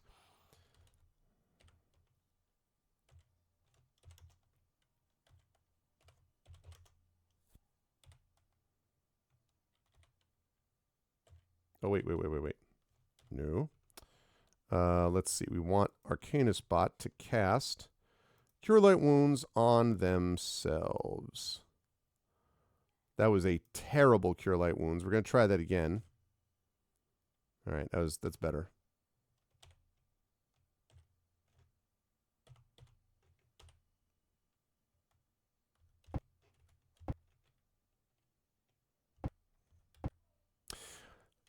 All right.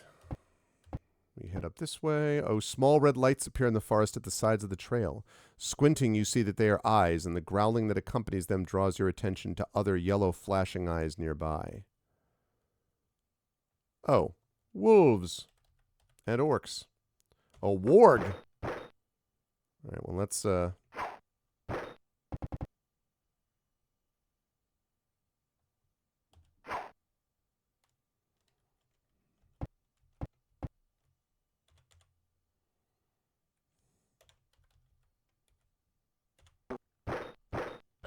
Okay, goodbye, wolf. Oh, goblins. All right.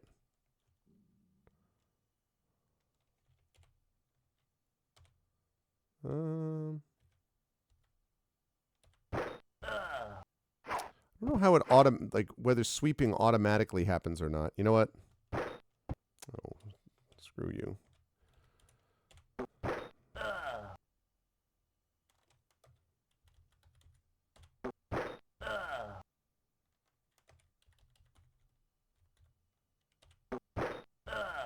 Good.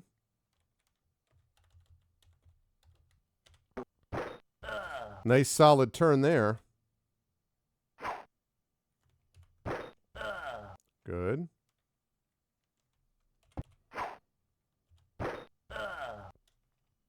Very good, very good. All right, so far the peril has not been super perilous. Happy to not take any of that junk. Goblins dragged a chest of belongings with them. Working it open, you find that they had accumulated quite a stash of copper coins as well as a small pouch of pearls. Mixed in with the coins are unwashed cloaks and the bloody shoes of the merchant whose pearls you have found. I see.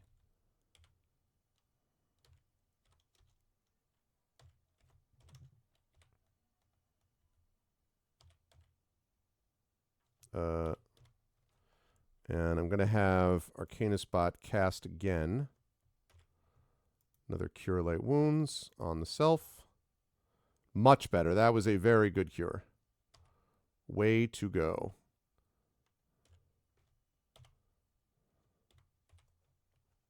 Nonstop got hit on that one. Usually Nonstop is the one dealing out the damage. Oh, come on, man. I just got out of here. Suddenly bugbears?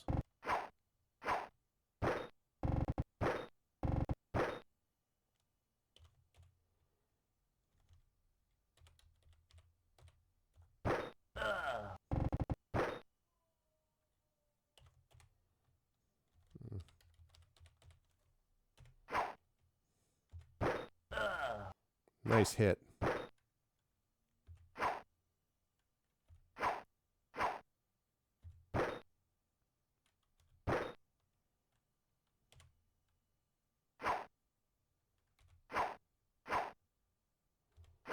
There's a lot of whooshing. There you go. Very good. Excellent.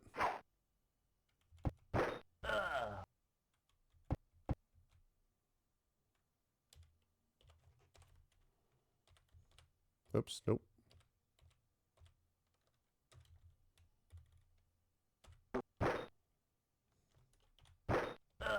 There you go. Very nice, very nice. Exploding bugbears. Peril is almost... Peril will find you around every corner. I can't do that voice high enough. Around every corner. Oh my gosh, it's a lot of hand axes.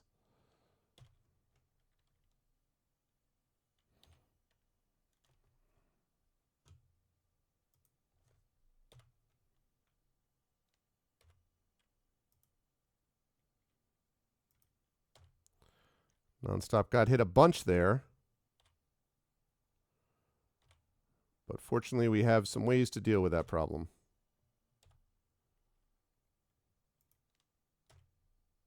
There we go. Also means I'm out of heals, but I'm almost at the village of Neon Nub. You stop, spotting a hobgoblin on the trail before you. He wears a leather bracer, not that I'll ever get it, and perched on his wrist is a giant raven. Sneering, I thought the raven was sneering. He thrusts forth his hand, and the bird swoops at you. Okay, let's see. Let's write that.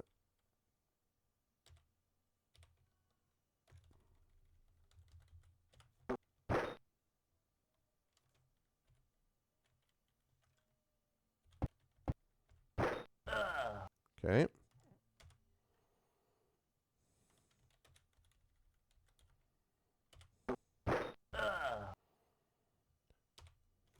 I guess you won't be sneering anymore, will you? No more sneering? I thought not.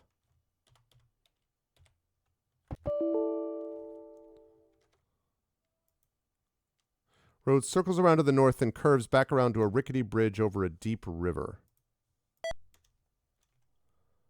Part 2, Nulb and the Ruins. The village of Nulb is filthy, ramshackle, and still fairly active despite the destruction of the temple. The buildings are of turf, mud brick, crudely hewn logs, and old timbers from boats. One or two have stone foundations and proper boards, but even these are in need of repair. Looking about, you see boatmen, fishers, herdsmen, farmers, and the like. It's apparent no one manages much of a living here. The place is generally avoided by lords and bandits alike.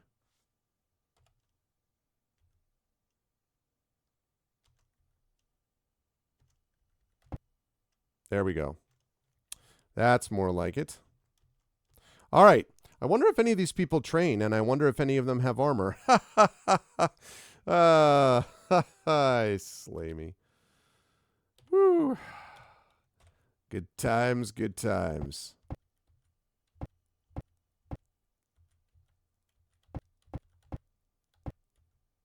This place appears to be one of the more substantial buildings in Nulb.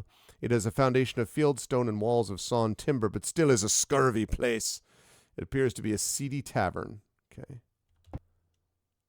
As you pass through the door, a pair of surly manservants look you over at a distance. Excuse me, you're getting in the way of my upcoming death metal act. Is this the pair of surly manservants? The beautiful people, the beautiful people. The waterside hostel is slow and quiet during the day. Only a single pair of patrons sit at the bar drinking from dirty mugs. Dick Wrench, the hostler. Dick Wrench? What's up, Dick? Approaches you. He has a scarred, pockmarked visage, and one eye is hidden beneath an eye patch. Nearby him stands a lanky, greasy-looking barkeep. Dick informs you that rooms cost 1 piece of gold. You sleep in a bed, but rest doesn't come easily. The tavern below is rowdy and loud throughout the night, and there are the sounds of people trying your lock on a regular basis. Yeah, I'll bet there are. Okay.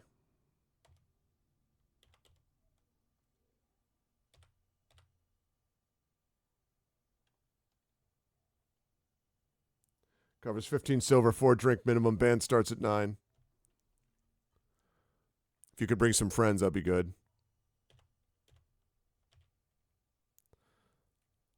All right.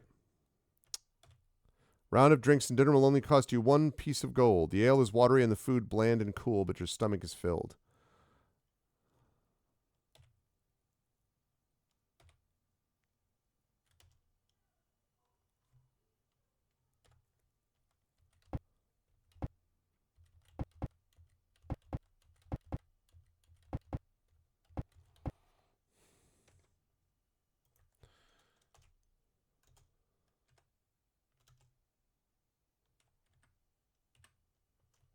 Okay, that. Okay. Right, that takes care of that. Wonderful. We need to get that rest in. Door to the shop is not even latched, though there's clearly no one within. The sign is weather-worn and unreadable. You step into an old dusty shop. The shelves are bare. There's no sign that anyone's been here in many years.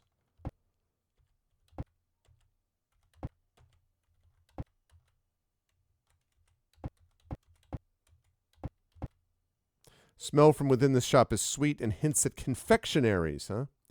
The village baker frowns at you as he offers his day's goods for your perusal.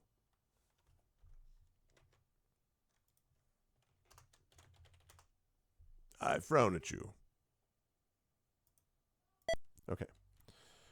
Right. So...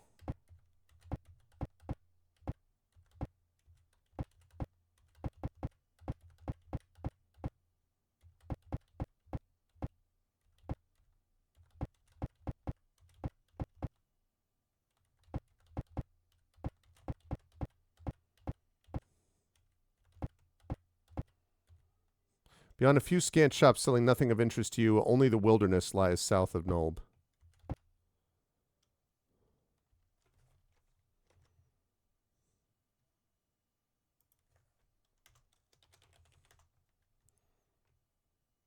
All right, that's good to know. Actually, it's been a while since I've done that. Okay.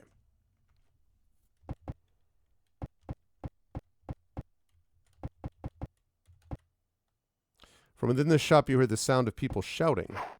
A man turns at you, drawing a sword. Behind him, his wife scoops up a crossbow. It seems that their quarrel with one another is forgotten. Nearby, their boy unsheathes a short sword. Yo, take it easy. Cautiously, you back out of their home. Jeez.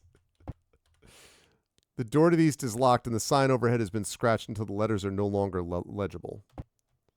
You step into an old, dusty shop. The shelves are bare. There's no sign that anyone's been here in many years.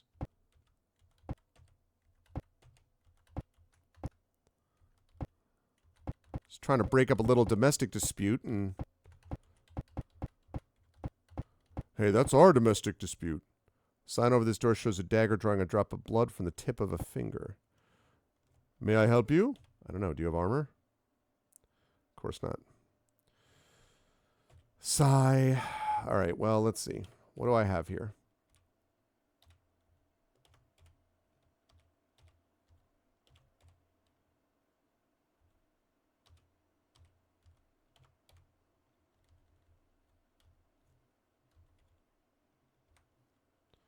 Composite short bow +4, huh?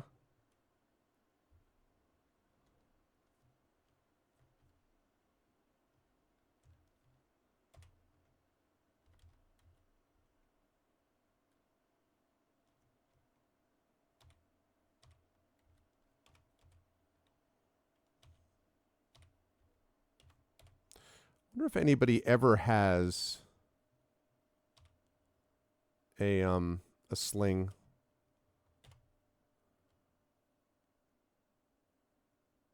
Yeah.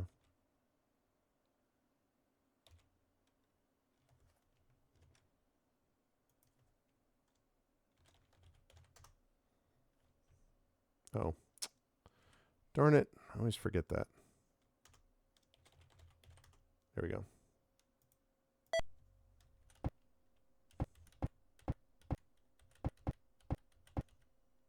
Shop appears to be empty. Again, looks... Oh.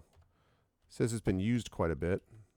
Spot some loose floorboards. Prime them up with several sacks of coins, copper and silver, and a pouch. All right.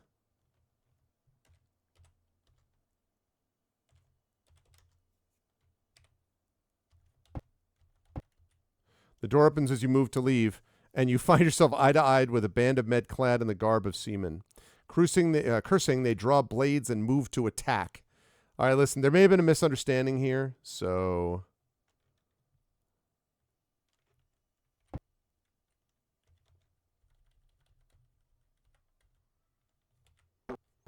Oh, it's a bunch of pirates.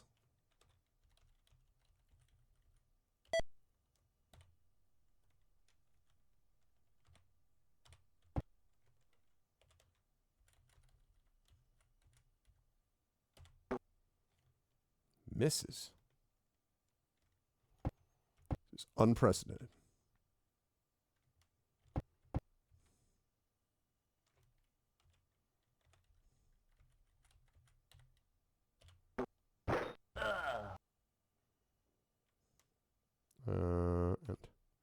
Man, if they had Overwatch in this game...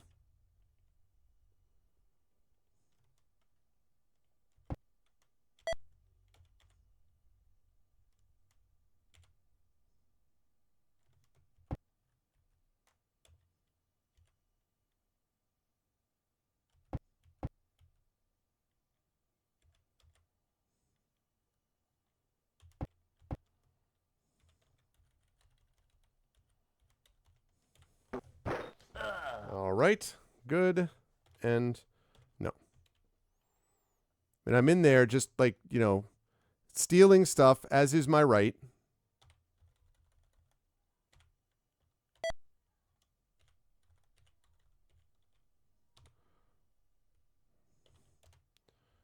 And here they are, just, you know, they just come in and try to be mad at me, and...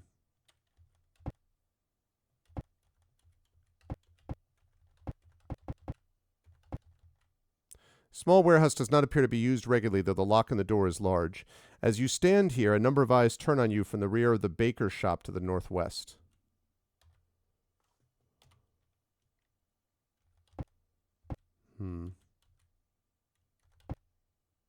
Small shop with a fenced-in field behind bears a sign depicting a pair of shoes apparently running down a street. The village cobbler greets you and offers his wares for sale. Some of his boots appear to be worthy of even your arduous path, though his prices raise the eyebrows. Yeah, with his freaking battle axe +2, thanks. That accomplished absolutely nothing. Yeah, exactly. I feel that's how I feel, Geister. You know, just like I'm just living that adventurer life, you know, and like, and yet here we go, and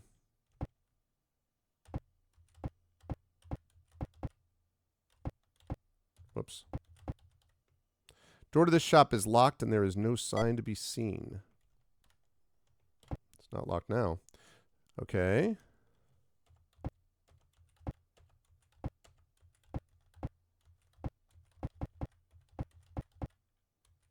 Judging by the sign over this door, you would assume that this is the shop of the village tanner. The tanner of Nolb is a nearly cadaverous woman. She speaks to you not at all, merely glaring at you as you walk through her shop. Okay.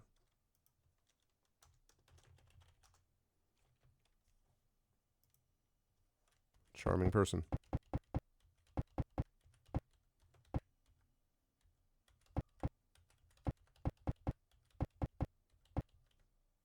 Smell of foul inks and dyes fills the air around this small, cramped shop. The weaver of Nob greets you coarsely, and offers you what wares are available for sale, which include a composite longbow +2 and a hammer +2. No doubt, I'm sure that that's what she does.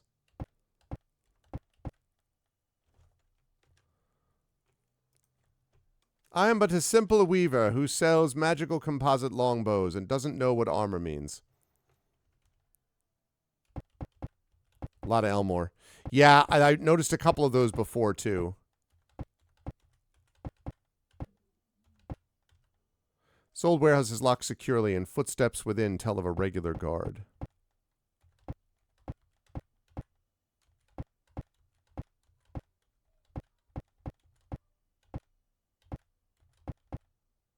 This dilapidated frame building bears a sign with the name Screng. An aged woman meets you at the door of this establishment. The air is thick and difficult to breathe due to the amount of incense and spices choking the air. Mother Screng is old and bent, with scraggly gray locks sticking out from beneath the aged shawl she wears.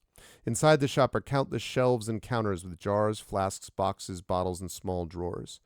You peruse Mother Screng's wares, but there's little of true interest. I see. Come back soon. All right, Screng.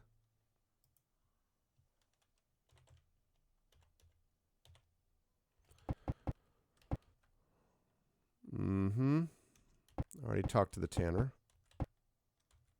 Little shop is apparently closed. Not anymore.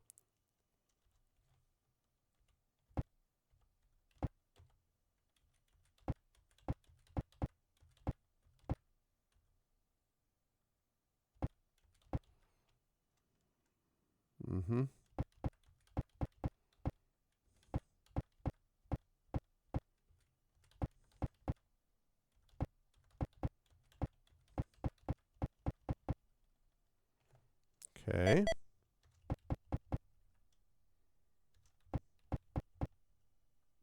By the sounds from within, this large old warehouse building hosts a small tavern in a back corner.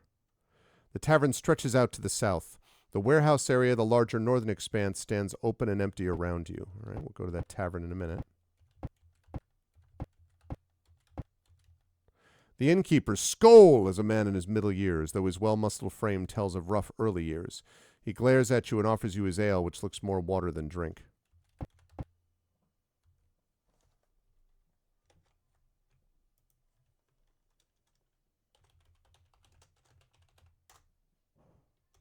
That's not what I meant to do.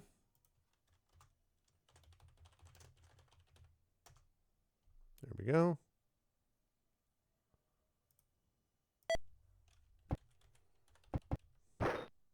Door opens as you approach it, and a band of pirates stagger in, walking into you. Cursing, they draw blades. More of these pirates, huh? I wonder how I set up a sweep.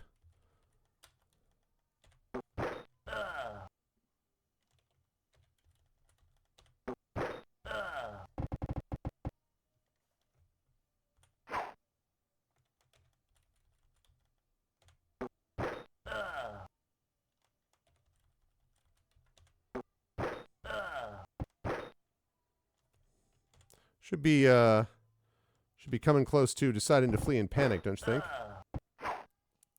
Wow, effect life. Just telling him no thanks. Not today, pirate.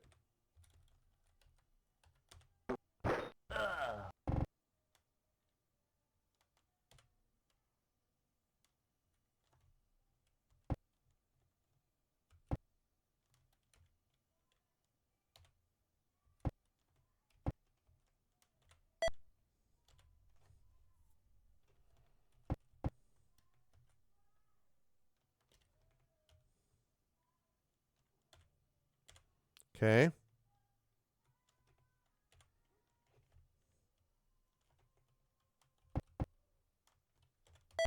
Okay.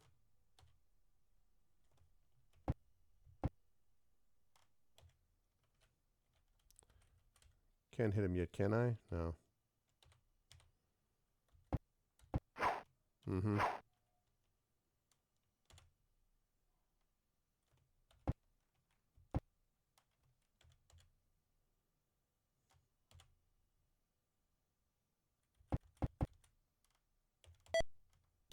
Okay.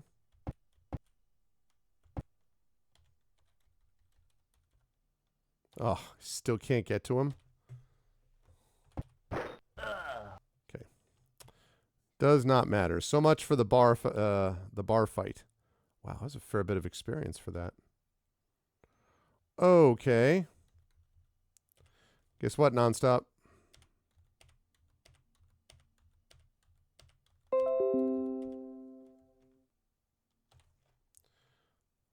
Oh, okay. I know why that's doing that. No. You there. Get off the floor, you fools. Okay, hang on a second.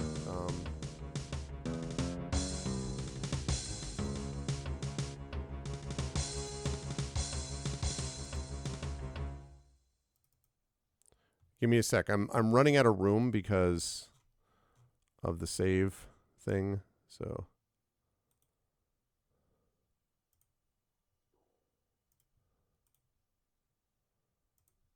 hang on just one moment.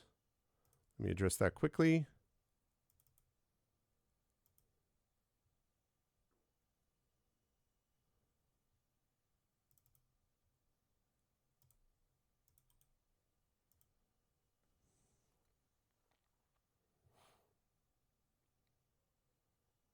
Okay, let me just fix a couple things. Hold on a second, chat. Just bear with me. I'm running out of room and I need to clear up some space because of a variety of things that I've been moving around lately. So hang on just a moment. And while I'm doing so, we have got about another 3 hours in front of us in 15 minutes. I'm excited. We've got a good long session left to play as we continue our awesome subathon. We are now only 18 subs shy of our goal, technically 19 because we wanted to break the goal. With 130 is our highest that we've ever had, so 131 would be awesome. And also trying to push the Patreon up to 150 as well. So it would be absolutely lovely if you have not done so, if you'd be interested in subbing to the channel and joining us here. We like to think that we've got some pretty cool stuff that we do here. And if you are inclined to agree, then we would love to have you.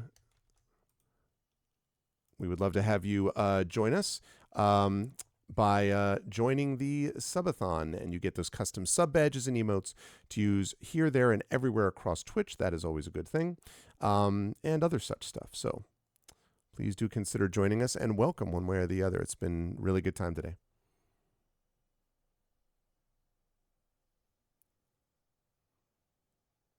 All right, I've almost freed up the space.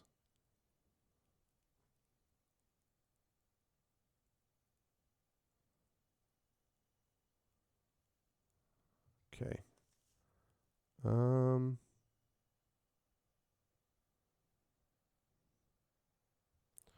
Great. Okay, how are we doing on this score? Okay, that's better. It's better.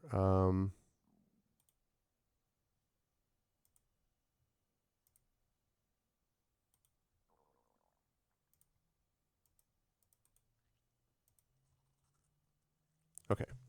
After this is moved over, we should be good.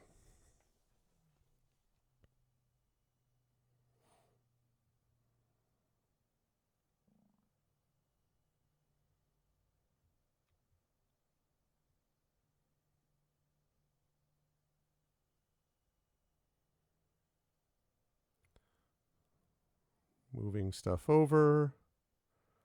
We have about, let's see, minute and 15 seconds. We're closing in on about 60 seconds.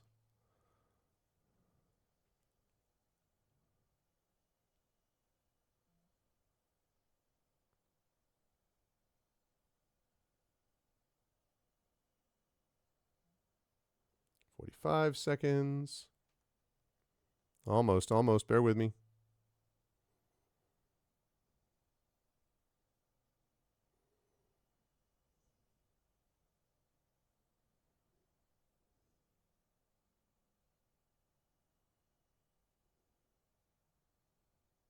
$30 seconds. 25. 20. 15. 5.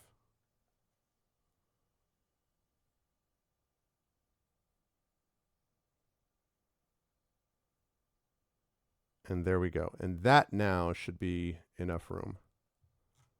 Yeah. That should be good. All right. Thank you, everyone, for your patience. All right. You there. Get off the floor, you fools.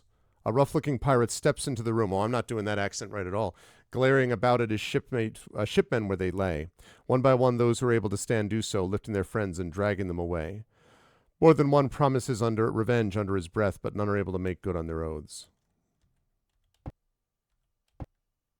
Oh, I thought that the guy was going to talk to me and be like, I see that you've decided to get to, but didn't happen.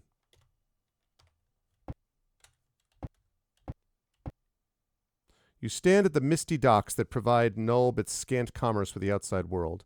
The ships here are as small and poorly made as all else here, and the dockmen glare at you in contempt.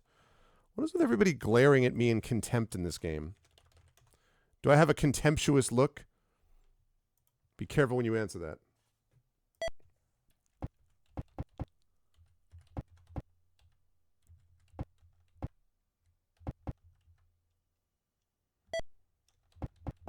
So far, I haven't tracked down, like,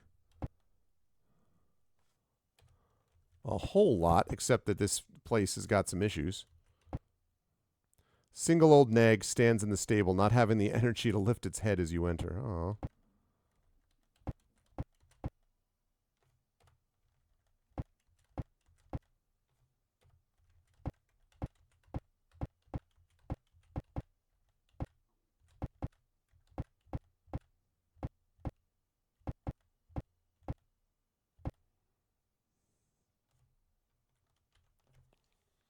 It can depend on the situation. Yeah, Elmo did not glare at me with contempt. I'm a little bit surprised that Elmo just bailed out. This must be the smithy. Ah. The smith is a powerful man with a bushy beard and large hands that seem to be forever working some piece of iron. Around the place you see a young man and a rat-faced apprentice. Oh, it's Otis!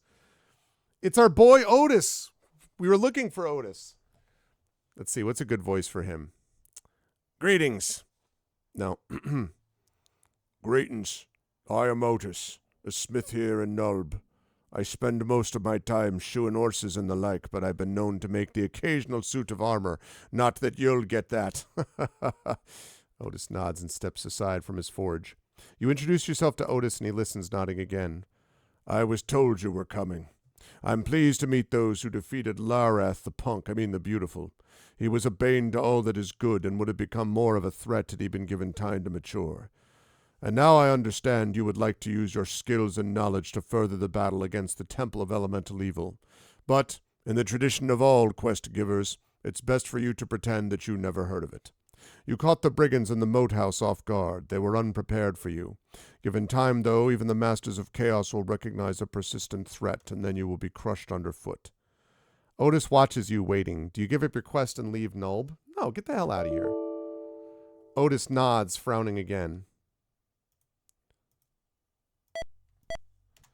You are attempting the impossible. When one of your number falls dead, do not pretend that you did not realize the magnitude of this quest. When you stand alone and all around you are dead, do not feign ignorance. But if you insist, I shall offer you what support I can without risking the future of our mission here. When you fail, you cannot risk all that we've worked towards in this place. The temple lies to the south. Come here to rest when you need to. When possible, go to Hamlet, but the roads between here and that village, though short, are deadly. Do not try to sleep in the temple unless you're sure to be safe where you stand. In exchange for rest and what information I can provide you, I ask only that you tell me what you find. I shall provide in return what knowledge I might so that you might understand what you discover. And now I offer you a place to prepare for your first foray into the Temple of Elemental Evil. Know that you are free to leave this land at any time and seek adventure elsewhere. Armies have failed in this quest. Okay. I purchase arms and armor.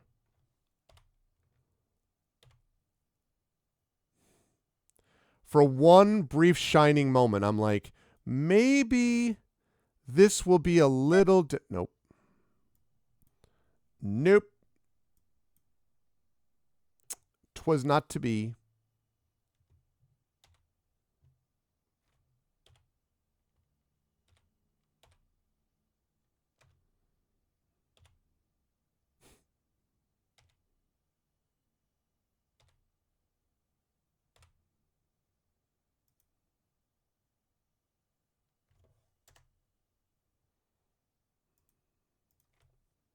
Train any warriors in his band. Yes, only the cost of supplies. Yes. Yeah, I was afraid of that.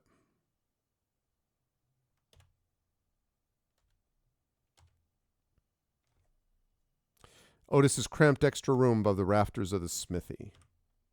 Okay.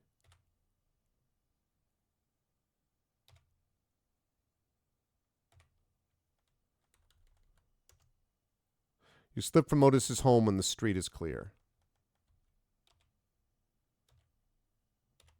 Okay. So we made our contact, chat. We got Otis's home now. Let us find the rest of this area. Save map. Okay.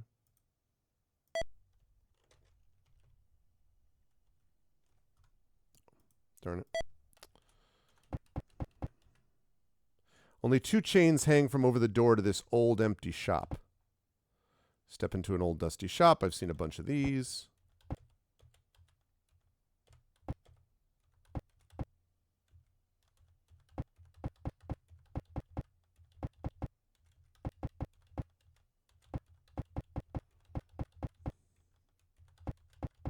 Okay. All right. So now we know what we've got. Save. B. No. Okay. So now what we do is, now we go up to the temple. We have found Nulb.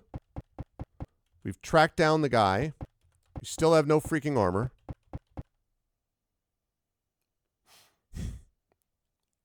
Hey, welcome back, Critchwitch. Yeah, I think it went off very well.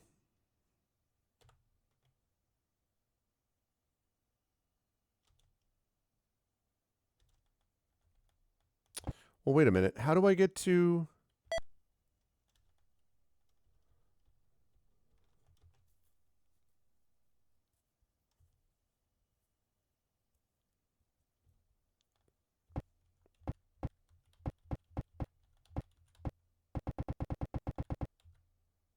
Oh, okay. Make your way to the temple. Yes.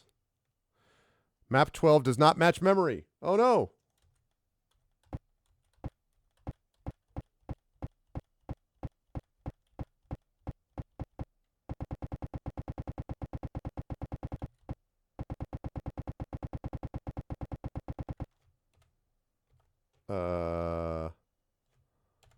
Let's try that again.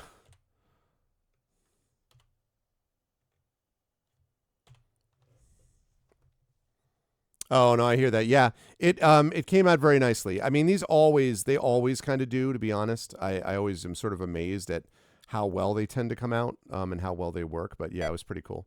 We even had a musician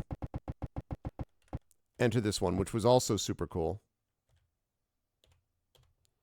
So I was digging it. And Triffid had a great one as well. There we go. Temple A. The road leading from Nulb to the temple is rutted and spotted with rank weeds, thistles, burrs, thorns, nettles, etc. Some foot and animal traffic has been using the track, but it's not a busy thoroughfare. As you approach the temple area, the vegetation is disconcerting. Dead trees with a skeletal appearance, scrub growth twisted and unnaturally colored, all unhealthy and sickly looking or robust and disgusting.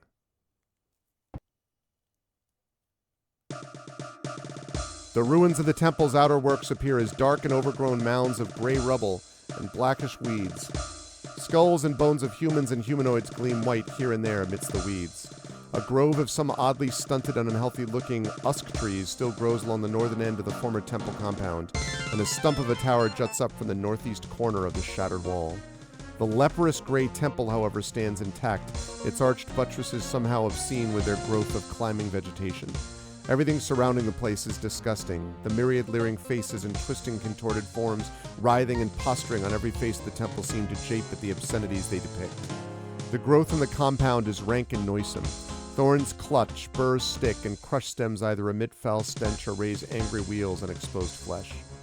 Worst of all, however, is the pervading fear which seems to hang over the whole area, a smothering, clinging, almost tangible cloud of vileness and horror. Sounds seem distorted, either muffled and shrill or unnaturally loud and grating. Your eyes play tricks. You see darting movements out of the corner of your eye just at the edge of vision, but when you shift your gaze towards such, of course, there's nothing there at all. You cannot help but wonder who or what made the maze of narrow paths through the weedy courtyard. What sort of thing would wander here and there around the ghastly edifice of evil without shrieking and going mad? Yet the usual mundane sounds of your travel are accompanied only by the chorus of winds moaning through hundreds of temple apertures built to sing like doomed souls given over to the tender mercies of demonkind. These are echoed by the macabre croaks from the scattered, flapping, hopping, leering ravens. There's no doubt you've come to a place of ineffable evil. Just looking at this place darkens everything in your eyes. Wow. There you go, chat.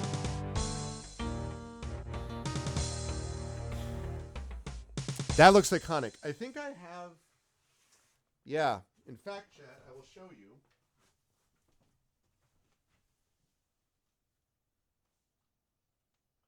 I think I have this here. Scourge of the Slave Lords.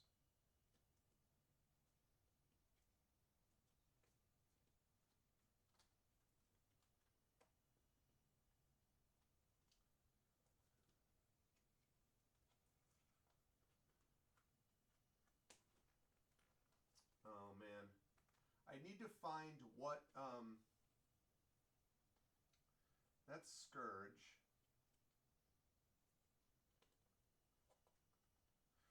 I'm trying to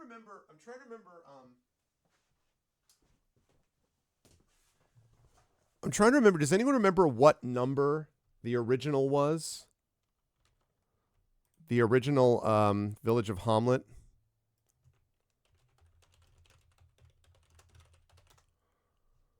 T1.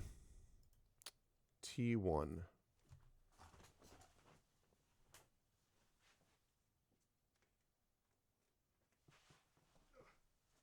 Question is whether I can get to it.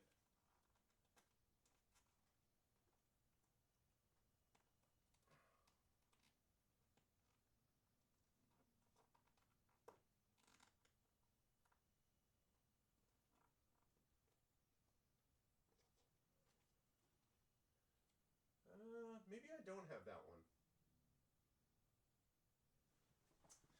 Maybe I don't have Village of Hamlet. I thought I had that. Yeah, I know.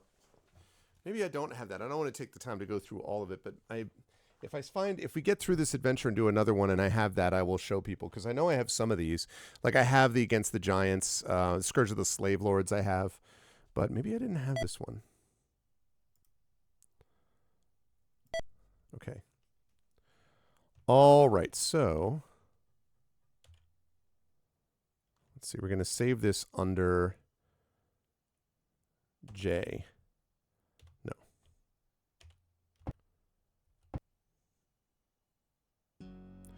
These bronze valves are held fast by huge iron chains, and all cracks are sealed with soft iron. Graven upon each portal are magical runes which glow in a silvery radiance. As you stand before them, a primal fear is awakened within you, deep within your psyche, where reason has never ruled. Good line. As the tremors rise, a wave of palpable magic force shoves you roughly away from the doors.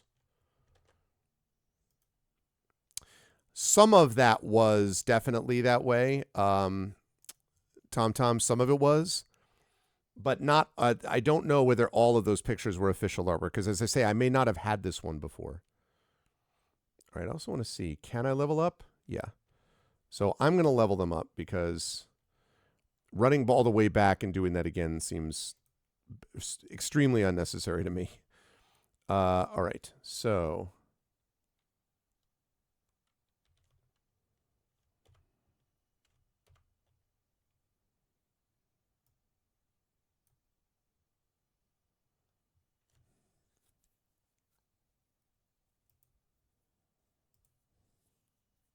there we go.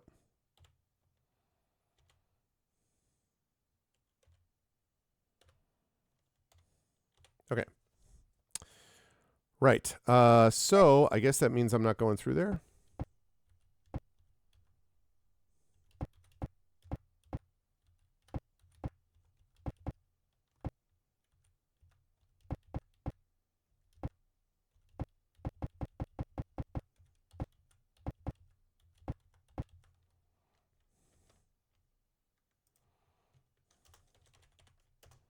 Okay. Also going to save that map.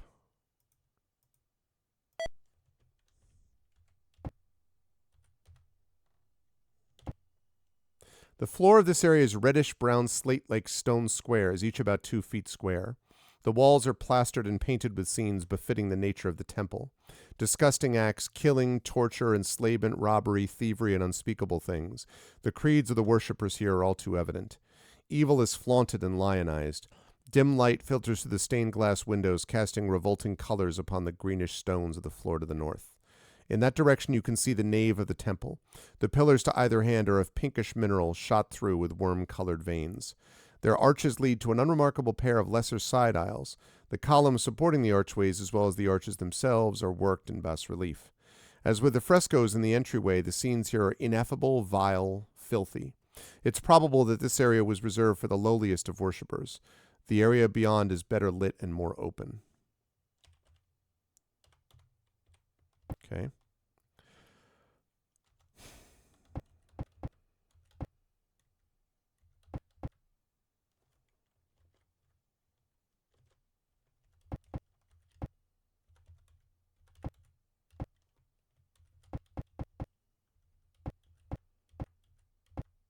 Okay.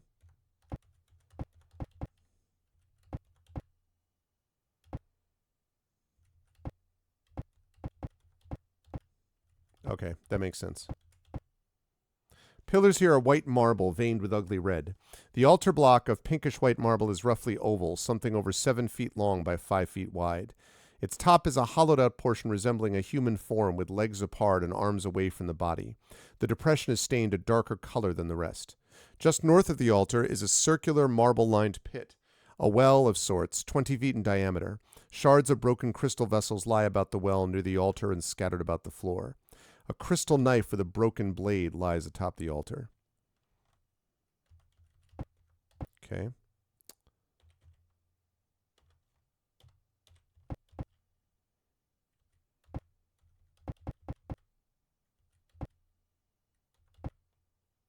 The thick stone columns here are deep green with blood-red striations. The paving blocks are mossy green with a circular dais-like area about 20 feet wide in the center part of the wing. This area was apparently a vestry. Bits of broken altar service are present here also, with a broken trident and pieces of torn, scorched robes of a moss-green hue. Other rubble includes several smashed benches, a small broken table, and a thrown-down wardrobe with one side kicked in and the doors torn off. A flight of stairs descends to the southwest. Under the wardrobe lie 3 moss-green robes lined with black satin. Each has a cowl. All are soiled and are obviously of little worth. Okay. Part 3, Dungeons of Elemental Evil. Oh. This passage is evidently one of importance, for it's plastered and painted with the evil scenes typical of the temple.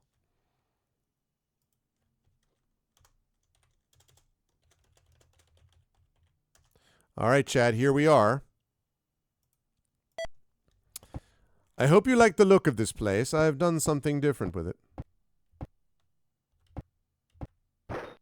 As you enter the room, a portcullis slams down behind you. This chamber appears deserted. It's probably served as a privy, for the place has a foul fecal odor and filth is scattered here and there on the floor. A few skulls and bones lie around the pillar bases. As you take in the room, you hear singing from the shadows. Ooh, what do we have here?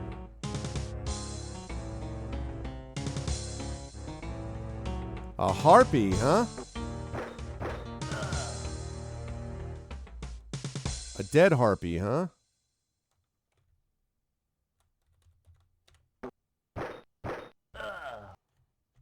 Thanks for playing, harpies. The door to the south bangs open and ghouls pour forth from the room beyond. Okay, that's bad. That's very bad. God damn it.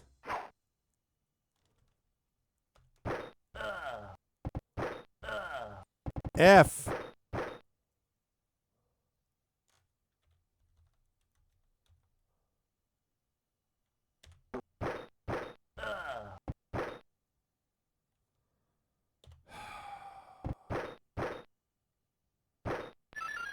God bless America. Stop.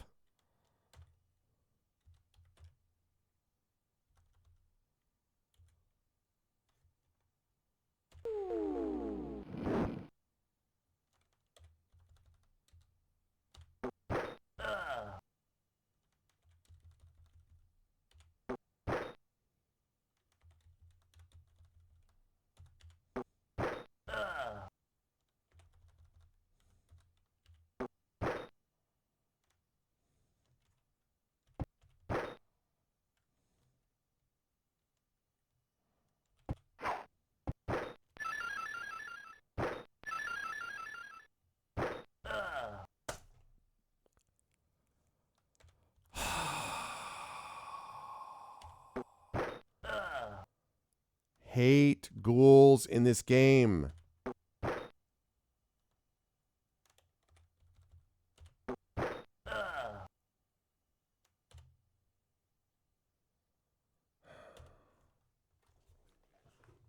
Man.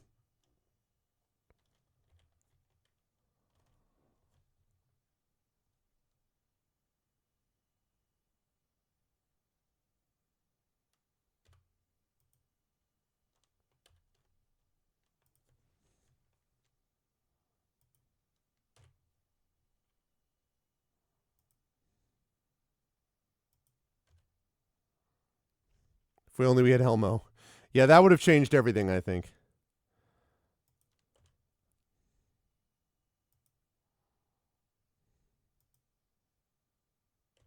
It really does suck, though, that I can't figure out how to get, like, we know fixing the loot tables so we can actually get armor really does suck.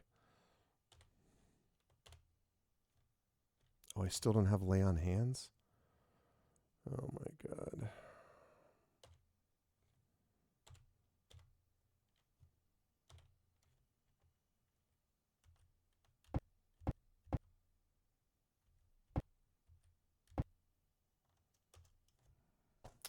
That's great. That's great. Certainly that's not going to be a problem.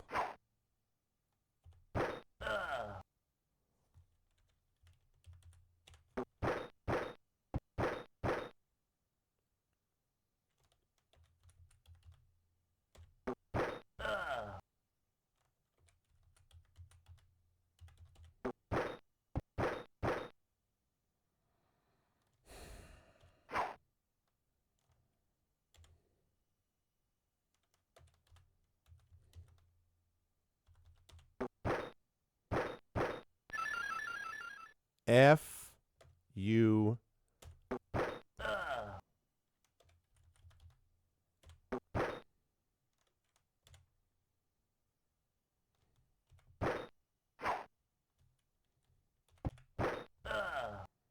Jeez. Place is another room abandoned to new tenants. The noisome place is littered with rags and bones. A broken chest stands in the northwest corner. A door to the west is in the west wall near the south corner. See, the problem here that we have... Yeah. I guess we'll save it under I. Yeah, I know that. I know, but I wasn't even sure if I wanted to keep this. The problem that I'm facing now with this is going to rest is like under the garments are pouch of copper, silver, gold, and platinum. Is I have that portcullis behind me.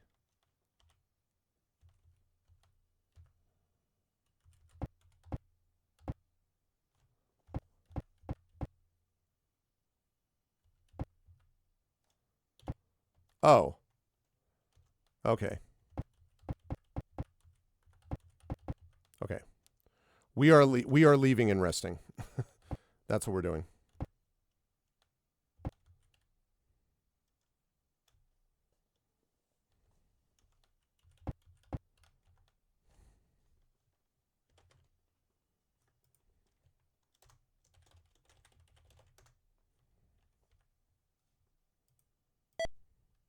And you know, the problem I have with the ghouls also is that they're likely to hit quite a bit because I don't have any freaking armor, which I've described many times.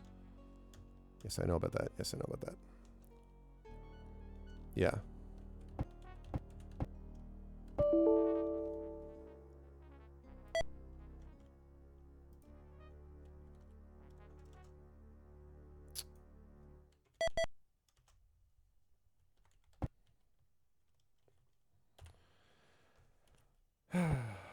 There we go.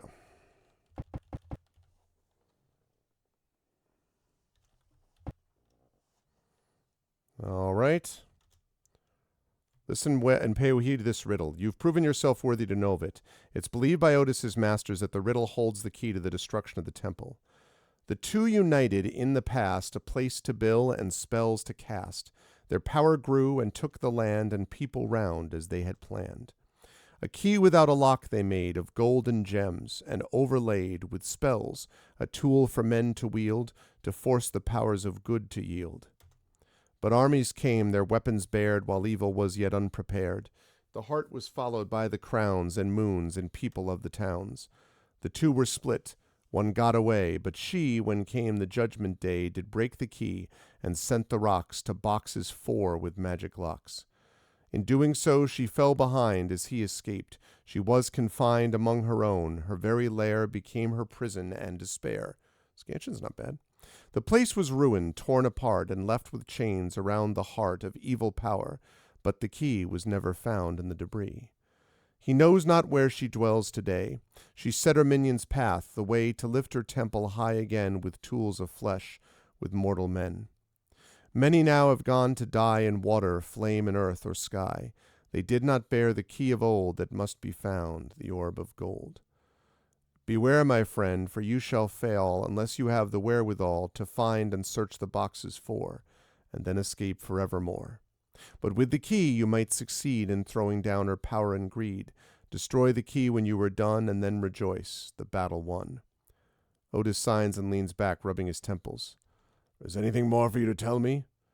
Otis listens to what you have to tell him after sending the boy and his apprentice away. He nods at the right moment and jots occasional notes. Okay, I'm going to rest.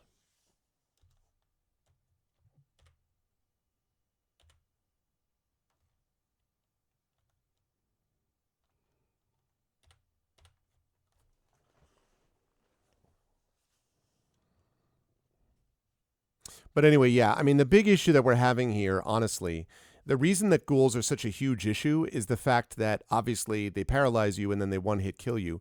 And the problem with that is that I can't, I get hit too often because I don't have any armor.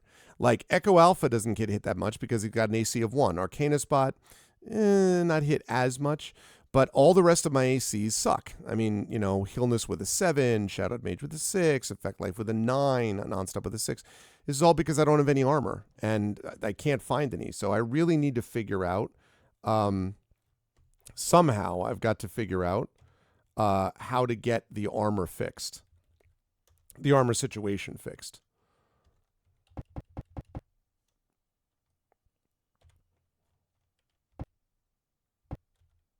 Oh, God. I know about this.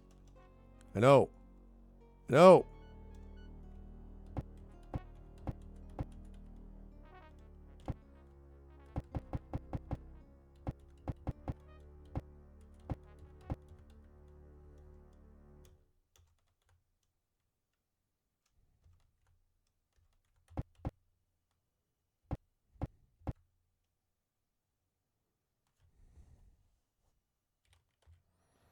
All right, we'll save that as, let's see. Save this as J.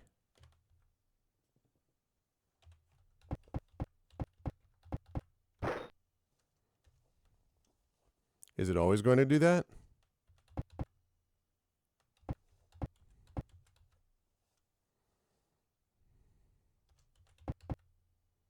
The center room is evidently the antechamber of some minor functionary, for its walls are plastered and covered with obscene paintings.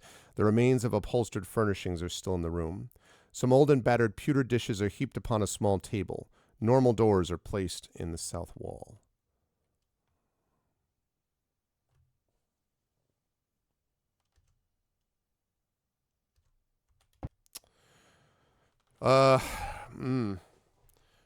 Well, now that you mention it, maybe, Tom. I'd have to look. I don't remember anymore if Ghoul Touch ignored armor in 2nd edition. I'm not sure.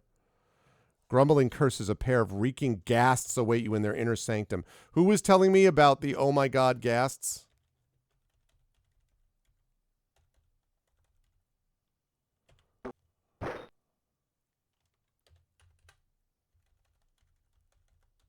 At least they weren't ghasts.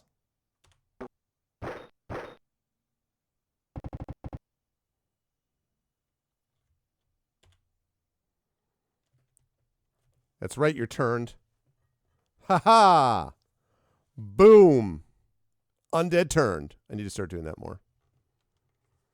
Yeah, no, ghouls are, right, that's true.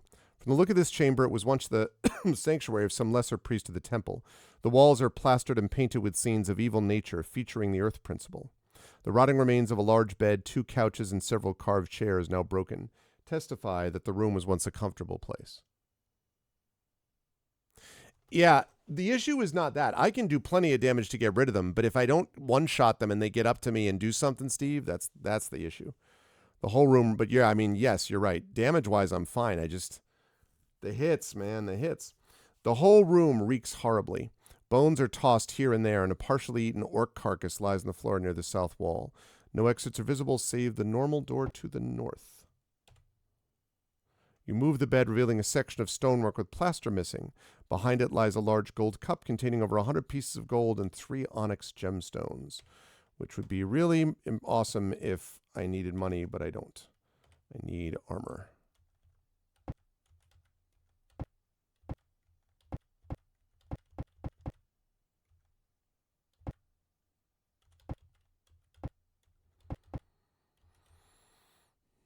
The floor to the west of Harpy Hall leads to this place. Harpy Hall.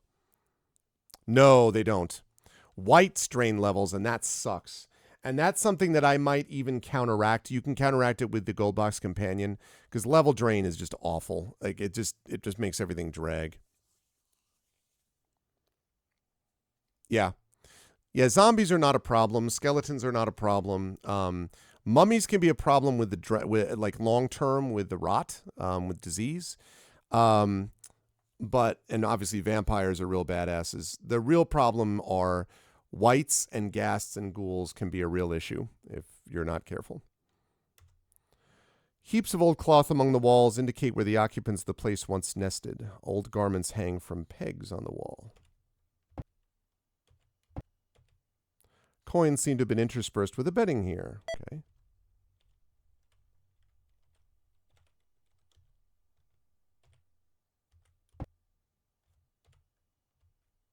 Under a cloak on the south wall, you find a suit of elfin chainmail. These loot tables are driving me insane. 10 bolts. Yeah. That sure is elfin chainmail, all right. I just...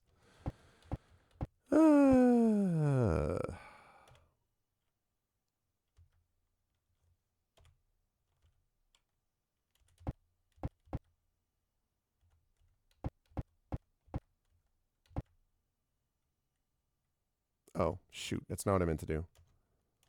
That's not what I meant to do.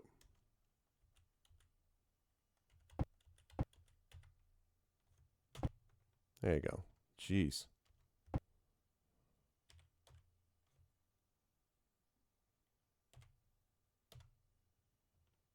All right.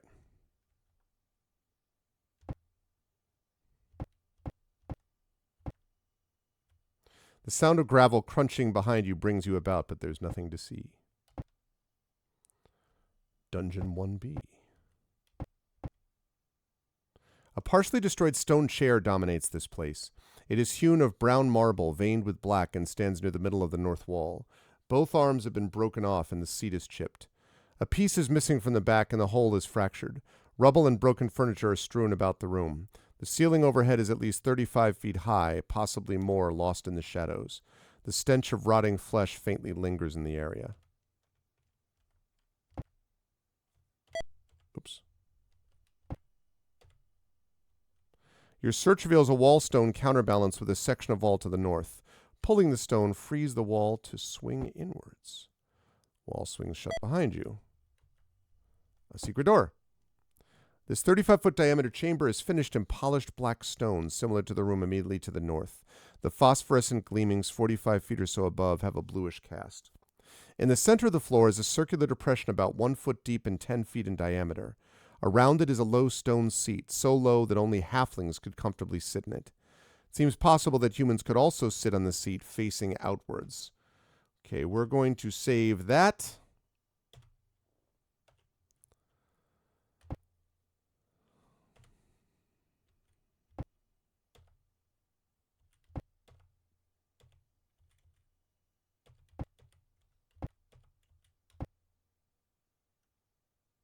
All of the stonework here is black, the surfaces being polished to a smooth, glossy texture.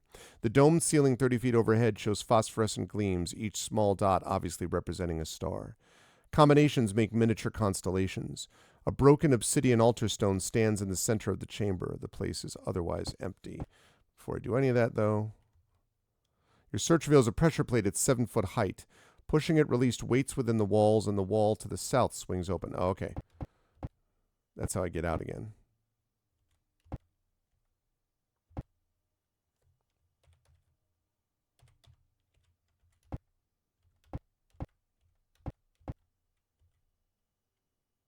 This portal is shut fast by a massive lock.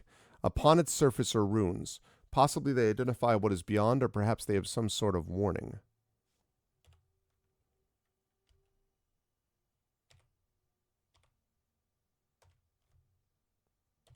I have a feeling I'm not going to be able to get through this, but... Oh. Preternatural cold washes over you as the portal opens and the runes are wiped from the surface of the door. Effect life is it for 20 points of damage. Inside the door is a rough-hewn crypt with a passage leading north to a secondary burial place. Yee. Effect life. That was unfortunate.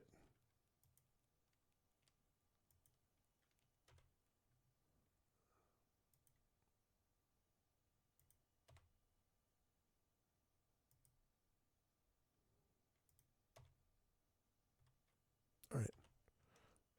That was a little risky.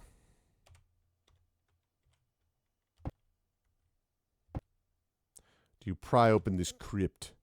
Within lies the remains of a cleric who died in service to the temple. He is clad in black and wears a ring set with a jet triangular device.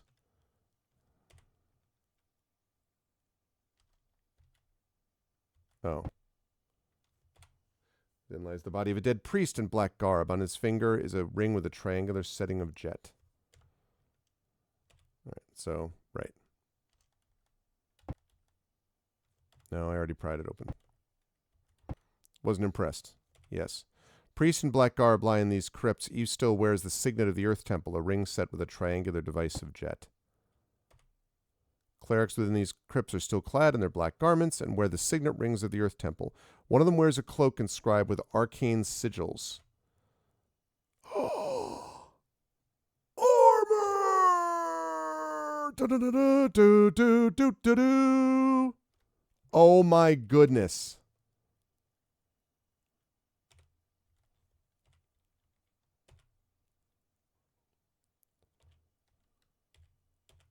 Oh, come on. Somebody's got to be able to take this.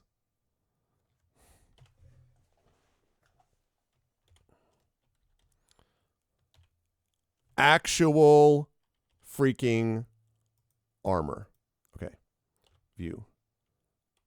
Items. Okay. It's just the platinum that's the problem. Trade with nonstop. Select. Ugh. Come on. Oh, really? Okay, hold on a second. Hold on a second. Everybody is too overloaded. That's the problem. Encumbrance 2871, 2133, 1510, 1527.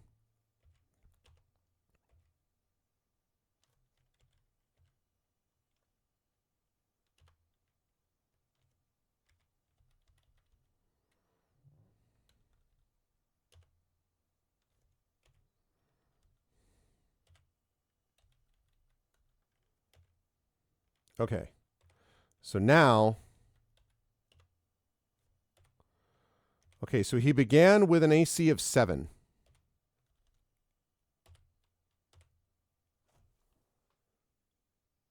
AC of 2.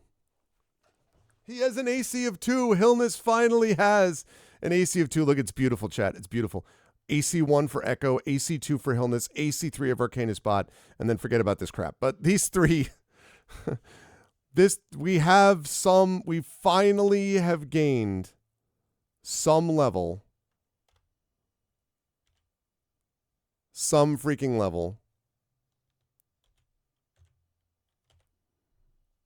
of armor for at least our frontline fighters. Shadow's AC of 4. Yeah, exactly. To create the 1, 2, 3, 4, 5, 6. I'm just so happy that we actually have some armor for somebody. Like, oh my gosh. So that's plate mail that Echo's wearing, scale mail that Hillness is wearing, and Bracer's AC 4 that Arcanus Bot is wearing. Rings of Protection would be nice. This is some Iron Man mode, no kidding. Hey, listen, Steve, it's been worse, okay? I have a bunch of level 5 and 6 characters, and I've done this mostly when they have no armor, because there's something screwed up about the loot table. So, like, it could be much worse.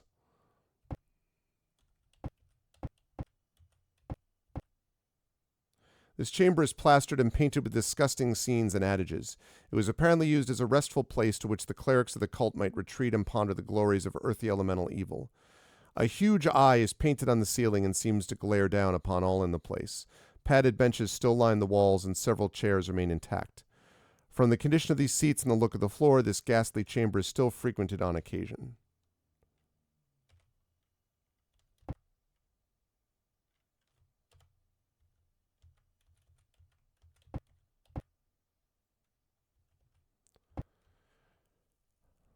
I did, Zave, yes.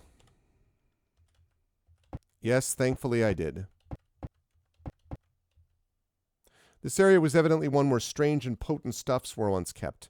The place is a welter of smashed flasks, broken pottery vessels, glass shards, all amidst the shattered remains of the container's contents. You spot herbs, spices, chemicals, and other strange mixtures and substances now unidentifiable. Even the shelves and benches which held things are now broken and strewn about. The wreckage is total.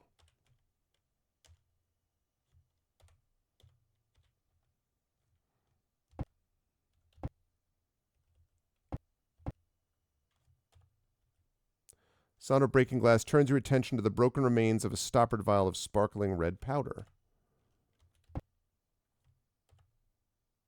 You unearth a bottle of dull red powder, phosphorus.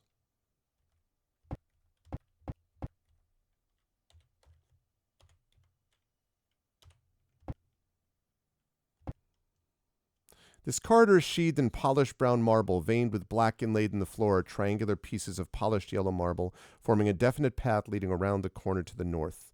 The brown of the marble shades towards beige as it proceeds northwards, but deepens to a dark chocolate hue southward. Large bronze cressets are staggered at 10-foot intervals on either side of the wall. Someone or something obviously keeps them fueled and brightly burning. Do you mean it's not an abandoned temple? It's unprecedented.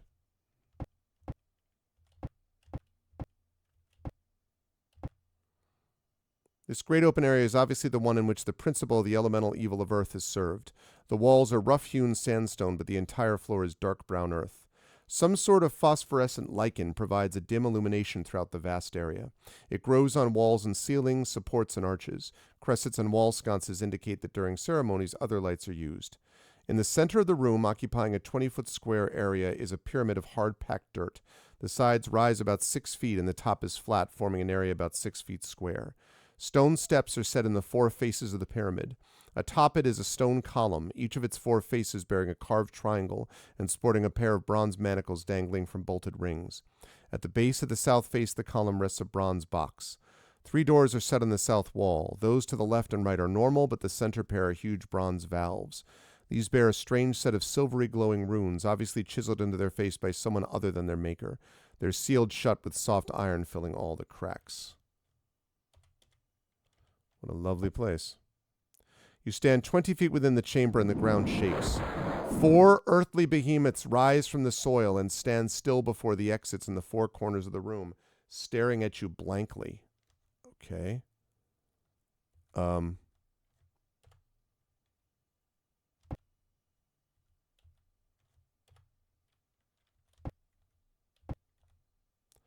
The bronze box opens to reveal a bronze maul, knife, bowl, and ewer. The items radiate the evil of the temple itself.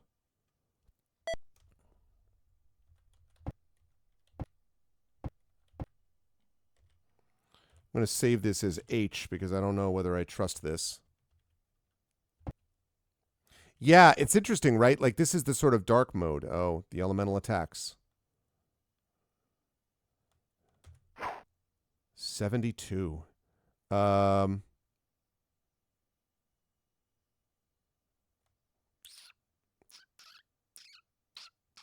It's a good chance to try out Hilness's new AC. Not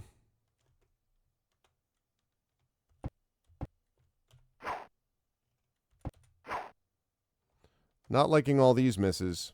You know what? I'm going to have you equip your +2 arrows.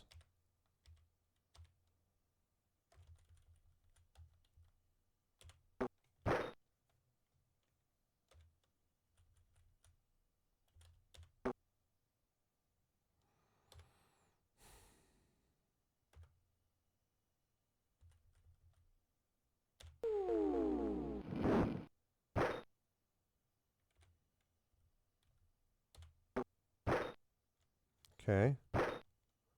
Nice hit, Hilness. 0 points of damage. That's not great. Ow!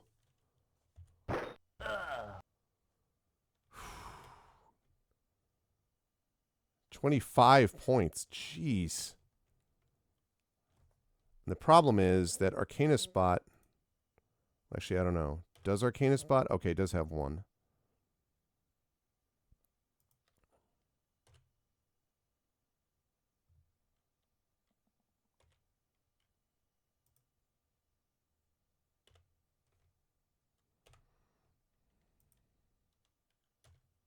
There we go. Okay. Don't love that situation. Oh, I will show you. I will show you. I don't love that. I don't know what to label this. We'll say G for GG. Okay.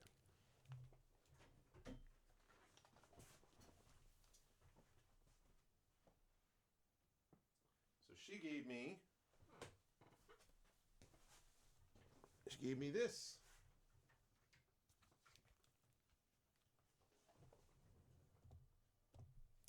She gave me this. See? He's a dragon. You can see that he's got a friendly dragon situation. See? He's got black wings. He has the black ears. He's got the spikes. He's got the awesome red tail. Black eyes. He is very friendly.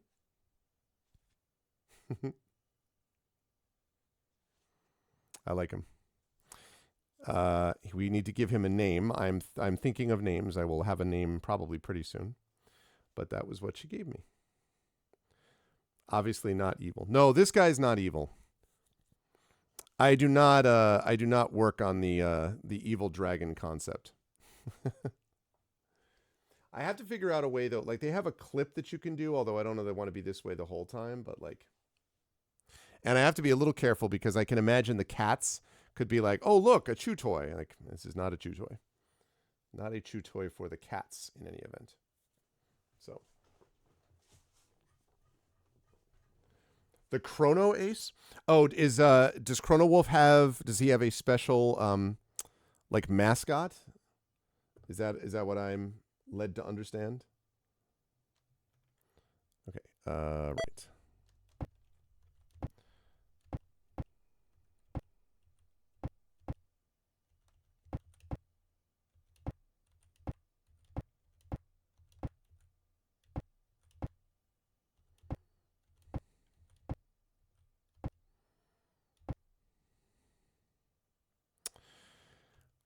Yeah, so let's see. He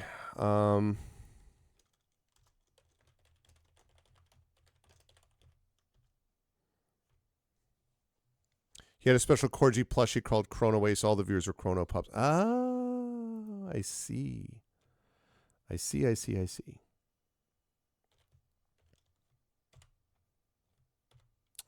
Yeah, I wish that there were... I probably need to come back and report to him. Are they going to literally make me sit through all this?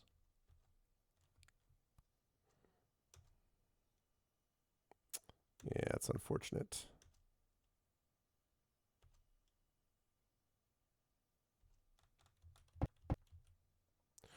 Oh my God, it's okay. I didn't realize it was near that corner. That's going to be a big problem, maybe. All right, if we take this down, then we're definitely going back to report to what's his face. Oh my God, really?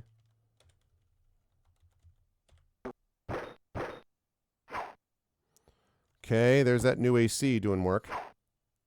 All right.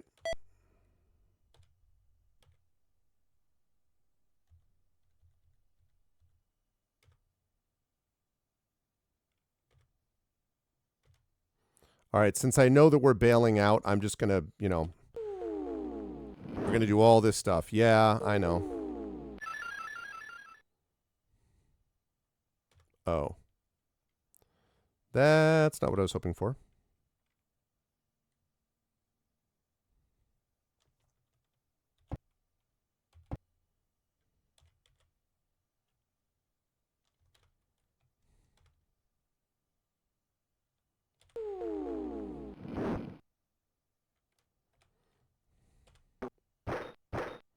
Okay. That went better. That definitely went better than the first one.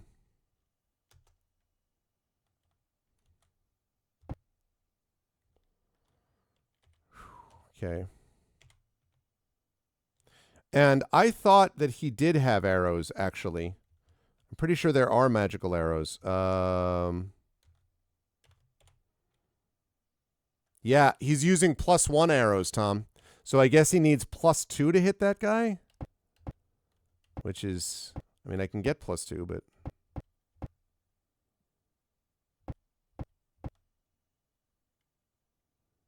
I think...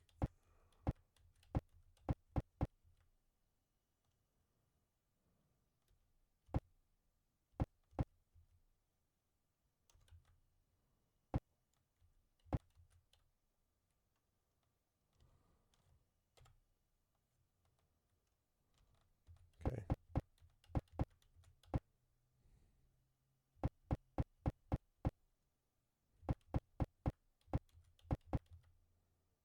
Run away! Immune to +1, yeah.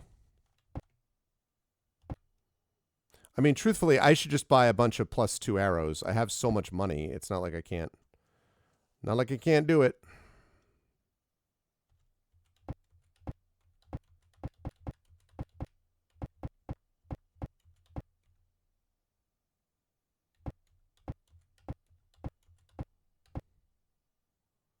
Okay. Okay. Let's report to our boy Otis. Okay, he doesn't have anything else to say. All right, we are going to purchase arms and armor. Going to go with arrows.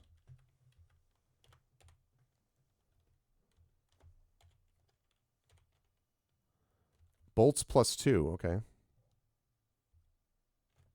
You know what? I'm going to have you... He never uses javelins. Oh, yeah. He never uses javelins. So this is the other thing. Yeah, I need to drop his encumbrance. Like, that was ridiculous. He never uses javelins. Why was I having him carry that many? That's absurd. Okay. View items. Scale mail +1. It's whatever. It's whatever. Like, it doesn't matter. Like, I'm glad that it's anything at all. The fact that it's just armor of any kind is really useful.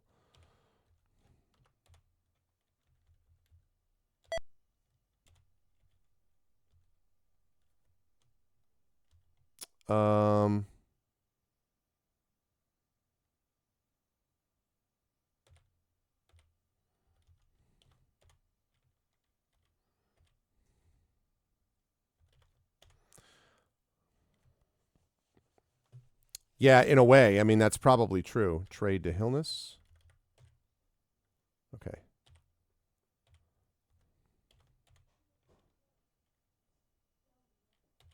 Also, a magical sling would be nice.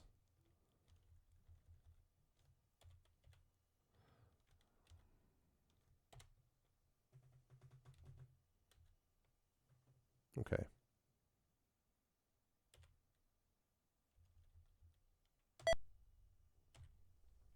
Okay. So I think what I'm going to do is I mean, given that that's the case, I think he's got arrows +2.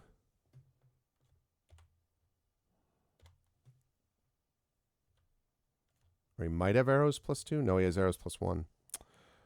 Interesting. I thought that he had arrows +2, but I guess I'm wrong. All right. Well.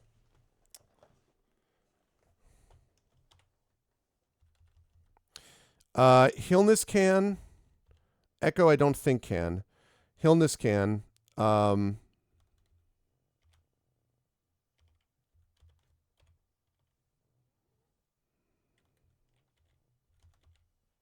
As you can see. I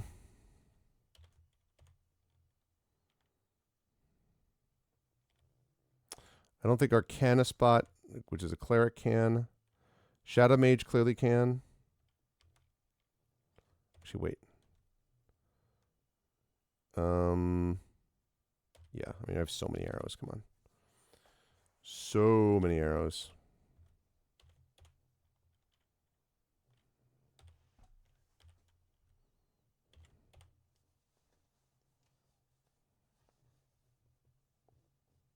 Yeah, I mean, that's a lot of arrows +2. Yeah, he's a paladin though. I don't know if maybe he can.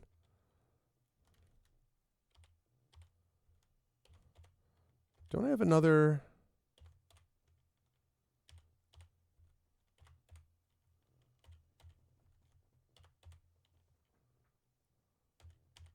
Doesn't someone have a fine longbow? Yes, you do.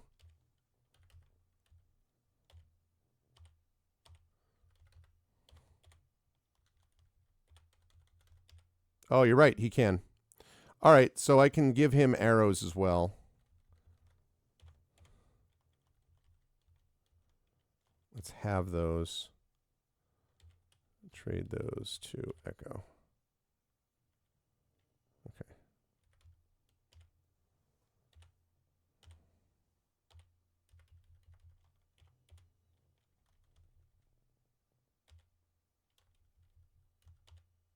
And I mean, this is to say nothing, by the way, of having a shield. If I just had a shield, that would be another thing that would help everything in this regard to AC. But 1, 2, 3 is a lot better than what I was dealing with before. So we're getting there. We're definitely getting there. Okay. Now we're going to rest.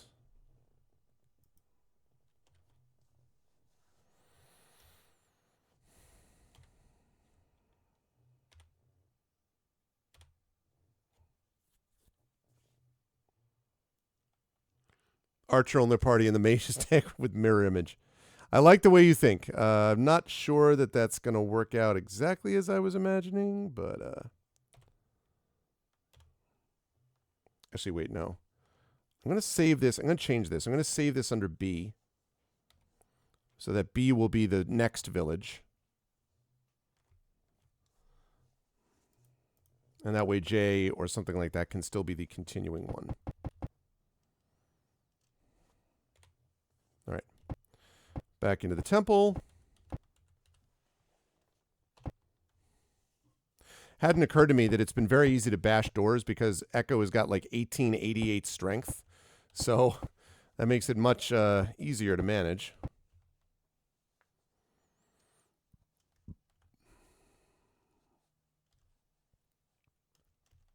You know what? I'm gonna go just use the facilities for a minute. But when I get back, I actually want to check and see if one of these places might be usable as a resting spot. Maybe in the temple there's something like that. So anyway, talk amongst yourselves. I'll be right back.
Okay, we're back. All righty then. So, party makes camp. Right. So I want to see if there's any other. Dais is two-tiered. Each rise is about 18 inches, the inner being 14 feet in diameter, thus forming a 3 feet wide step along the rim of the lower tier. The lower disc is greenish-black stone. The upper disc is blackish-green. The center of this altar is a depression about 8 feet across, filled with scummed-over black liquid. Several pieces of smashed shells are scattered around the area. You see a broken bronze knife. Within the filthy water, you find a small, delicate skeleton, the remains of the last sacrifice. That's disturbing.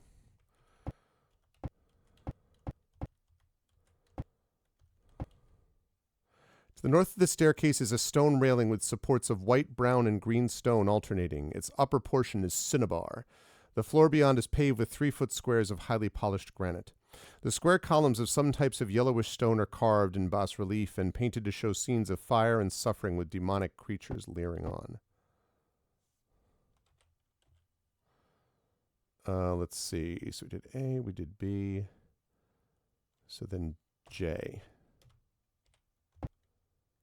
To the north, the dais extends south into the temple, forming a circular area. The floor, steps, and walls are black basalt, highly polished and gleaming. 4 steps lead to the upper platform, and upon it is a great throne of purplish basalt with leering demon faces and carved grinning skulls. Is that basalt or basalt, by the way? Does anyone know? Flight of steps 20 feet wide and each step broad and tall delves down to the north. The stone is a dull gray, but flecks of color, white, blue, red, green, and black, dot its surface. I don't actually know off the top of my head. It's basalt? Okay. Thank you, Triffid. At the base of the steps stands another pair of sealed bronze doors, all cracks filled with soft iron and bound in silver chains glowing with magical radiance. Just as with the great outer doors, the approach to the doors is a harrowing experience, and standing near them stirs an overwhelming fear in the very core of your being before a wave of magic shoves you away. Okay. Supporting pillars in this wing are sandstone resting on a red slate floor.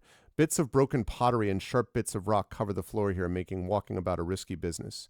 The stump of a granite monolith and chunks of brownish-red rock around the base indicate that the altar was violently assaulted and destroyed. A few links of bronze chain, a twisted manacle, and a bronzewood maul with a snapped haft add to the impression that the enemies of the temple who did this must have found the altar very hateful indeed. You know, when they destroyed it, that's what they did. Seems to be a vestry. I wonder if this leads to... Oh, you know what I bet this is?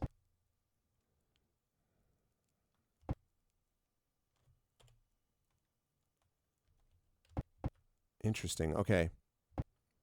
So that also leads down.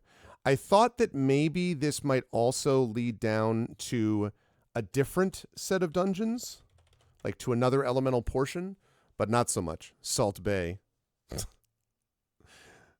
I see what you did there, Nonstop.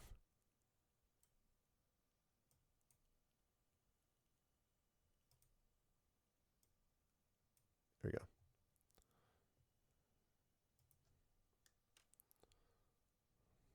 Okay. Yes, I know about the pieces of furniture. Okay, so this door opens into a small vestry. Someone evidently made a fire in the far corner as bits of charred wood and cloth lie on the floor. The rafters overhead are blackened with soot. A pile of robes, once ivory-colored, lie in the center of the room. They are soiled and stained with excrement. Looking carefully, you find an intact white robe in the rafters overhead. It is a cowl edged and embroidered with reddish-pink whorls and lined with pale blue satin. Doesn't do anything, but you find it. To the north, the dais extends south into the temple, forming a circular area. The floor, steps, and walls are black basalt, highly polished and gleaming. Oh, I already talked about this. The throne. Above the throne, the following words in the common tongue are chiseled into the curving wall. One ring to rule them all, one ring to find them. The power of elemental death brings mortals low, but raises the nameless one high. The flags upon which the throne sets are 10-foot squares of granite set in a mosaic pattern. A wave of palpable evil radiates from the throne itself. The throne resists all attempts to damage it, and it bears no secret compartments or hidden treasures. Huge bronze vessel chased with copper stands here. Its 6 legs hold it slightly more than a foot above the floor stones. The basin-like pot is 8 feet in diameter. Its bottom is filled with old charcoal, bits of blackened bone, and undefinable lumps. A piece of chain still hangs over this altar, and evidently other similar ones also hung there. But their bronze links were broken, and short pieces lie on the floor around the area. The altar's rim is dented and cut as if struck by many hard blows. Please don't tell me you're going to make me... Okay. I thought it was going to show me something different, and it didn't. Oh, it's basalt? Oh, really? I could just pretend to be a UK person. I loved Oxford anyway. I liked all of the UK, but that in specific. Beyond is another vestry, a chamber nearly 30 feet wide and 60 feet long. It once must have been the scene of debauched revels, for the remains of great couches, tables, and padded chairs are strewn about. Charcoal and several broken barrels lie nearby. A stack of resinous faggots near the door seem to be the only things not broken or disarrayed. Amidst the litter are several skeletons, probably human. Beyond the lengths of wooden faggots is a small cupboard set into the wall. Within it are 2 silk robes of bright crimson with skulls embroidered in gold thread on the front and back. Each is cowled and lined with lavender silk. And by that we mean hammers, not actually silk, but... One skeleton wears the tattered remains of a scarlet robe.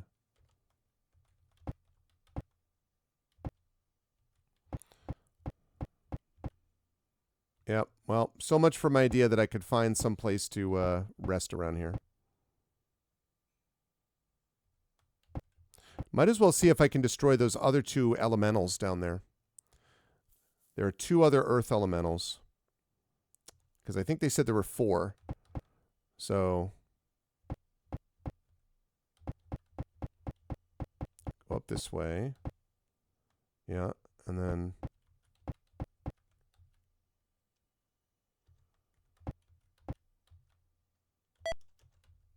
and it went up here, and then this way, and then this way. Okay. Good.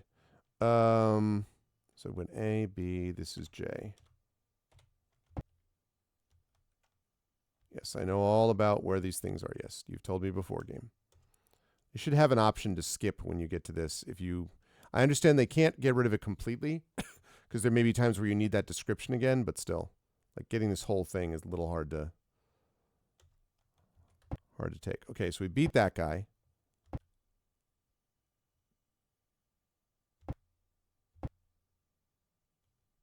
Oh, okay, there we go. I knew there were other elementals around. Hillness starting off with a good amount of damage. Not that I saw it because I had the shield blocking it. Nice.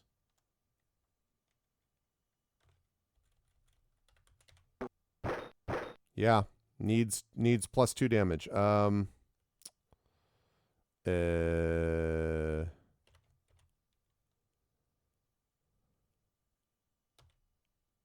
Have to find out if he can use a staff sling. I don't think Arcana Spot can, but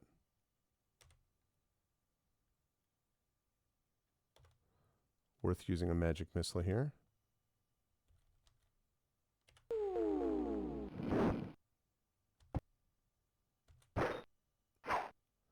$19 points of damage.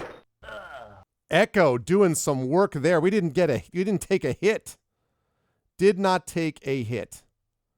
Outstanding work, everybody. That is how you deal with an elemental. Great work. I love what I see. Let's see. Once Echo stopped being a pack mule, it was a lot easier. Okay. What did I say I wanted to do? Oh, staff sling.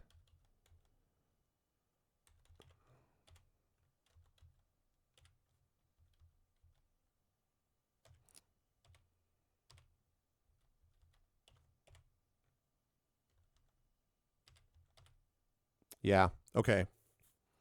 That's good. Because that means that's going to do more damage. That does 2d4 plus 4 as opposed to 1d4 plus 3. Yeah, not even close. Oh my goodness. Very good news. Okay, good. Yep, good job, Echo. Echo has been working on destroying the Earth, so I think we can all get behind that. Wait, what? Draw near to the bronze valves.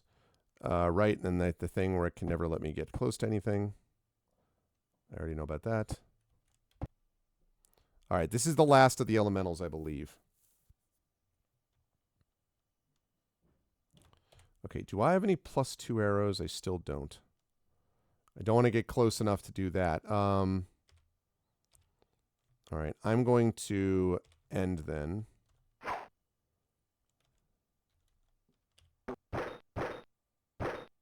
Ow. Nice work. I'm going to use one more of these magic missiles.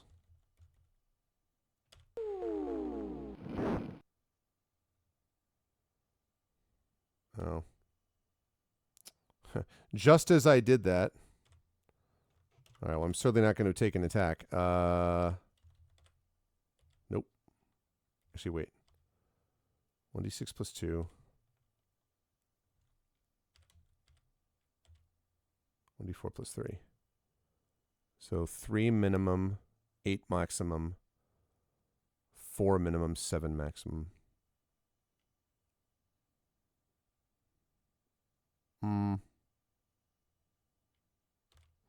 Guess I'll keep the hammer on for now. Doesn't matter if I'm not going to freaking hit anything.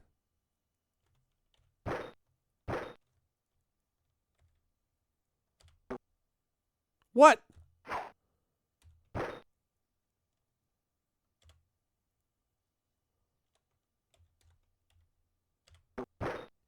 There we go.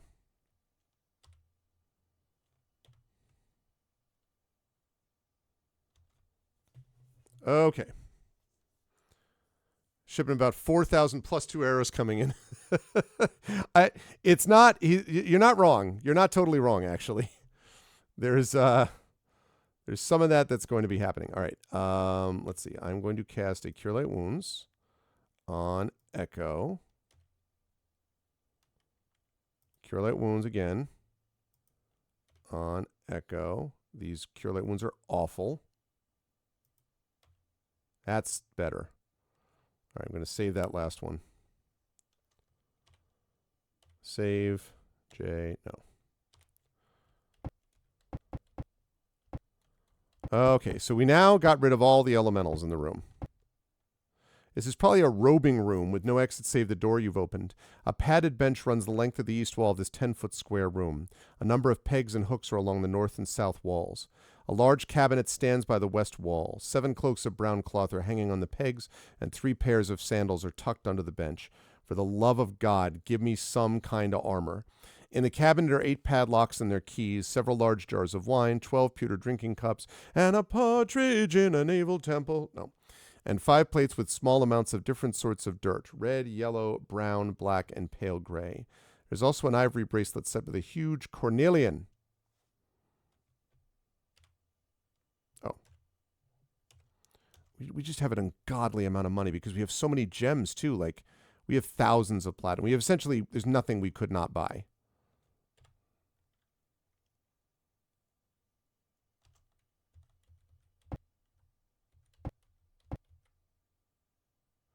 I really hope that it's not just a couple of robing rooms that I found. Heap of large and small stones fills the center of this 10-foot square room. Piles of different types of dirt are in the corners and along the walls, and only a narrow path through the room remains clear. 12 small kegs are stacked across the south wall, 3 across and 4 high. You see no exit save for the door you have opened. Kegs are filled with fuel oil for the cressets. Each holds just a bit more than 7 gallons. On the inside face of the door is a parchment bearing a message. It instructs Romag to pay his fealty to the water temple or else prepare to die horribly. It reminds him that the relative power of their elements is reflected in the predominance of water to land. Several obscene remarks have been added to the missive, probably by Romag. Looking about some more, one of the stones piled on the floor catches your eye. It is smooth and catches the light spectacularly.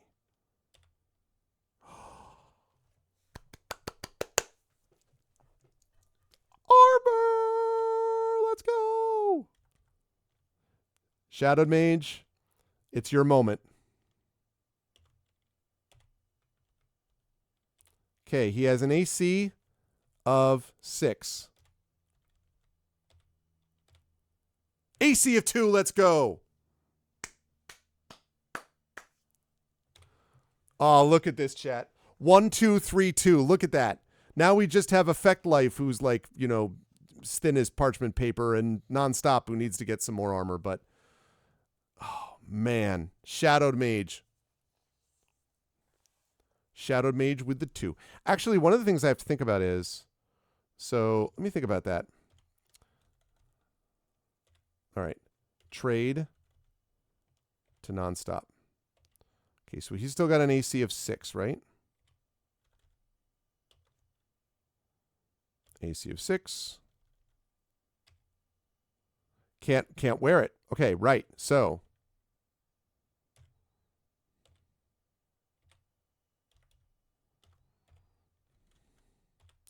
absolutely huge. AC 2. 1, 2, 3, 2. Patience is finally paying off.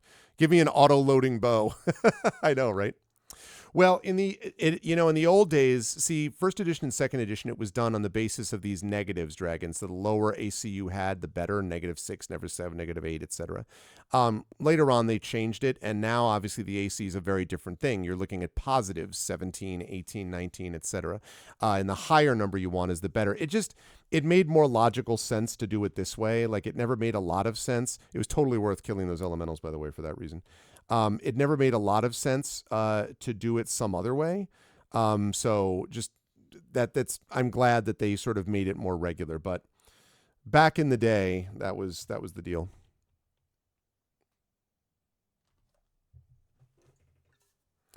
Yeah, we found another bracer. So what we have now is we've got plate mail on Echo Alpha. On Hillness, we have scale mail. I think it's actually scale mail +2 or something. On Arcana Spot, we have bracers of armor +4, AC 4. And on Shadowed Mage, we now have leather armor that we just put on, and I'm guessing it's leather armor plus a couple, I think, as well. So that's it.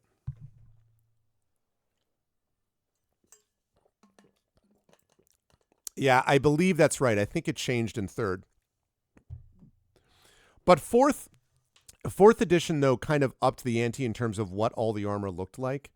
So, I mean, one of the things that I always liked was the idea that dexterity also affect armor, which makes sense. Like, because keep in mind, armor class anyway is somewhat of an abstraction, right? Same thing as hit points. A lot of people are like, well, if you get crushed by a two-handed sword, like everyone would die immediately. Yeah, but that's not what it is. When you lose hit points, you're losing kind of the buffer of the hit points of the health that you theoretically have, and that's somewhat incorporated in the luck that you possess. Someone gets you a glancing blow as opposed to hitting you full on. Like, yeah, if they hit you full on with a two-handed sword, most people are going to die, right? But if they just scratch you, or they just miss you, or they like wound your arm but they don't hit, that's really what hit points are more making reference to. And in a way, AC is this combination of both actual physical armor, like something can withstand the hit of something going against it, but also the way you can avoid being hit in the first place, your dexterous nature of it too. Yeah, no, I think Thaco was changed by the time we got to third. The thing about that is, people sometimes overstate that, state like the nature of it. Like, let's be clear, okay? It's not like Thaco was like this bizarre, like, I don't know what this is. It wasn't really like that, right? The thing about it was that it was just another table that you had to open. It was another thing you had to consult. It was another thing you had to keep in your mind. And that was the only issue. It wasn't that it was complicated. It was that it was just another thing taking you away. And anything like that was something that they've tried to streamline over the years. Same thing with negative AC. I mean, like, you can certainly understand the concept, like lower is better. Lower is better in golf, right? Fewer strokes to get a ball in the hole is better in golf. Like, it's not bizarre. It's just another thing that seems not quite, like, seems a little janky. And why do that when you can streamline it and do something which seems more obvious, which is higher numbers are better. Incidentally, this is why sometimes there are a couple of, I'm not thinking of it off the top of my head, but there's certain tabletop games where, the idea is to roll lower is better. And honestly, a lot of that stuff feels weird. It's not that it's any difference in terms of randomness. It's just not the way that we typically think. And so the question is, are you changing how people typically think for a reason, like a meaningful reason, or are you doing it just sort of to do it? And that honestly is why I think it makes sense generally to kind of go with the flow, unless changing our mindset is important for the value of the game one way or the other. No, you're all good. Prince Justin, listen, you have very seldom been wrong on the internet, my friend. You certainly were not wrong when you were posting the lunar eclipse photo, which I saw yesterday, or saw this morning from your Patreon, which I thought was super cool. So you were not wrong on the internet. High hit points meant you ate your veggies as a kid, I suppose. Your lower SAT score is better after all.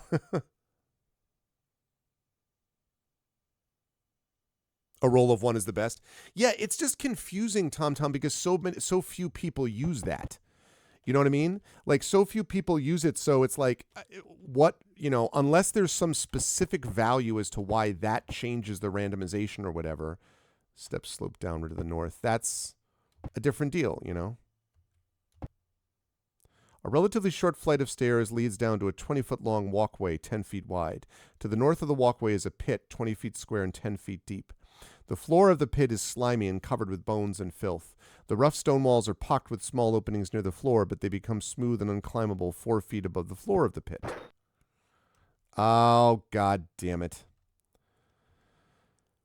The floor tilts and we go into a pit. What a surprise. Whoa, okay, that's a lot of rats.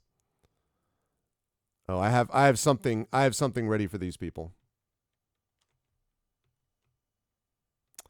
I have something ready for these people.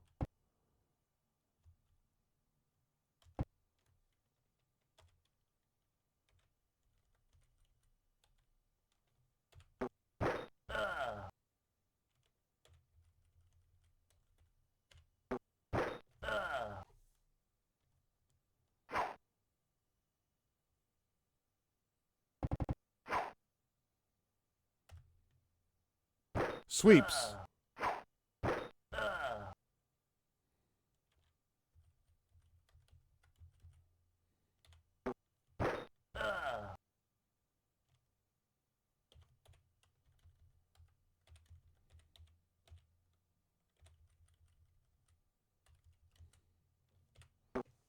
I just love that's the same sound. Huh.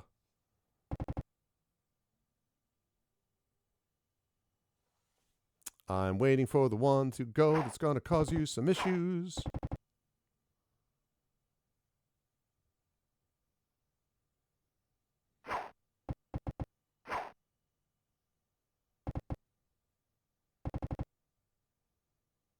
Thank you. You know what's amazingly effective on a lot of rats?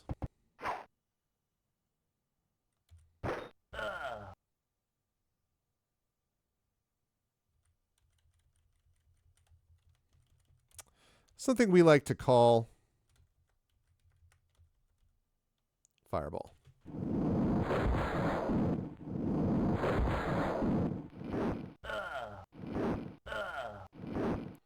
When you absolutely positively need to destroy everything in the room.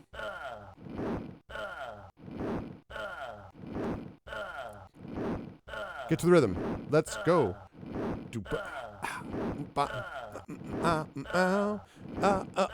There were no more rats again. So more rats were gonna be dead. This fireball's gonna strike you right on the head. There's so many rats that are just gonna die. That's a fireball, you know it.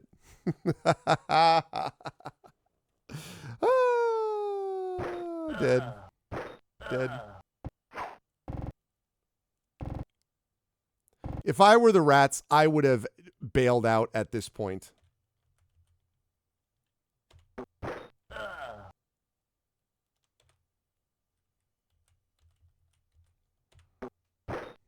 That was fun.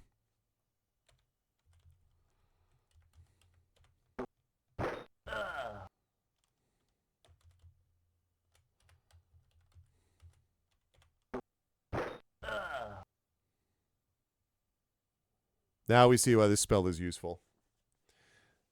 Man. Just like shooting for distance. Oh, chat, I didn't tell you, by the way. On Wednesday... wait, surrenders? The giant rat surrenders? What does that look like? The giant rat comes up and it's just like, squeak, squeak, squeak, squeak. Squeak, squeak, squeak, squeak. Squeak, squeak. Squeak, squeak, squeak. I've made some mistakes. Squeak, squeak. Like, what? What the frick? Surrenders? Anyway, on Wednesday, I went to in Long Island, a retro arcade where you can pay a certain amount and then play all day. Chat, they had, see if I can remember all these. 720, the skating game. Yeah, here is my cheese, exactly. 720, which was a skating game. These are all stand-up old-style arcade games. Vectrex, I think is what it was called. I don't remember that's the name, but it's the one where you have this thing going around shooting at like this 3-dimensional thing. It was very cool back in the day. Zaxxon, Root Beer Tapper used to be a thing. It was like literally a root beer thing. Street Fighter 2, Gauntlet, which arguably, if I ever had like unlimited money or whatever, the one thing I'd like to do as far as like an arcade game, like a silly whatever, I would get a stand-up arcade Gauntlet because it's so freaking cool. You remember Root Beer Tapper, Prince Justin? So Gauntlet was there. Rygar, not the NES one, the stand-up arcade Rygar. Dig Dug, Galaga, which as you all know I'm awesome at.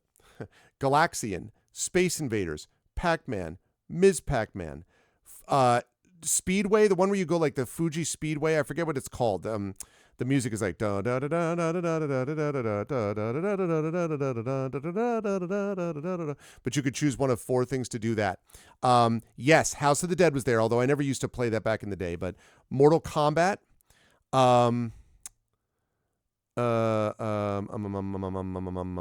Donkey Kong Jr., Super Mario Brothers, and they also had like Mario Kart. They also had like all of these. I mean, it was pretty awesome. Like I was just like and then a lot of pinball games. They did not have Dragon's Lair, which was too bad. They didn't have Dragon's Lair or Space Ace, which were back in the day. They didn't have the Star Wars one either. They did have Tron. They had Dino Crisis, I think. They had Spy Hunter. I didn't get to play Spy Hunter, unfortunately.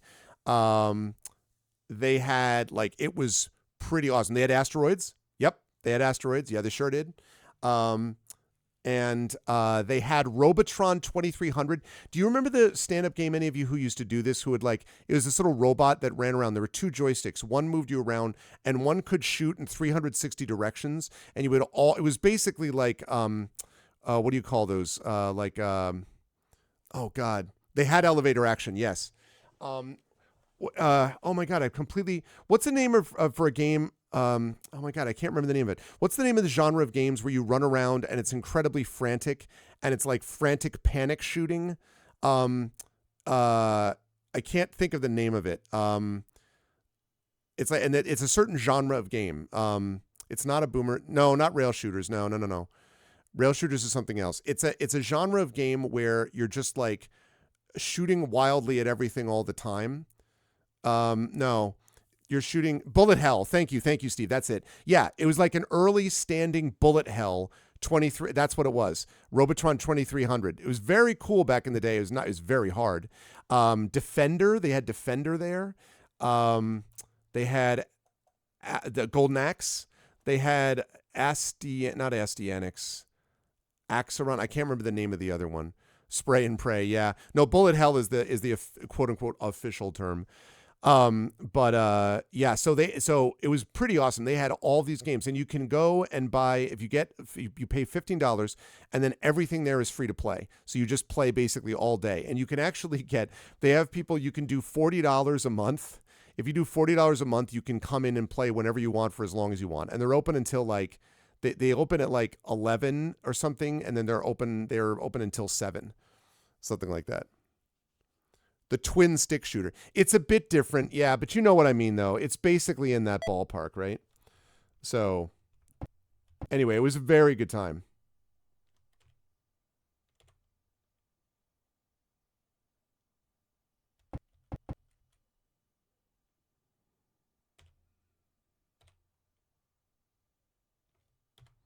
That was pretty cool. Wait, what? What do you mean a battle begins? What? I just had a battle. What are you talking about? There are more?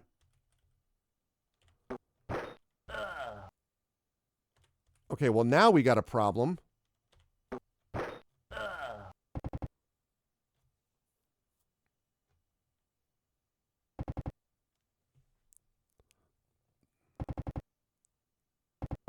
Rat brought friends.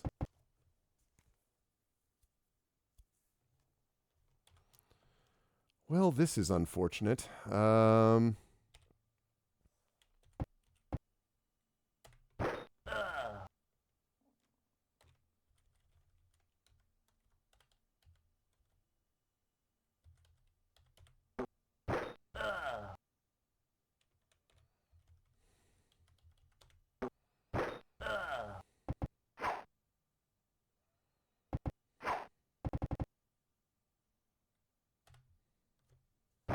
Dead.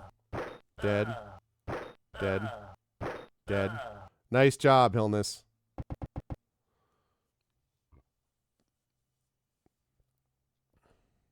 I mean, if I think about how many quarters, now I certainly didn't spend $40 a month, but you got to remember this is back in the mid 80s, right? So you'd have to account for inflation.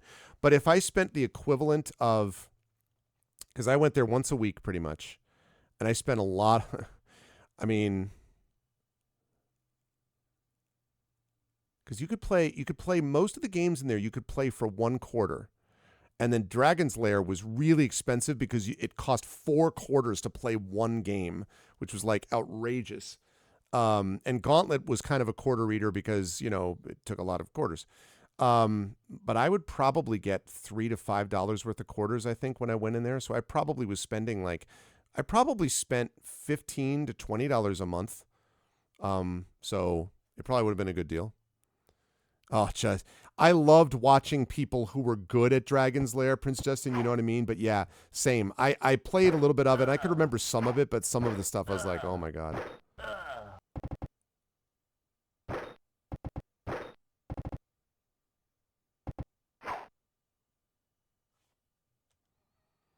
All right, well, I kind of want to save Stinking Cloud is the thing.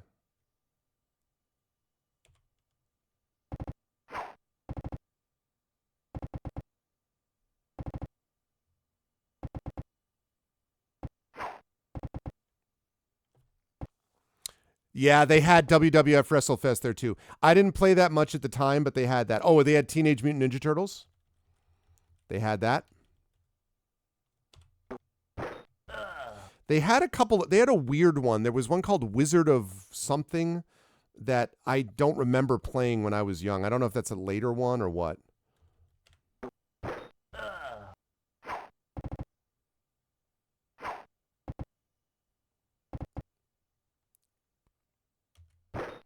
Another one I used to play was there was this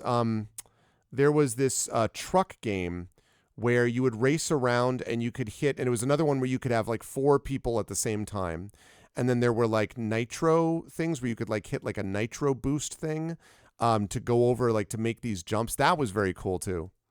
Yes, Wizard of War. That's it. I don't ever remember playing it. I played a little bit this time. It was just strange. I didn't quite understand what I was doing, but yeah. They also had a weird Pac-Man that I didn't like, where there were all these like random additional things. I'm like, I liked it. I liked it better when it was the original.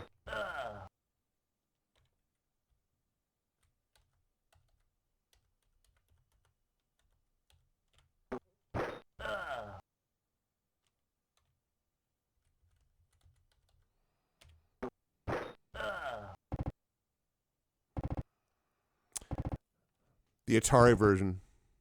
I arcaded no, not the 70s. In the 80s. All right, sounds good. Thank you, Echo, so much. Thanks for being around. No, I arcaded in the 80s, not the 70s. Yeah, maybe that's why it was weird, because they had a couple of consoles there that were also playing, and maybe this one was in a stand-up cabinet, but maybe it was just like specially designed to fit in the cabinet, and that's why I didn't understand it before. The Heyday, exactly.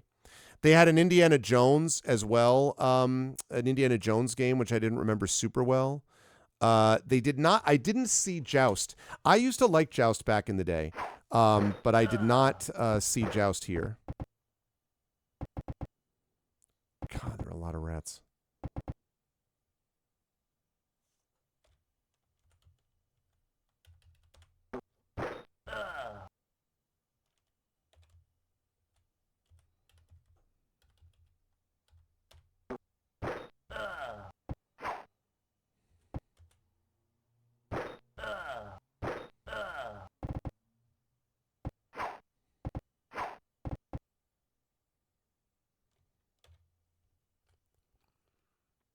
Whip the thuggy guards. Yeah.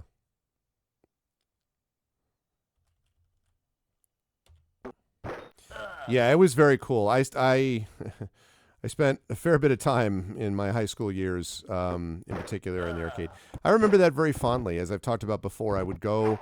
It was the Farmington Valley Mall, and they had a KB Toys there, which is actually where I got I think that might have been where I got my red box back in the mid 80s.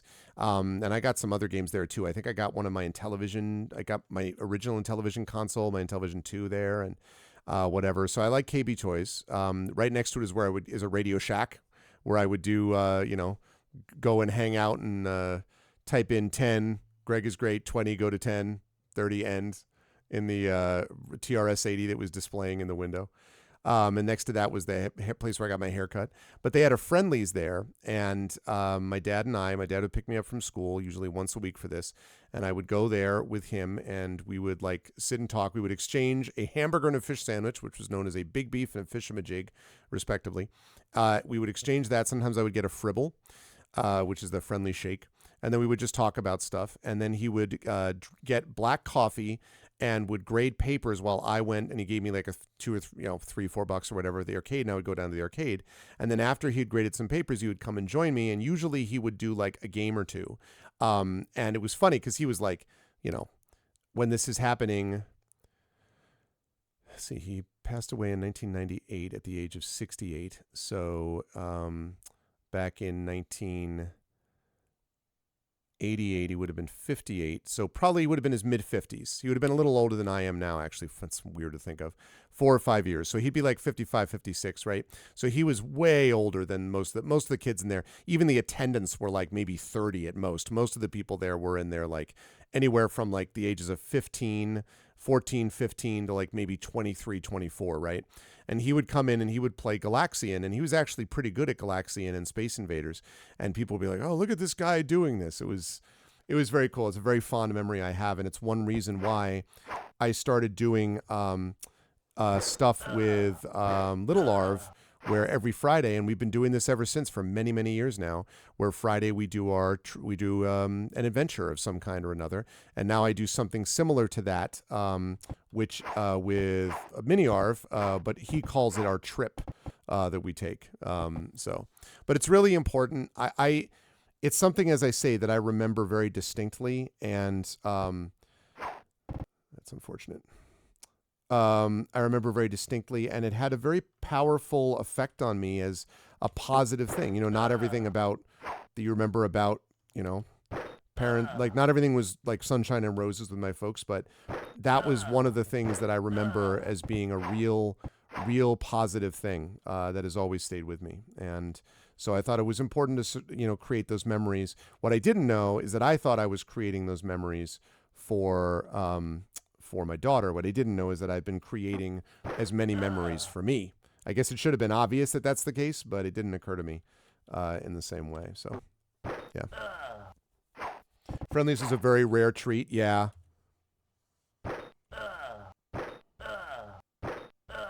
Nice.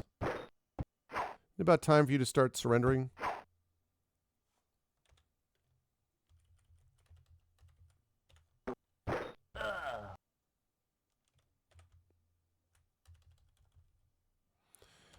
Memories matter. They really do matter. They affect, there we go. They affect everything in a positive or negative way. And if you can make good memories for yourself, it really goes a long way in life.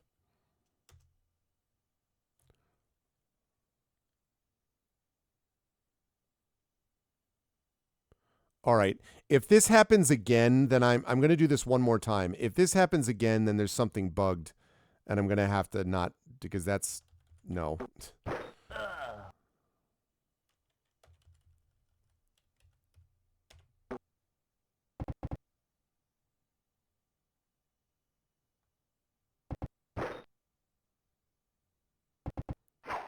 Exactly.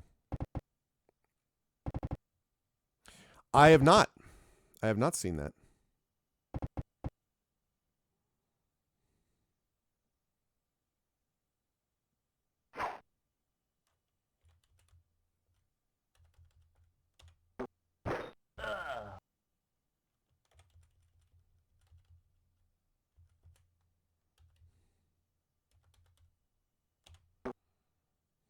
Oh.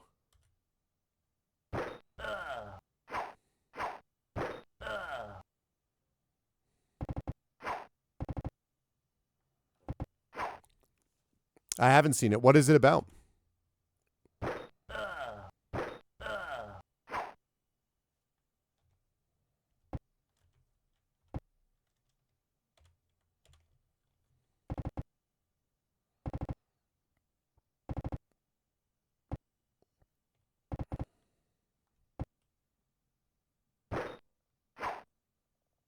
Oh, wow. Interesting. Made me think a little bit about the game To the Moon that I played on here in terms of trying to like look at your memories and then basically provide a positive memory for someone who is towards the end of his life.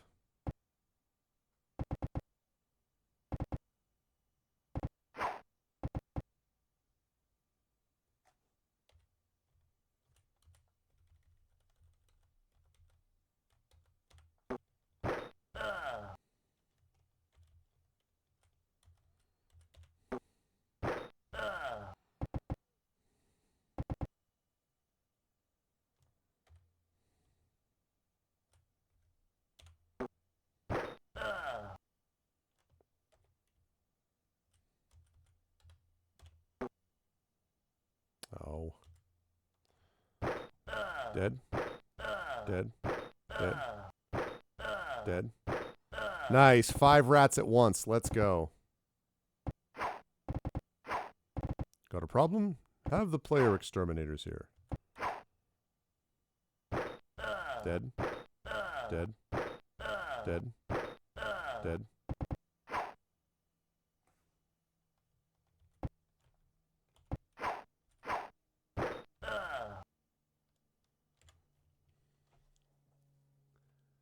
I have seen Strange Days. Strange Days was really weird. I watched that film as part of a it was almost like my first class in my PhD work at Brandeis. I took this with Billy Flesh, was the name of the guy. He's also the chair of the department at the time. And it was kind of almost like a PhD methods course in a way, with some interesting things in there. And Billy was always an interesting guy, has always been an interesting guy. And he had us watch Strange Days. Very weird film, but interesting. Yeah. 5 with 1 blow. I know, Steve, but the problem is I already did that.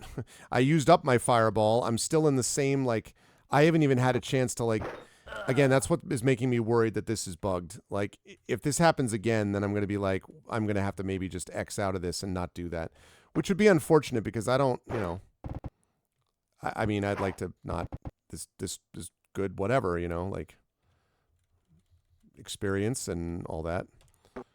But I shouldn't have hit that one. I should have hit the one above here.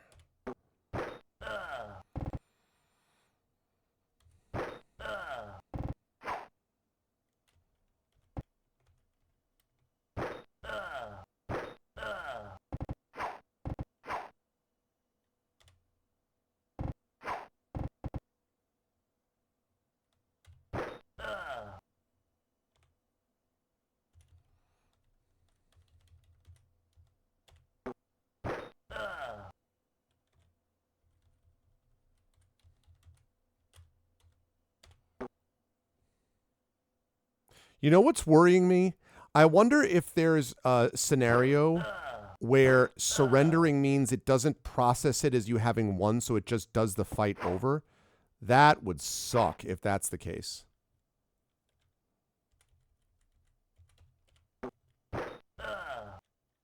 And would be awful game design if they hadn't thought about that.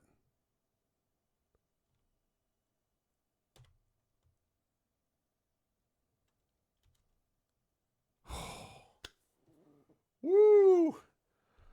Okay. Let us never do that again. Good God. Rat.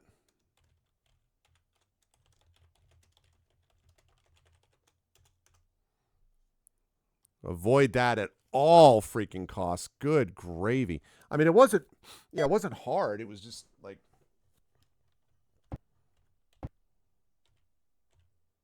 good golly, Miss Molly. All right. Okay. On we go. Let's never talk about that again. Seems to be a line of jail cells. Each door has a small barred window and a large lock and bar as well. The doors along the west are locked tightly. Those to the east are neither locked nor barred. Cell is 10 feet square with closely set stone blocks in wall and floor. Ceiling is actually hewn from living rock. Straw litters the floor and chains hang from the far wall. Okay, I already know about that. You open the door to the cell. The 3 ragged human occupants stir, shambling to their feet to attack you. What the heck? I gotta be that way. Zombie. Zombie, zombie. In my head, in my head.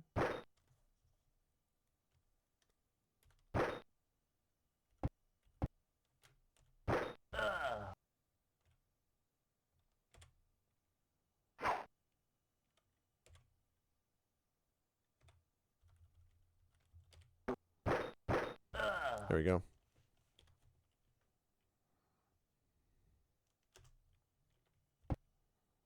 Passage shows disuse. It is dusty, dirty, and filled with cobwebs. However, someone wearing boots has made use of the place with fair frequency, as shown by occasional tracks. 3 iron doors line the west wall, each with great hinges set to bear the weight of such portals. Each also has a small iron hatch. An old gray blanket hangs on the east wall.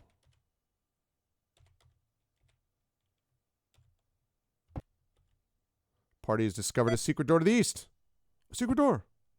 A trio of bugbears leap up from the table in the southeast corner as you enter their chamber. What's up, bugbears?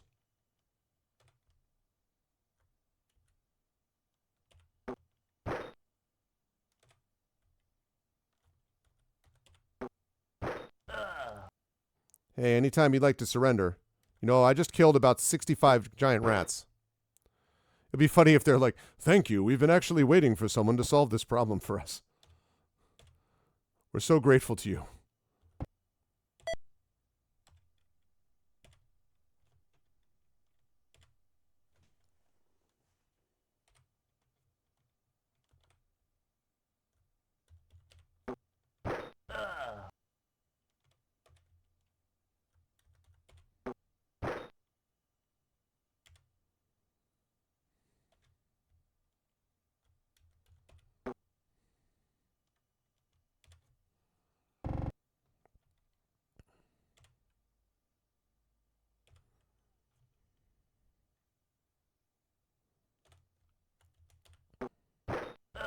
There we go. Oops. Very nice. Very nice. Imagine we found treasure. Yes.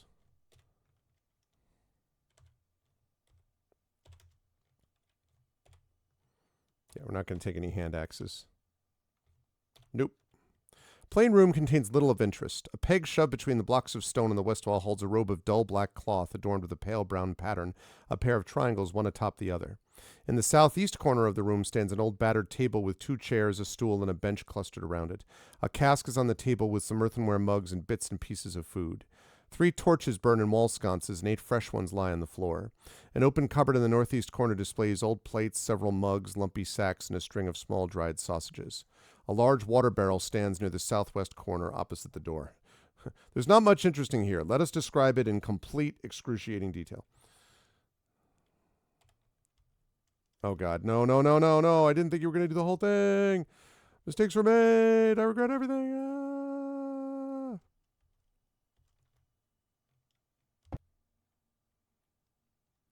Only a hard biscuit.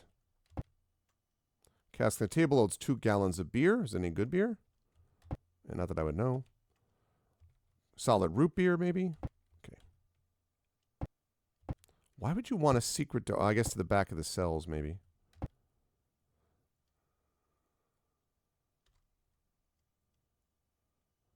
The cell holds 3 humans clad in rags who do not make a sound. As you move to assist the first, though, all 3 rise, lifting desiccated faces and dead white eyes. I'm going to guess you're not going to find many actual, like, humans sitting around here now.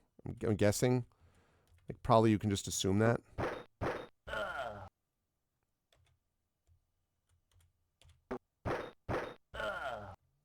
Wow.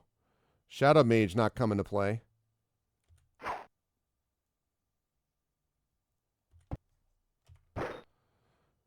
I just realized that she's using a staff sling now. No. Wait, what? Oh, man. All right, that's fine. I just need to remember to get the treasure.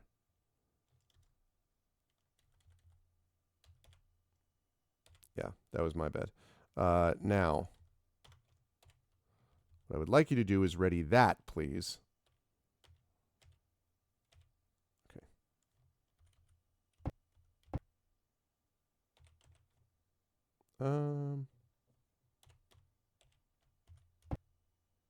Behind the blankets, a small alcove with a cot, small table, chair, lantern and oil, some old clothing hanging on pegs, and an iron chest.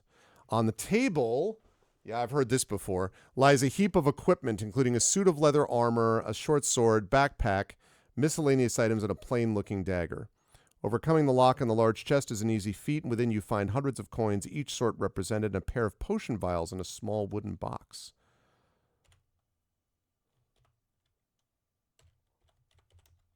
Oh. Suppose that was too much to hope for.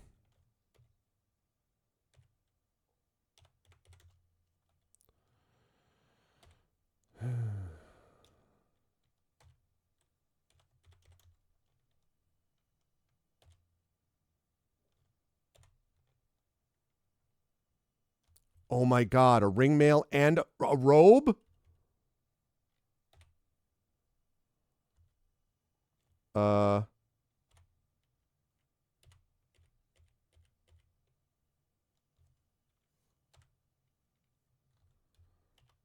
Okay. So Effect Life has an AC of 9. Still an AC of 9.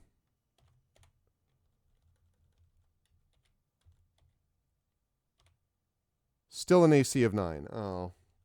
Well, that's a bummer. But now a ring mail. No, okay. Was worth trying. All right. So, ring mail. Who can I trade that to give a shot to? Oh, I wonder, nonstop. Nonstop. Can you? Oh, look at nonstop's AC.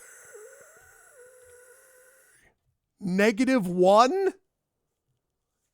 Okay, well, with respect, we have to trade. Okay, hang on a second, though.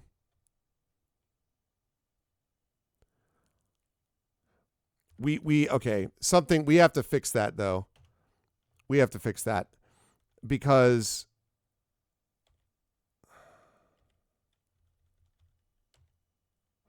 Yeah, no kidding. Trade. All right. You're going to get some armor for sure. Nonstop from this.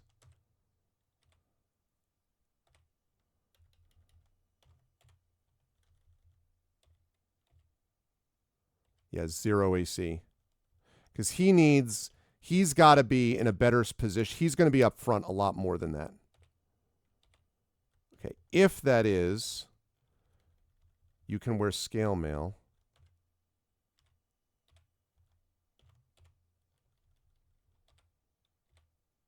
Good. Still got AC of 1. Now we're cooking with gas, chat. I was hoping that robe would also help, but Echo's got an AC of 1. Hillness has an AC of 0. Arcana Spot has got an AC of 3. Shadowed Mage with an AC of 2. Nonstop with an AC of 1. Effect Life is got a 9. We got problems there, but in general, we are in much, much better shape now than we were. Somebody said that patience was a big part of this, and I totally agree. Patience is what made this possible. Thank goodness. In camp, save. We just need to get something for Effect Life now, basically. And then over time, hopefully we can upgrade, but because with their weapon power and their hit points were already pretty good. So can I can't.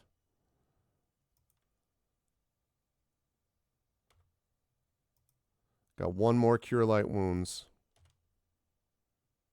Ugh. 29.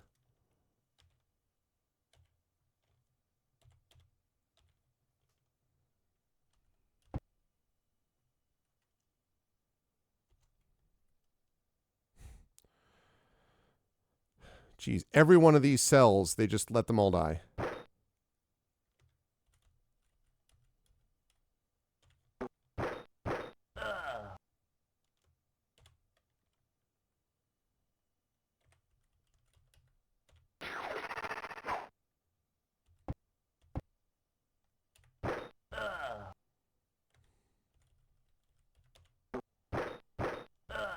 Nice. Very, very pleased with that, chat. Super pleased. Super mega pleased.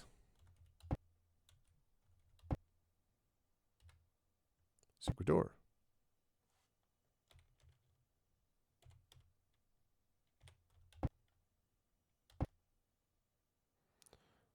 All right, let's go down to that chamber. Lurid light from a flaming cresset and a glowing brazier full of charcoal reveals a chamber containing a rack, Iron Maiden, cage, and all other unspeakable devices common to a torture chamber. Great. 2 adjacent alcoves. One to the south and one east are barred, their doors held fast by chain and padlock. 2 prisoners are in each, obviously here to await the tender mercies of the torturers. The torturer looks up from the victim he oversees on the rack. At his side is a massive, ugly bugbear. The 2 sneer and attack without hesitation. Oh, yeah? Well, I've got actual AC this time. Guys.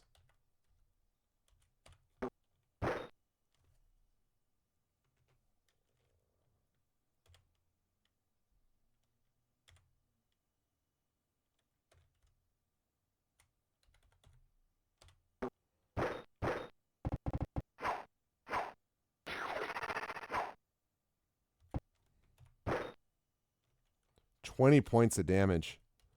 Dang.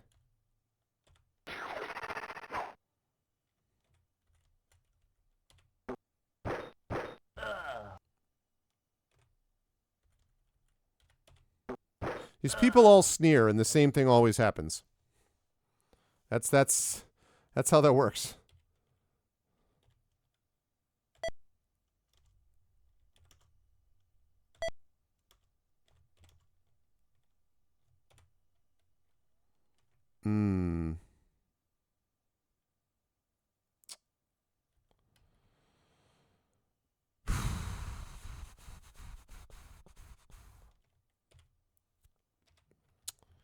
I don't know about this, but actually I might be able to see.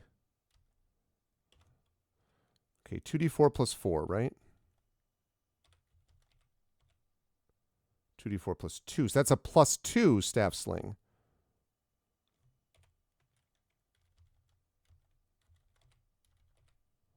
Problem is that I think that...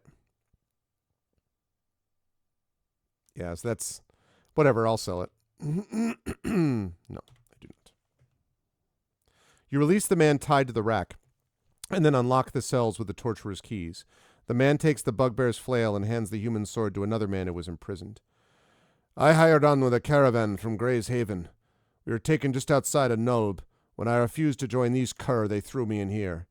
I can get these 4 out of here safely. If you intend to continue through the dungeon, you ought to know about the spiral staircase north and west of here. God be with you, travelers, and thank you. The man-at-arms escorts the others up the steps and to the south. Okay, to the northwest, huh?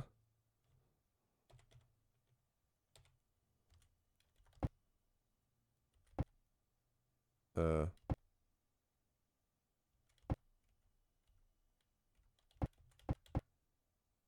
thought it was worth checking this, just in case. Okay. North and west, okay.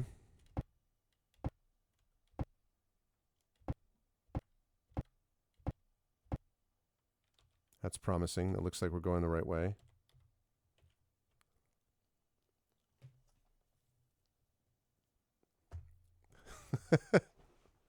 It's true, actually. Yeah, that's a good point. None of them are wearing armor. Well, some of them were, weren't they? I mean, some of them probably have. Ooh, Dungeon 2. The steps led out onto a dusty corridor running east to west.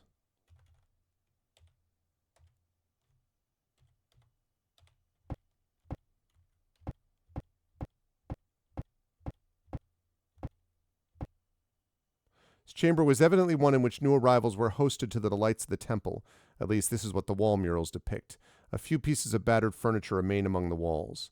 In the center of the room is a shallow pool, its fountain apparently stopped, and the decorative statue of a minotaur sitting on a throne, much dirtied.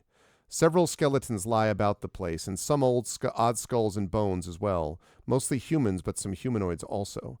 None of the many cressets and wall sconces are lit. No torches remain. I was wondering if it might be a real minotaur. There's not a moment to react as the statue of the minotaur is revealed to be a real living minotaur. Horns lowered, flail swinging, it rushes you. Yep. Saving throw on your sneer attack. There you go. All right, let's take a look at this Minotaur. Ooh, that's a cool one. For me to hit in the face.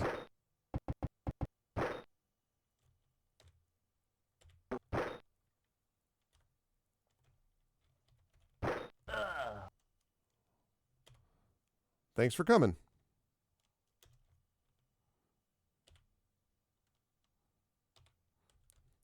I'm going to bet that this is not... This military pick is not going to be a big deal, I bet.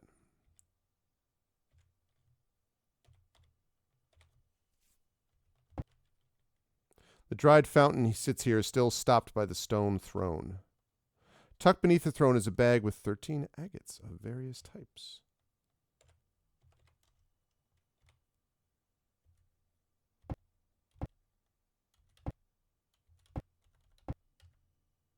Secret door.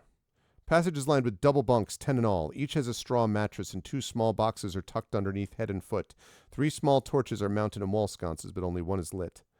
Proud-looking man steps around the corner as you enter the cramped barracks. He wears chainmail under his black tunic, ooh, really, and a foursome of guards accompany him. When he sees you, he shouts the command to attack.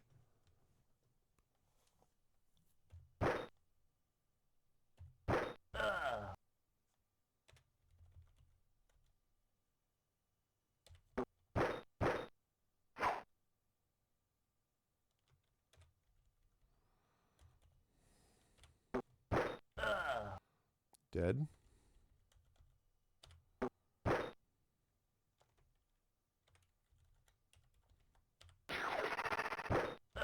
Nice.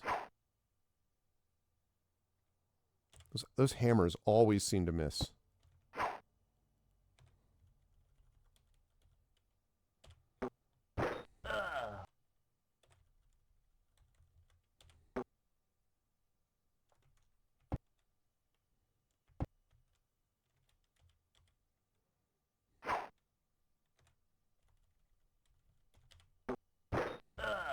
There we go.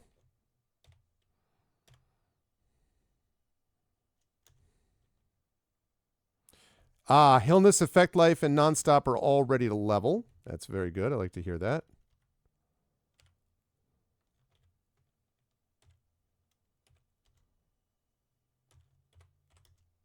Uh-oh.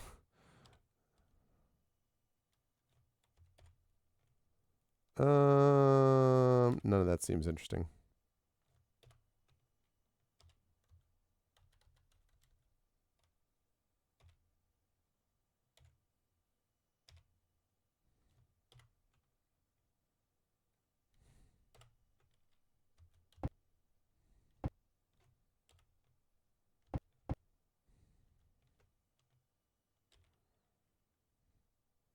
You'd think that somewhere here they'd be able to, like, I'd have a place that I could stay.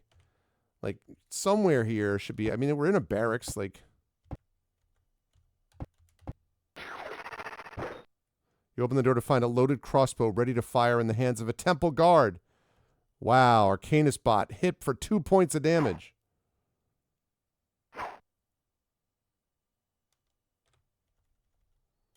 So cute at that age.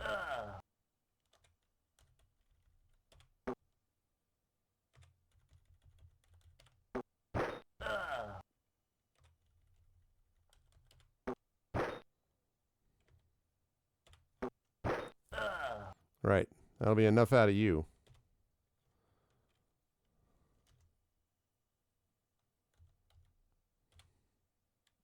No. This dusty old place is occupied by only 3 stools, a table, a barrel of crossbow bolts, and a cask of water. 2 torches burn in wall sconces, and a hooded lantern on the table is lit. No. No. What I really need is a place to stay. Place is filled with old furniture, mostly wardrobes, cabinets, armoires, and chests. 2 chairs, a stool, a small table, and a couch are in the southeast corner. A shabby carpet is on the floor. Various types of hangings adorn the walls. This place is a hodgepodge of junk, obviously altered since the overthrow of the temple. On the shelves in this large cabinet are hats, cloaks, capes, robes, sandals, and shoes.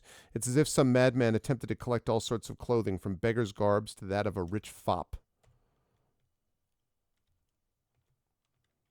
All right, can I sleep in that cabinet? That'd be nice.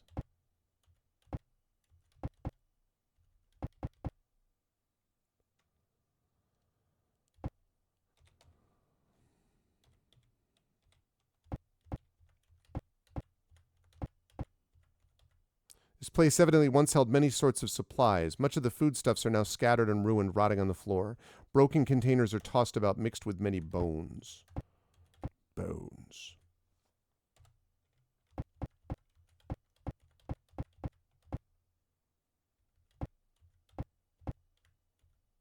Heavy oaken door is secured by a large padlock, apparently used with some frequency as it seems well oiled.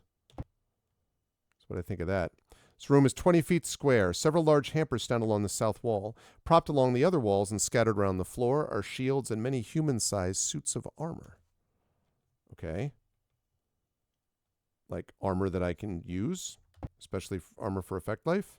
In the hampers are goods taken from adventurers caught in the temple. Backpacks, lanterns, mallets, map cases, mirrors, pouches, rope, and spikes lie amidst the gathering dust. Staff sling, 2 javelins. Meh.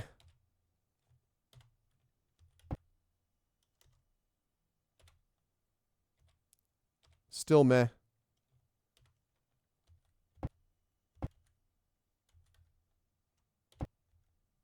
I know about this, yes. I know, I wish. But I have to say, I don't feel as bothered by this Trivid, because now that we've got some armor, I still want to help out Effect Life, because that AC 9 is still no good. But Healness with 0, Echo at 1, Nonstop at 1, Shadowed at 2, and Arcana Spot at 3. That's all pretty good. I mean, relatively speaking, for the level. Now, that won't stay that way. If we get up to like 9th or 10th level and we're still sitting around there with an AC of 3, that's not going to be great. But and certainly Effect Life's 9 is going to be impossible, but we'll see. Large chamber is evidently used for storing wood and lumber. Stacks of firewood stand near the entrance, planks and beams at the west end. Just inside the entry are several large sacks, which are full of charcoal. Okay. So it's a Minecraft place.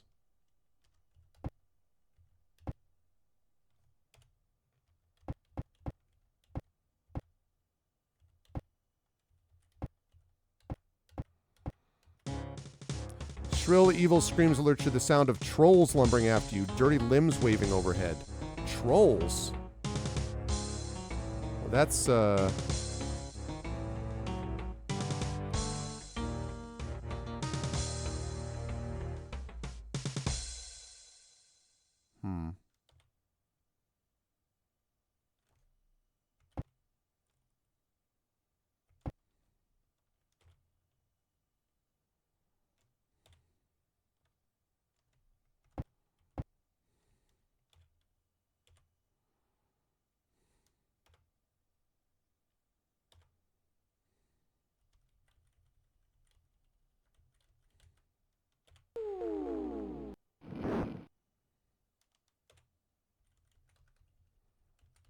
trolls might be a problem.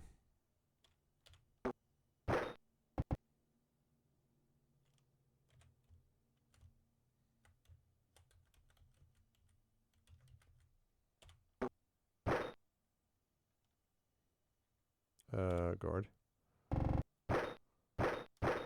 Ow. Okay, that went very badly. Super badly, about as badly as it could go. I won't lie. That's awful. That's horrific in every respect. And we're going to have to reload this.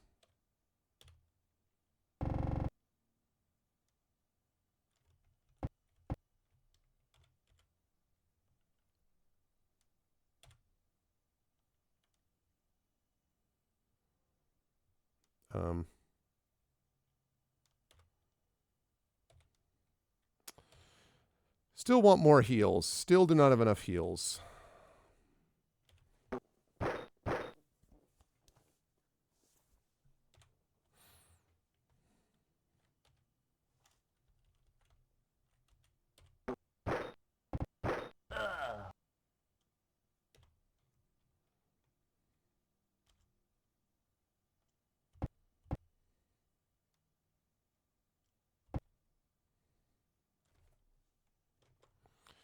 Yeah, well.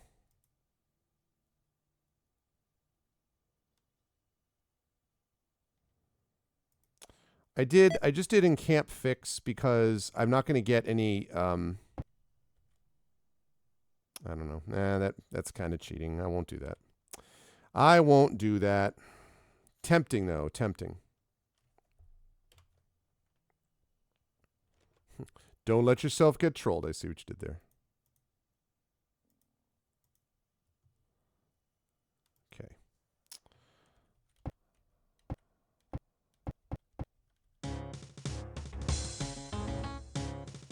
All right, so what that means is I got to get Effect Life out of there, like, immediately.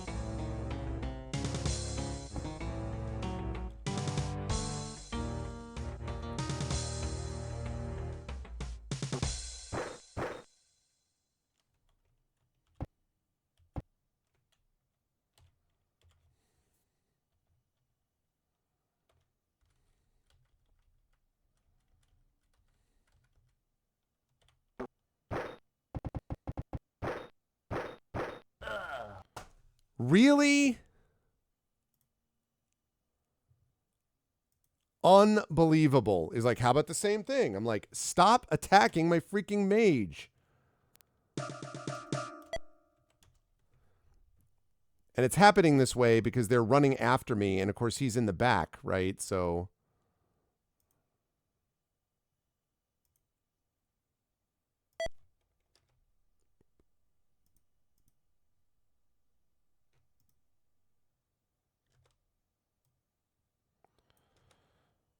all right.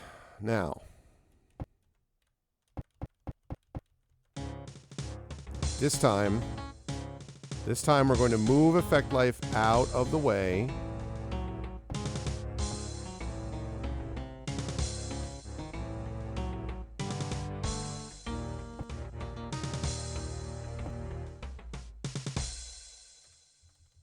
There. That way at least they don't get an attack off on him. That's less good.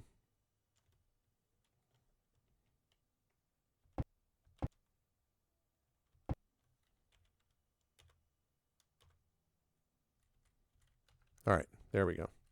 No, I don't have a mirror image on. I mean, I could do that if I find a place to rest. That's really the issue, is finding a place to rest. Which, I mean, they warned me that was the thing to concern myself with.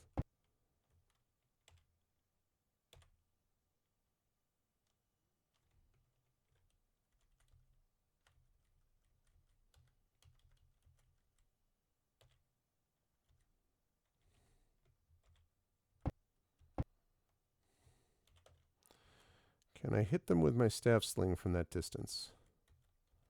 No, I cannot. Unreal, man.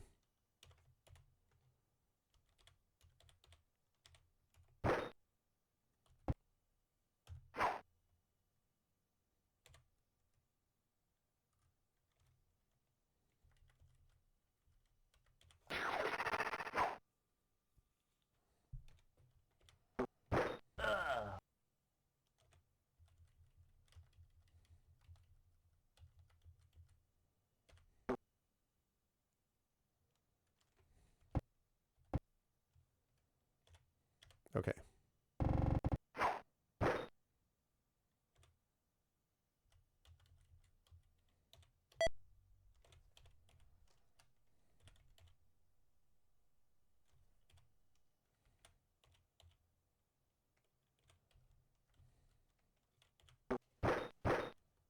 Okay.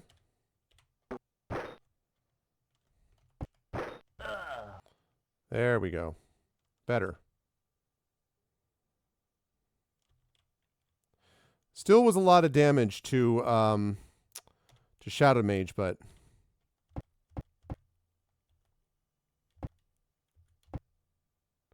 oddly shaped chamber is bisected by a curving wall of well-dressed mortared stones. The wall is about 4 feet tall, and to the south side of it is water, high enough to almost flow over the top. Water trickles in from several places along the east, south, and west walls. Overflow gravitates to the floor drains even as you watch.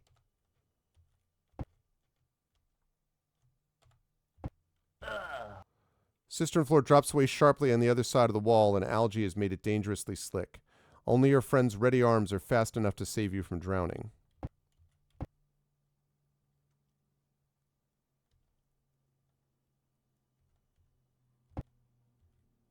Hmm.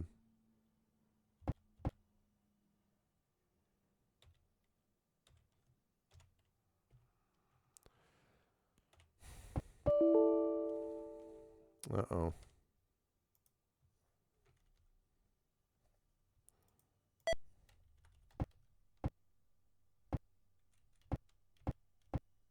There we go.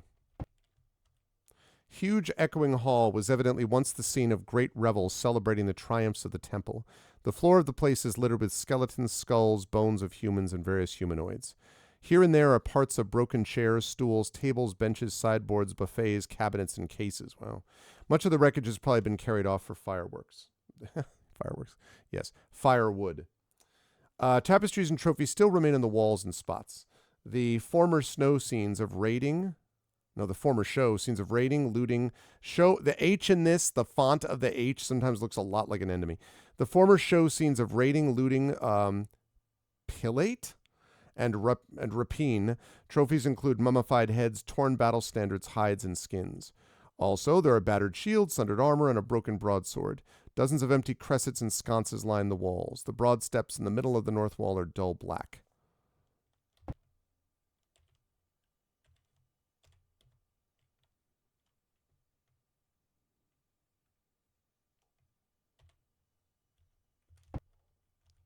Yeah. Whoa.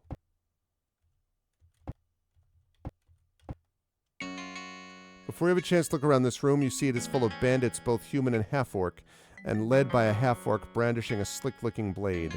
The half-orc smiles cruelly, then nods, sending his minions into battle.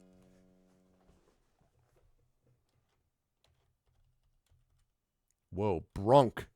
Look at his AC. -1, huh?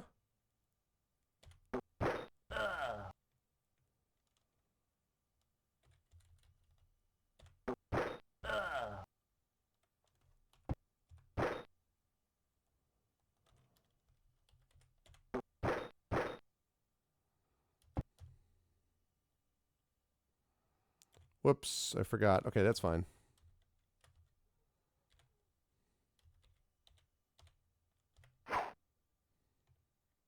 Hmm.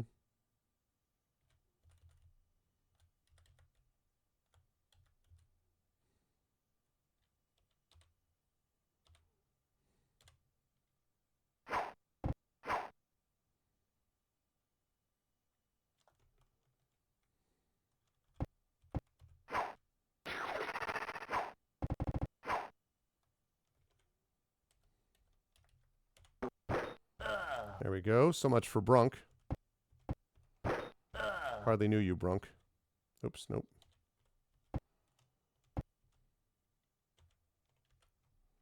Okay.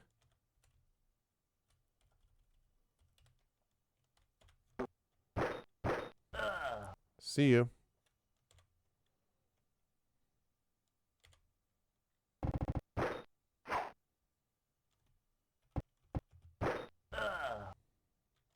Nice. There we go. 2,107, huh?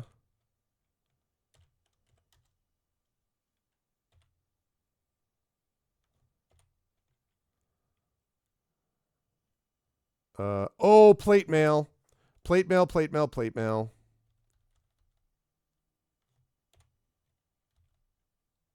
Plate mail, plate mail, plate mail, plate mail. We got the plate mail.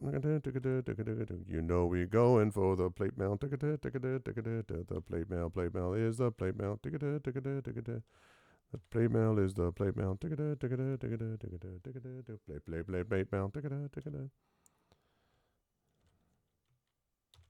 Don't have detect magic on that. Yes, I would agree. Need to get detect magic on these things again. Just want to see if there's anything there that he has that was like super. Maybe that battle axe.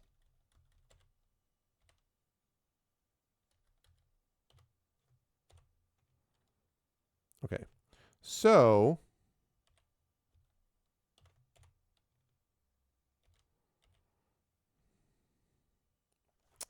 yeah, the real issue here is going to be, well, actually, we should be able to, okay. If all goes well, this, nope. Effect life should. Okay, sounds good, Tom. See you, Tom. Thanks so much, as always. All right, trade to, of course. Of course, they're overloaded. Okay, pool. Now, it should allow effect life to give that to that.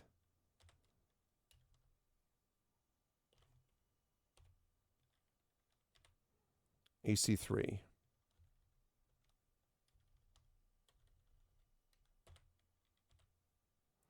AC negative freaking 2.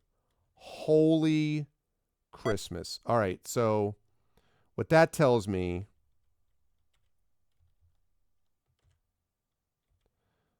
yeah, what that tells me is, so Echo has got an AC of 1, right?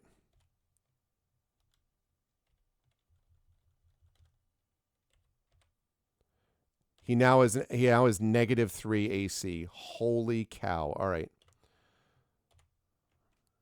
Amazing. Okay, so negative 3 AC, which means we can now trade this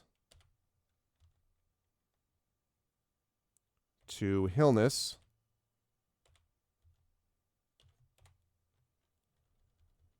And Hillness, rather than having ring mail, he's got an AC of 0, right? Oh, he still has an AC of 0. Okay. Right, I guess that makes sense, actually. All right, so now we trade the ring mail to Arcana Spot. And Arcana Spot now has an AC of 2.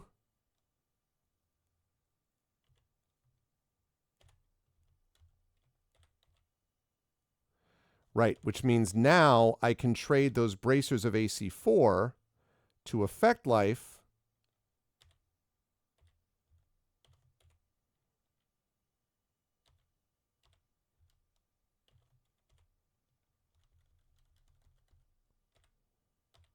And that means that Effect Life now has an AC of 3, dropping his AC by 6 points. Now we see the violence inherent in the system. Now we're looking at a legitimate AC spread. Negative 3 for Echo, 0 for Hillness, 2 for Arcana Spot, 2 for Shadowed Mage, 3 for Effect Life. And he's a mage, remember, so that's not unreasonable. Nonstop with the 1.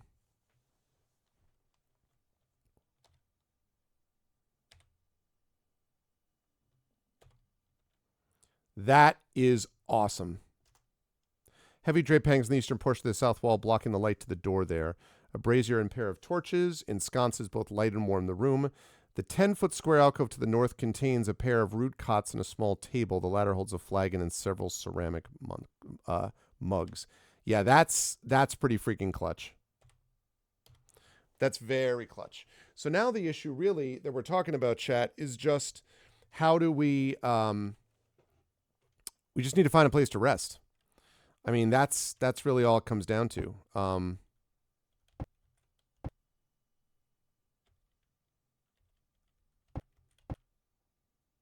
Small chamber appears to be the chamber of some sergeant in the temple forces. Room is lit by 4 torches and wall sconces. I've already talked about this. Oh, wait. Small fire burns in the fireplace in the south wall, over which part of a sheep is cooking on a spit. A flowing water fountain in the east wall spills into a basin below it. Rush mats cover the floor and a few ragged tapestries adorn the walls. 2 small kegs are on the table. Numerous drinking vessels and dishes are on wall shelves. Oh, God. Men leap up from the table drawing swords while others rise from the beds and stools with crossbows. As you step forward to join the battle, a pair of bandits step to intercede, wielding halberds. Oh, geez. We got some people up here. All right, well. Let's get rid of you.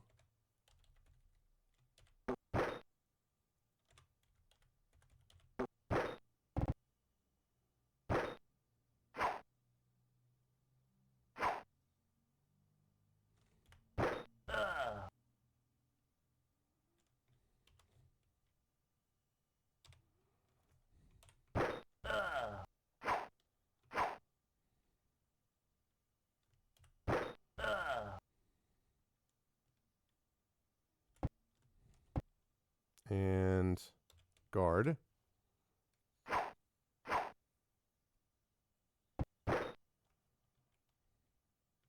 Hilness got hit there. That's not cool. Oh, Feldrin with a Drow longsword.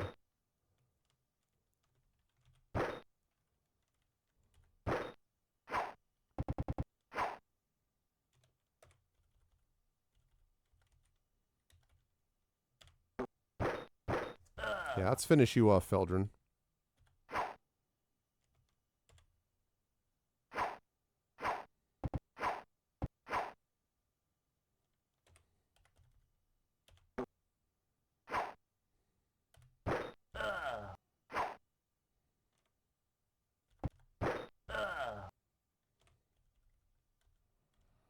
Alrighty. One down there. Two down there. Three down there. And dead. Very nice. Alrighty. Okay, I'll come back to that. Oh gosh, arrows. That Drow longsword isn't going to be much useful. It's going to be much use when I get outside, unfortunately. But despite that,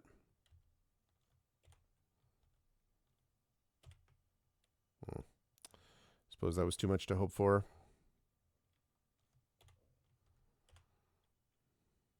Oh, that's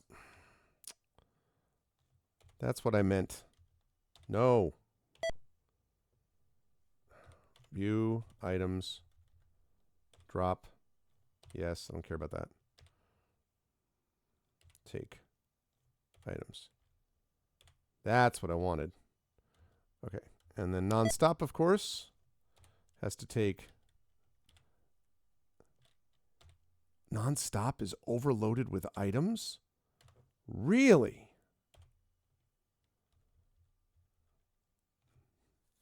It's probably because of all this other stuff. All right, well, pool. Items. Take these arrows here and learn to fly again.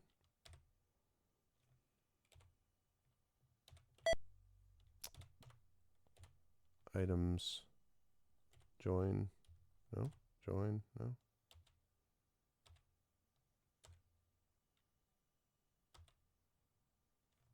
Nope.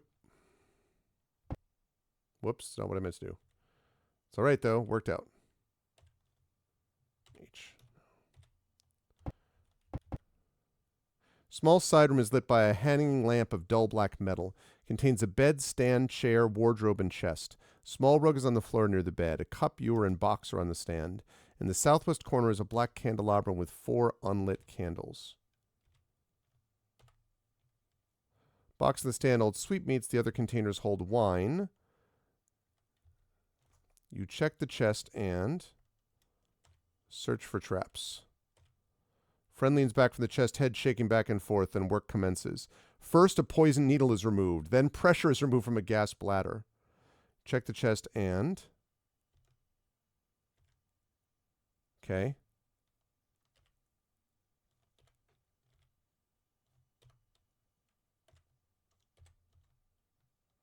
Can't even take that.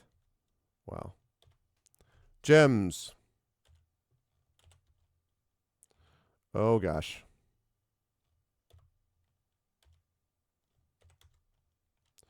Oh, we're in trouble, chat. Oh, no. All right, we're going to have to do that later. A robe and banded mail. Okay, so pool. Now, take items. Take. Oop. Yes. Ooh, I almost abandoned all my money. That would have been very bad. Okay. Right. So, trade that to affect life. All right. Right now, he's got plate mail -3, right?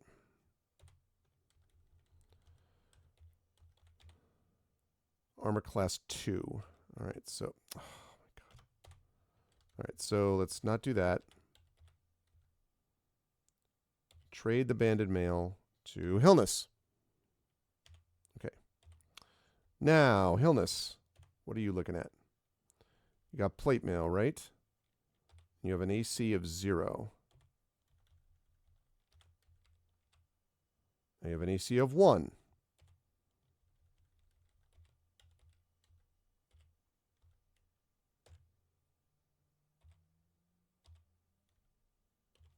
All right, Arcana Spot. Right now you have ring mail. You have an AC of 2. Now you have an AC of 3.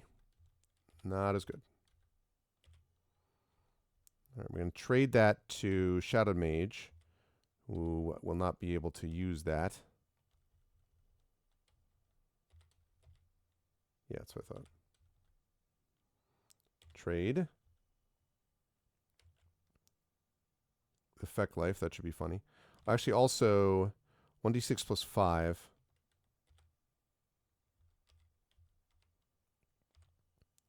Yeah, 1d6 plus 5, or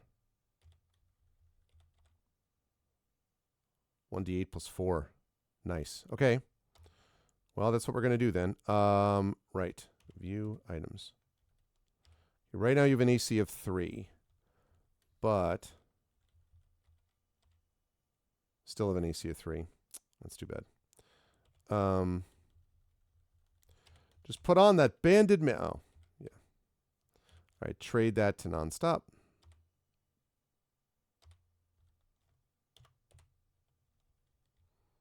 Okay, so instead of an AC of 1, bandy it about. AC of 0, hey! Nonstop now with the 0 AC.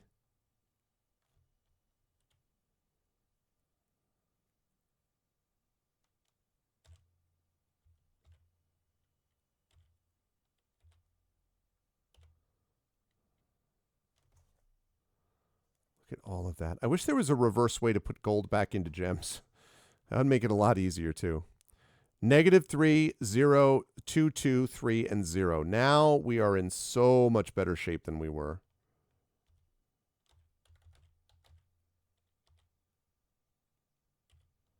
Let me just make sure. Yeah. No.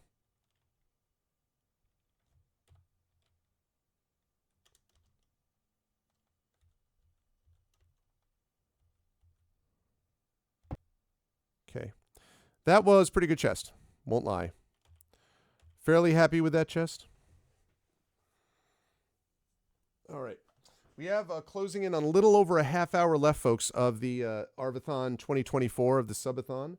We are sitting about 18 subs shy of our goal of 130. Would love to be able to reach that if we could during the month of September, although it has been an extremely successful subathon anyway. It has been very, very successful in all sorts of ways. But if you're interested, now is a good time to reset and think about it. If you're like, I like what I've seen here. I'm new here. I haven't seen much. Or I really like what Arv's been doing. I really enjoy this community, blah, blah, blah, blah. And you're like, I feel like doing this. If you are interested in doing so, please feel free to get a sub, gift a sub. Any of those things will definitely help us today. Again, there's never an obligation. If you've already gifted subs, please, you don't have to do it again. You didn't have to do it the first time if you didn't want to. I'm really grateful to everyone who did. But regardless, this is the sort of we're coming to the home stretch here of the subathon. So now's the time if you want. Won't be adding any other extra time. We are capped at midnight. We have reached that time thanks to everyone's generosity. But we will be running for about another half hour or so. You did miss Armor Shop Echo Alpha. Take a look at this. We now have, so now Echo has now got plate mail, which is obviously magical. I just can't tell what kind yet. Hillness is now wearing also plate mail, also magical. I just don't know what kind yet. Arcana Spot is now wearing ring mail, which is obviously magical of some kind. I don't know what kind. Shadowed Mage is wearing magical leather armor now, which brings him to AC 2. Effect Life is now able to wear those bracers AC 4, which means that he's actually got a functional AC now. And you are now wearing banded mail. Did I say Echo? Oh, sorry, nonstop. Sorry. We're closing it at the end of a 12-hour stream. I apologize. Sorry, Nonstop. So yeah. No, actually, wait a minute. No, I didn't. I didn't call you Echo. I was saying that Echo Alpha has plate mail, and I was going down all the list of people. And you are the bottom of the list, not the bottom of our hearts, are this with this banded mail. So I was leading up to you is what I was doing. But anyway, yeah. So there you go. So now, see, Nonstop, you still have a million arrows, but now you also have a functional AC. And that -3 AC from Echo is good stuff, by the way. Thank you for the follow, Zoplunks.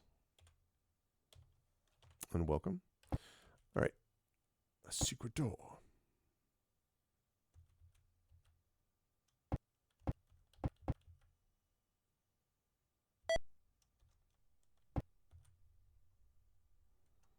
Okay.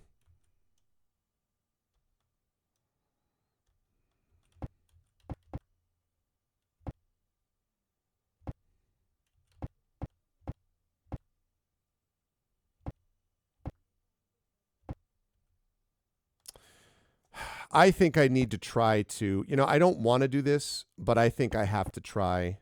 Whoops, nope, I know where I'm going. I have to try to get back and rest game rest, I mean. Because if I don't do that, yeah. I will put here on my map, I will put the spiral staircase. Whoops. But if I don't do that,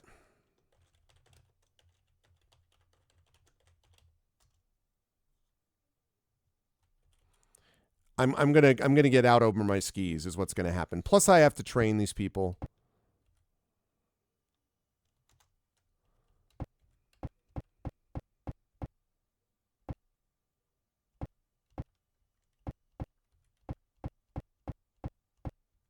Okay. Oh god, the rat pit. Yeah, you definitely do not want to mess with the rat pit. That is okay.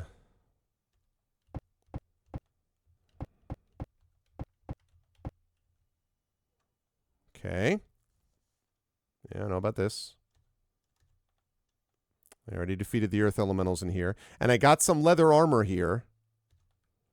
Man, considering like how little I think the only armor we had going into today was I think Echo had the plate mail, and then I think we got the bracers early on too. So that was basically the only two armor things we had essentially.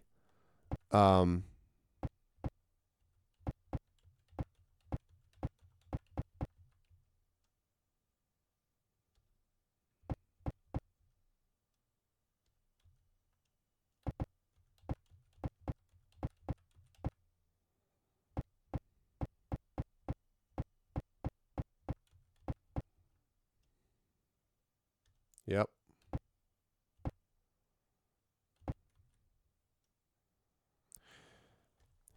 We have not had to worry nearly as much about wandering monsters or other creatures like that in here, which has made this a lot more viable. I mean, probably still, having to run back all the time is not necessarily the best thing, but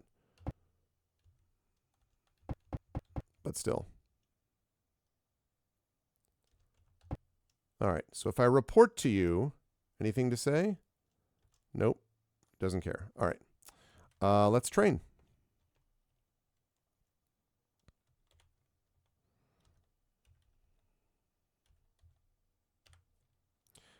Okay, he'll just be a level 6 fighter. Up to 61 hit points. Wow. Okay, that's all right. I'm going to train him separately. And Nonstop is now a level 6 ranger. Look at that, Nonstop. How's that feel to be a level 6 ranger? Any thoughts? Any views?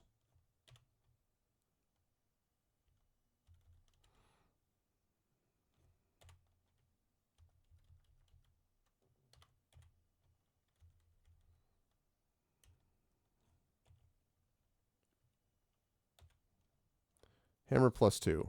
I've been there. Yes. ID. Yes. Sell. Yes. Do I get anything other than hit points and THAC0? I'm trying to think. I'm trying to remember actually if you would get another attack at that level. Plate mail +4. God, no wonder it's so good. My goodness gracious.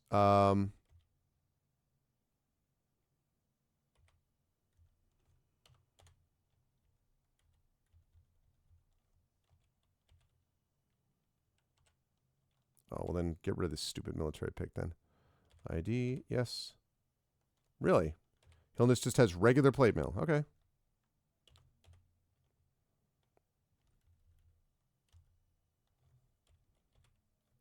Staff sling +2. Trade. Oh, wait. Sell is what I meant to do.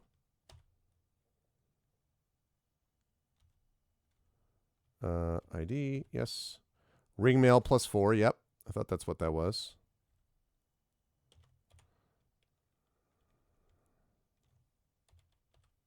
Yep. Leather armor +2. I knew it was plus something. Drow longsword +3. Man alive, no wonder.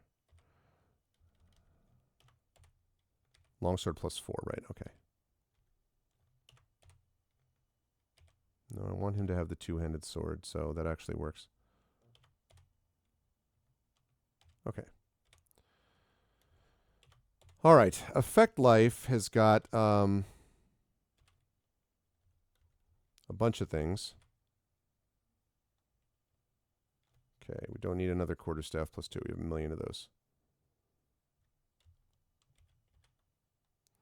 Flail +1. Jeez.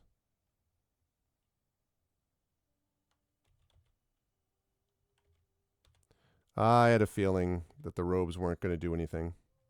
We have not, knock on wood, run into any cursed items yet, which is what I was expecting, that something was likely to hit at a certain point. All right, he just gets to wear a whatever robe until he gets some actual armor. But the bracers and the ring is still pretty solid. Okay, ID. Arrows +4. 20 arrows +1. Okay.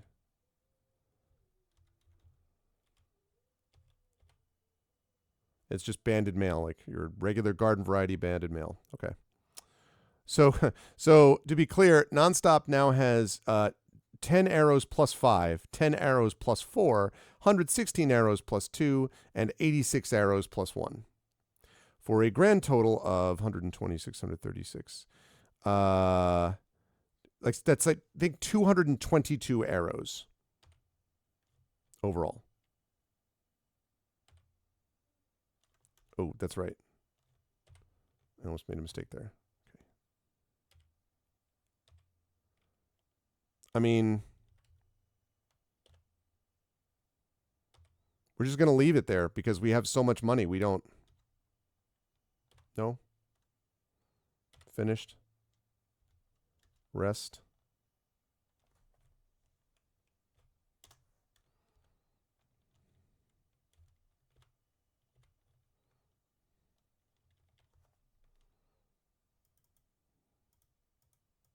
Yeah. No, we definitely want to keep that. Okay. Memorize. Just make sure. Magic missile. Missile. Missile. And then I definitely did fireball. Keep. And Nonstop can't do any of that. Okay.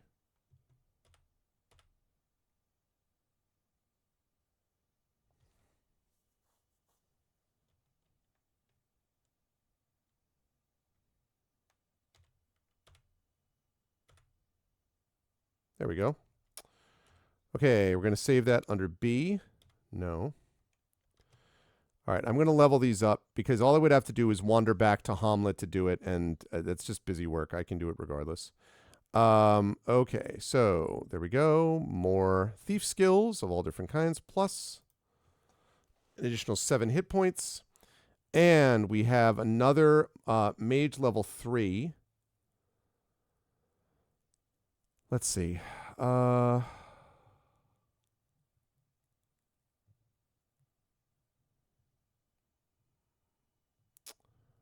It's another one that I can do. I have Dispel Magic.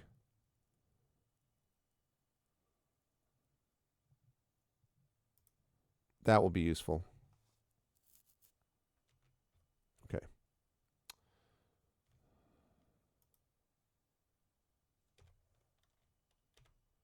Oops, nope. I meant you. I want you to show me the way. Fireball. There we go. Lovely. Alrighty.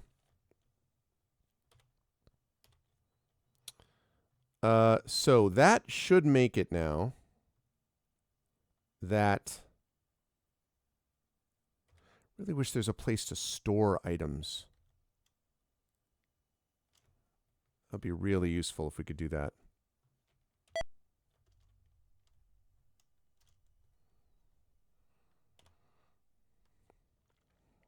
Level 6 magic user. So, level 5, although Echo's right close to getting to leveling. Level 5 paladin for Echo. Hillness is a level 6 fighter. Arcanus Bot is a level 6 cleric. Shadowed is a level 7 thief. Effect Life is a level 6 thief. And Nonstop is a level 6 thief. And Echo is right near leveling, and Arcanus Bot is pretty close. Pretty good. All right. All right, so we're going to head back, and before we forget how to do this, we're going to go back to the area where we were. So we're going to go up here.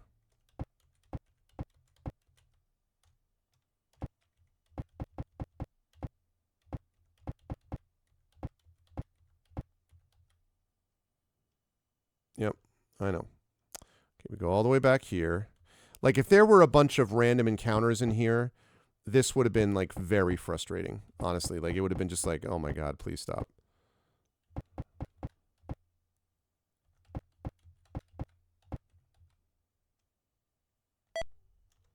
But because there isn't that, it's just, it's a little bit of busy work to get back to where we're going, but it's pretty much okay.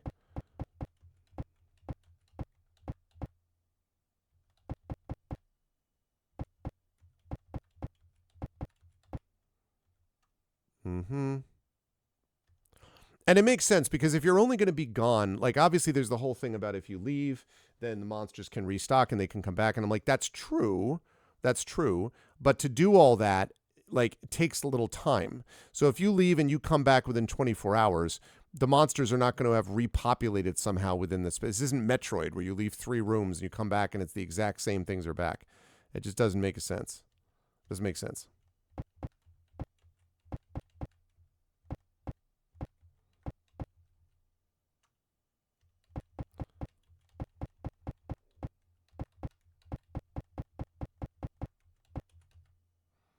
Okay. Spiral staircase.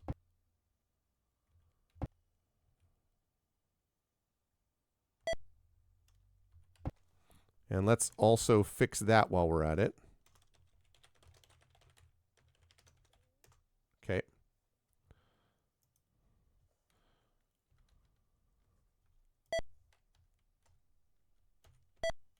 What?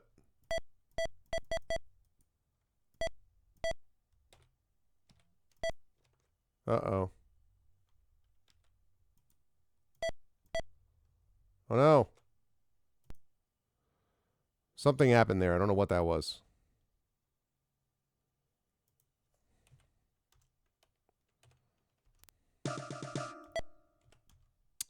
Well, that's unfortunate. So I'm going to... Okay. So I got to do play the game, right?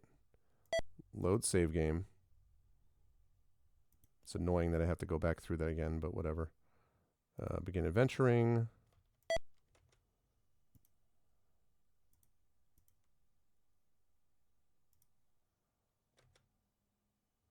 That gets pulled down like that. Okay. All right, that's unfortunate. Did not want to have to go through do that again, but that hopefully won't take too long. Go over here, go up here, through here, up here, go down here, go over here, go down here. It's the thing about the vestry, like honestly, that's the thing. If you could just make it so that I could skip past the vestry, that would be, because I know how to get there already.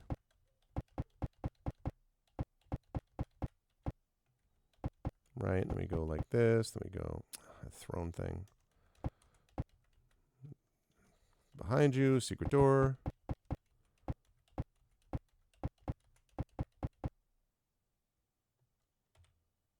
Save, J, no. Just in case I don't want to go through that again. All right. Okay, go through this. There's this thing. Some sort of phosphorescent lichen. Center of the room, square area, hard packed dirt. I get all of that. Bronze box. I know about that. Silver glowing runes.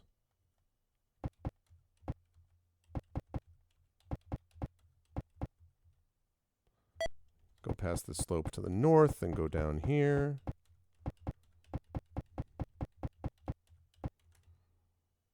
And over here, and then through here, and then through here.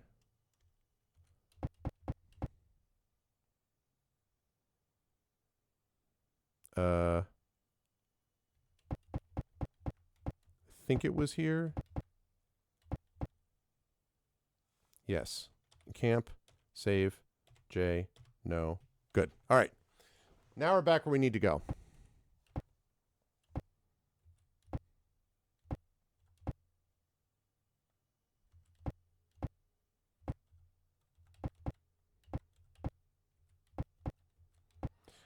It's interesting how they do the maps with this program, but it definitely makes it so that sometimes it's a little confusing. You're just kind of like, oh man, another one of these bronze valve things.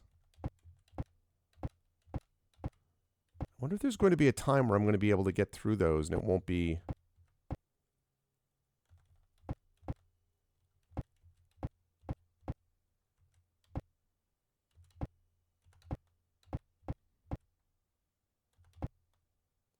Steps lead downward to the west. That's not going to do it.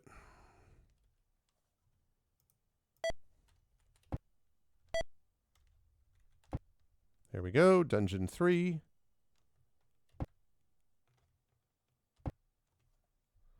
Reach the bottom of the steps.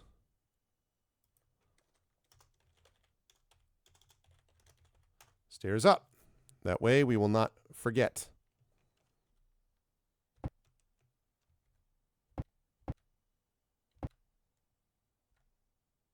A secret door.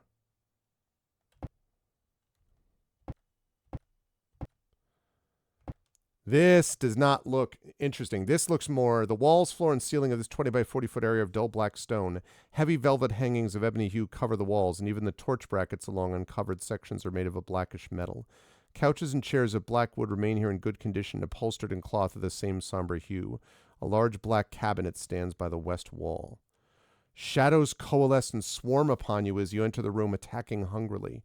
You see that one shadow hangs back in the battle, holding aloft a baton-like rod of ebony in its hands. What if this is a different area now? Ooh, literally a shadow.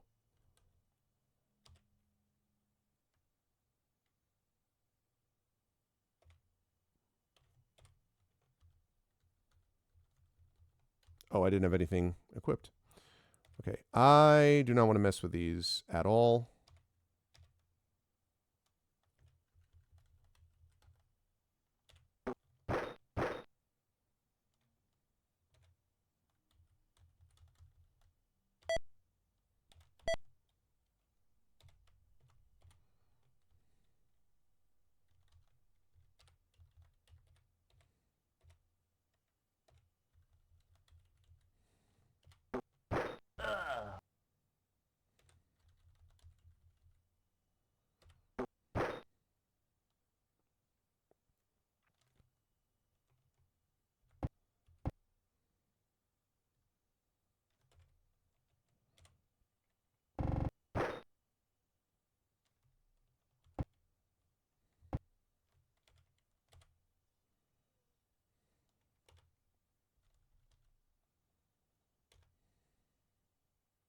Nice.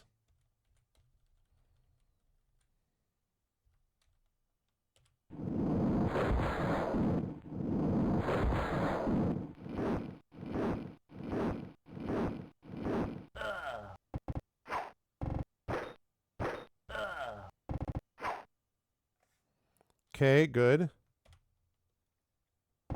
Nothing happens. What do you mean nothing happens?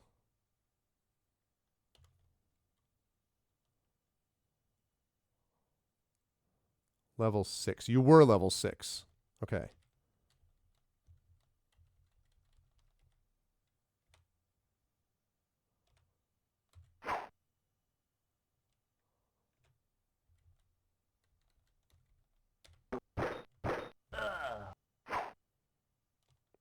Okay.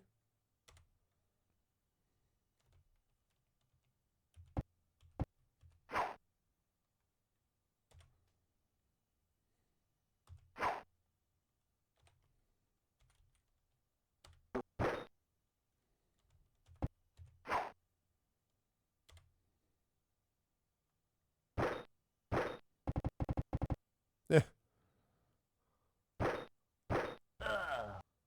Fleas and panic. No. The last shadow flits away through cracks in the far west wall, taking the ebony rod with it. That's interesting.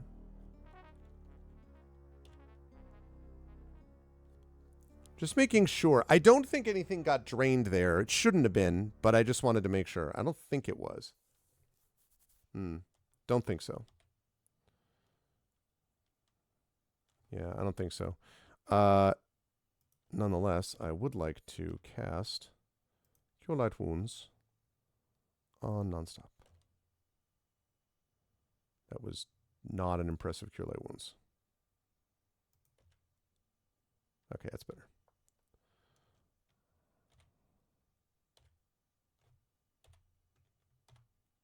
Okay. In the cabinet are several worthless scrolls and books, jars, and other containers holding similarly worthless substances. But we get a rope of 32 black pearls. Oh my god, he's overloaded with even one of those?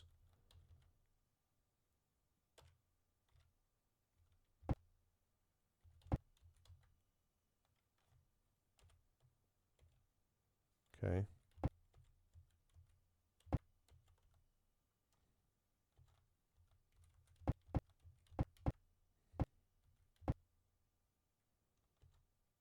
Okay.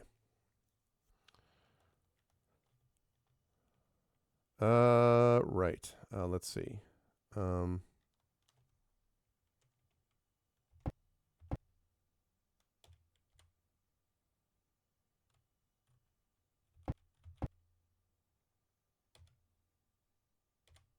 Okay.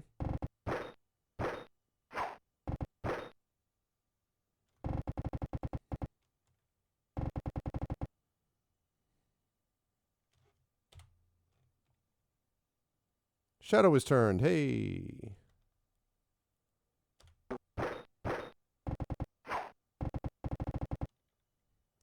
I like this choke point.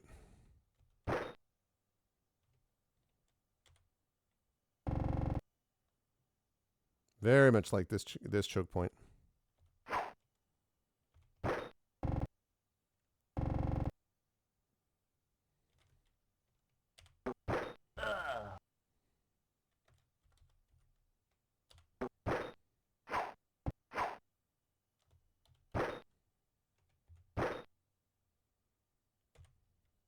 Okay. Choke point, choke point, choke point, choke point, choke point, choke point. Okay.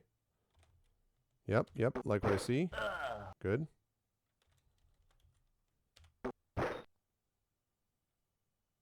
I'm going to keep you right where you are, actually.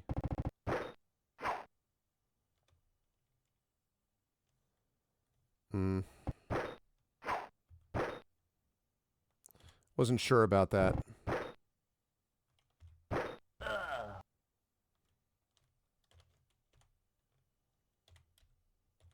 Okay. Oh, wait.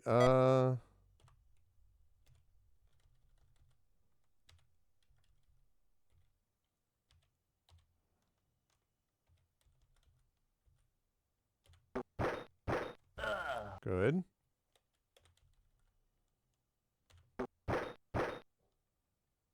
Also very good.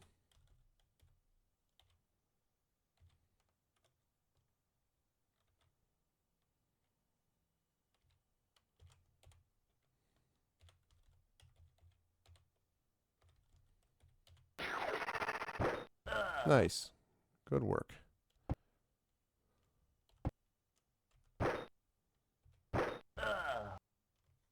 Nice.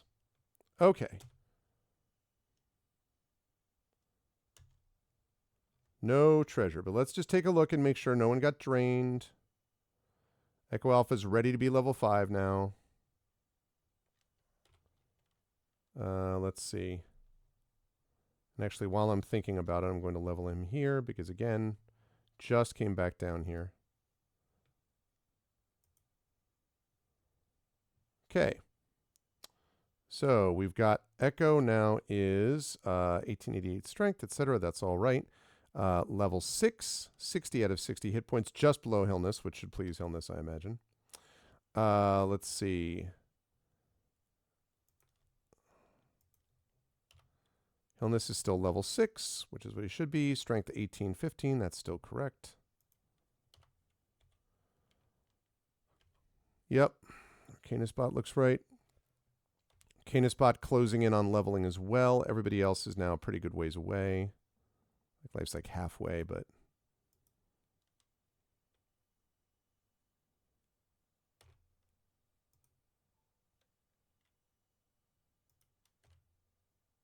There you go, nice. Awesome. Okay.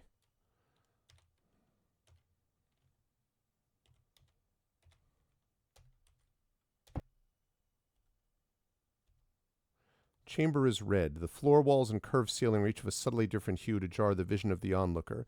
The overall impression is bloody and disgusting. Rotting cushions and divans, all of red cloth, and again each slightly different from another, are scattered here and there.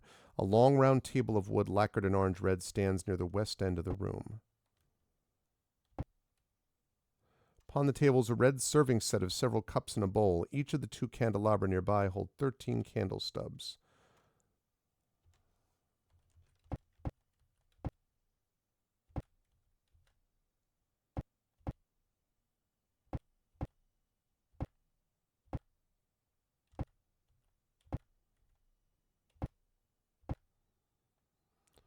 Dungeon 3A.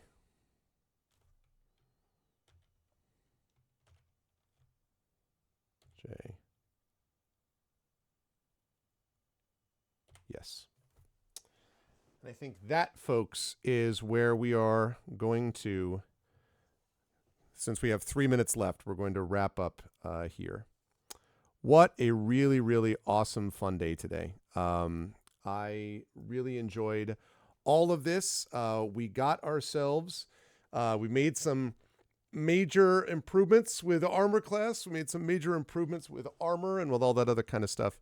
And we successfully managed to complete what will end up being a 12-hour stream, thanks to everybody's generosity. We had a really, really great subathon. We hit 112 out of 130 subs. We started with about 31 subs, so that means that we got 81 subs, if I'm doing that correctly, if I'm doing my math correctly. 81 subs during this subathon, which is really great, and I really appreciate it. In addition to that, we got to get a lot of people in here. There was good turnout pretty much all the entire time. We also did a really awesome Infernal Salon, which was a lot of fun as well. And it was the second annual successful one of these subathons, which was really great.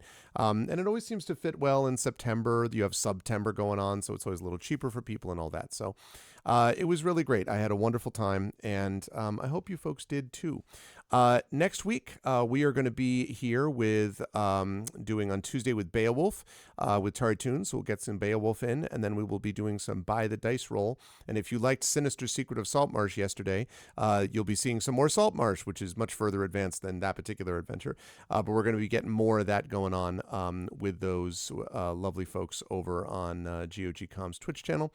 And then I believe on Thursday, if I'm not mistaken, on Thursday, I have one more of these unlimited adventures, and I'll probably do one more of this, I'm guessing. Yes, that Saltmarsh will have armor, for the love of God. I'm so glad we finally got armor in this game, but oh, man.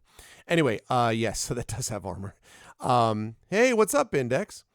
So that's going to be happening on Thursday. The 26th is going to be is going to be doing some more Forgotten Realms.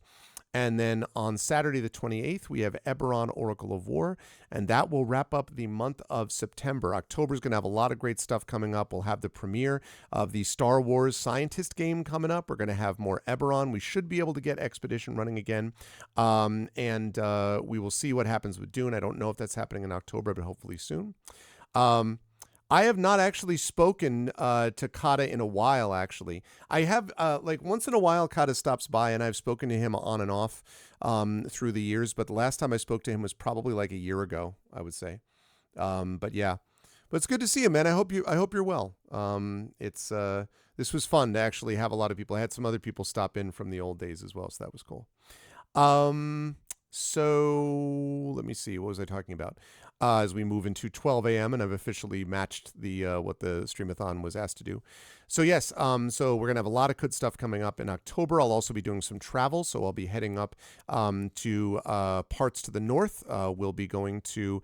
I may be doing some world. It's possible I'm going to be at World Fantasy actually, which is going to be in Niagara Falls. So I may be doing something from there. I will definitely be up at CanCon in Ottawa. That'll be very end of October, early November, I think actually, because they're running a little later this year than they normally do. So there's that. And then I think after that, that's all. I think we're going to be just doing stuff that's based on, I think we're going to be doing stuff on, we'll see what else happens basically with October. But I think it's going to be pretty awesome. And then we move into November, Thanksgiving and all that kind of good stuff. And then December, we obviously have our end of year show. We have the holiday show. We have the Christmas Carol with our vocalists, which will also have our vocalists next month as well. So it's going to be good times as we wrap up with September. But I want to thank everybody so much for having supported me in the subathon this time as well. Again, very good subathon. Got to 112 subs, which is really awesome. And I'm really grateful to everybody. So thank you all for spreading the word and for hanging out with me during this entire endeavor over the course of Friday and Saturday. It was awesome. If you liked what you saw and heard, please. Oh, and a special thanks as well to all the wonderful people who managed everything with the Infernal Salon. So special thanks to the authors, and in particular, C.S.E. Cooney, Claire Cooney, and Carlos Hernandez for setting it all up and hosting it again. So grateful to them for doing that. If you like what you saw and heard today, I hope you will follow the channel. I hope you will check out our YouTube at !ArvTube. Discord is !ArvCord. Twitter, !ArvTweets. Blue Sky, !ArvSky. I really did. And thanks to generous people like you, Dragon. I appreciate it. Arv Sky is again, my Blue Sky channel. Website is arvaneleron.com. And don't forget to check out Hearthglow over there, which has the podcast we talked about today with Claire and Carlos and Adam Petrosino and Zach Clay. Triffid has been doing the episode editings of those, and those have come out really well. So you can find that at that webpage and on my YouTube channel. Exclamation point. Let me see. What was that? Yeah, so that's Hearthglow. Hearthglow, and also, of course, Gen GMs, which is the show that Zach Clay and I do also. Exclamation point Arv Treon is my Patreon sitting right there. Thanks for those of you who were able to support, but if not, please consider supporting the Patreon, which gets you some cool stuff that's different from what you can get by subbing, and it definitely really helps the channel. And obviously, I've already talked a lot today about subbing to the channel today and yesterday, so thank you for all those who did that, because that really does make a difference. And please spread the word if you want other people to get those emotes and get all the cool benefits of being a member of this community. And just by being here, you're a member of this community. Even if you never sub or give me a cheer or $1 at all, just being in this community is really appreciated. So thank you for that. And exclamation point Arv Shop is my merchandise area where you can get swag to support the channel as well. On the publishing side, exclamation point Icarus, that's my graphic novel from Athos Arts. Exclamation point Library is my Tales and Tomes from the Forbidden Library. That's my 5e adventure and sourcebook from Alligator Alley Entertainment. And exclamation point Greyshade. Thank you, Dragon Spear. Thanks, man. Exclamation point Greyshade, that is my Greyshade, IP. Greyshade, Renegade, and Heretic, the first 3 books of the Grey Assassin trilogy, are available at that link from Athos Arts, as is the audiobook of Greyshade from our very own Trent Sparks, available there too. And you can also pre-order the Greyshade TTRPG from our very own Brandon O'Brien, which is going to be out late this year, early next year, so that's going to be a good time. Definitely will want to stop by that. More details about that game coming as we get closer to to its release. So that's going to be a good time. Please consider supporting us there as well. And as always, exclamation point BLM, Black Lives Matter, important to affirm and assert the significance and importance of Black lives. Exclamation point Help Now, which is the World Health Organization page on suicide prevention. Important to reach out to others when you need help and reach out to others when they need help as well. And exclamation point Ukraine, UKRAINE, to help the people of Ukraine as they fight back against an illegal and illegitimate war with bravery and courage. And send the message we will do so for others in similar situations in the future. I will see you folks back here Tuesday afternoon for some Beowulf with Tari Tunes. Otherwise, I think we are going to do a raid because even though we've been around for a while, it is still only midnight, which is I usually stop a little later than this. So if you are not a sub, please do that. Argonauts have landed. Twitch raid. Lowercase Twitch, uppercase R, lowercase AID. If you are a sub raid, same thing, but do Arvany Roar, Arvany Witch, Arvany Love, Arvany Smug, Arvany Blown, all of the Arvanys when you were brought over automagically to the person that we are going to raid in just a moment. We had a lot of people here all night, and yesterday too, but for those of you who are still here, thank you as always to Dragonspear, Hillness, Prince Justin, best mods in the business. Thank you to Triffid, who was here earlier as well. Thank you to my wonderful Patreon supporters and subscribers, Dragon, Hillness, Prince Justin, Nonstop, Wispy Song, Big Boss, Mrs. Dunsel. Thank you to everybody who did all of those incredible gift subs, Hillness and Dragonspear and Imaginary Exponent and Effect Life and Prince Justin and so many people that passed along Genly, so many people that passed on Echo Alpha, so many people did. I can't even go through them all the gift subs. Thank you for all of the folks who did that. And thank you to my viewers. Thank you to 123. Thank you to the anonymous gifter for gifting a sub to Carlos. That was another one. Thank you to Right Teach Play for those gift subs as well. Thank you to Black Fury, to Sinis, to Gaia Shield, Gidwin, Jagtris, Jasper Kazai. Thank you to Malden. Thank you to TNS Mephiston. Hello to all of those folks that I didn't see before when I was doing the game stuff. Thanks, everybody. Really good subathon. Really love this community, as I've said many times.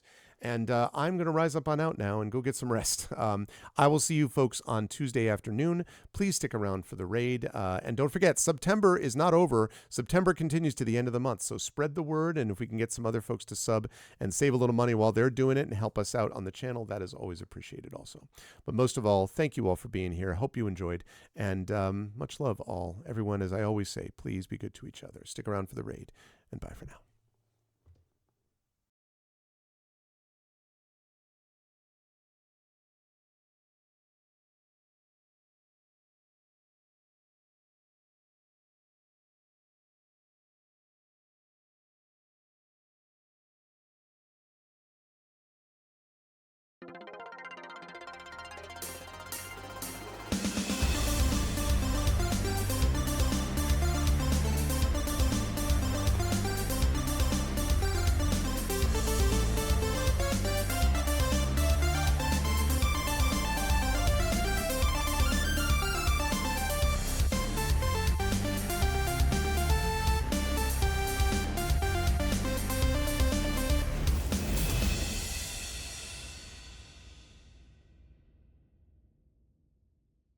Honk.